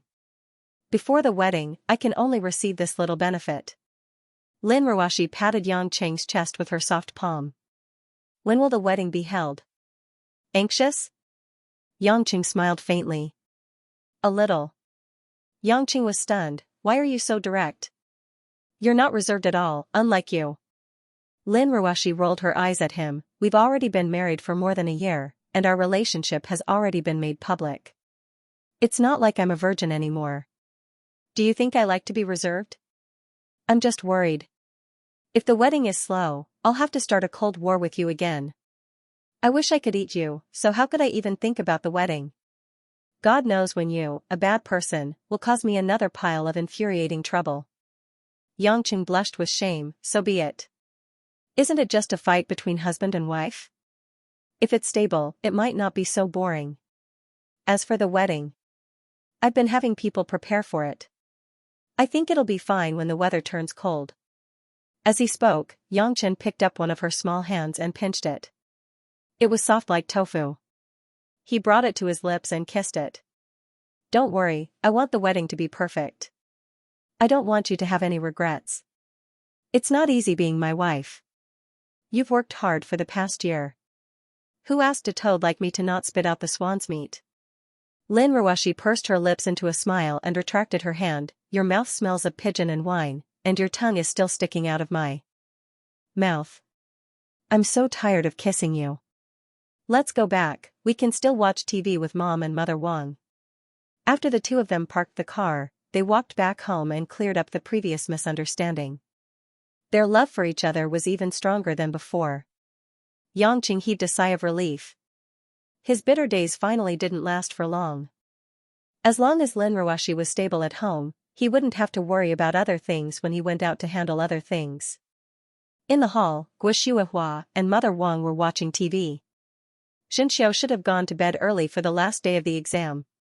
Seeing the couple come back, talking and laughing, Guo and Mother Wang exchanged glances. They were both a little surprised and gratified. Come, accompany us to watch the news.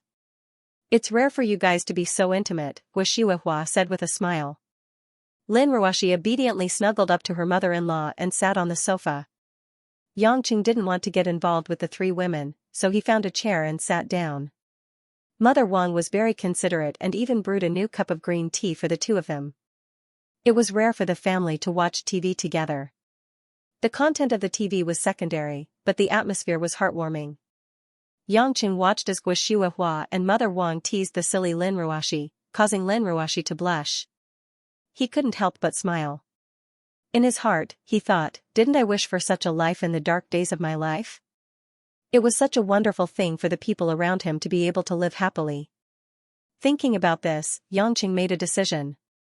If he really found a good cultivation method, not only would he let his lovers enter the path of cultivation, but Guo, Mother Wang, and even other relatives he cared about would also try to help them live longer. At this time, a familiar face suddenly appeared on the TV. Xianxia furrowed his brows. It was Wei Tingo, the one he had messed with so badly. Lin Ruoshi also noticed Wei Tingo's appearance on the TV. She glanced at Xianxia and focused on the news. Wei Tingo was being interviewed by the media. He was dressed in a suit and tie, as if he was well prepared. The headline, Interpol working with Shanghai police to crack down on international organized crime syndicate, was particularly eye-catching. Xianxia had heard from Choi Yun that they were working together to investigate a case, but he didn't expect it to be related to an international organized crime syndicate. Wei Tingo was in high spirits as he told the reporters how they would effectively punish the criminals. At the same time, he appealed to the general public to take care of their women and children. The other party was an experienced criminal organization, and they were armed with powerful ammunition. They had to be on their guard. Guo frowned as she read the news. This young man looks familiar. Wei Tingo. His surname is Wei. He must be the son of Minister Wei of the Ministry of Public Security. I didn't expect him to become an Interpol officer. He sure is respectable. Xianxia couldn't help but chuckle when he heard the word respectable. He was impressed that Wei Tingo was able to recover so quickly and act as if nothing had happened in front of the cameras. Lin Ruoshi, on the other hand, was worried. International Organized Crime Syndicate. Isn't it dangerous? Since Interpol knows that they are in Shanghai, why didn't they send more people to arrest them? Interpol can't do that, Xianxia interjected. The three women didn't understand and looked at Xianxia in bewilderment. Xianxia calmly said, don't look at those TV dramas. In the movies, Interpol acts as if they are very powerful, catching criminals all over the world. In fact, Interpol had long been reorganized and established their headquarters in Lyon, France. They had become a neutral intelligence organization. Their mission was to coordinate with the international police to arrest and punish transnational criminals through the cooperation of the police of various countries. In other words, Interpol has to respect the sovereignty of each country. They can assist in investigations, but they have to go through the local police force. That's why Interpol only sent Wei Tingo to Zhonghai to assist. It's mainly Yonian and the other police officers who catch the criminals. Lin Ruoshi asked curiously, how do you know so much? Yongqing spread his hands. If it wasn't for the fact that they can't do anything to me, I would be the first person they want to arrest. Of course I know their situation. This answer left Guo and Mother Wang confused, but Lin Ruoshi let out a sigh. She really didn't know much about her husband's world. But who cares? Even if he's a heinous criminal, he has to follow his wife. After watching TV for a while, Lin Ruoshi saw that it was getting late. She decided to head back upstairs to wash up and go to bed. After all, she still had work to do. Yongqing saw her going upstairs and without another word, he pulled her along. Come with me. Lin Ruoshi was stunned. She thought of something and blushed. Could it be that he wanted to do it tonight? But didn't he say that he wanted to wait until after the wedding? He couldn't have suddenly changed his mind, right? While thinking about this, Lin Ruoshi was dragged into a room by Yongqing. When she realized that Yang Chen had asked her to come to the study room instead of the bedroom, Lin Ruoshi finally realized that she had misunderstood. She couldn't help but lower her head in embarrassment, afraid that she would be exposed. Yang Chen, on the other hand, was preoccupied with something important and didn't pay much attention to her expression. After closing the door, he turned around and said, Baby Ruoshi, from tomorrow onwards, you have to start training. Huh? Lin Ruoshi raised her head, her embarrassment gone. She looked at the man blankly. I say, if you want to train, it's best to wake up earlier. Go to the river, the park, anywhere with good air, jog, stretch. I don't expect you to know Tai Chi anyway, as a fitness method, breathe more fresh air every day. Strive to increase your body's strength and energy in a short period of time, Yongqing said seriously. Lin Ruoshi was in a daze for a while before she asked, why? Why did you suddenly say this? Yongqing had expected this question, so he patiently repeated what he said to Changwei, including that he was going to the Tang sect in Sichuan with Kai Ning, and that he was going to teach Changwei cultivation when he came back. Because Lin Ruoshi had seen a portion of Yongqing's power in France before, she wasn't too shocked. However, when she heard that Yongqing's lifespan was at least a few hundred years and that he wouldn't age, her face turned pale. Previously, she only thought that Yongqing was strong, but she didn't expect a man to reach this level. Yongqing sighed. Although these words were enough to make Lin Ruoshi unable to sleep at night, he had to make it clear to the women sooner or later, so there was no need to hesitate. Because you don't have a martial arts foundation like Changwei, and you train every day. You've never been good at sports since you were young, and now you only sit in the office. Your body is too weak, and your qi and blood aren't strong enough. Although I can help you adjust your qi and blood, the strength of your meridians and bones should be improved through your own training. Otherwise, it would be like pulling up seedlings to help them grow. In the end, your foundation won't be solid. For the sake of cultivation in the future, you must be prepared, Yongqing explained patiently. Although Lin Ruoshi was confused, she knew that this wasn't a joke, so she kept it in mind. In the end, Lin Ruoshi asked sourly, Are you going to Sichuan with Sister Kai Ning? Yongqing could hear the jealousy in her voice and smiled bitterly, it won't be too long. I promise that 1 week will be enough. I don't want to waste any more time. Lin Ruoshi pondered for a while and sighed, it's a pity that I have a lot of work recently. I have to buy a few amusement parks, and I also have to discuss a movie advertisement cooperation with Disney in America.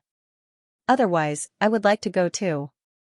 Yongqing smiled, if you really want to go, leave the work to Qianni and Mingyu. You don't care about them? Lin Ruoshi glanced at him. Because I know that even if I say so, you won't abandon Yulei. Lin Ruoshi was a little helpless. She said, although I know that Yulei is nothing in your eyes, it's still my grandmother who passed it down to me. I've worked hard to build it to this scale, so it's hard for me to give up on it. It's not just my company, it's the blood, sweat, and tears of tens of thousands of people in Yulei. Yongqing chuckled. I understand. That's why I'm not in a hurry to ask all of you to abandon your jobs. Cultivation is cultivation, but life is still going on as usual. After all, spending more time every day doesn't mean you'll improve faster. Lin Ruoshi nodded after listening. She was also worried that she would have to choose between cultivation and work. Hearing what Xianxia said, it didn't affect her daily life, which made her feel much more relaxed. After some more instructions and explanations, Xianxia asked Lin Ruoshi to go rest first. When he returned to his room, Xianxia picked up his phone again and called Mo Qianni, Anxin, Lu Mingyu, and the other women. He told them that he was going to Sichuan province so that they wouldn't think that he didn't care about them at all. Mo Qianni seemed to know something from Chengwei, so she wasn't surprised. Recently, Anxin had been busy taking over the various businesses of the Yin family. He was so busy that he didn't have time to make a phone call. Lu Mingyu had fallen asleep early. After being woken up by Yangqing, she just muttered angrily, then hung up and went back to sleep, which made Yangqing feel disappointed. This woman had never had the habit of pleasing men. It was not that she didn't like him, but she was more independent than any other woman. After all, it was he who grabbed her at the beginning that made her agree to be his lover. The next day, Yangqing sent Xianxia to take the last exam again. This time, it only took half a day. Xianxia's revision of the senior high school course for a long time was finally over, which made the little girl's face flushed and excited. This time, Yangqing didn't wait for Xianxia. Instead, he called Tang Wan and arranged to meet at the tea house. He would pick the two girls up after the exam. When Tang Wan appeared in the tea house wearing a light purple chiffon dress and a pair of big sunglasses, she exuded a mature and beautiful temperament, which made a group of men secretly drool. Yangqing felt a little uncomfortable. This woman always dressed herself up to look imposing. She was beautiful, but it made others feel uncomfortable. "Can you wear more clothes in the future?" Yangqing muttered as soon as Tang Wan sat down. Tang Wan took off her sunglasses, revealing her bright and beautiful oval face. "The weather is getting hot so fast, it's uncomfortable to wear too much." It was obvious that she was teasing him on purpose, so Yangqing couldn't say anything. Tang Wan smiled faintly. "Why did you suddenly ask me to come to the tea house?" "I thought there would be a bed at the place you asked me to go." Yangqing's face was gloomy. "Can't I improve my virtue a little in your heart? Why should I change?" "I think it's good as it is," Tang Wan said naturally. "If you don't get close to women, as your mother, how can I keep you?" It was this kind of pitiful words again. Yangqing couldn't do anything to this woman, so he said, "I have business today. Originally, I only told Ruoshi and Chengwei, but you're a little special, so I wanted to tell you as soon as possible so that you can prepare." It was rare for Tang Wan to see Yangqing so serious, so she stopped teasing and listened seriously. Yangqing repeated the matter regarding cultivation and said, "Because you're older than them, you have to hurry up. The older you get, the faster your body's functions will age. I hope you can start basic training and prepare yourself." When Tang Wan heard the man say such a thing so casually, only she understood the earth-shattering changes in her heart. When she heard that there was a chance to extend her lifespan and prevent aging, it was too much of a shock to her. Then, she thought of all the miraculous things Yang Chen had done in the past, especially when he cured her illness. That mysterious cultivation method and the effect of his own blood allowed her to slowly digest the information. After a full 10 minutes of silence, Tang Wan finally made up her mind and said seriously, "I understand, I will take enough time to exercise every day, but I have a request. Can you promise me? If you're so polite to me, I won't be happy." Yangqing frowned. Tang Wan said sweetly, "Actually, it's nothing much. I don't want to wait for Miss Chengwei to learn before I practice. I want to do it with her." Yangqing looked at the woman in surprise. He didn't expect Tang Wan to be even more anxious than he had thought. "Don't look at me like that, Tang Wan said with a bit of grievance. "I'm not young anymore, I'm almost 40. Although I really don't want to say it, when faced with many things, I really can't raise my heart. The me yesterday was younger than the me today. The me the day before yesterday was more hopeful than the me the day before yesterday. So I tried my best to live with sincerity every day, to my daughter, to you, to my family, to everyone around me. Although I also know that I've taken good care of myself, I can't use my appearance to hide my age. I just want to cherish the opportunity to grasp more of my life. I can't bear to part with you guys, it's just that simple." "That will be very hard," Yangqing said. "Is it worth it?" Tang Wan asked in return. Worth it. Then that's enough. Tang Wan gave a relaxed smile, go early and come back early. If I get old, none of your women can compare to Lin Ruoshi. You will suffer in the future. Yang Qing smiled, I never thought that I could compare you to Ruoshi. Tang Wan pouted and snorted, what, am I worse than her? Let me tell you, when I was her age, I was much more attractive than she was. All day long, you're so cold and unfeminine. Humph, you really think you're a treasure. Yang Qing couldn't help but laugh a few times. He stretched out his hand and pinched the coquettishly beautiful woman's face, causing Tang Wan to dodge again. What I mean is, Tang Wan is Tang Wan, Lin Ruoshi is Lin Ruoshi, in my heart, there is only one Lin Ruoshi, and of course, there is only one Tang Wan. That's more like it. Tang Wan smiled happily, her eyebrows rippling with tenderness. Although the two of them were in love, it wasn't the time to be sentimental. As soon as the college entrance examination ended, Yang Qing and Tang Wan took Tang Tang and Jinxiu back home. At dinner, the family gave Jinxiu another round of nourishment. Guo, on the other hand, constantly asked how she had done and what university she could enter. Because the results would only be available at the beginning of July, Jinxiu wanted to say it, but she was afraid that she would say it out loud. The happy few days passed by quickly. Other than the occasional trip to the office to deal with some matters that required his attention, Yang Qing spent most of his time accompanying Guo and Mother Wang on chores, such as gardener, errand boy, or teaching Lin Ruoshi, Qiangwei, Tang Wan, and the other girls to exercise. Seeing that there was ample time, even Mo Qianni, Lu Mingyu, and Anqin were dragged into the exercise program. As for the purpose, Yang Qing, of course, repeated it over and over again. But as soon as they heard the words will not age, the enthusiasm of the women was completely aroused. As for Choi Yan, who was a busy police chief, she did not need to exercise at all. Moreover, she was busy arresting the human traffickers scattered across Shanghai and had no time to spare for others. Soon after, Kai Ning from Yanjin finally called to confirm that they could go to the Tang Fortress together. She had already contacted her master, Tang Lui. Yang Qing did not want to delay any longer. Before he left, he informed his family and secretly asked the Sea Eagles to keep an eye on his women and family, and to contact him if there was anything that they could not handle. After that, he and Kai Ning agreed to fly to the Kingdom of Heavenly Province in Sichuan Province. It only took them half a day to reach Tuan Province.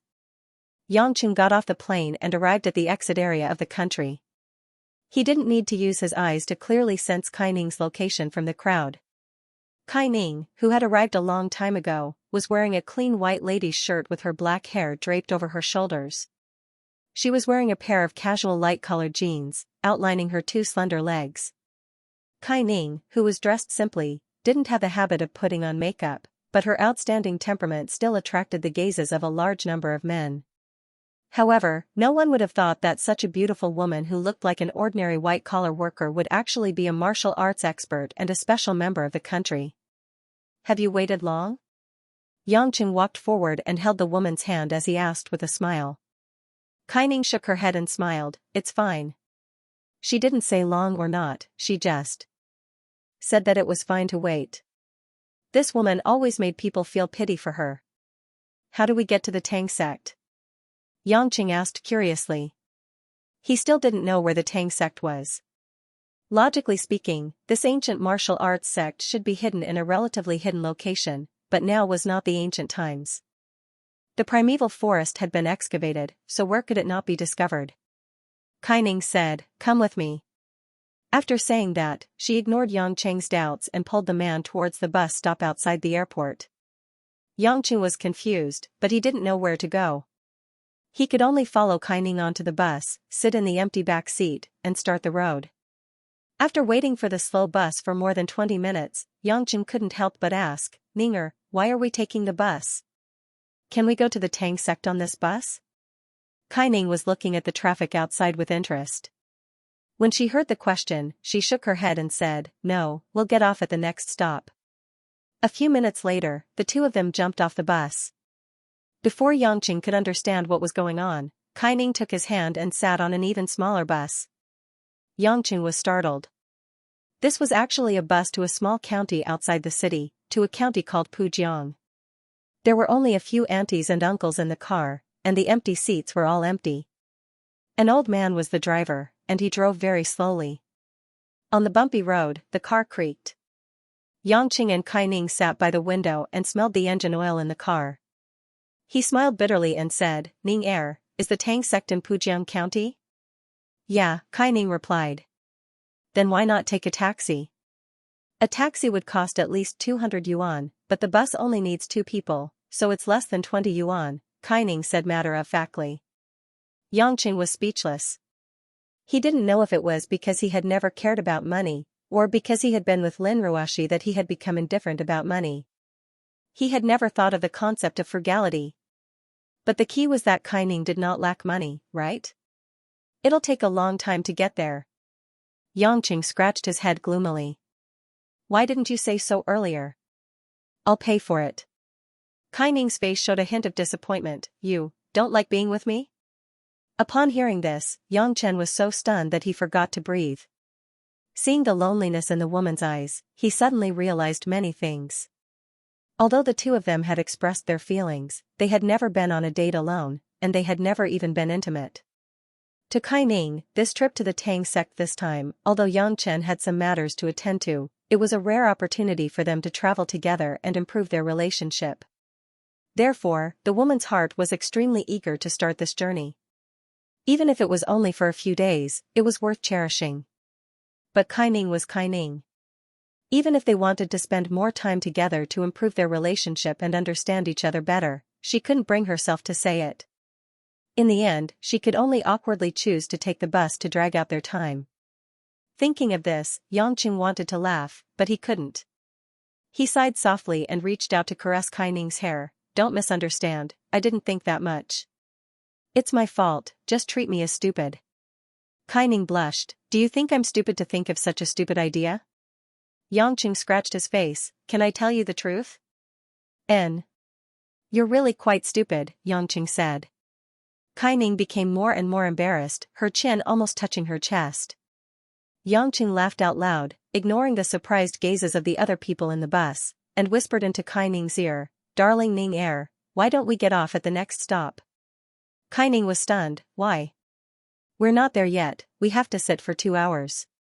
Yangqing winked. "In order to cooperate with you, I plan to get off the bus, sit back down, and then take another bus to Pujiang.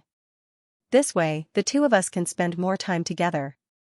Only then did Kai Ning realize that she had been made fun of by Yangqing. She gritted her teeth, but the shyness in her eyes could overflow. In the end, she didn't know how to express her little dissatisfaction, so she simply turned around and looked out of the window, ignoring the man. But before the blush on her face faded, Yangqing's arms slowly wrapped around Kai Ning's lower abdomen and waist. Kai Ning was wearing thin clothes, and her skin could feel the hot temperature of Yangqing's hands through her shirt. The numb feeling, mixed with the smell of a man pressing against her, made her heart beat wildly. Yangqing even leaned his head against the woman's shoulder, his breath hot. "Don't move, just let me hug you like this, let's be in a daze together." "Daze? And don't think about anything, just feel it with your body. Here, there's only me and you, there's nothing else." She had been cultivating hard in the Tang sect since she was young, and when she returned to the city, she constantly went on diplomatic missions. How could Kai Ning, who had never been in a relationship with a man and a woman, endure such intimate contact? For a moment, her whole body was as soft as a pool of spring water, unable to resist at all. Yangqing didn't touch the woman's soft and private parts too aggressively, afraid that Kai Ning wouldn't be able to accept it, so he just hugged her obediently. Although his heart was itching, as time passed, it really became as he said, and he would be in a daze from time to time. Perhaps, with different women, there would be different changes in his way of getting along. If he was with that vixen, Anqin, and just hugged her like this without doing anything, Anqin might think that he had suffered some stimulation, or that some aspect of his function had failed. But Kai Ning was different. For a quiet woman like her, even the slightest stimulation was extremely sensitive, and this kind of peaceful way of getting along with each other was closer to each other. More than 2 hours was not long, but it was not short either. When the two of them alighted, it was already afternoon. Although they hadn't eaten lunch, not to mention Yangqing, Kaining was also people who didn't eat or drink for a few days and nights without any effects, so they didn't care about this trivial life. Pujiang County was located in the south of Chuan Province, with abundant rain all year round and a mild climate. Standing on a slope near the station, the terrain here was relatively high, and they could see a large part of the county's landscape. Yangqing roughly looked around. The entire county's surrounding terrain was relatively flat, without the mountains and clouds that he had imagined, and it didn't seem like a place where a hidden sect would have. If there was anything special, it would be the dense vegetation, with large patches of masan pine, evergreen camphor, and oak trees everywhere. Most of them had lush branches and were tall and straight, and many old trees had intertwined roots and had tall and broad treetops. "This is where I grew up." Kaining looked at the small town in a daze, and said, "Let's go, master should have already sent someone to pick us up." Yangqing suddenly felt that the woman was a little uneasy, but he didn't understand why. It could only be attributed to Kaining not liking this place that made her suffer so much. Following Kaining from the station, they walked south along the asphalt road for more than 10 minutes, and arrived at a small market. Because it was afternoon, most of the stalls in the market were empty, and the owners of restaurants, shops, auto repair shops, and even fridge shops were playing cards and mahjong. Yangqing was a little surprised. This place looked like an ordinary residential area. Where did the Tang clan fortress come from? Before Yangchen could ask in detail, a man wearing a blue short-sleeved shirt and gray shorts suddenly ran out of a braised meat shop. He had a lean body, short hair, and a delicate appearance. The man's footsteps were like a swallow, and although it looked like an ordinary run, there was a nimble rhythm to it, indicating that he was an expert in qigong. "Senior sister. You're here." The man called out to Kaining happily, his voice clear. Kaining revealed a faint smile, and explained to Yangqing, "This is my junior, Tang Lizhong, the youngest son of the Tang clan fortress current leader, Tang Dianshan. He's a year younger than me, and we grew up together." "Nice to meet you." Yangqing saw that this young man wasn't bad-looking, and he wasn't as handsome as himself, so he immediately extended his hand to shake Tang Lizhong's. "Lizhong, let me introduce you, this is Yangqing, my friend," Kaining said. "What friend?" Yangqing said unhappily, "Can't you just say that I'm your man? Are you trying to run away?" Kaining blushed. She was too embarrassed to say such a thing. Tang Lizhong was also a straightforward person, and after listening to her words, he laughed. "Senior sister, don't pretend, we all know. You told Auntie that you were going to bring someone to the Tang clan fortress. How could we not investigate who this person is? Big brother Yangqing is really amazing. I've only heard of other gods besides Xianxia, but this is the first time I've seen one, so I don't think there's anything special about him. But I heard that Big Brother Yang is a Xiantian full cycle expert. If there's a chance, please give me some pointers." Because Yangqing had entered the demigod stage and passed the Tai Ching heavenly lightning tribulation, even Kai Yunqing in the Yellow Flame Iron Brigade did not know much about it. Other than the women around him, only Yang Gongming and Yen Sanyang knew about it, so the Tang clan only knew that Yangqing was a Xiantian full cycle expert. Regarding this, Yangqing casually said, "I don't know how to use concealed weapons, nor do I know qigong, I only know how to jump. I won't give you pointers, but are you married? I can teach you how to get your senior sister." When Kaining heard this, she directly elbowed the man in the waist and glared at Yangqing, "You're still talking nonsense." Yangqing laughed dryly a few times. He just wanted to get closer to her. If she didn't want to say it, then so be it. Hearing this, Tang Lizhong's forehead was full of cold sweat, and he awkwardly laughed a few times. He really didn't understand why the senior sister he respected since young would like such a rascal. Not daring to delay any longer, she was afraid that this playful man would make her blush, so she said, "The car is in front, let's go back." After getting into an open jeep, they went around a few streets and gradually headed towards the pinewood forest further south. Only then did Yangqing realize that there was a seemingly inconspicuous path that led directly into the depths of the forest in the south. There were a few hidden sentries guarding the perimeter of this path. If an ordinary person wanted to enter this forest, they would probably be stopped. Therefore, the markets in the periphery were just a pretense. In other words, those people were most likely low-level servants of the Tang family fort. After all, the people of the Tang family fort also needed 3 meals a day, and they also needed to buy a lot of fresh goods. In the end, they could not be separated from this world. After driving for a full 20 minutes and making 18 left and right turns, they finally entered the Tang family fort's territory. A large area of antique houses with black tiled eaves and a few conspicuous pavilions were scattered in the middle of the pine forest. Tall white marble pillars stood on both sides of the lintel, and in the middle of the gate was a piece of jade carved with the words Tang Family Fort in large golden characters. Outside of this ancient building, there were all kinds of modern cars and even a few luxurious Harley-Davidson motorcycles. The strong impact of ancient and modern times made Xianxia feel a little refreshed. Kaining looked at the magnificent building complex with a slightly emotional expression and said, "There is a very large area inside, all of which is the Tang family fort's territory. There are also many small houses in the periphery, which is quite a distance from here." Xianxia asked, "Then Ninger, where did you live when you were young? Do you want to take me around?" Kaining smiled and said, "Let's talk about other things after we meet the sect leader." Tang Lizhong did not delay and called the two of them over and led them inside. After walking past dozens of houses and along the white stone road, there were many people from the Tang family fort, old and young. When these people saw Kaining, they were a little surprised, but not many of them actually went up to greet her. Instead, they were quite familiar with Tang Lizhong and most of them greeted him a few times.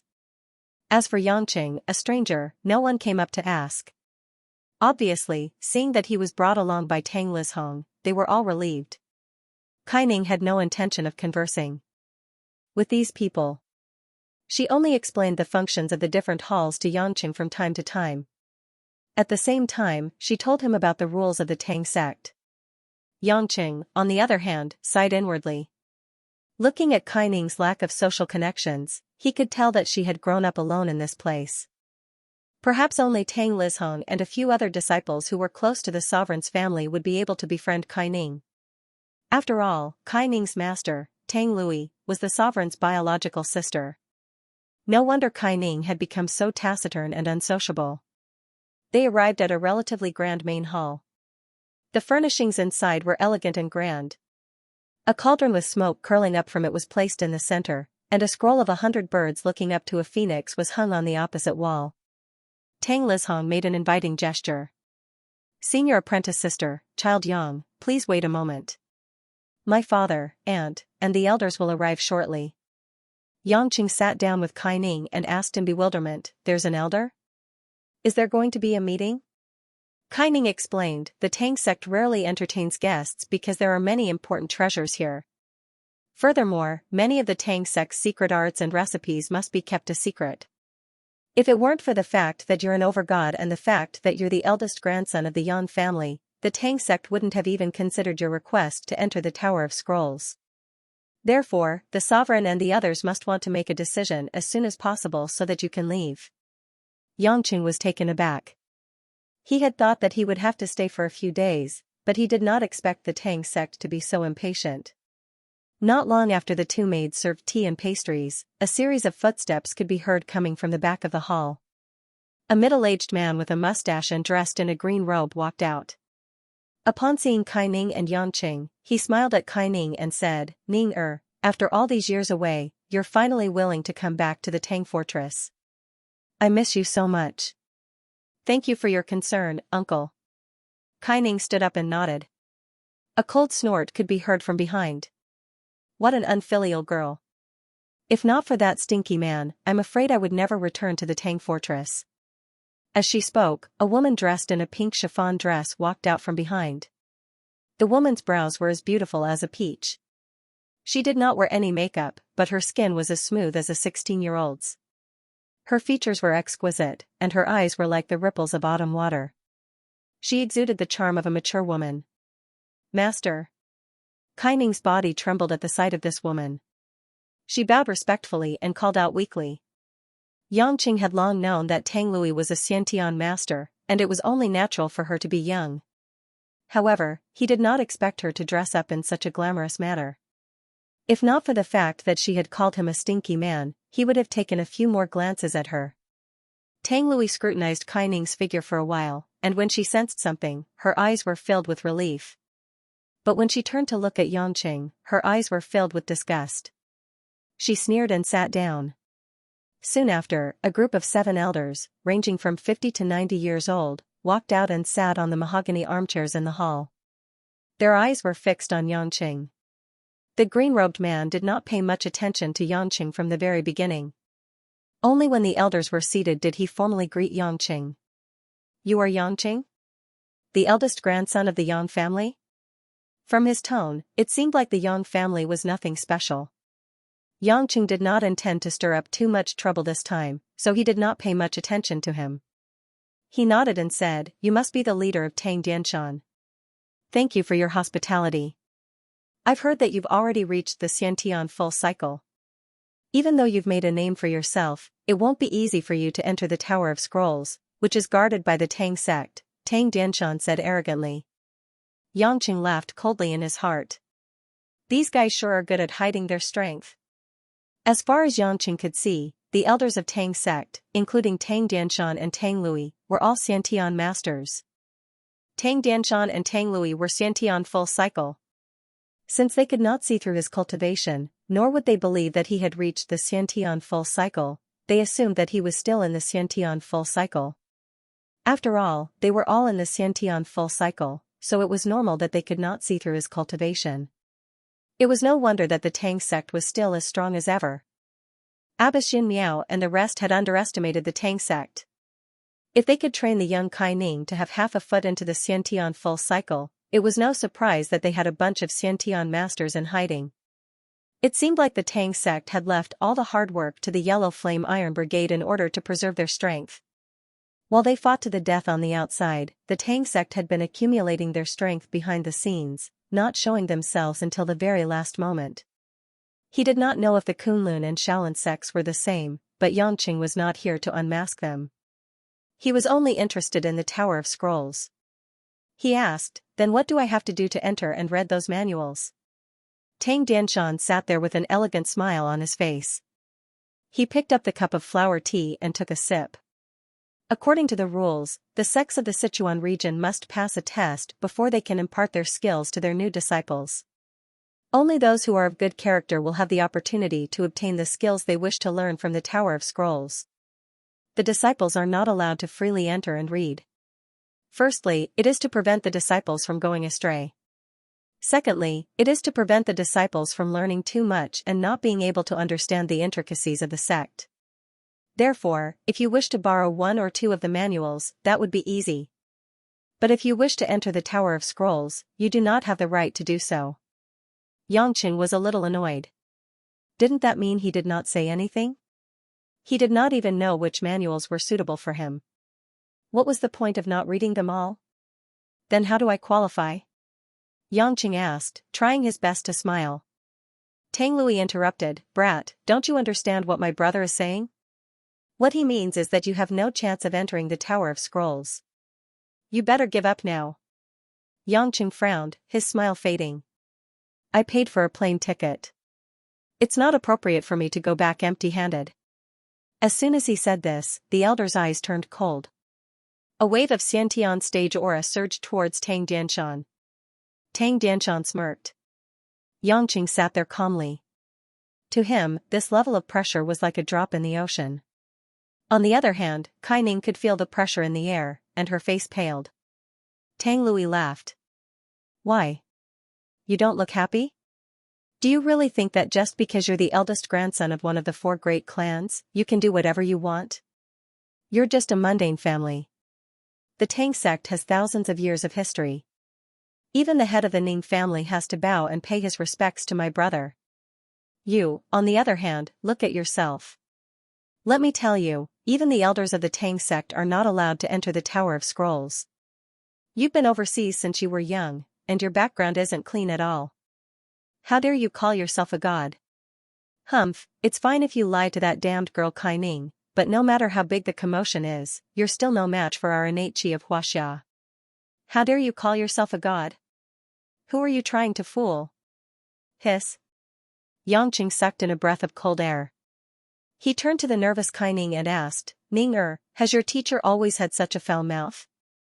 Is it because she's been saying such things to you since you were a child, and that's why you don't want to come back to this place?" "What did you say?"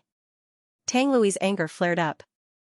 Her almond-shaped eyes were wide open, and her Xiantian full-cycle aura enveloped the room. Yangqing let out a cold snort.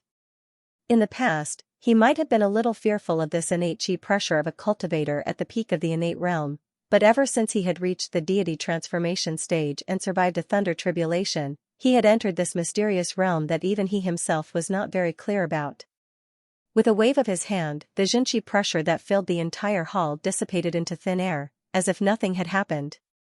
I'm not here to quarrel with you, and I'm not interested in your rules. I only know that I'm here to talk to you nicely, but you're making things up out of nothing. Do you really think I'm easy to bully? Or do you think I don't dare to make a move? Although Yangqing did not reveal his true level of cultivation, Tang Dianshan and the other elders' faces turned ugly. Everyone present was at the Xiantian realm, but they did not feel the slightest fluctuation of Zhen Qi from Yangqing. However, no one would have thought that Yangqing had already made a breakthrough, so they just thought that Yangqing was practicing a strange cultivation technique. Tang Lui's expression changed drastically. Rumor has it that you've reached the Xiantian perfected stage. It seems that you do have some skills.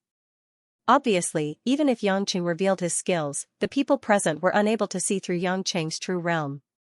If you think that you can do whatever you want in the Tang sect, then you are sorely mistaken. Tang Lui smiled coldly. We are both at Xiantian full circle, but if my brother and I were to attack you at the same time, you would not stand a chance. Seeing that the situation had escalated to such a point of crisis, Kaining quickly stood up and stood in front of Yangqing. Stubbornly, she said to Tang Lui, Master, why can't we just talk things out? Why do we have to go this far? Tang Lui's eyes widened as she scolded, You little brat. Are you scolding me? Why don't you think about who brought you up and taught you your skills? Now you found a messy man who came out of nowhere, and you're going to go against me, your master?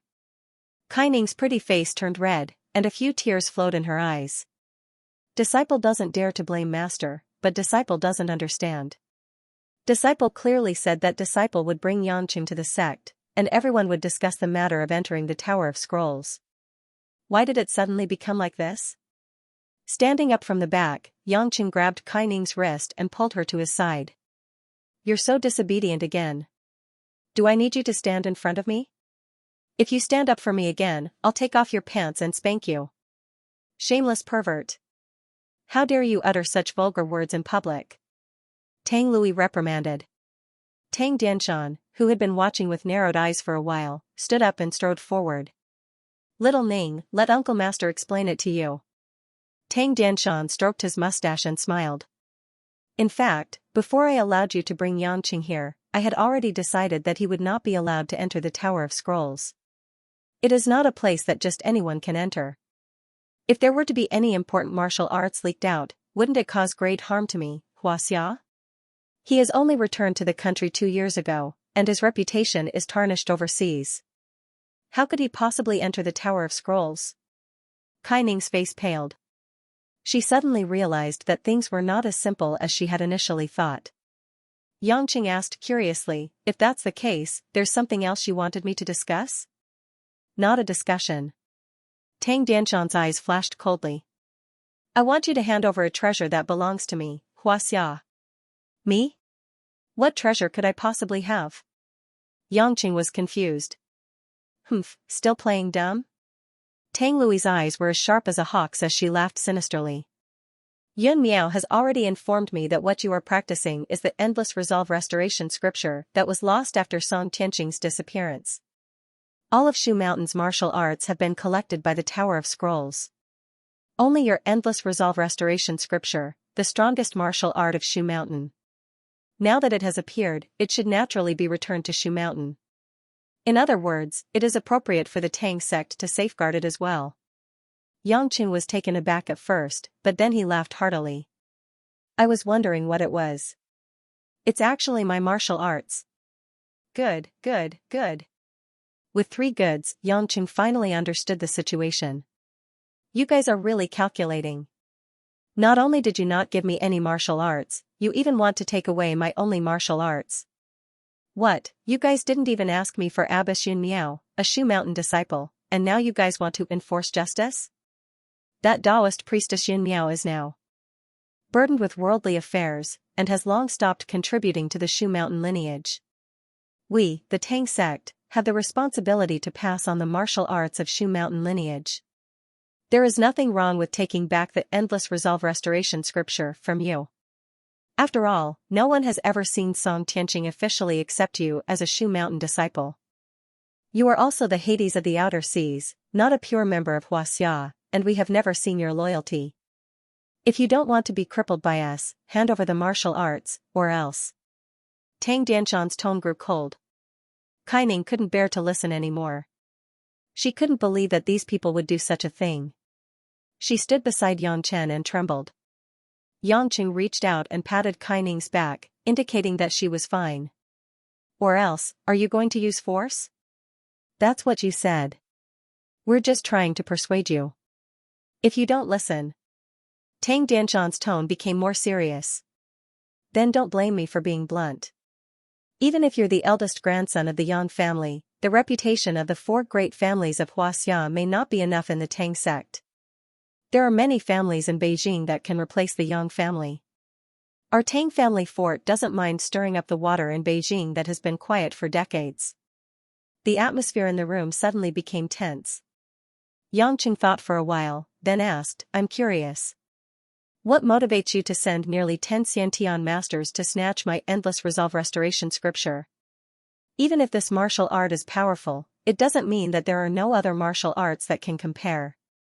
It's not like you don't know that the endless resolve restoration scripture is passed down from generation to generation in Shu Mountain. You want me to hand it over? For a martial art that you don't even have the time to practice, or even understand, you're willing to do something so shameless. There must be some other reason, right? Don't ask. Just tell me, are you going to hand it over or not? Tang Lui's face flashed with a strange expression, but she quickly regained her composure and asked coldly. Yang Qing shrugged. I'm not a man who cares much about face, but a man's dignity is still important. How can I just hand it over just because you say so? How am I supposed to face my woman in the future? Isn't that right, Ning-er? Kaining looked at the man with a perplexed expression. Suddenly, she stood in front of Yang Qing and spoke to Tang Lui in a clear voice. Master, if you continue to push me, I'll stand by Yang Qing's side even if it means treason. I'll use the flower rain that you taught me to defend my decision. Although Kaining was confident in Yang Qing's abilities, she knew that Tang Lui and Tang Dianshan were not to be trifled with. She had never seen Yang Qing's Xiantian stage prowess before, and that was why she was worried. Traitorous disciple. You. Tang Lui's almond-shaped eyes widened as she glared at Kaining. I think you've fallen under the spell of this bastard. If that's the case, I'll first cripple your martial arts. Without another word, Tang Lui extended her slender palm and aimed it at Kaining's neck. Although she did not use her full strength, it was more than enough to deal with Kaining, who had not even reached the Xiantian stage. Kaining's face paled as she frantically shot out dozens of plum blossom needles in an attempt to deflect her master's attack. She had not even reached the Xiantian stage, and it was impossible for her to retaliate. However, she was the master of the Tang sect.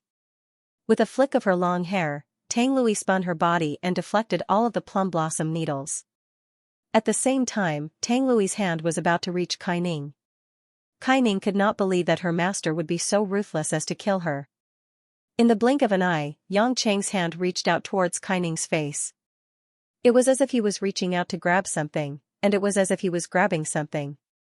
Tang Lui's hand, which was wrapped with Xiantian true qi, was caught in a tight grip. Stop. Are you out of your mind? She was raised by you.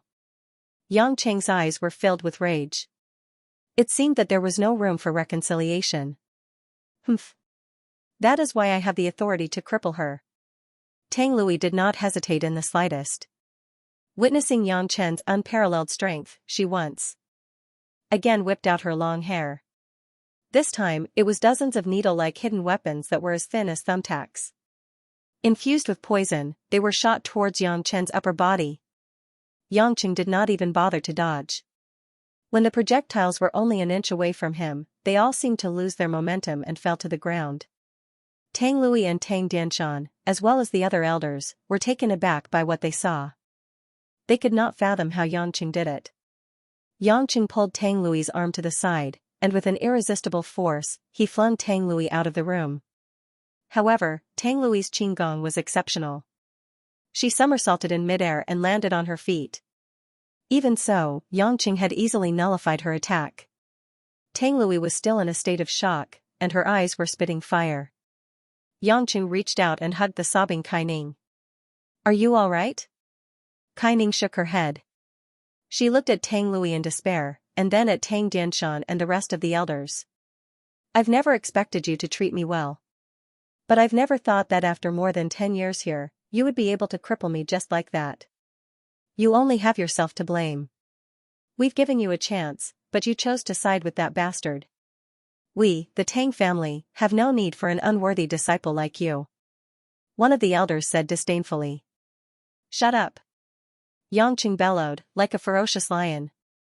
This sound wave caused everyone present to be dumbfounded. Yangqing coldly glanced at the old man and gently wiped away the tears on Kai Ning's face. They started it. If I kill someone, don't blame me." Kai Ning bit her lip and shook her head. "Be careful." She was one of the decisive group of 8. Now that the situation was clear, she naturally wouldn't want Yangqing to be soft-hearted. "Haha." Tang Dianshan laughed out loud. "Yangqing, you don't seem to know that we have 10 Xiantian masters here. Even if you are at the peak of the Xiantian realm, and have the endless resolve restoration scripture to protect yourself, you are still no match for us. If you don't want to be beaten to a pulp by us, you'd better hand over." "It's all bullshit." Without waiting for Tang Dianshan to finish, Yangqing was no longer in the mood to listen. With a wave of his hand, Tang Dianshan and the rest of the elders felt an inexplicable pressure bearing down on them. It was like the roaring of the ocean, the rumbling of thunder. "Watch out." All of them activated their innate body-protecting innate qi and barely blocked the heavenly dipper qi that was enough to shatter their bodies, but they were still sent flying. Bam, bam, bam, bam. A series of crashing sounds could be heard. 9 Xiantian masters, including Tang Dianshan, who was a Xiantian full-stage master, had all been slammed into the walls of the hall. The wall made of bluestone was blasted open with 9 holes. If not for the fact that these people were all Xiantian masters, Yangqing's attack would have turned them into dust, just like the demons from Takamajiehara. This kid's cultivation is strange. How is this the power of a Xiantian cultivator? Go. Go all out. The elders did not dare to hesitate. All of them channeled their Xiantian true qi, and all sorts of Tang sect hidden weapons flew out like a swarm of locusts. Torrential pear needles, venomous caltrops, iron toads, mandarin duck needles. All of the hidden weapons were infused with either strong or soft Xiantian true qi, and they shone with a piercing light. Yangqing did not even spare them a glance. He raised a fist and punched forward, then clenched his fist in a reverse grip. All of the hidden weapons turned into dust in midair, as if they had been crushed by a huge force, and disappeared into the air. Puny tricks. How dare you try to steal my stuff? Kai Ning witnessed the scene from behind Yangqing. She was surprised. She could finally rest assured that her man would be fine. She could also feel how powerful he was after breaking through to the Xiantian realm. Tang Dianshan's face was ashen. He gave the elders a look, and they all understood what was going on. They all took out a handful of black balls and threw them at Yangqing. 1,000 spiders fire phosphorus bomb? Kai Ning exclaimed. This wave of 1,000 spiders fire phosphorus bombs was hurled at him, but Yangqing could not destroy them like before. This was because these hidden weapons had exploded in midair. Boom. Boom. Boom. A series of explosions rang out, and the poisonous powder was wreaking havoc in the air. It was a beautiful sight, but it was fatal. The area around Yangqing and Kai Ning had become a death zone. Yangqing was not afraid of poison, but for Kai Ning's sake, he summoned an invisible barrier to keep the poisonous fog at bay. At the same time, he commanded the poisonous fog to follow Yangqing's instructions, and quickly formed a tornado. Retreat! Tang Dianshan shouted. He had already led the elders and his sister, Tang Lui, out of the hall. After Yangqing had gathered all the poisonous fog together, he threw it at the crowd outside the hall. But before the poisonous fog could leave the entrance of the lobby, there was a sudden rumble from a boulder, and the lobby changed again. The stone walls on both sides of the hall suddenly seemed to be activated, revealing countless holes for hidden weapons. Rustle, rustle, rustle, rustle, rustle, rustle. Countless fine silver needles that were dipped in poison shot out from those tiny holes. They were densely packed like raindrops, and there was no way to avoid them. Xianxia was exasperated. These people had no intention of letting the two of them live. He really did not understand why. Was it really worth it for a mere endless resolve restoration scripture to be so cruel? However, Xianxia didn't care about these tricks at all. After the poisonous tornado had left the hall, Xianxia held Kai-Ning in one arm, his entire body exuding a majestic aura. It was as if the heavens and earth were trembling, and every move he made was imbued with the power of the heavens. Before the silver needles could even get close to them, the entire hall, which was a few hundred square meters in size, was built with heavy green stones. Together with the roof, the walls and the pillars in all directions, all exploded with a deafening sound. Kaboom! It was as if the entire hall had disappeared in an instant. Everything turned into a pile of fine powder. Be it stone or metal, they were all turned into ashes with a single thought from Xianxia. A strong gust of wind blew past, and the great hall in the center of the Tang family fort had been turned into a neat piece of flat ground. A large number of Tang family fort disciples who had witnessed the battle had rushed over. Witnessing the scene, none of them dared to move a muscle. Xianxia led Kai-Ning across the empty space and stood in front of Tang Dianshan and the other Xiantian masters. His gaze swept across them like a god looking down on ants. Tell me where the Tower of Thousand Scrolls is, and I'll leave you with your corpses intact. You're making an enemy out of the entire Huaxiang martial world. Tang Dianshan roared. Humph, Xianxia laughed coldly. Even if Hongmeng came, I wouldn't care. Why would I care about your bullshit ancient martial arts sects? We could have just talked things out, and nothing would have happened. But now, the time for reasoning with you is over. Those who obey shall prosper, and those who defy shall perish. Now, it's time to leave your corpses intact, or to grind your bones to dust. You have no choice, because I don't have the habit of leaving people alive. Hearing Xianxia mention the word Hongmeng, Tang Dianshan and the rest were shocked. You've already broken through? Divine transformation? Tang Dianshan suddenly realized. Only then did the group of elders react. No wonder they weren't this person's match, he had actually already stepped into that realm. Although they knew that Xianxia's cultivation was high, they could never imagine a 23 or 24-year-old young man to be a Xiantian full-cycle master. Therefore, they had always thought that as long as they had the numbers advantage, they would be able to win. Who would have thought that it was too late? How is this possible? He's only in his 20s. How is this possible? Tang Lui's phoenix eyes were filled with shock as she muttered to herself. Xianxia frowned impatiently. Are you done daydreaming? I'm in a hurry to find something, I don't have time to waste with you. Tang Dianshan and the rest were ashen. Knowing that Xianxia had reached a new realm, they knew that no matter what they did, it would be futile. Right at that moment, a white-bearded elder standing at the back suddenly had a strange red glow in his eyes. With a hoarse roar, the elder charged towards Xianxia like a ferocious beast. Xianxia felt a sense of foreboding. With a flick of his mind, the elder's body was immediately locked in place, unable to move an inch forward. Seeing the red glow in the elder's eyes, Xianxia's heart skipped a beat. He frowned and asked, Are you being controlled by someone? Everyone from the Tang sect was at a loss, unsure of what Xianxia was talking about. Tang Dianshan, Tang Lui, and the rest of the elders seemed to have been provoked by something. Their eyes were bloodshot, and their faces were filled with murderous intent.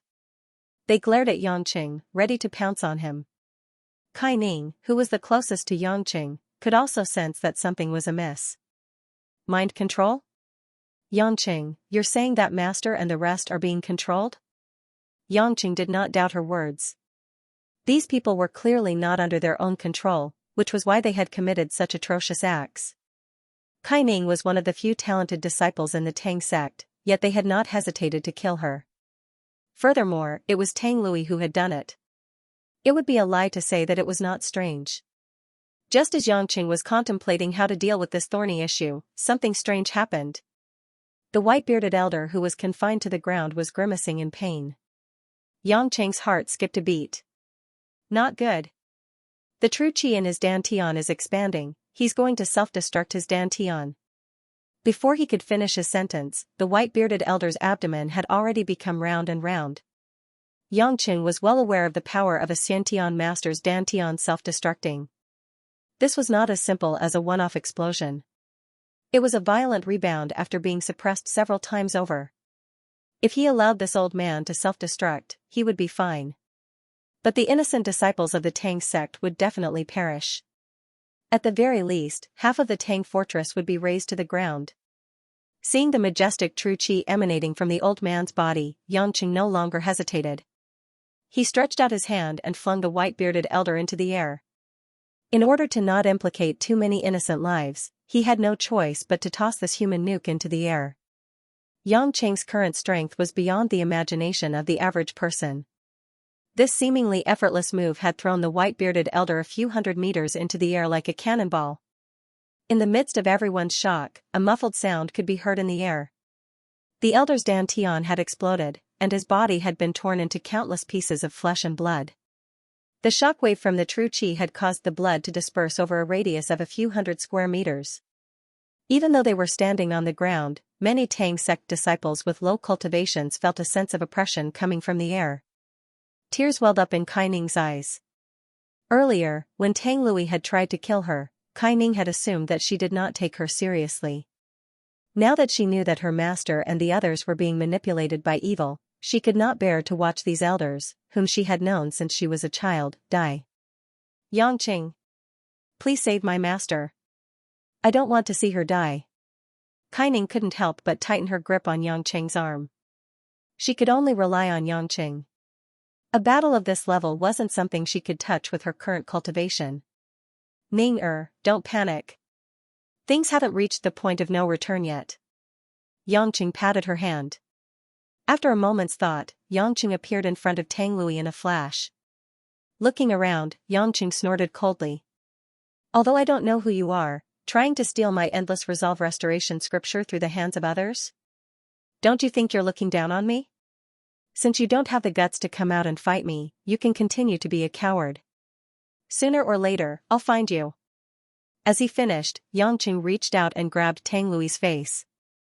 A wave of righteous qi gathered around him, dispelling the murderous aura that was emanating from the woman. A moment later, a dark red line of blood shot out from the nape of Tang Lui's neck. As soon as the line of blood appeared, the red in the woman's eyes faded. Her body went limp and she collapsed to the ground. Yangqing was confident. Using the same method, he quickly removed the demonic aura that was controlling Tang Dianshan and the rest of the elders. Master. Seeing that everyone was fine, Kai Ning hurriedly called for Tang Lizhong and the rest of the direct disciples to help Tang Dianshan and the other elders to their feet. Yangqing, however, did not let his guard down. His heart was unsettled, but there was nothing he could do about it. He was sure that there was a powerful enemy hiding in the vicinity of the Tang fortress. He did not know if it was due to the man's cultivation, or if he had some sort of special skill or artifact to protect himself, but he could not locate him. Suddenly, a hoarse voice came from the sky. You are indeed a master of the endless resolve restoration scripture. You have mastered the heaven and earth restoration energy. It seems that you have passed the Tai Ching heavenly thunder tribulations. Today's miscalculation may be temporary, but the future is long. Next time, you won't be so lucky. As the voice faded away, it was clear that the man had already left. Yangqing's face darkened. He did not expect that even after the man had spoken, he still could not find any trace of him. It was strange. With his current cultivation, even an opponent of Poseidon's level would not be able to hide his presence. If it was not for the fact that the man had some sort of artifact to protect himself, then it was very likely that he was a tribulation-passing cultivator. Yangqing realized that as his cultivation continued to increase, the range of his reach also increased. He did not expect that there were so many hidden dragons and crouching tigers in the Huaxia. If he had not been at this level, he would have been like a frog at the bottom of a well. This also strengthened Xianxia's resolve to find a good skill for the women. Even if no one would be able to enter the soul-forming stage in the next few decades, even if they were able to enter the Khanate stage in a few years, at least they would have an extra layer of protection in case of danger. At the very least, the man had not given up on his endless resolve restoration scripture. It was only a matter of time before he came looking for it. If he could not spare some of his energy to protect the women, then he would be in big trouble. What puzzled Xianxia was what was so special about this skill. Why was it that as his cultivation increased, not only did it not become difficult to deal with, but it also became more and more extraordinary? Right, the man had said that he was using the heaven and earth restoration power. So, this strange, undetectable power that was not true inner force was the heaven and earth restoration power. Shapeless and formless, drawing upon the power of heaven and earth to create a vast and mighty force of life. After thinking about it for a while, it seemed to be the case. When he turned around, Tang Dianshan and the others were fine. However, after losing control of themselves, the injuries that Xianxia had inflicted on them were acting up again.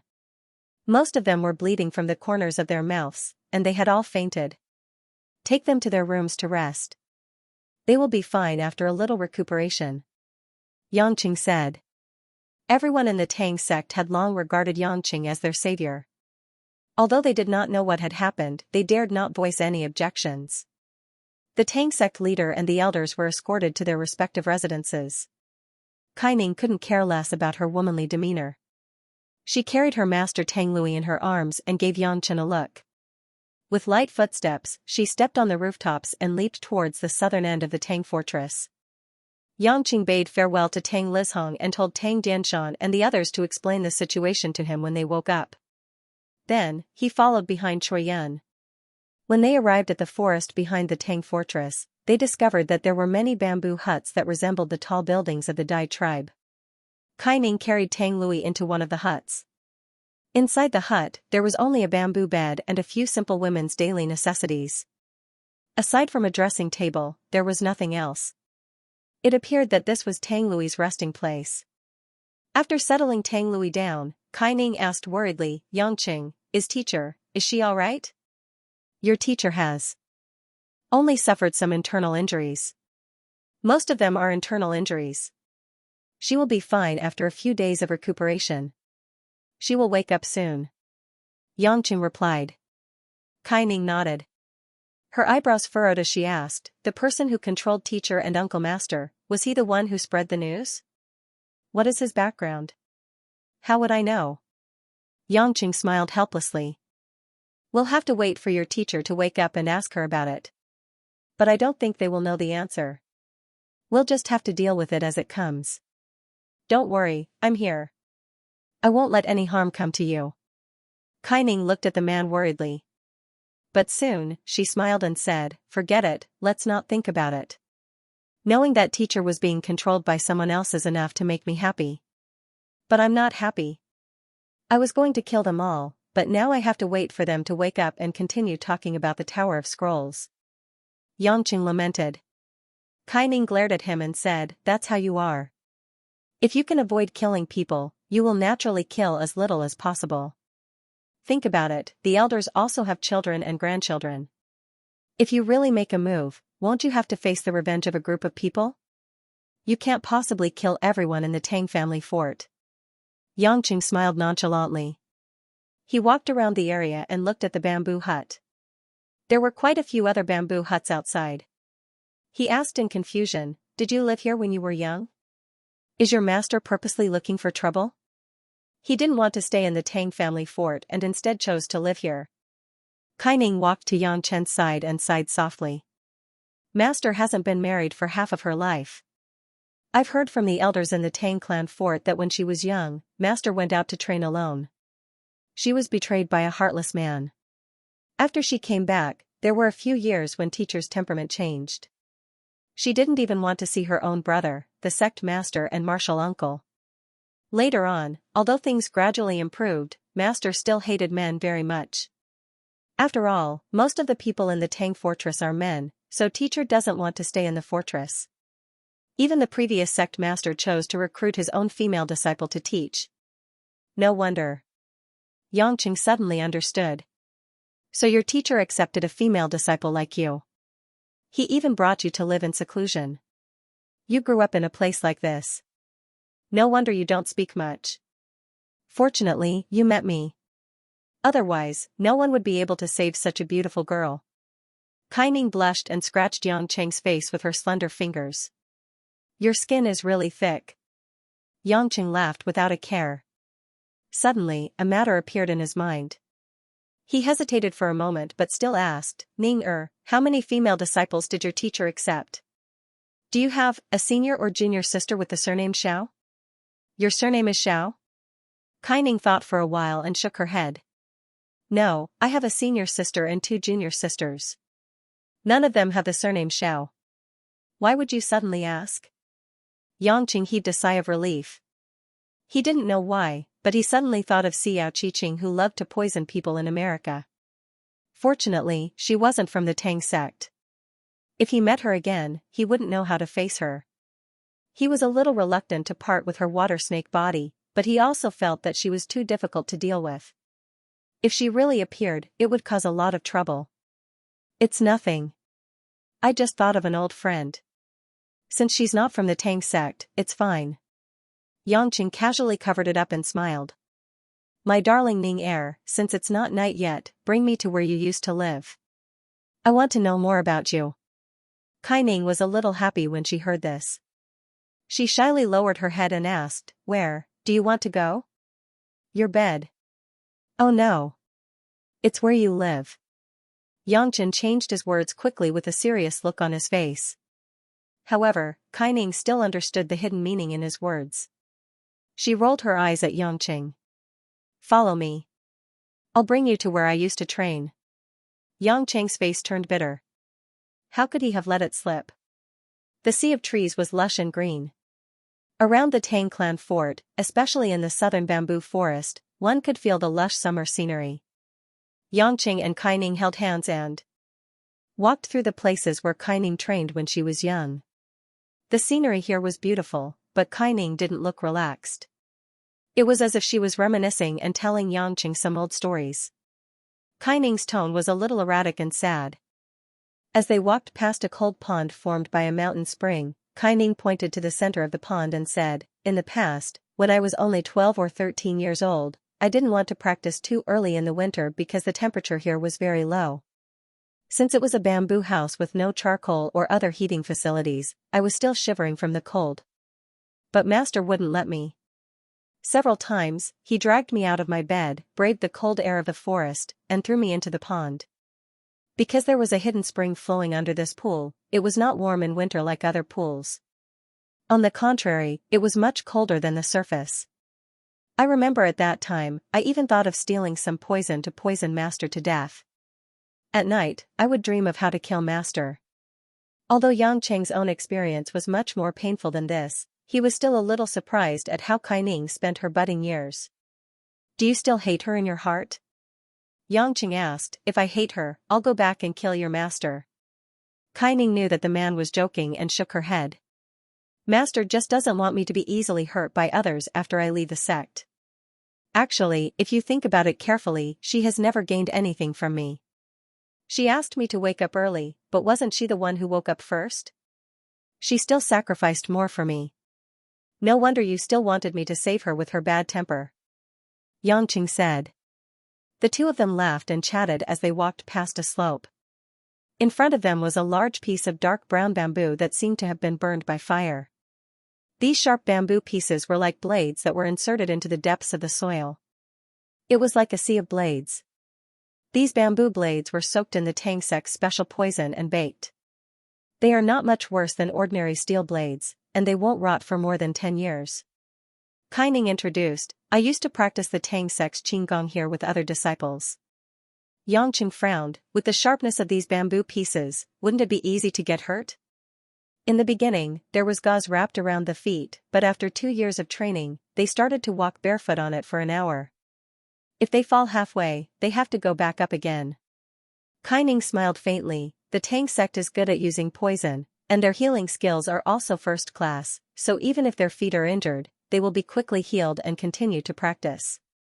Many disciples are unable to endure and will be eliminated at this stage, unable to continue learning the sex techniques, and can only be servants of the Tang family fort. After saying that, Kaining suddenly took off the white canvas shoes on her feet. With a light leap, she landed on a small piece of bamboo in the middle of the field. The sharp tip of the knife didn't harm her feet in the slightest, like a dragonfly skimming the surface of the water, her entire body weight turned into a feather. Yang Cheng's eyes lit up. He could see that Kaining didn't use any qi to protect her body, she was purely using an extremely profound qigong technique, making her body as light as a swallow. The Tang sex techniques were indeed impressive. Kaining looked around with a face full of nostalgia, her body flew up and down on the sharp bamboo blades like a fairy dancing up and down. After a few minutes, Kaining landed on the shoes and silently put them on, not even the slightest bit out of breath. Yangqing clapped his hands in admiration. Heroine Kai, good martial arts, this young man admires you. Enough, Kaining stopped Yangqing's mischief. I know this is nothing in your eyes, I just suddenly felt a little excited, I haven't been back for a long time, I kind of miss it. Speaking of which, when I was young, I thought this place was like a nightmare, but now it doesn't seem so annoying anymore. Many precious and treasured things are only regretted after they are gone. Who asked people to be so despicable?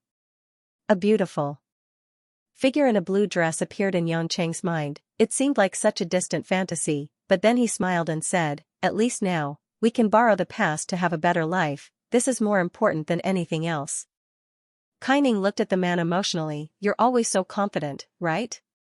Yangcheng thought for a while, then nodded. I think so, at least since I was young, I've always thought that I would definitely be the last one to survive. That's why I'm alive now, the others are all dead. Kaining pursed her lips and smiled. Some people are born confident, like you.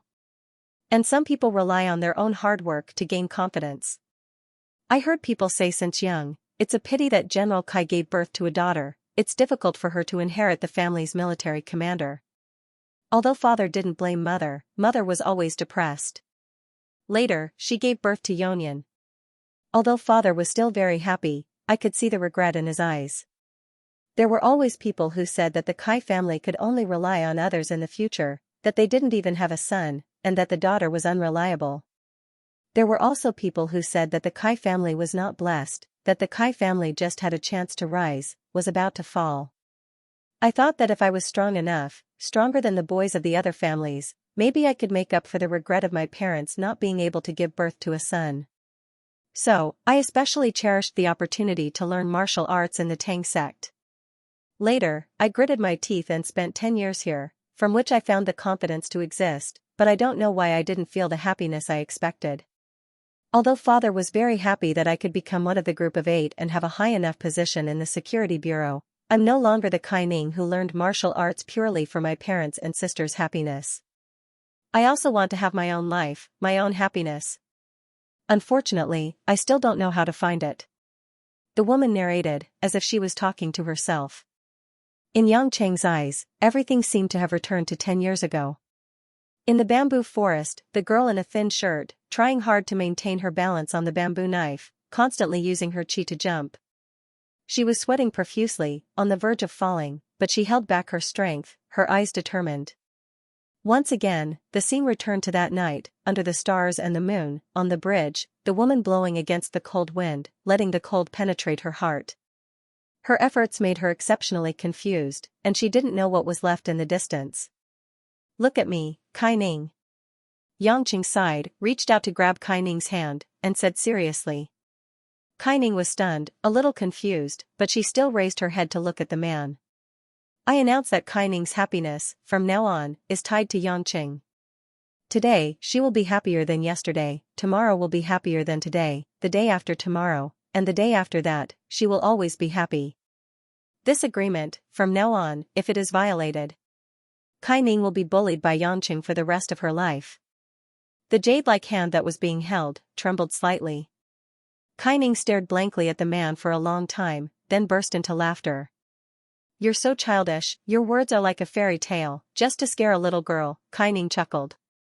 Yangqing scratched the back of his head, why don't you shed a few tears, at least cooperate. Although it's childish, I like to hear it, Kaining suddenly changed her words, say it again. Yangqing was tongue-tied. I can't think of such empty words when we're in love. How about this? Kaining suddenly stood on her tiptoes, wrapped her arms around Yangqing's neck, and kissed the man's lips. He was forcefully kissed by a woman again. Yangqing was in a bad mood.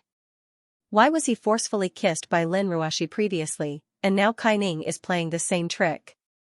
No, I have to punish him severely. Yangchen hugged the woman's waist tightly. While pinching her soft waist, he was like a wild boar gnawing on bamboo shoots. Just like that, he used his lips and tongue to grind the sweet petals of the woman, absorbing all the fragrant saliva. Kaining was inexperienced in this aspect. How could she withstand Yangqing's roughness? She was instantly infatuated, her courage turned into shyness at this moment, and her cute and naive look was a little pitiful. Cough cough. A woman's cough floated over from afar, interrupting this lingering wet kiss. Yangqing was dismayed. Tang Lui, that be *tch, should have spent her time recuperating after waking up. Yangqing had purposely left her internal injuries untreated as a small punishment. Who would have thought that she would come looking for the two of them, even with her injuries? Come on then, I'm planning to do it with big sister Kai in this beautiful bamboo forest. Isn't this the time to be full of affection? What are you trying to do? But since she was already here, the two of them decided not to continue. Kaining blushed as she hid behind Yangqing, lowering her head, not daring to look at her master. Tang Lui's face was a little pale, but she seemed to be fine. With a complicated expression on her face, she flew over from the bamboo trees and landed a few meters away from the two. She was not affected by her internal injuries at all. She was indeed a level higher than Kaining's disciple, and she did not seem to be affected by her internal injuries. Humph, hugging in the bamboo forest in broad daylight, aren't you ashamed? Tang Lui said coldly, but there was a hint of tenderness in her eyes. Yangqing was displeased. Hey, I'm not kissing you, why are you angry? You. Tang Lui's blood was boiling, but she did not dare to refute Yangqing, for she knew that he was not someone she could afford to offend. Seeing that you've saved the Tang sect, I won't lower myself to your level. Tang Lui said haughtily. Yangqing shook his head. Ning your master is suffering from big head syndrome. His mind is being controlled by someone else, and yet he thinks he's so great. What did you say? Tang Lui almost coughed up blood. All right. Kaining quickly tried to smooth things over. She looked at her master and tugged at Yangqing's hand. Don't talk so much. After all, he's my master, an elder. Yangqing was not really angry with Tang Lui. Although her words were cold, when she looked at Kaining, there was an undetectable tenderness in her eyes. She loved her disciple dearly. Master, you came to find us personally. Is there something you need? Kaining asked softly. She was still a little afraid of this strict master. Tang Lui was silent for a moment before she asked softly, how have you been these past few years? Kaining was stunned. When she came back to her senses, she felt that her nose was a little sour. Her eyes were red as she shook her head and smiled. Yes, thank you for your concern, master. That's good to hear. Tang Lui smiled bitterly. Don't be like master, keeping your eyes on him. As she spoke, Tang Lui glared at Yangqing. Yangqing, I know you are an extraordinary man. I also know that I, or even the entire Tang family, are no match for you. However, Ninger is a disciple that I have raised for 10 years and watched grow up. To me, she is like half a daughter. I can be strict with her, because in this way, she will not lose out. But you can't. You have to cherish her, love her, and treat her like a pearl. If you hurt her, I will haunt you even if I turn into a vengeful spirit. Yangqing was taken aback. He did not expect Tang Lui to be so forthright in the matter of Kaining. He had thought that Tang Lui would be prejudiced against men, and would find him an eyesore.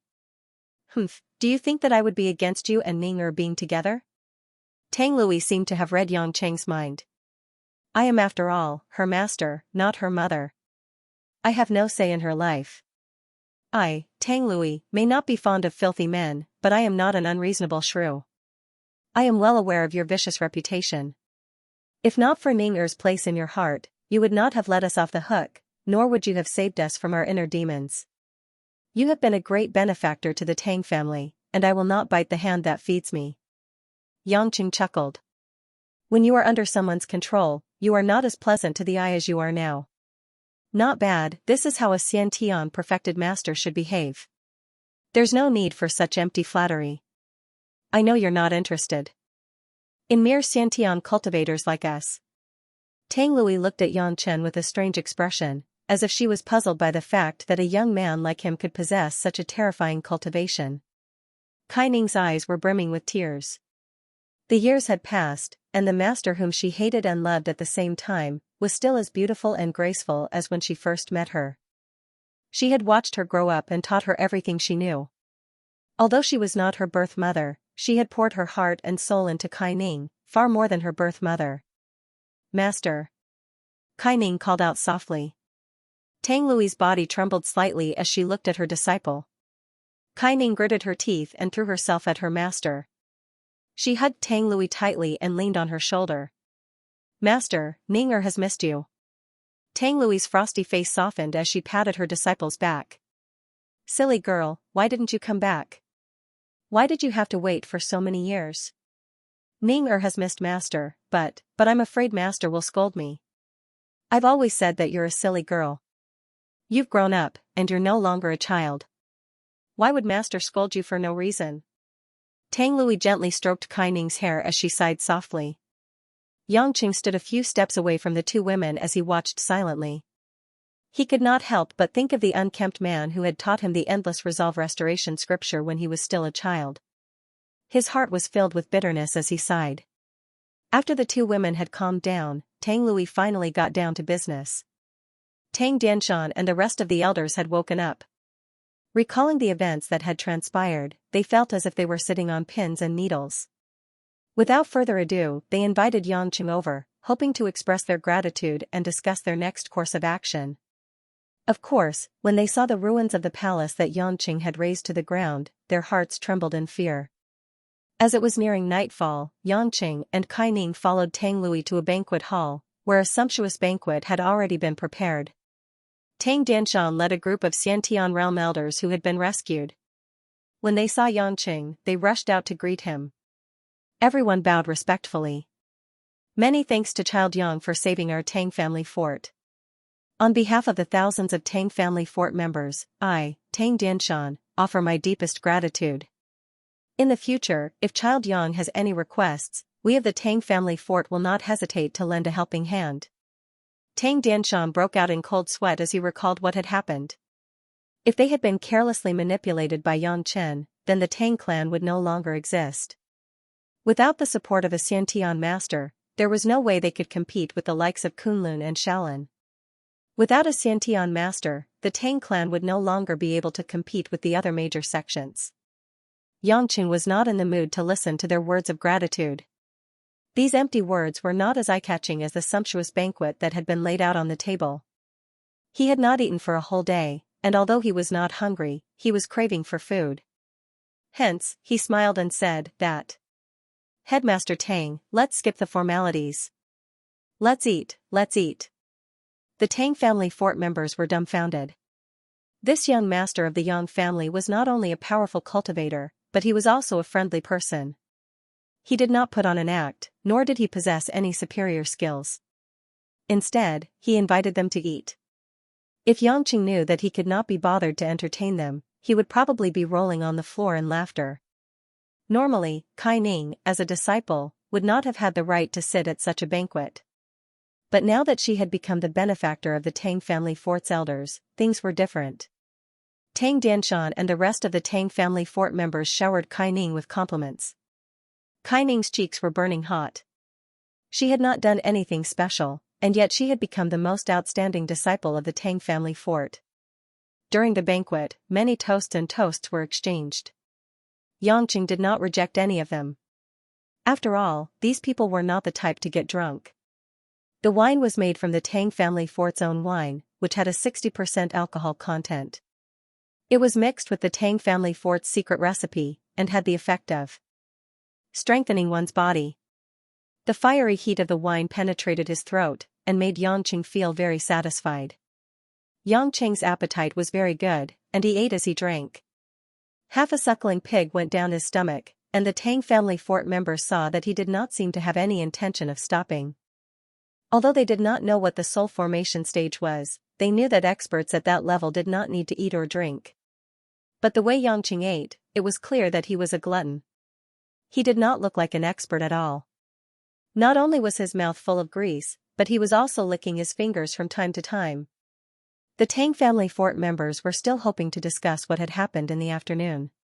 But looking at Yangqing's attitude, it seemed that he had forgotten about the important matter.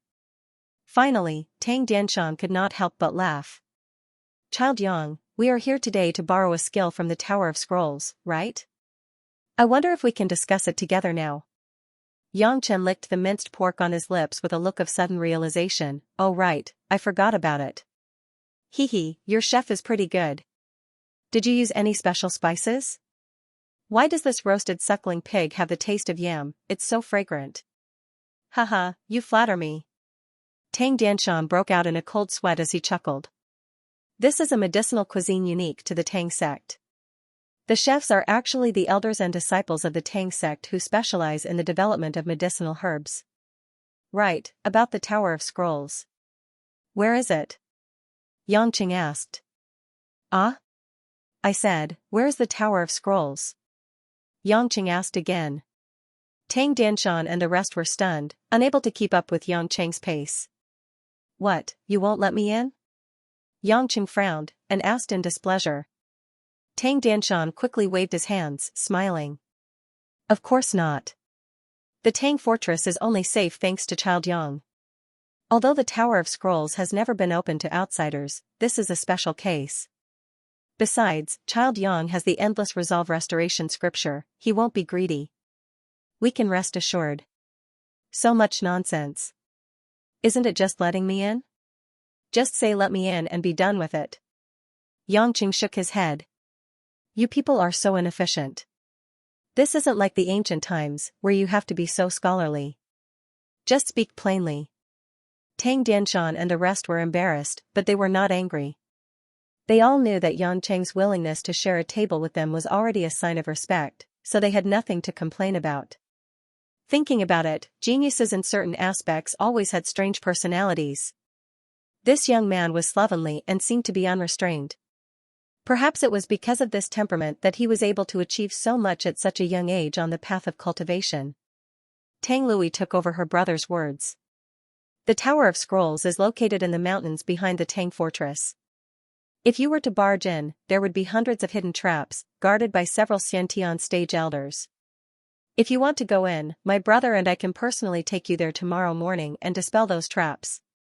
Of course, I know that you're not afraid of those things at all, but there has to be a rule to explain to the ancestors' rules." In this way, the purpose of Yangqing's visit had been resolved. Yangqing was also quite satisfied. He didn't mind staying here for a few more days. It could be seen that Kai Ning still missed the place where she grew up. It was worth it to let a woman interact with her senior brothers, master, and elders for a few days to make her happy. Moreover, Yangqing didn't think that he could analyze everything he wanted in a day or two. Tang Dianshan exchanged a look with the other elders, and hesitantly asked, "Child Yang, what do you think of the villain who tried to kill us? How is that person's cultivation?" Yangqing gulped down a mouthful of wine and pondered for a moment. "I'm not too sure myself. All I know is that the person is definitely above the soul-forming stage. Perhaps he's at the tribulation stage, or perhaps he has some sort of powerful artifact to protect him. But since he's after my Endless Resolve Restoration scripture, you can rest assured that he won't continue to cause you trouble." The faces of the elders darkened. When they heard that the person was above the soul-forming stage, their hearts trembled.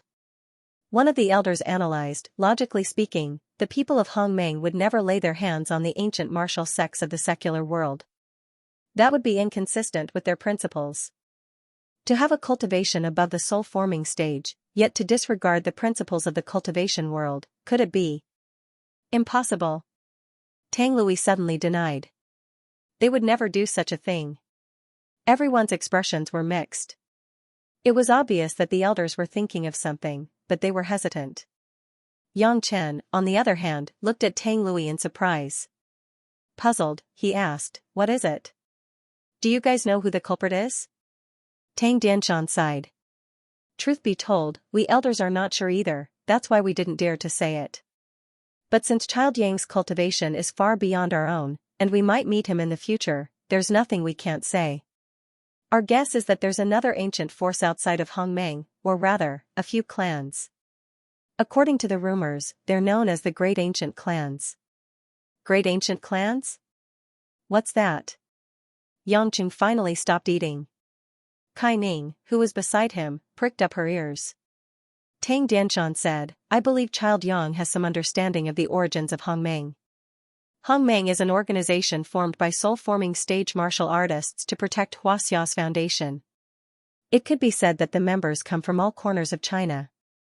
We have no idea what goes on inside, but what we can be sure of is that Hongmeng must have existed since ancient times to fulfill a certain mission. But the great ancient clans don't have any special mission, and they're not here to protect Huaxia.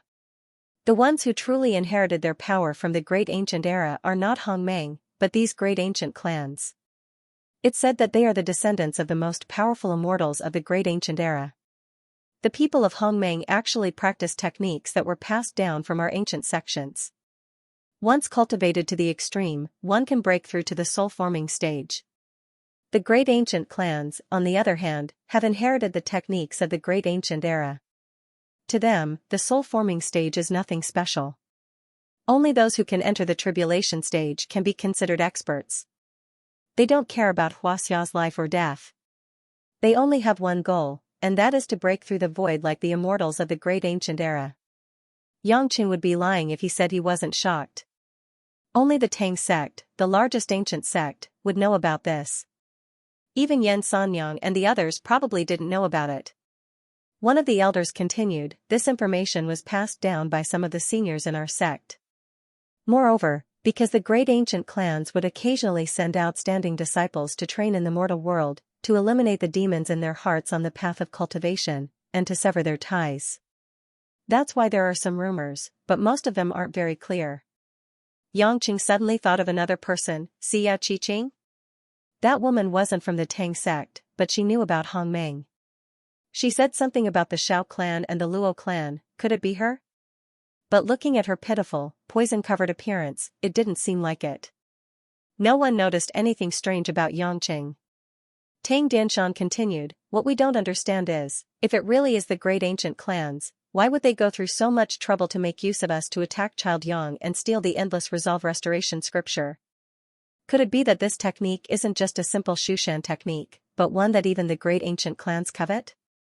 Kai Ning analyzed, perhaps, it was just one person, and that person's actions cannot be known by the great ancient clans, so, they purposely hid it. Or perhaps they weren't sure if they could defeat Yangqing, so they wanted to test him first? Tang Dianshan and the others agreed.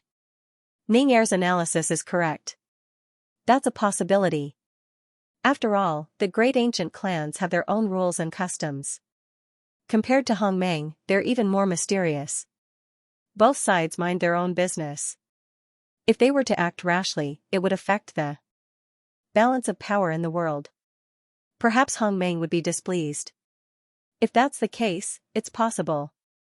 But, what kind of technique is the endless resolve restoration scripture? It's hard to fathom. Yang Chen had a rough idea of what was going on.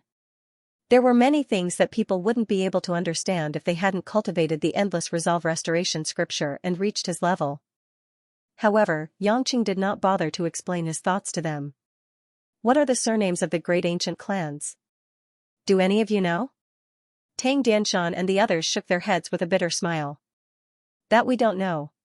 We've only learned a little from our ancestors. That level is not something we can come into contact with. Tang Lui, on the other hand, looked at Yangqing with a strange expression, as if deep in thought. Yangqing's heart sank. He had thought that with his current level of cultivation, he would have nothing to fear. Unless that mysterious woman, Athena, appeared out of nowhere, or Zeus, who was rumored to be the strongest, broke out of the formation. But none of them had a reason to make a move on him, so there was nothing to worry about. But now, with the revelation of the great ancient clans, and his encounter with Xia Qiqing, who was probably from there, Everything was different from what he had imagined. What was more depressing was the fact that those people were interested in his cultivation technique. His first encounter with Xianxia had been a series of bad luck. Xianxia did not enjoy the rest of the banquet.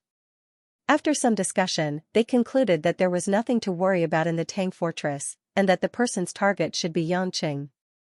Everyone heaved a sigh of relief. For the rest of the banquet, Xianxia didn't really enjoy the food.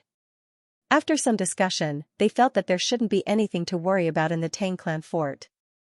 That person's target should be Xianxia, which made them feel relieved. Thus, Xianxia and Kai Ning went to the residence that Tang Lui had arranged for them. Under the moonlight, the two of them walked along the paved road, the mountain breeze brushing past their hair. Noticing that Xianxia was silent, Kai Ning asked softly, "Are you still worried about the ancient families?" Xianxia did not hide anything. "To tell you the truth, I'm certain that the ancient families do exist. I'm not afraid of them. I've had enough close calls with them. If they dare to come, I will fight them head-on. What I'm worried about is that they will harm you like they did to the Tang sect. I don't want the woman who sleeps beside me to stab me with a knife." Kai Ning smiled. "Then teach us well and take good care of us. At the very least, I know that none of the women around you are stupid. One day, we won't have to fear them anymore." Xianxia laughed heartily. "You sure are calm and collected. You don't even seem to mind talking about other women." "I'm not your wife, what right do I have to mind? This is called finding joy in hardship. Isn't that what you're best at?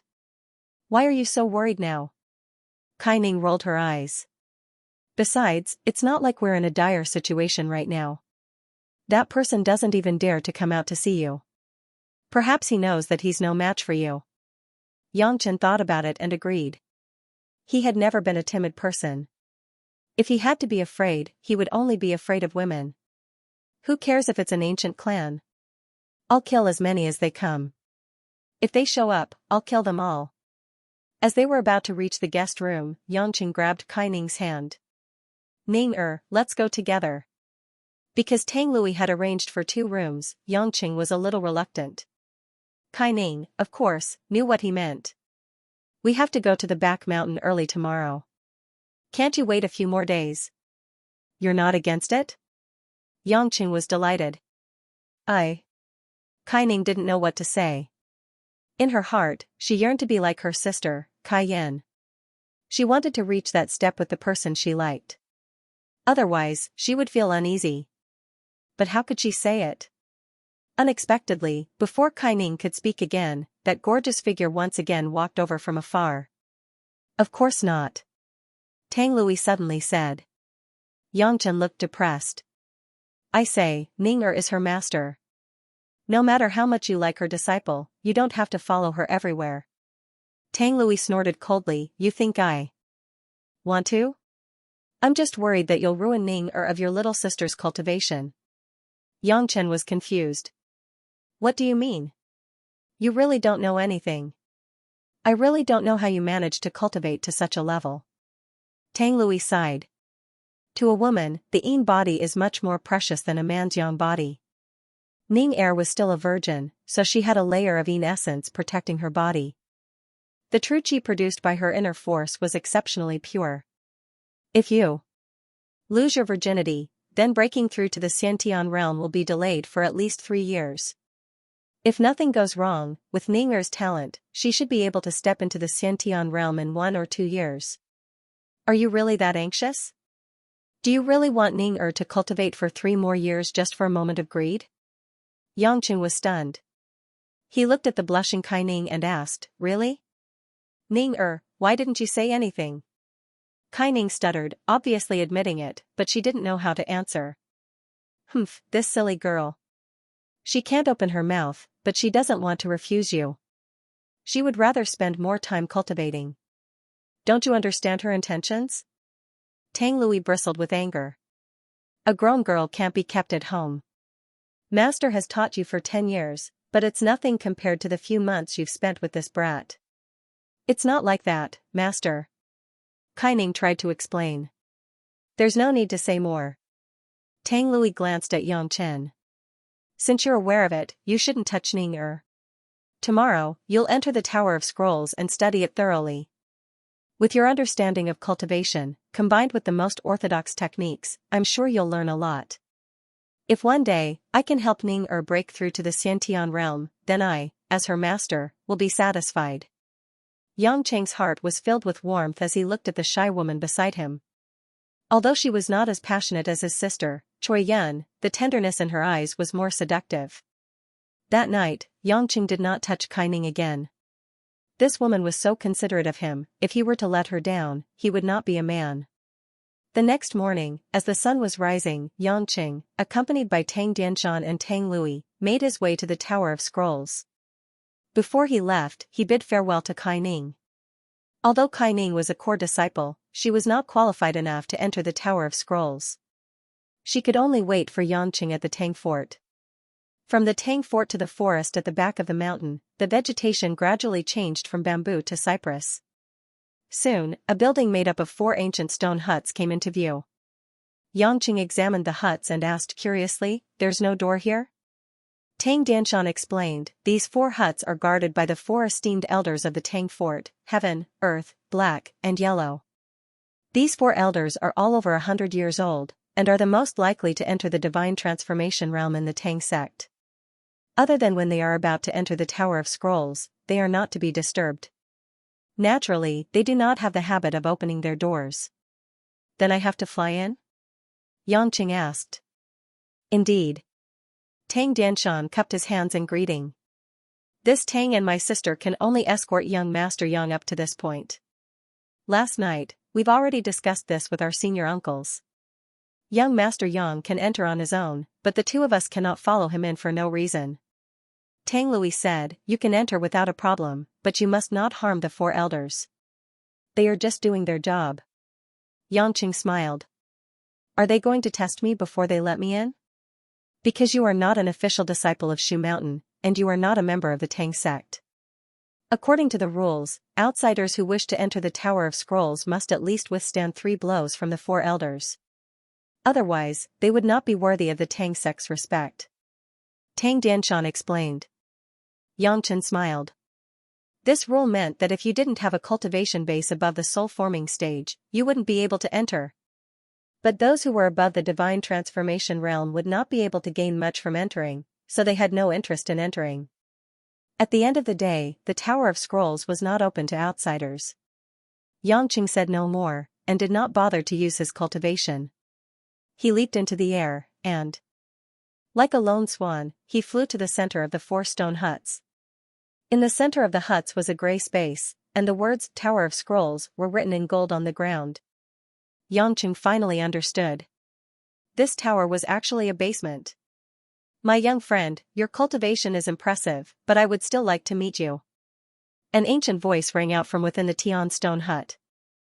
Immediately after, 4 waves of extremely pure Xiantian true qi erupted from within the 4 stone huts. Only then did Yangcheng realize that there was something strange about the 4 stone huts. The stones did not obstruct the flow of true qi, but when the true qi passed through the stones, it felt exceptionally powerful. To outsiders, the waves of true qi that could crush a person in an instant were nothing to Yangcheng. Yangcheng had no interest in fighting them, so he stood in mid-air, allowing the true qi to pass through his body. The heaven and earth restoration force, which nurtured all things and merged with all things. As soon as the true qi entered Yangcheng's body, it came out the same way it entered, without causing any damage.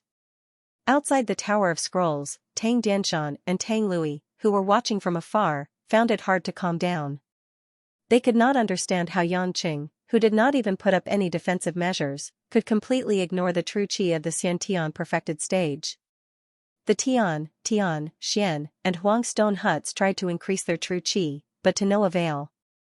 "My young friend, you are indeed an anomaly in the path of cultivation. Please enter the Tower of Scrolls for 3 days, and the Tower of Scrolls will open again." From the Tian stone hut, the voice sounded a little helpless. As soon as the words were spoken, the stone huts that were carved with the words Tower of Scrolls opened up in 4 directions, revealing a deep tunnel that seemed to be at least 100 meters deep. Yangcheng nodded his head in greeting before descending into the tunnel.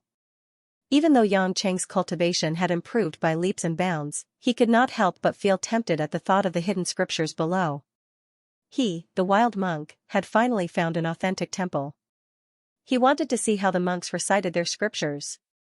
3 days later, it was a weekend in Zhonghai.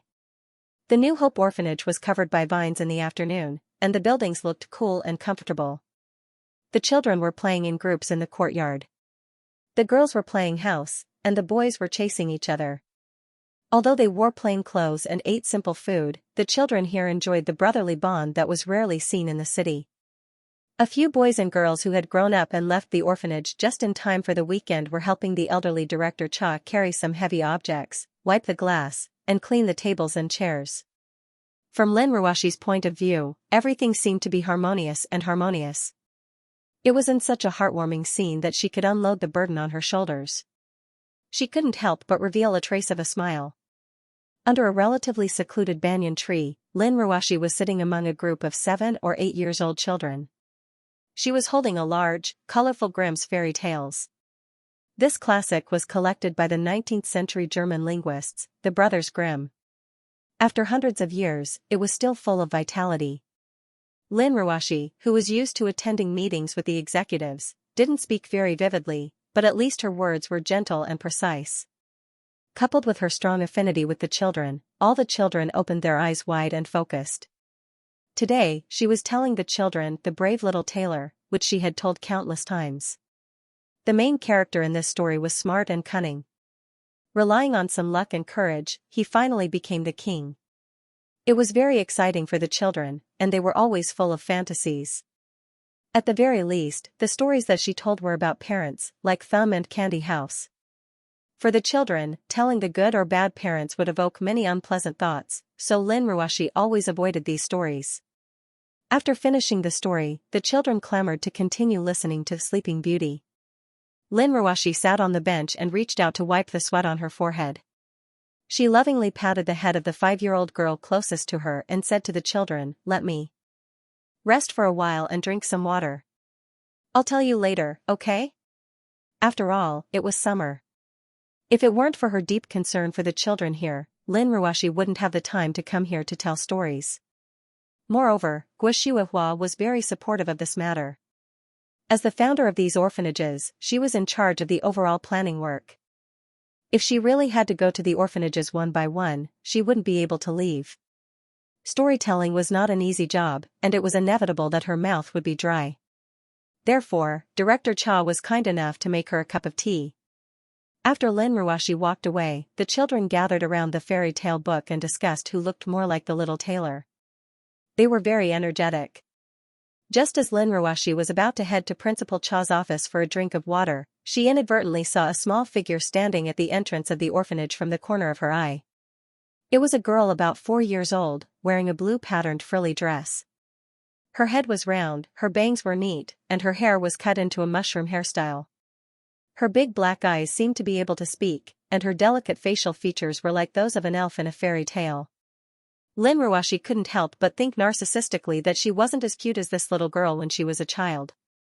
She didn't know what kind of feeling arose in her heart.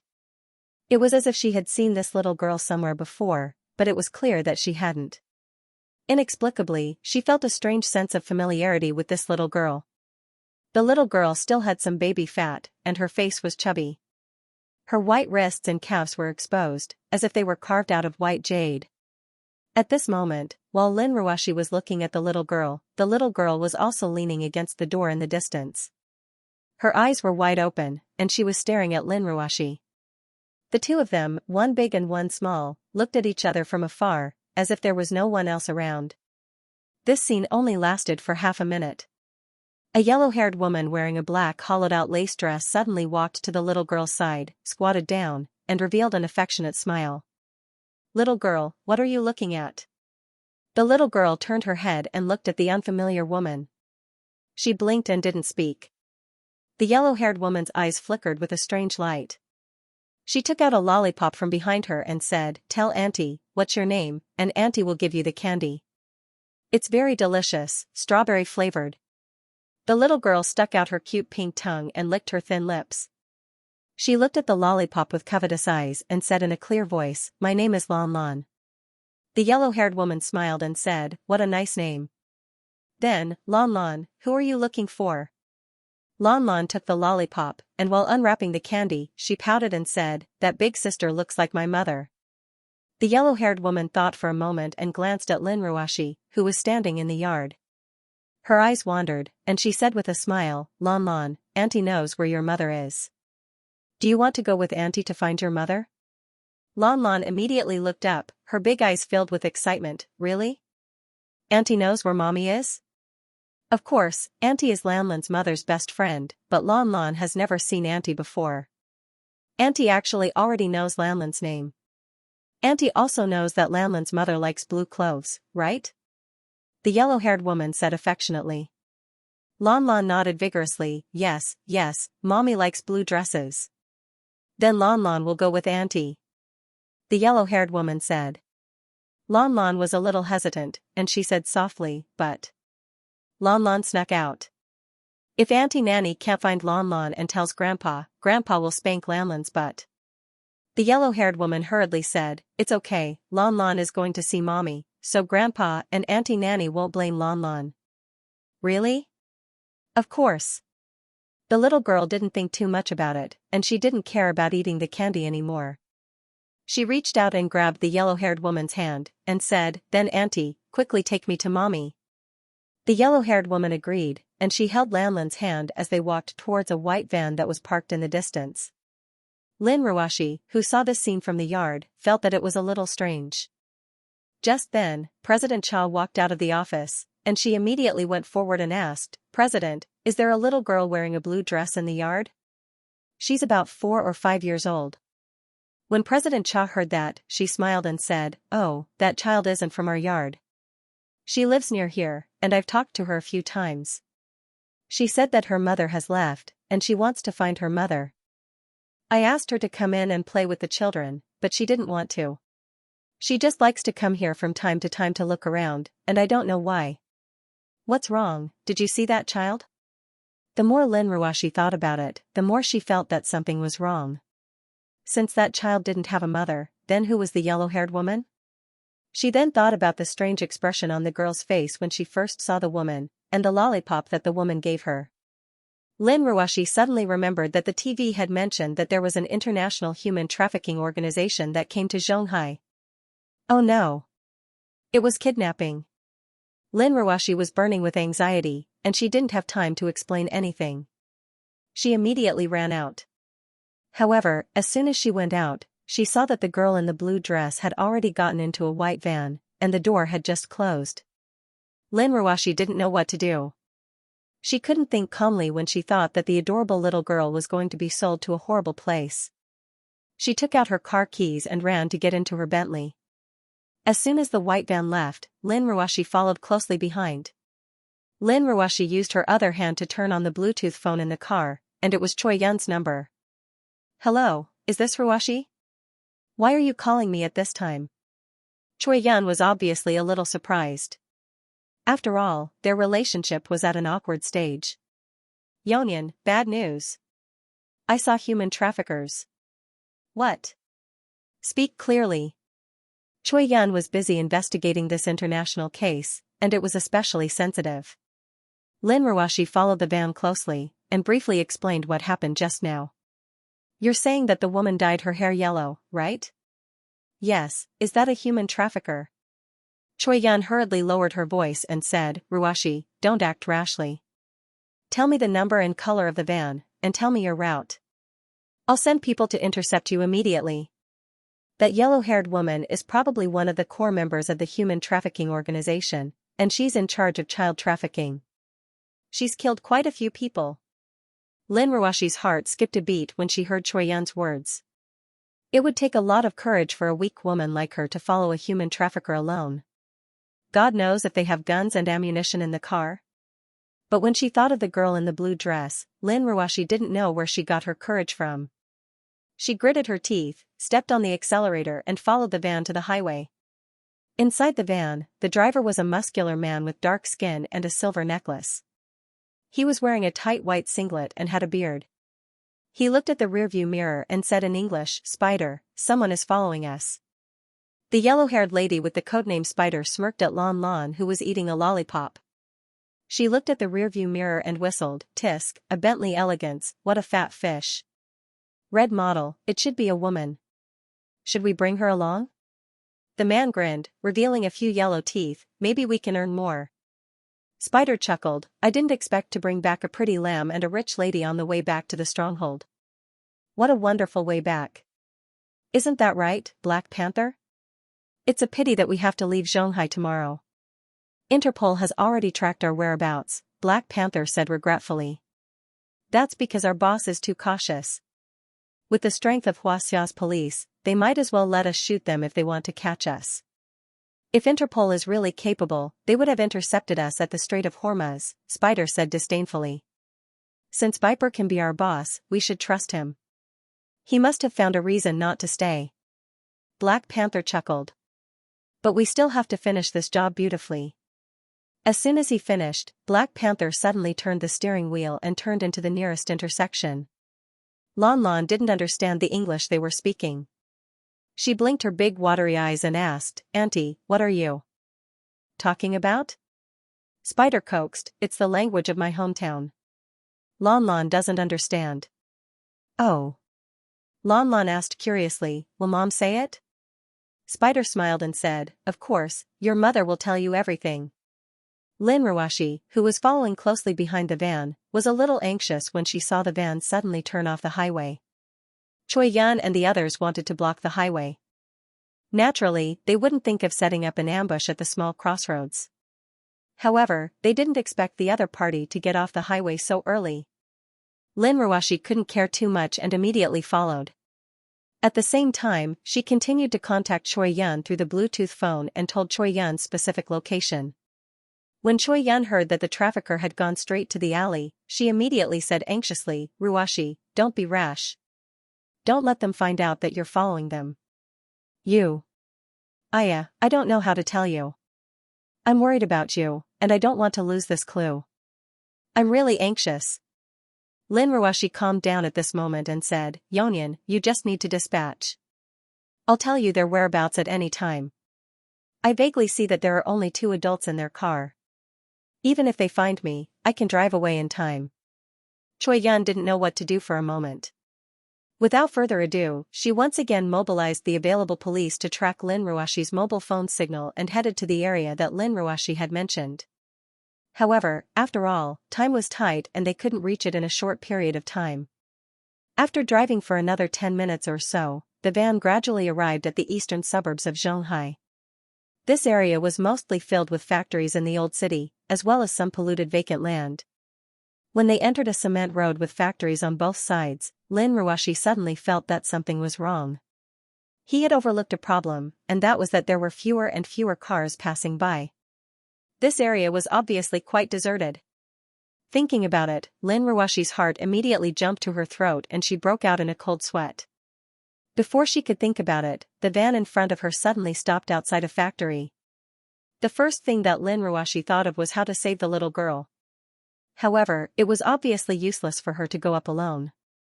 In just a few seconds, Lin Ruashi decided to evacuate the area first. When Choi Yun arrived with the police, there would naturally be a way to save the little girl. After the Bentley slammed on the brakes, Lin Ruashi planned to turn around and leave. However, the yellow-haired Spider and the burly man, Black Panther, who had just gotten out of the van, were already looking over with sinister smiles on their faces. Black Panther suddenly pulled out a homemade pistol with a long barrel from behind him. From a distance of dozens of meters, he aimed at the Bentley and fired 2 consecutive shots. Before Lin Ruashi could turn the car around, the front and back tires of the car were blown up by the highly explosive bullets. "Ah!" Lin Ruashi couldn't help but scream. Her pretty face was pale. She didn't expect the other party to use the method of shooting to stall her. In the end, it was still a miscalculation. How could the criminals of the International Human Trafficking Organization not carry weapons with them? At that moment, Lon Lon ran out of the van. Her dark eyes looked at the red Bentley and then at Black Panther, who was holding a pistol. She asked in a childish voice, "Why are you shooting at an auntie who looks like my mother?" Spider and Black Panther glanced at Lon Lon.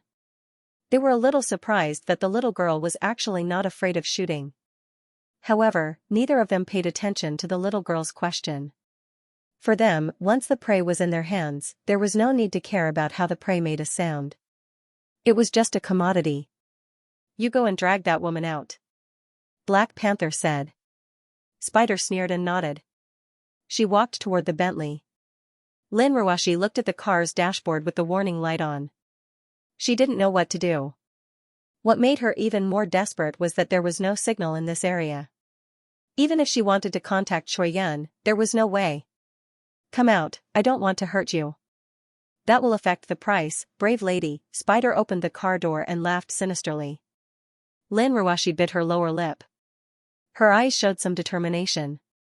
Since they were human trafficking organization, they probably wouldn't kill people easily.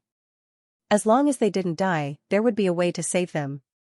Secretly encouraging herself, Lin Ruashi slowly followed Spider's request and got out of the car.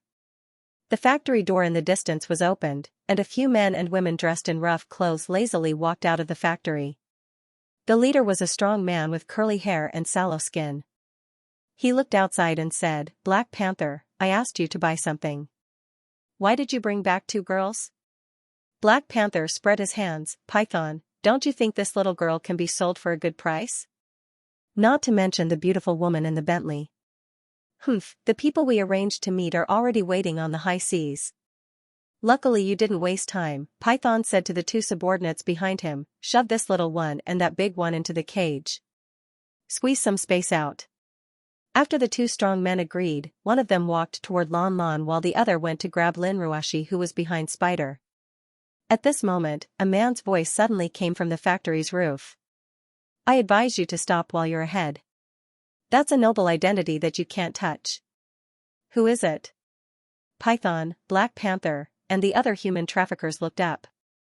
A handsome Caucasian man with maroon curly hair did a beautiful somersault in midair and landed easily from a height of 7 to 8 meters. Red Triangle Organization originated from North Africa. 5 years ago, they officially came into contact with human smuggling in South Asia, the Middle East, and Africa. The first leader was the Red Widow, Venomous Widow. After she was shot dead by the British MI5 2 years ago, the former military advisor and second-in-command, Python, took over as leader. The main core members are Black Panther, Nile Crocodile, Mummy, Spider, and Jackal. There are more than 100 members around the world. The information I provided should be correct, right? The Caucasian man said with a smile. The expressions of everyone present changed drastically. For an organization like theirs that solicited work, what they were most afraid of was being investigated thoroughly. What was the background of the person in front of him? Lanlan's eyes were wide open and filled with curiosity. However, from her pouting mouth, it was obvious that she was a little distressed. She seemed to have realized that she had been tricked. On the other hand, Lin Ruashi's eyes were filled with ecstasy. Previously, when Gao Guoxiong's mercenaries were in danger, she happened to see Merlin leading a team of sea eagles to help, so she recognized him immediately. Thinking that he was the person Yanqing had arranged to protect her before he left, Lin Ruashi felt a sense of warmth in her heart. At least she didn't leave her family behind. Python squinted his eyes. "Who are you? If we're in the same line, then you should know the rules." "My name is Merlin." "I'm not in the same line as you guys. Our predecessors stopped doing your line of work 30 years ago." Merlin grinned and took out a small gold medal from his shirt pocket. On the front of the medal, there was a vivid blue eagle flying high in the sky.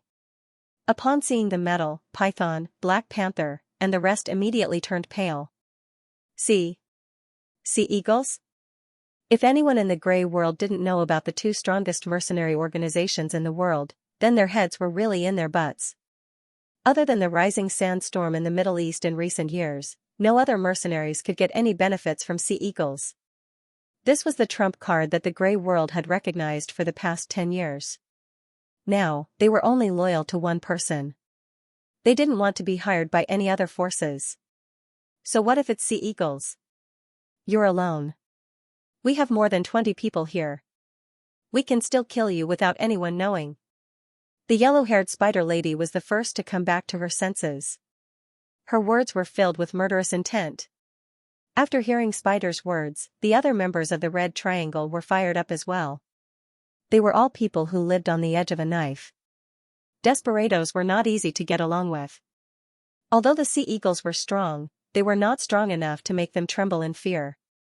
Moreover, ants could kill an elephant with numbers. What was there to be afraid of when it was just a lone eagle? Looks like you guys still don't understand the situation. Some differences can't be made up for with numbers. Molan scratched his head in distress. He then turned to smile gently at Lin Ruashi. Madam, please allow me to do something unsightly in front of you, but they really deserve to die. After saying that, Molan's body exploded like a bomb. He shot forward and sent a flying kick right into Spider's chest. Spider let out a muffled groan. Before he could prepare himself, he flew 7 to 8 meters away like a cannonball and crashed into the shutter door of the opposite factory. Molan attacked Spider first because he wanted to get rid of the danger that was closest to Lin Ruashi. To him, protecting Lin Ruashi's safety was his top priority. Do it. The forest viper knew that there was no way out. He did not care how many people from the sea eagles came and ordered his men to shoot. Black Panther raised his long-barreled pistol and the other members took out their weapons and prepared to shoot at Molan. However, before they could open fire, Molan had already dashed into the crowd in a flash. Bang! The heavy muffled sound of a gun being fired was heard. The bullet was shot towards the sky. The burly man had just aimed and was about to fire when Molan's foot kicked his hand upwards. Ouch! The burly man screamed in pain. The bones in his wrist were broken in an instant. Because Molan had dashed into the crowd, the others did not dare to shoot recklessly. If they were not careful, they might shoot through their own people. Damn it, he wants to save that woman. Go and capture that woman. The forest viper shouted. Immediately, a few of his men reacted and pounced towards Lin Ruashi. Lin Ruashi was panicking and wanted to run away. However, she was not as fast as the human traffickers. Fool! Molan sneered. With a swift movement, he grabbed 2 men who were trying to grab Lin Ruashi by the back of their collars. One in each hand, he flung them back and forth like a windmill towards Viper and the rest. His heavy body pressed down on a few more thugs, and a series of wails rang out incessantly. Molan didn't stop there. He turned around again and exchanged blows with a group of traffickers at lightning speed.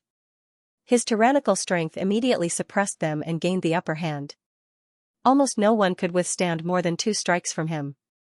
In the blink of an eye, the Red Triangle organization was left with Viper and 7 to 8 key members who were barely able to stand. Only 3 to 4 of them could hold a gun while the rest were either lying on the ground or had fainted. Suddenly, a pistol that he had seized from the burly men appeared in Molan's hand. He twirled it around and smiled. I don't have a gun, and you guys aren't my match. Now that I have a gun, do you still want to play?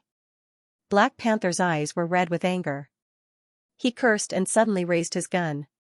However, he wasn't aiming at Molan, but at Lin Ruashi in the distance. Bang! Before Black Panther could fire, Molan shot Black Panther's wrist. Ah! With a scream, one of Black Panther's hands became a bloody mess. If you knew what's good for you, I wouldn't mind sparing your lives. We, the Sea Eagles, have no interest in wiping out a world full of bugs. However, since you guys want to lay your hands on the honorable lady behind me, then all of you can go to hell. Molan said casually and raised his gun again. Everyone was stunned by the absolute suppression of strength. Even the average Sea Eagles members' physical fitness and shooting skills were worlds apart from theirs. Moreover, Molan was one of the Sea Eagles' captains. They couldn't even muster the courage to resist. Stop. Or I'll kill her. Suddenly, the yellow-haired female spider who had been kicked screamed shrilly. Everyone looked over and saw that there was still blood at the corner of Spider's mouth. At that moment, she was grabbing the little girl with one hand and aiming a gun at the little girl's head with the other. Although Molan's blow was heavy, Spider did not completely collapse. Seeing that the situation was dire, Spider saw that Lon Lon was still standing there, not moving away. An idea came to Spider's mind. He quietly rushed forward and took the little girl hostage. Molan frowned slightly at the sight of this, while Lin Ruashi covered her mouth with her hand. Her eyes were wide open and filled with anxiety. Spider sneered. "Put down your gun. If you dare to make another move, I'll kill this child.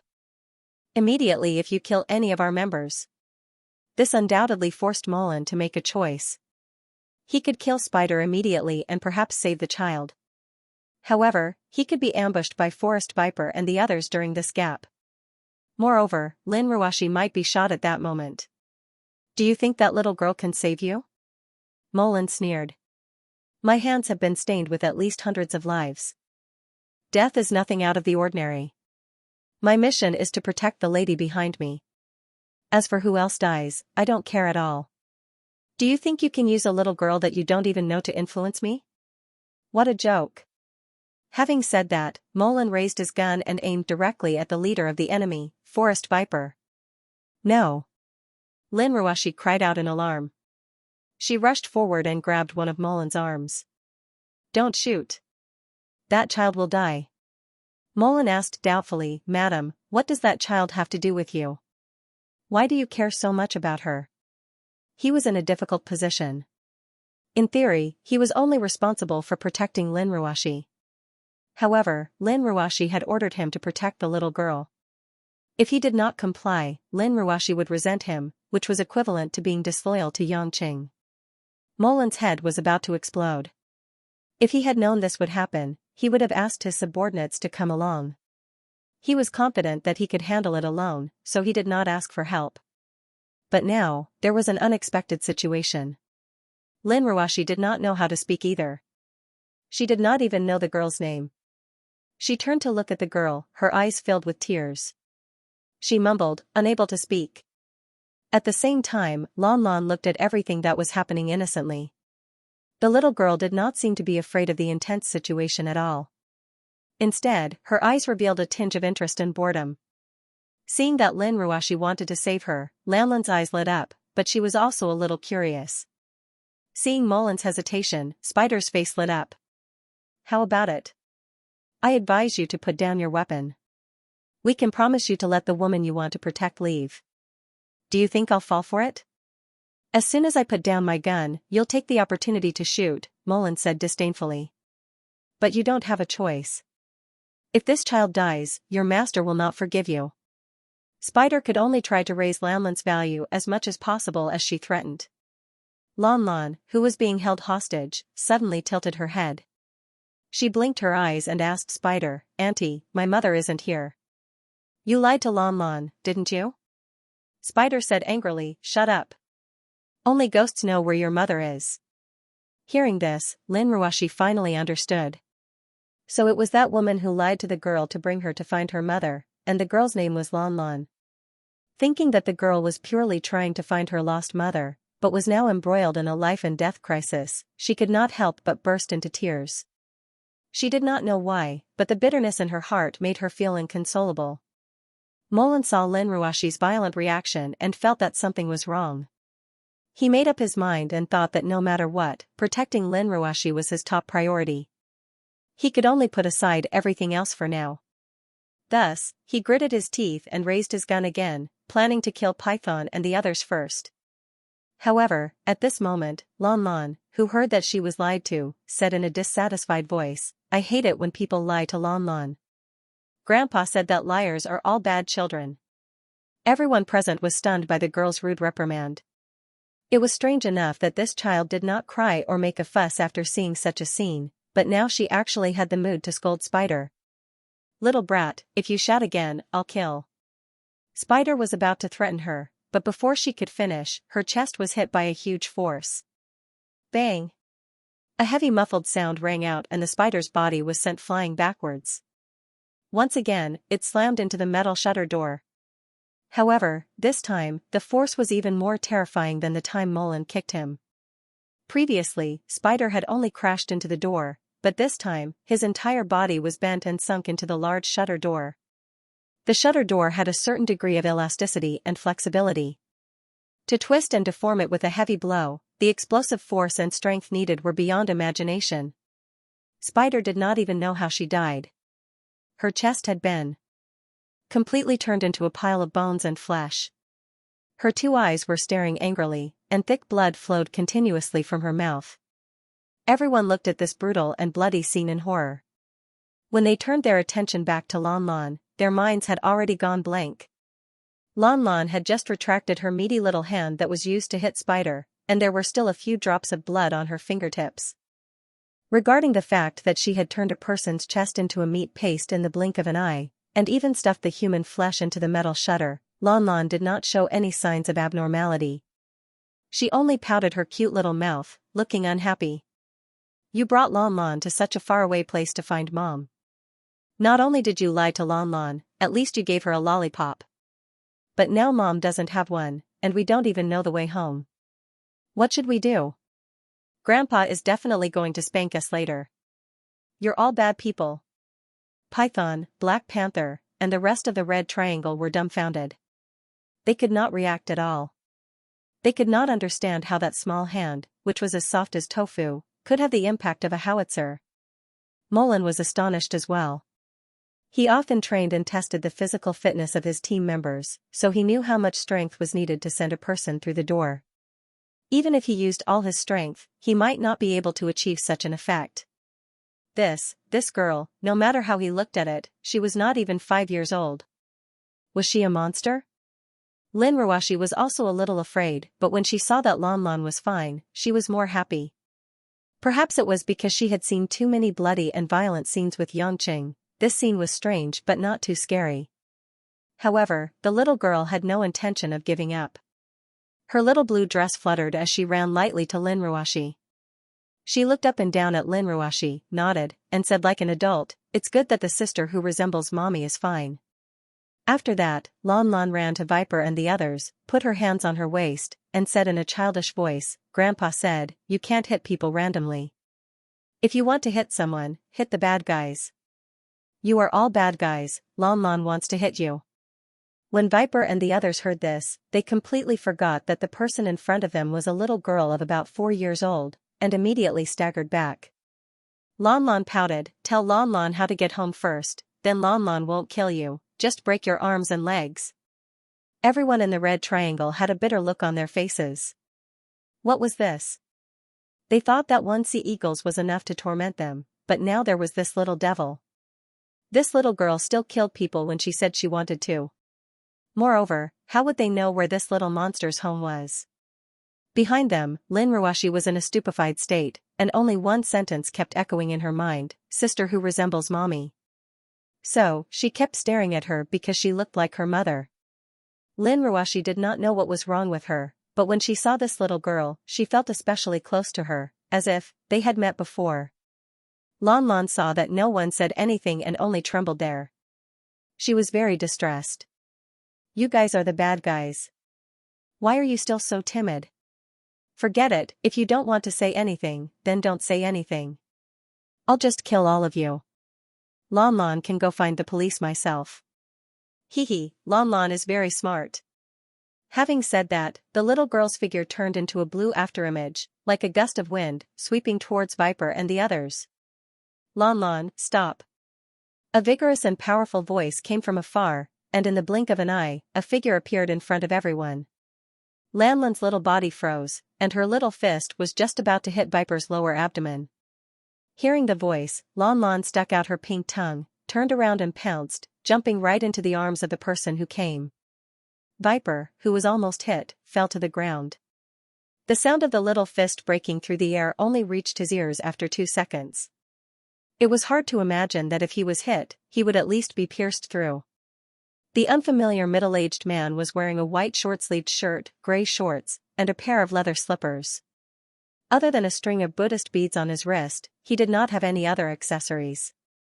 Such a miraculous appearance made Mullen instinctively stand in front of Lin Ruashi to protect her, afraid that the female master would be hurt. The man's back was facing Lin Ruashi and Mullen, and he had no intention of turning around.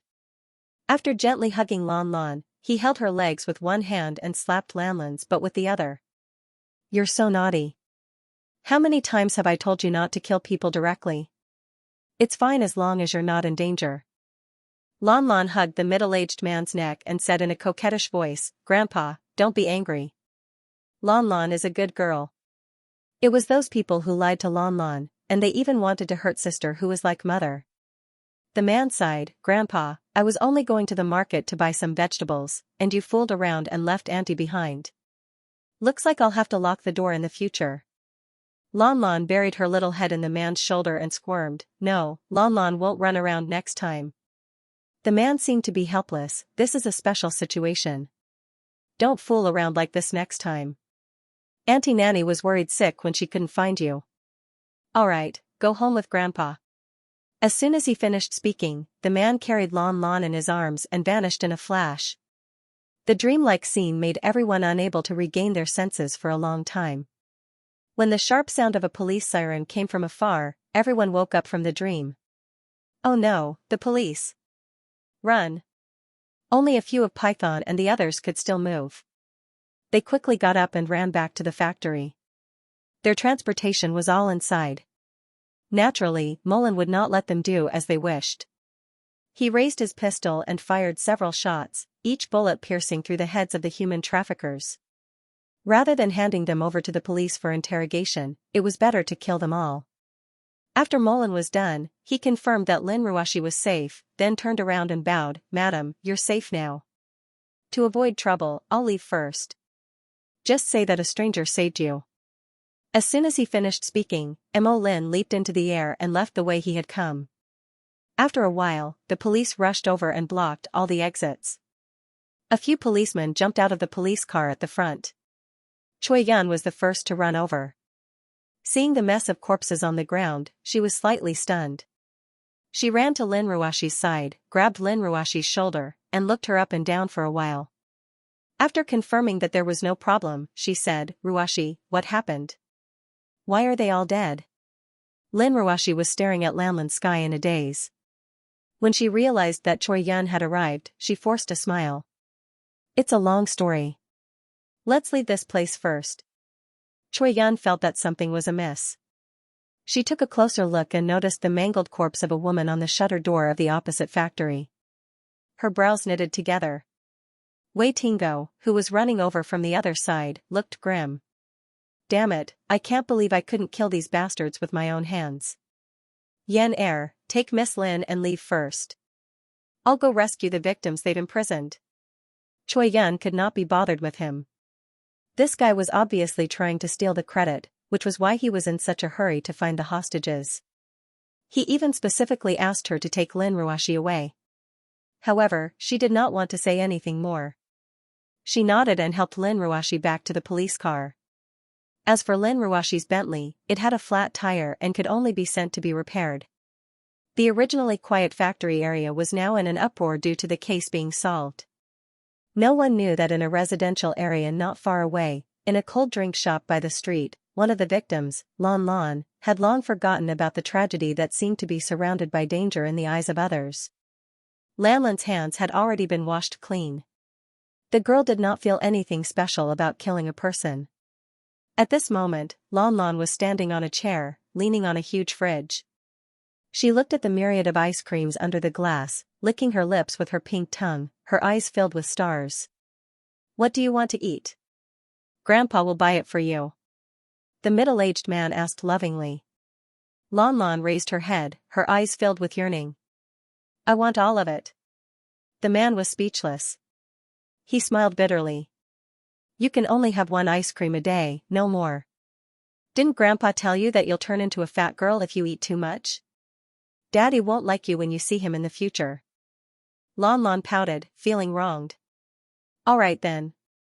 Lon Lon wants the biggest one. The man shook his head and smiled. He took the biggest 3-colored ice cream, paid for it, and walked out of the cold drink shop with Lon Lon. Lon Lon couldn't wait to start eating by herself.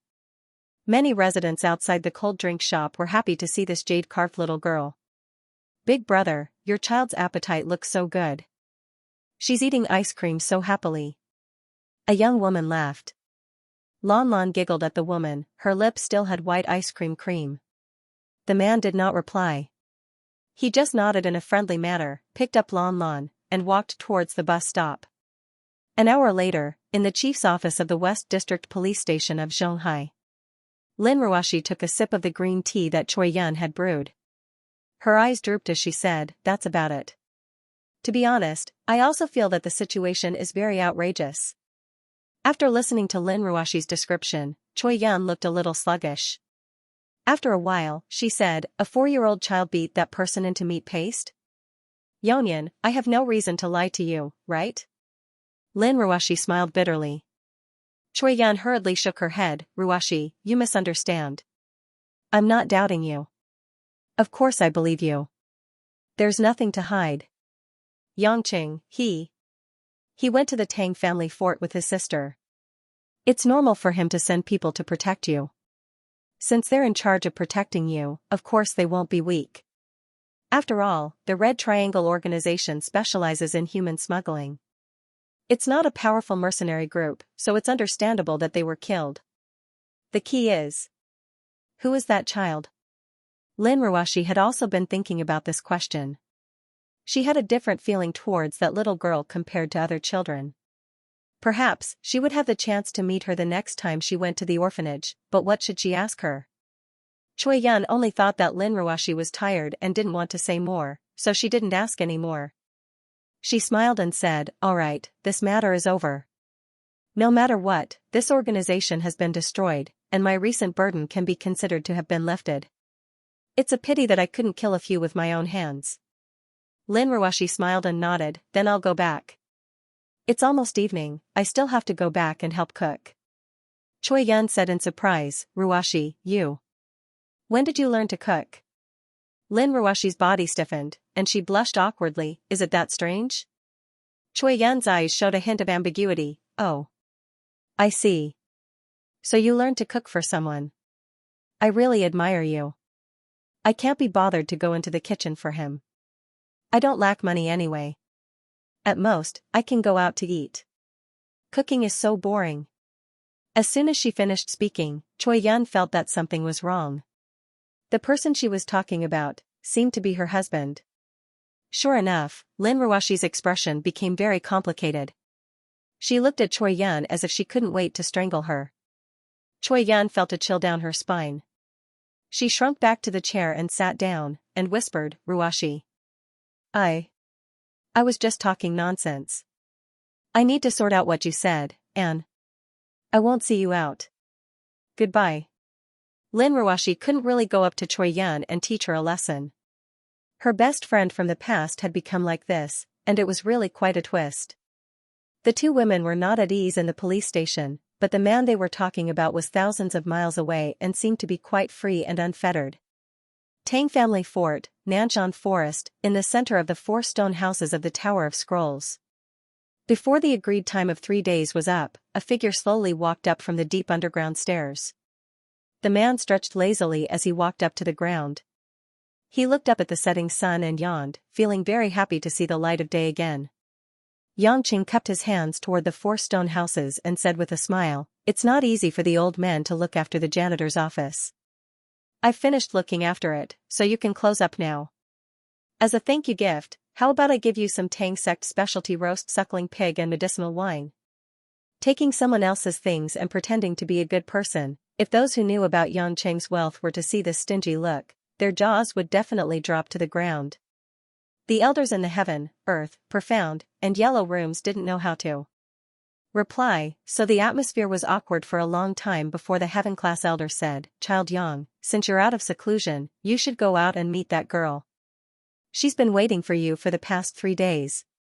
When Yongqing heard this, he sensed for a moment and was instantly speechless. He shook his head and sighed. Without saying anything else, he leaped and flew out of the Tower of Scrolls.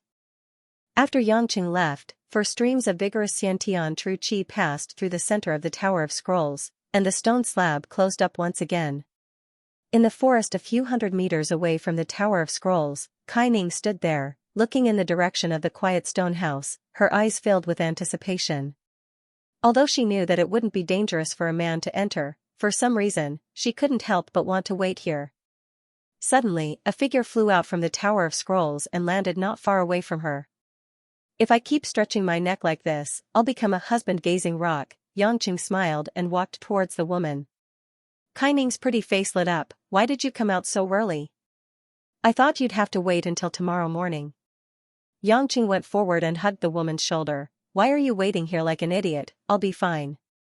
Don't tell me you're going to spend the night here if I come out tomorrow morning? Kaining pursed her lips and mumbled, I don't know why either. I just don't feel at ease. Yangqing reached out and caressed Kaining's cheek, asking with a strange smile, Miss Kaining, can I ask you something? What? Do you like me? Or, do you like me a lot? Or, do you like me a lot? Yangqing asked seriously. Kaining knew that he was joking with her, so she turned her head away and didn't answer him. Yangqing raised his eyebrows, could it be, that you like me a lot? Aya, you're so brave that I'm blushing. You know I'm thin-skinned. Kaining stepped on Yangqing's foot and said angrily, do you have fun teasing me? Yangqing smiled warmly and said, you made me too happy, so I wanted to make you happy. Kaining's heart trembled. She smiled sweetly and naturally leaned against Yangqing's chest. She softly asked, let's not talk about this anymore. Tell me what you found in the Tower of Scrolls. Is it helpful? Yangqing patted the woman's back and sighed. It gives me the feeling that I've completed my PhD, but I've never dabbled in primary school or junior high school knowledge. Suddenly seeing those rules and regulations, I feel fresh and childish. How should I put it? It's useful, but I'm a PhD student, so I'm not limited to just copying. Kaining thought for a while and her eyes lit up, could it be? You want to organize and create your own cultivation method? She knew that Yangqing's realm was much higher than the cultivation methods in the Tower of Scrolls, so it was not impossible for him to create his own cultivation method after reading the basic theory. Yangqing scratched his head and said with a bitter look, I haven't finished organizing yet. After all, I'm not teaching just one or two people. For example, you're about to enter the Xianxia realm, but most of the others don't even have a foundation. Confucius said to make textbooks according to the material. I'll tell you when I think about it. Kaining saw that he was no longer serious and could only smile, but her eyes were full of longing. Beijing, in a luxurious business suite of a 5-star hotel. The air was filled with the smell of women's perfume and hormones. A graceful female body got up from the large bed covered in violet sheets. She walked naked to the carpet and bent down to pick up the clothes that had been thrown away. The woman's skin was smooth and white, but there were still fresh bite marks and bruises on many parts of her body. It made the beautiful picture look a little incongruous. On the big bed, a man with long hair that reached his shoulders was drinking a glass of highly alcoholic liquor while holding a cigar in his other hand, puffing out clouds of smoke. The woman silently put on her sexy underwear. There was a trace of sadness between her eyebrows. She seemed to hesitate for a long time before she mustered the courage to speak to the naked man on the bed. Buwen, I have something to tell you. It was none other than Tang Xian.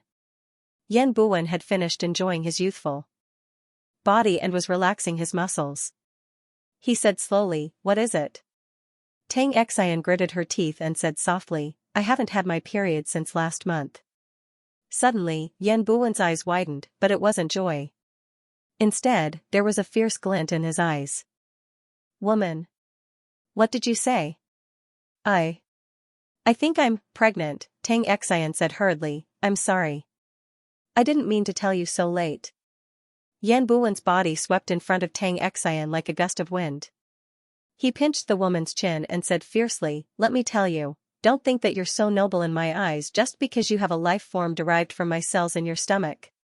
In my eyes, you're just a mother used to cultivate an embryo, a broken and pitiful vessel. If I want to reproduce, I can find a better mother to cultivate the embryo. A lowly species like you doesn't deserve to bear my child.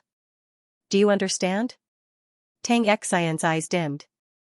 The man's words were like knives cutting open wounds in her heart, causing her to suffocate in pain. If you want to get pregnant, that's your business. Whether you want to abort or give birth, it's up to you. When I want you to come, you'll come obediently. Whatever I want you to do, you'll do it obediently. As for the rest, don't talk nonsense with me. Do you understand? Tang Xian quickly nodded and bit her lip, not daring to object. Yan Buwen said coldly, my plan has entered a critical stage. If you dare to cause any trouble, you and the little thing in your stomach will meet a horrible end. Tang Xian subconsciously held her stomach and shook her head with difficulty. Yan Buwen scoffed and pushed the woman away. Like a gust of wind, he returned to the bed. Tang Xian's tears fell silently, but she didn't dare to stay in the room for too long. She was afraid that if she cried out, the man would be angry again. She originally thought that if she was pregnant with his child, he would at least be gentler. But now, it seemed that the moral values of the world didn't apply to this man at all. Tang Xian hurriedly put on her clothes and wiped the tears from her swollen eyes. She nodded at Yan Buwen to bid farewell, then carefully closed the door and left the room. 10 minutes later, Tang Xian finally calmed down. She took the elevator downstairs and walked out of the hotel. She still had to go home at night, so that it would appear as if nothing had happened. However, before Tang Xian could walk to her car, a figure blocked her way. It was a burly man in a navy blue short-sleeved shirt, ripped jeans, and an eye patch. It was Li Dun. "It's you." Tang Xian frowned. "You followed me?" "I'm worried about you," Li Dun said gently. These days, Li Dun would appear by her side almost every other day. Tang Xian was no longer in awe of this young master of the Li family. Instead, she was a little annoyed by Li Dun's constant pestering. "Li Dun, how many times do you want me to tell you? It's impossible between us. Even if you care about me, you're only adding to my troubles." Tang Xian said angrily. Li Dun didn't care. Instead, he suddenly put his hand on Tang Xian's shoulder and pulled open the collar of her dress.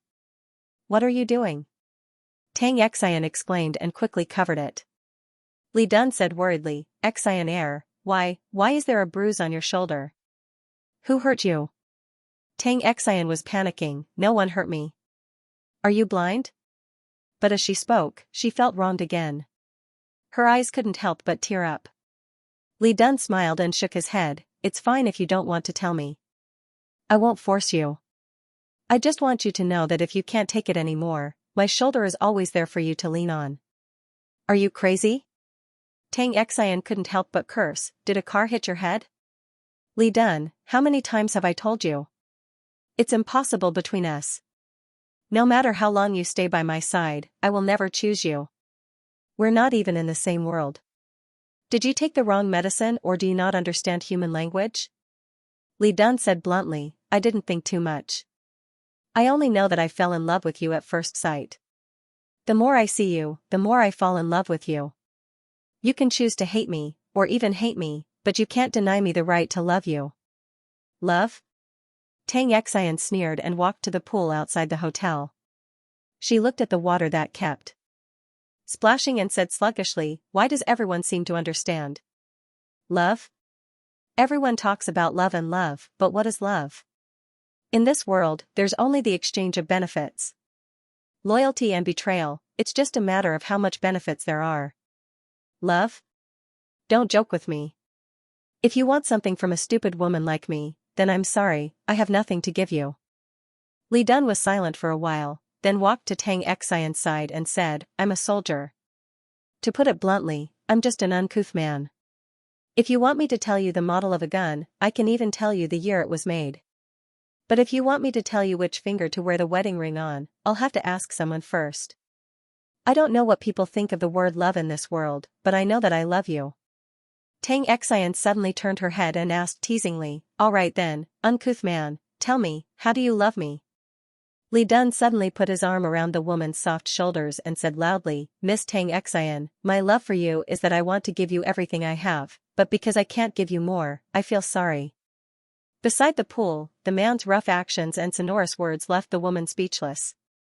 After a long time, Tang Xian turned her head away from Li Dun and murmured, "How can you be so stupid?" "I'm stupid enough, but why did the heavens send you to me? Li Dun. You really are the stupidest man in the world. I want to hate you." Li Dun gently patted the woman's shoulder and grinned. End of chapter 810. Don't forget to subscribe, like, and share the video to support the channel.